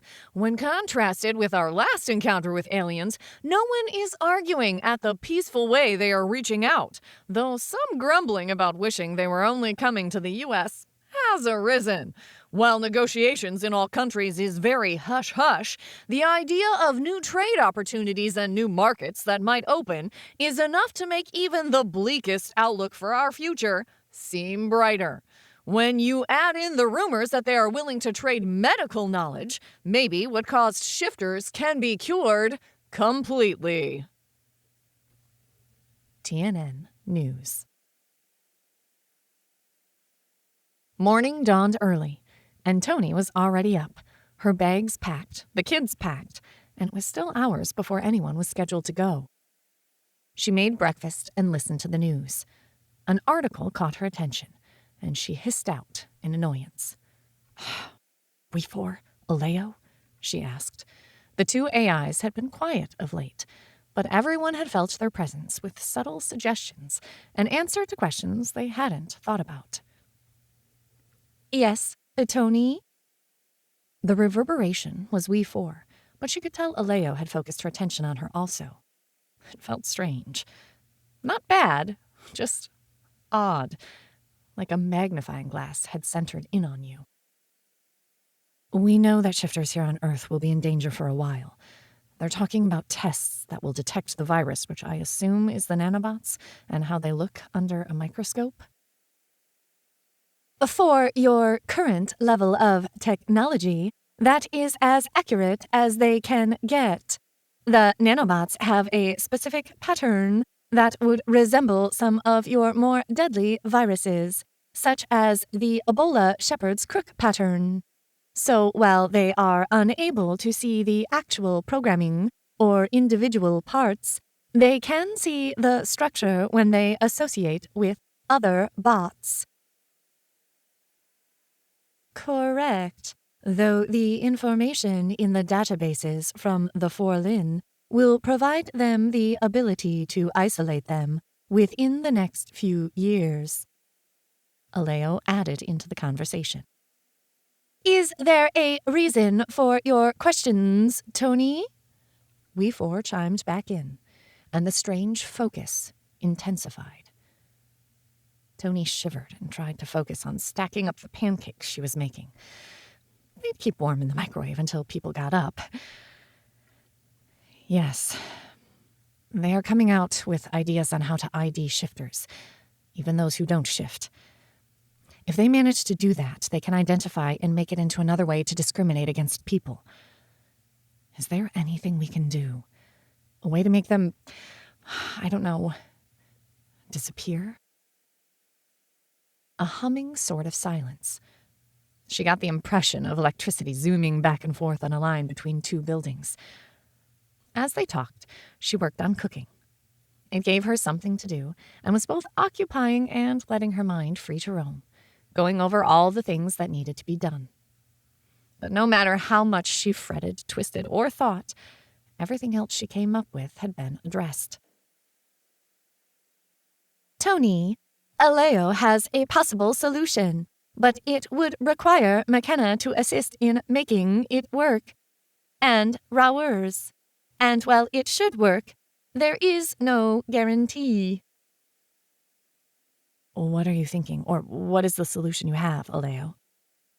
Toni finished the last batch of pancakes. She could hear people moving about, and Sorrel should be here in about an hour. The place was mostly packed up. The rest would follow tomorrow, and they had arranged for a management company to rent the house. McKenna didn't want to sell until they were sure they would never return to Earth. I'm sure McKenna will help, Toni said. Help with what? McKenna asked, walking into the kitchen, still dressed in her rumpled sleep t-shirt. She headed straight to the coffee maker. It's already brewed. Just grab a mug, Toni said with amusement. JD and McKenna still needed it every day to function. We have arranged for this wherever we end up, McKenna asked, pouring the cup. Toni held back a laugh. Yes, we have French presses, large ones, ready. So as long as you have the ground coffee and hot water, you will be fine. This addiction to a drug is not real. The nanobots ensure that you have no need of chemical additives. This apparent addiction is chosen, not based in chemical needs. Shush.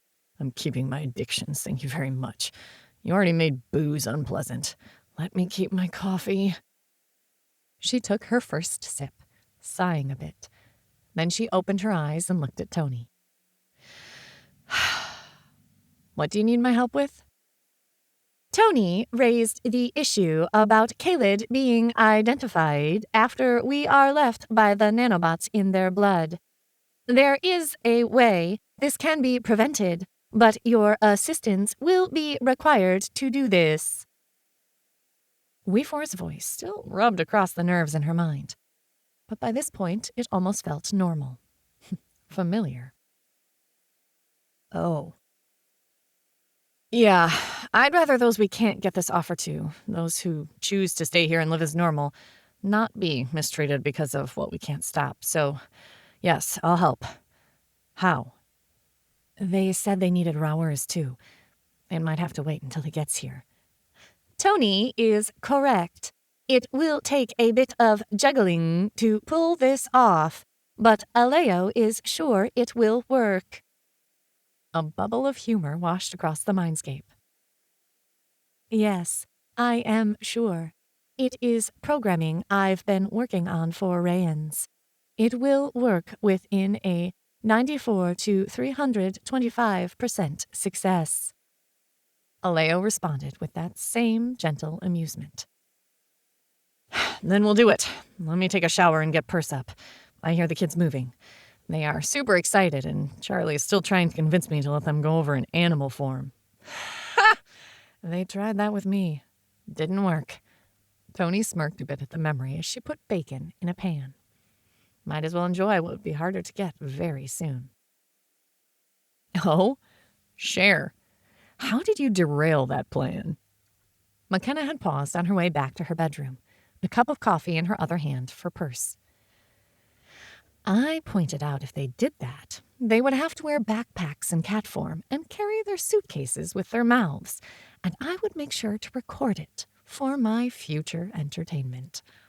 They decided maybe they would go over in human form.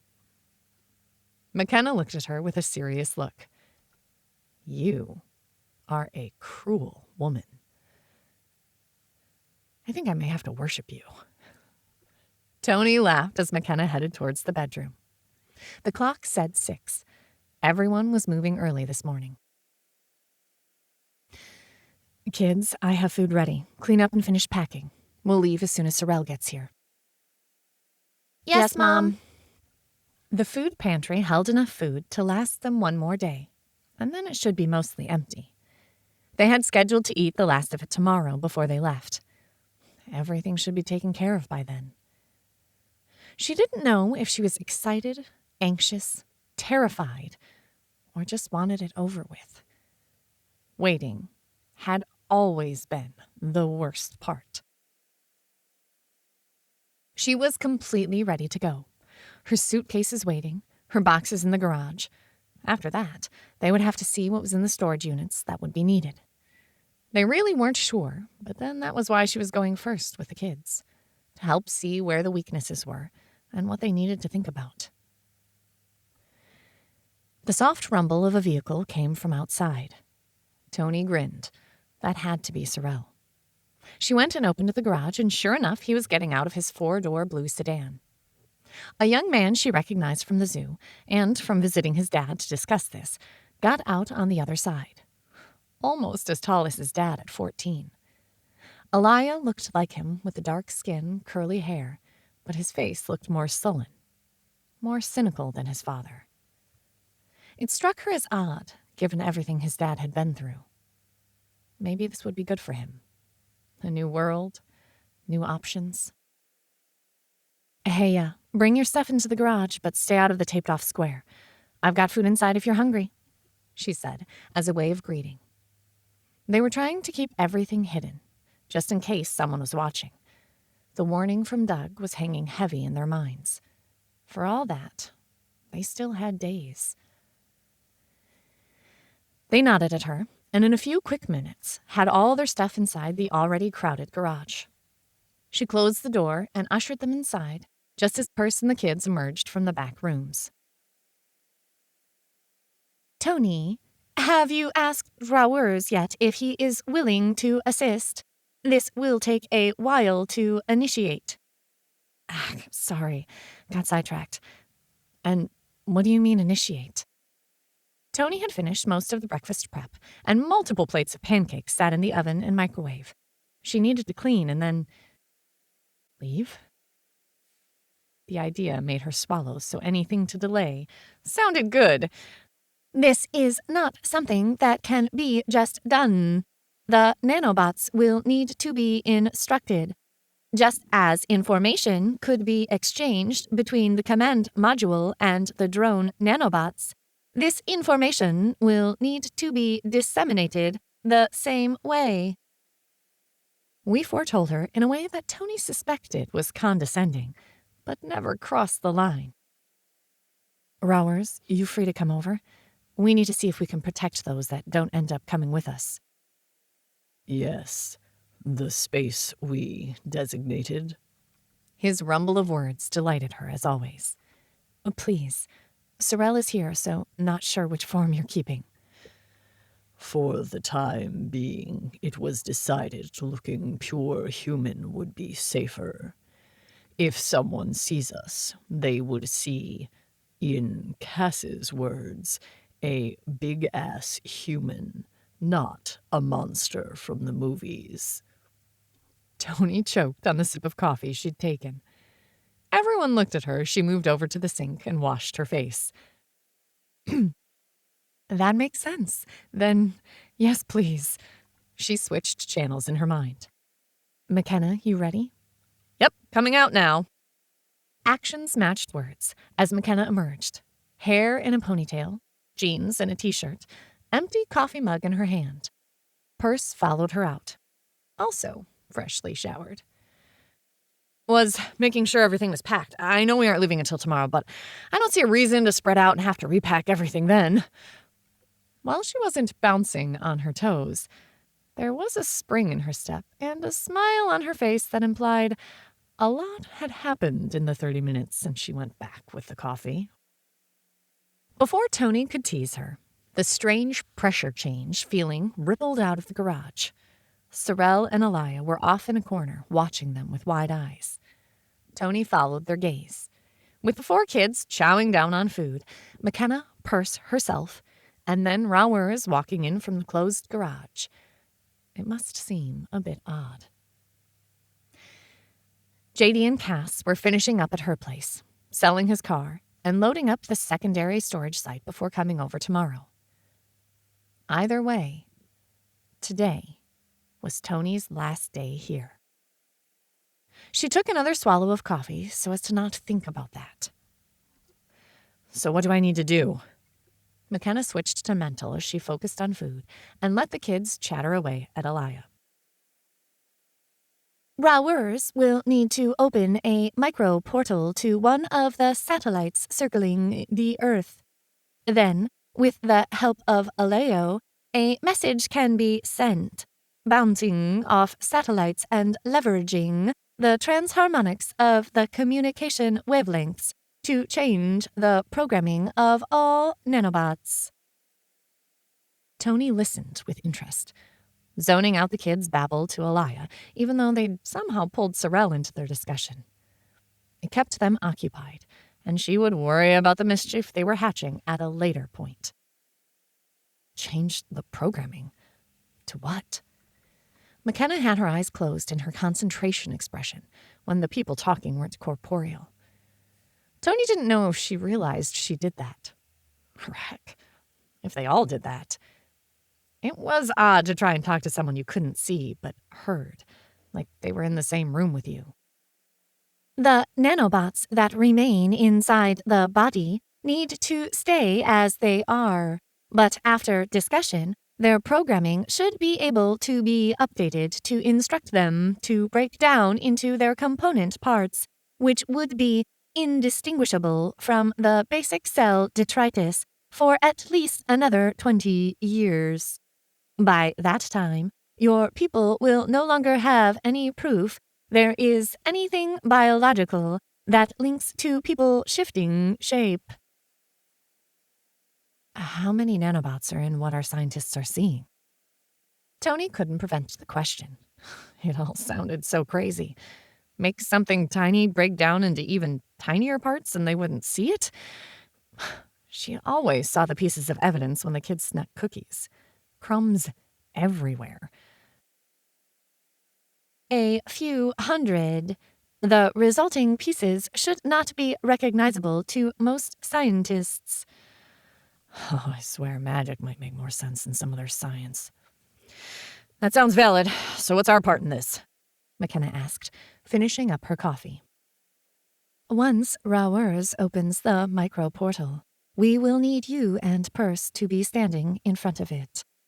We 4 and I will need to focus to get the right frequency to hit the satellites, and then make sure it starts a loop, bouncing from one to the other. We must not stop once we start, because if the entire program command isn't finished, their internal routines will regard it as a hacking attempt, and refuse to acknowledge all further commands. Aleo's voice had a stern quality. McKenna shrugged. Sounds good to me. Perce, you ready?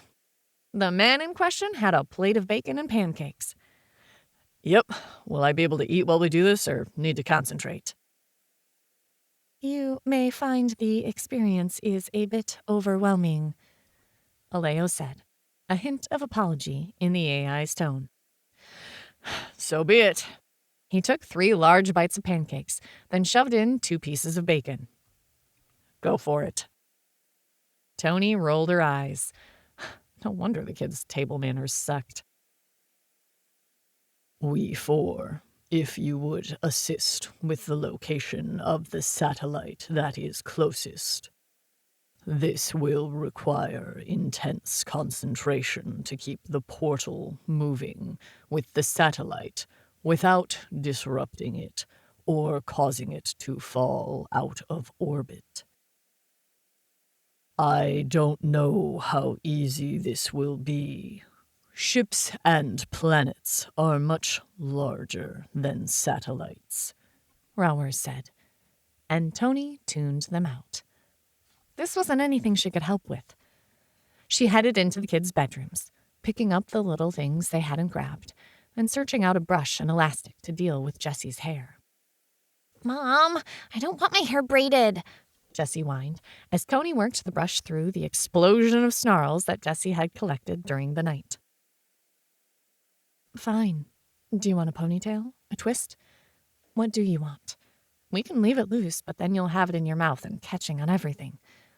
A braid is the easiest if you want to go in and out without it tangling on things. Toni provided an illogical list of options. This fight had happened more than once over the years. Jessie heaved a sigh, one that seemed to come from the bottom of her soul. Fine, braid it, but no silly scrunchie at the end. Okay. Toni took advantage and braided her daughter's long black hair in quick, efficient movements. The jangle of McKenna's phone grabbed her attention as she wrapped the elastic to finish off the braid. She rose to grab it, glancing at McKenna and Perce. They were like frozen statues, strangely unmoving. If it wasn't for the occasional blink and slow breaths, she might have worried. The caller ID said DB-Sec. Frowning, she answered it. McKenna's phone. Get out now. They had people waiting. They signed the order to appear 20 minutes ago. If you aren't gone in the next 30, they'll be there. I think it got signed faster than they expected, so everyone isn't in place. They were expecting another day or two, but you need to go now. He paused and sighed. Toni, they have a rider to put the children in supervised houses to make sure they aren't being brainwashed by their parents' deviants. It's a small section, but you'd never get them back if they get your kids. They have your home addresses, names, and jobs, but not much else. They were still researching. Get out now while you still can. Run. All of you, run. Fear and worry created acid grooves in his tone. It took 3 full seconds for Toni's brain to catch up to what Doug Burby was all but shouting through the phone. Oh, fuck. Got it. Thanks. She hung up, dropping the phone in the pocket of her shorts. The curse had everyone looking at her, kids with eyes wide, and Sorrel confused. Everyone grab your stuff. We're bailing now. They're coming for us. Get to the portal area. She snapped out. The kids looked at her for a heartbeat, then sprang into action. Sorrel wasn't much slower. Toni spun to look at the frozen figures on the couch. Rowers stood next to them, frowning a bit, in concentration. Guys, we 4, how much longer? She didn't stand there waiting. Instead, she went through the house like a whirlwind, grabbing everything and stuffing it in bags. The boxes would have to wait, but the suitcases and important stuff needed to go now. Shit, portals. Rowers is busy and we need one now. Damn it. I knew we should have fought to learn how to use them. If I could create them now, this wouldn't be an issue. At least another 10 minutes. This code is complicated, and the satellite moves out of range quickly. Aleo sounded distant and preoccupied, which she probably was, literally and figuratively. Bad things incoming. We need out of here ASAP or everything is going to be for naught. Move it as fast as you can.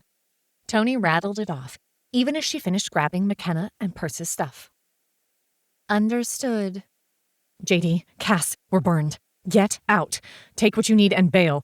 They know the location of Cass's house, so get out of there and don't go back. Got it. JD didn't say anything else, but she could feel the panic spurt from Cass before it was shut down. Portal. What do I do about the portal? The rest of the people in the house were headed towards the garage, the kids with their backpacks on and their suitcases being dragged behind.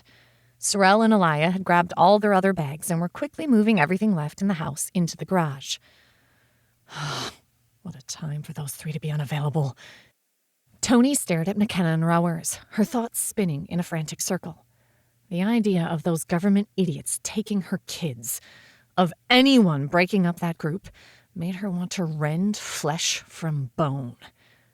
Granted, they would be gone in the first hour, but still, it wasn't something that she would ever allow to happen. But she'd seen them on an alien planet first. Alien. For some reason, Rowers didn't register as alien anymore. But his mother had. And she had tapped into their little mindspace group. Toni reached for that light in her mind. Since that day, it had been an odd purple color.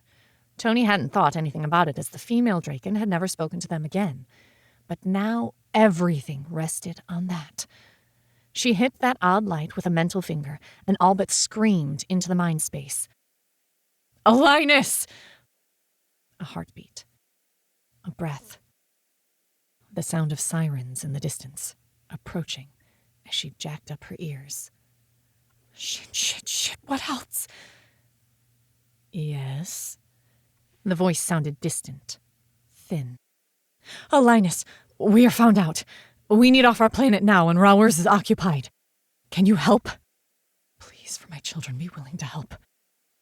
The voice suddenly became strong, clear. Show me where to open the portal. I will bring you into my home. How many?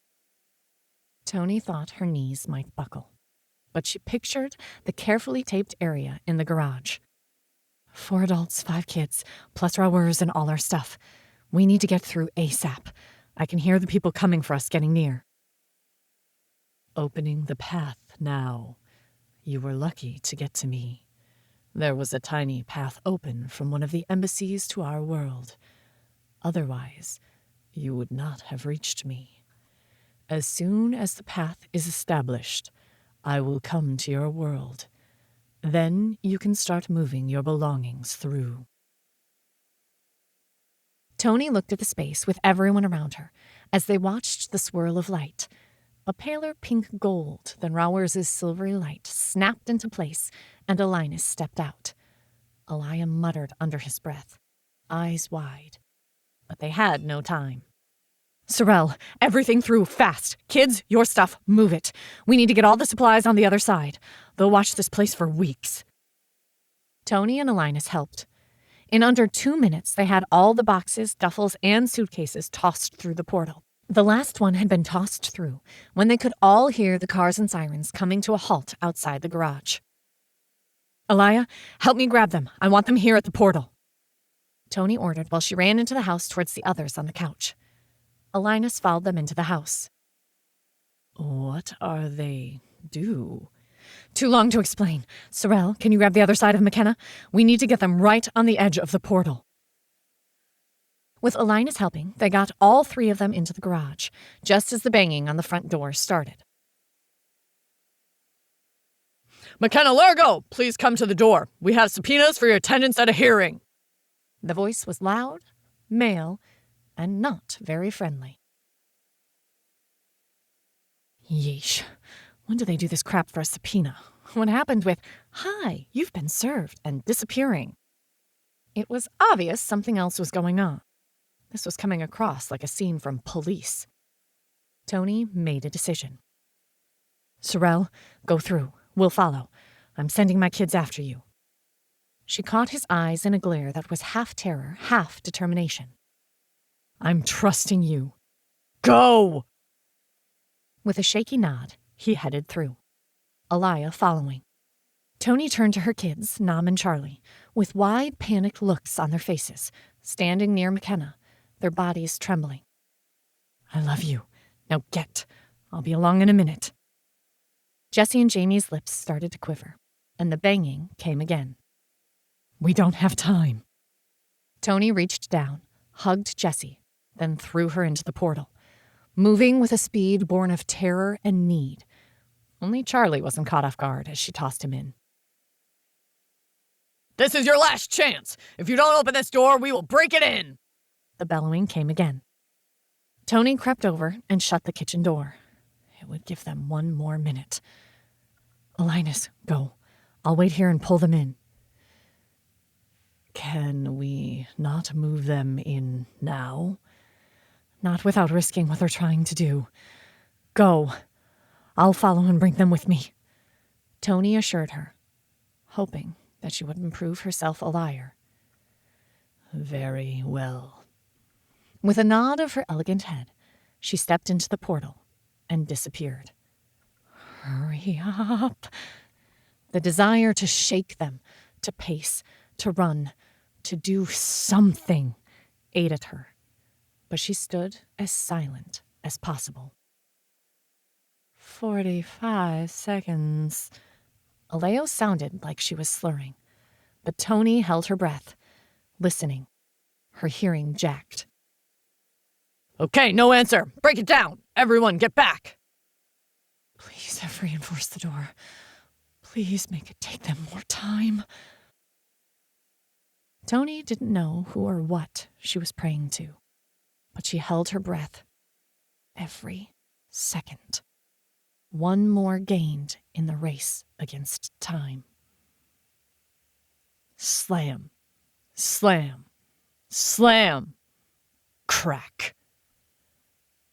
Toni could hear the door splintering on that last hit. Back! Clear the place! The voice again. Shit, we're out of time! Toni turned. They had positioned the three of them in their weird trance to be in front of the open portal. We're sorry, but I'll leave you if I have to. You can get home from anywhere. Living room clear. Check the kitchen and the bedrooms. Guys.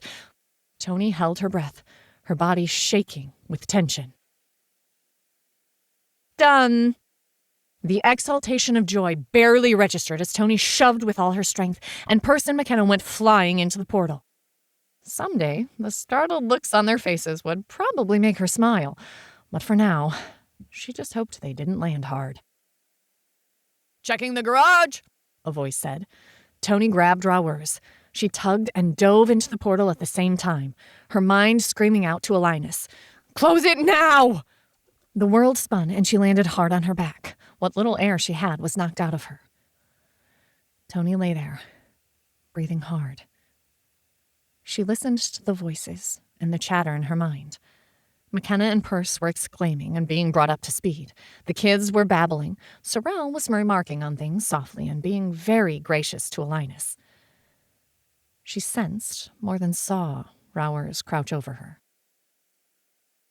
Are you well, Tonin? Just recovering from the excitement. She opened her eyes to see him staring at her. It got a bit intense there at the end. So it seems.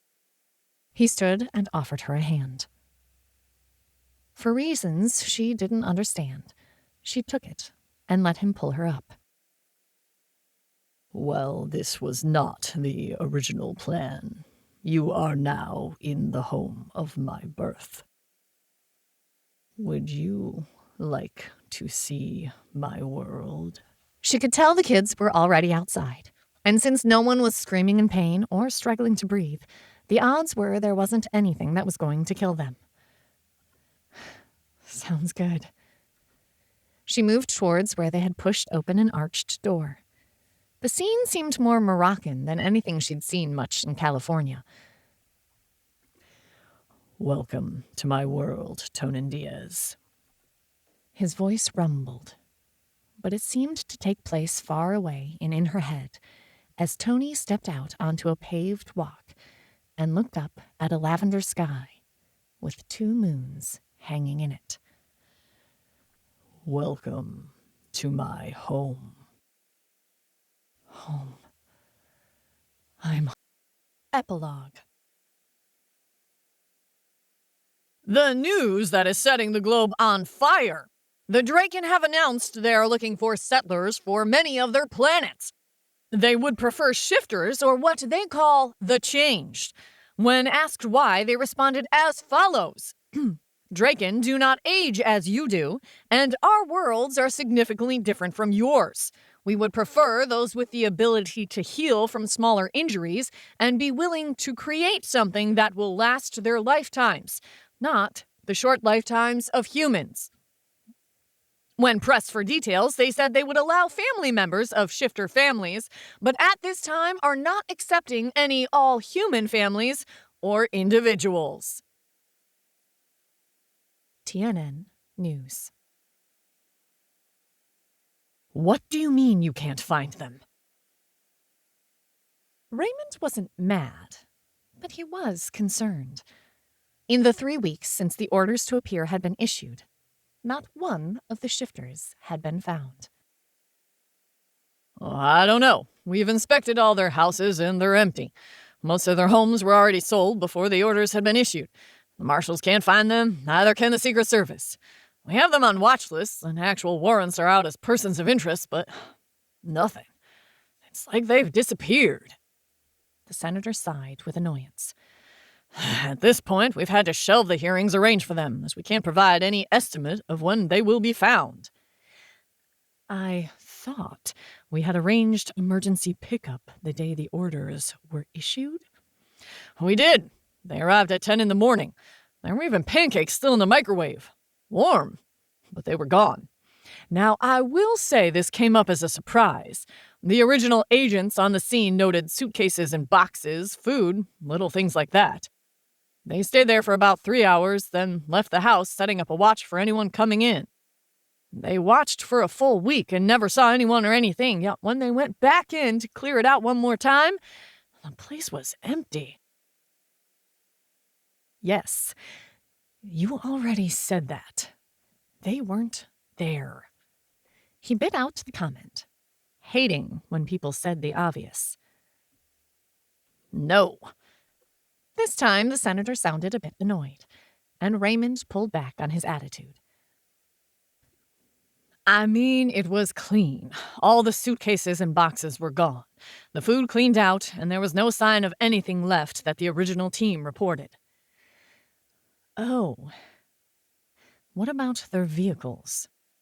Still sitting there, including one for a Sorel Nario, but we checked and the vehicles had all been sold in the last week. The keys were mailed to the dealer after the house went under watch. The house has been handed over to a management company. The keys dropped off a few days ago. That company is planning on furnishing it next month and renting it out. They've prepared for 5 years of management. If they are still in the country, I have no idea where they are.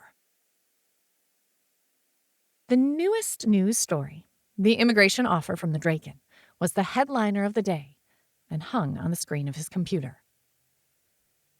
Yeah, I might. Thank you for your time, Senator. I think you're right. We need to shelve it for now and see where we can gather other information. I'm starting to think that this new Australia might be the answer to all our concerns about the shifters. New Australia! The senator barked a laugh. That's an interesting way to put it. Maybe we can get a tax on anyone leaving. Make some money off it? I wouldn't mind, but we'll have to move fast to get it done before most of the people leave. Maybe we don't say anything to encourage them to get out? Either way, it's not like they can take their money with them. They can't actually spend it on another planet. Raymond didn't respond that there were ways. If you included cutouts, proxies, there were more than a few ways for anyone to still spend their money. But it might not be a battle to fight right now. True. Well, we tried. We'll have to make sure any deals we make with this group of aliens are profitable. But think of how much better our world will be with this problematic element gone. It will be better for everyone. The dregs of society are leaving because of their own choice. It sounds like the perfect solution to me. He kept his voice light and positive, knowing the senator would respond to it. Oh, true. With that, I guess the new Australia is accurate. Getting rid of the dregs of our society and don't even need to do anything. They'll self-elect to go. This sounds perfect to me. He ended the phone call, leaning back and looking at the screen. So somehow you set this all up, didn't you, Largo? I guess Willard was correct about how much of a pain you are. But... He trailed off, still staring at the alien dragon on the TV, talking about the opportunity they would offer Kaylid. You aren't my problem any longer. But if I'm really lucky, something out there will find you very tasty, and you won't be anyone's problem anymore. With a final sigh, he mentally checked that one off and moved on to other problems, making sure he never got tagged as a shifter and prepping his fictional identity in a few years. He planned to be president in about 40 years. The world would never see him coming.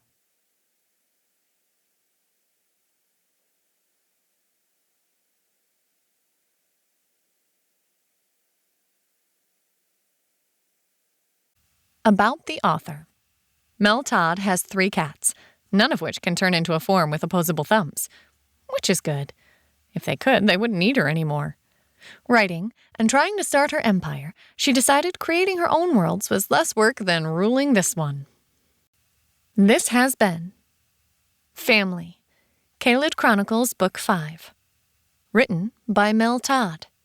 Narrated by Rebecca Brokaw Sands. We hope you enjoyed. Thanks for listening.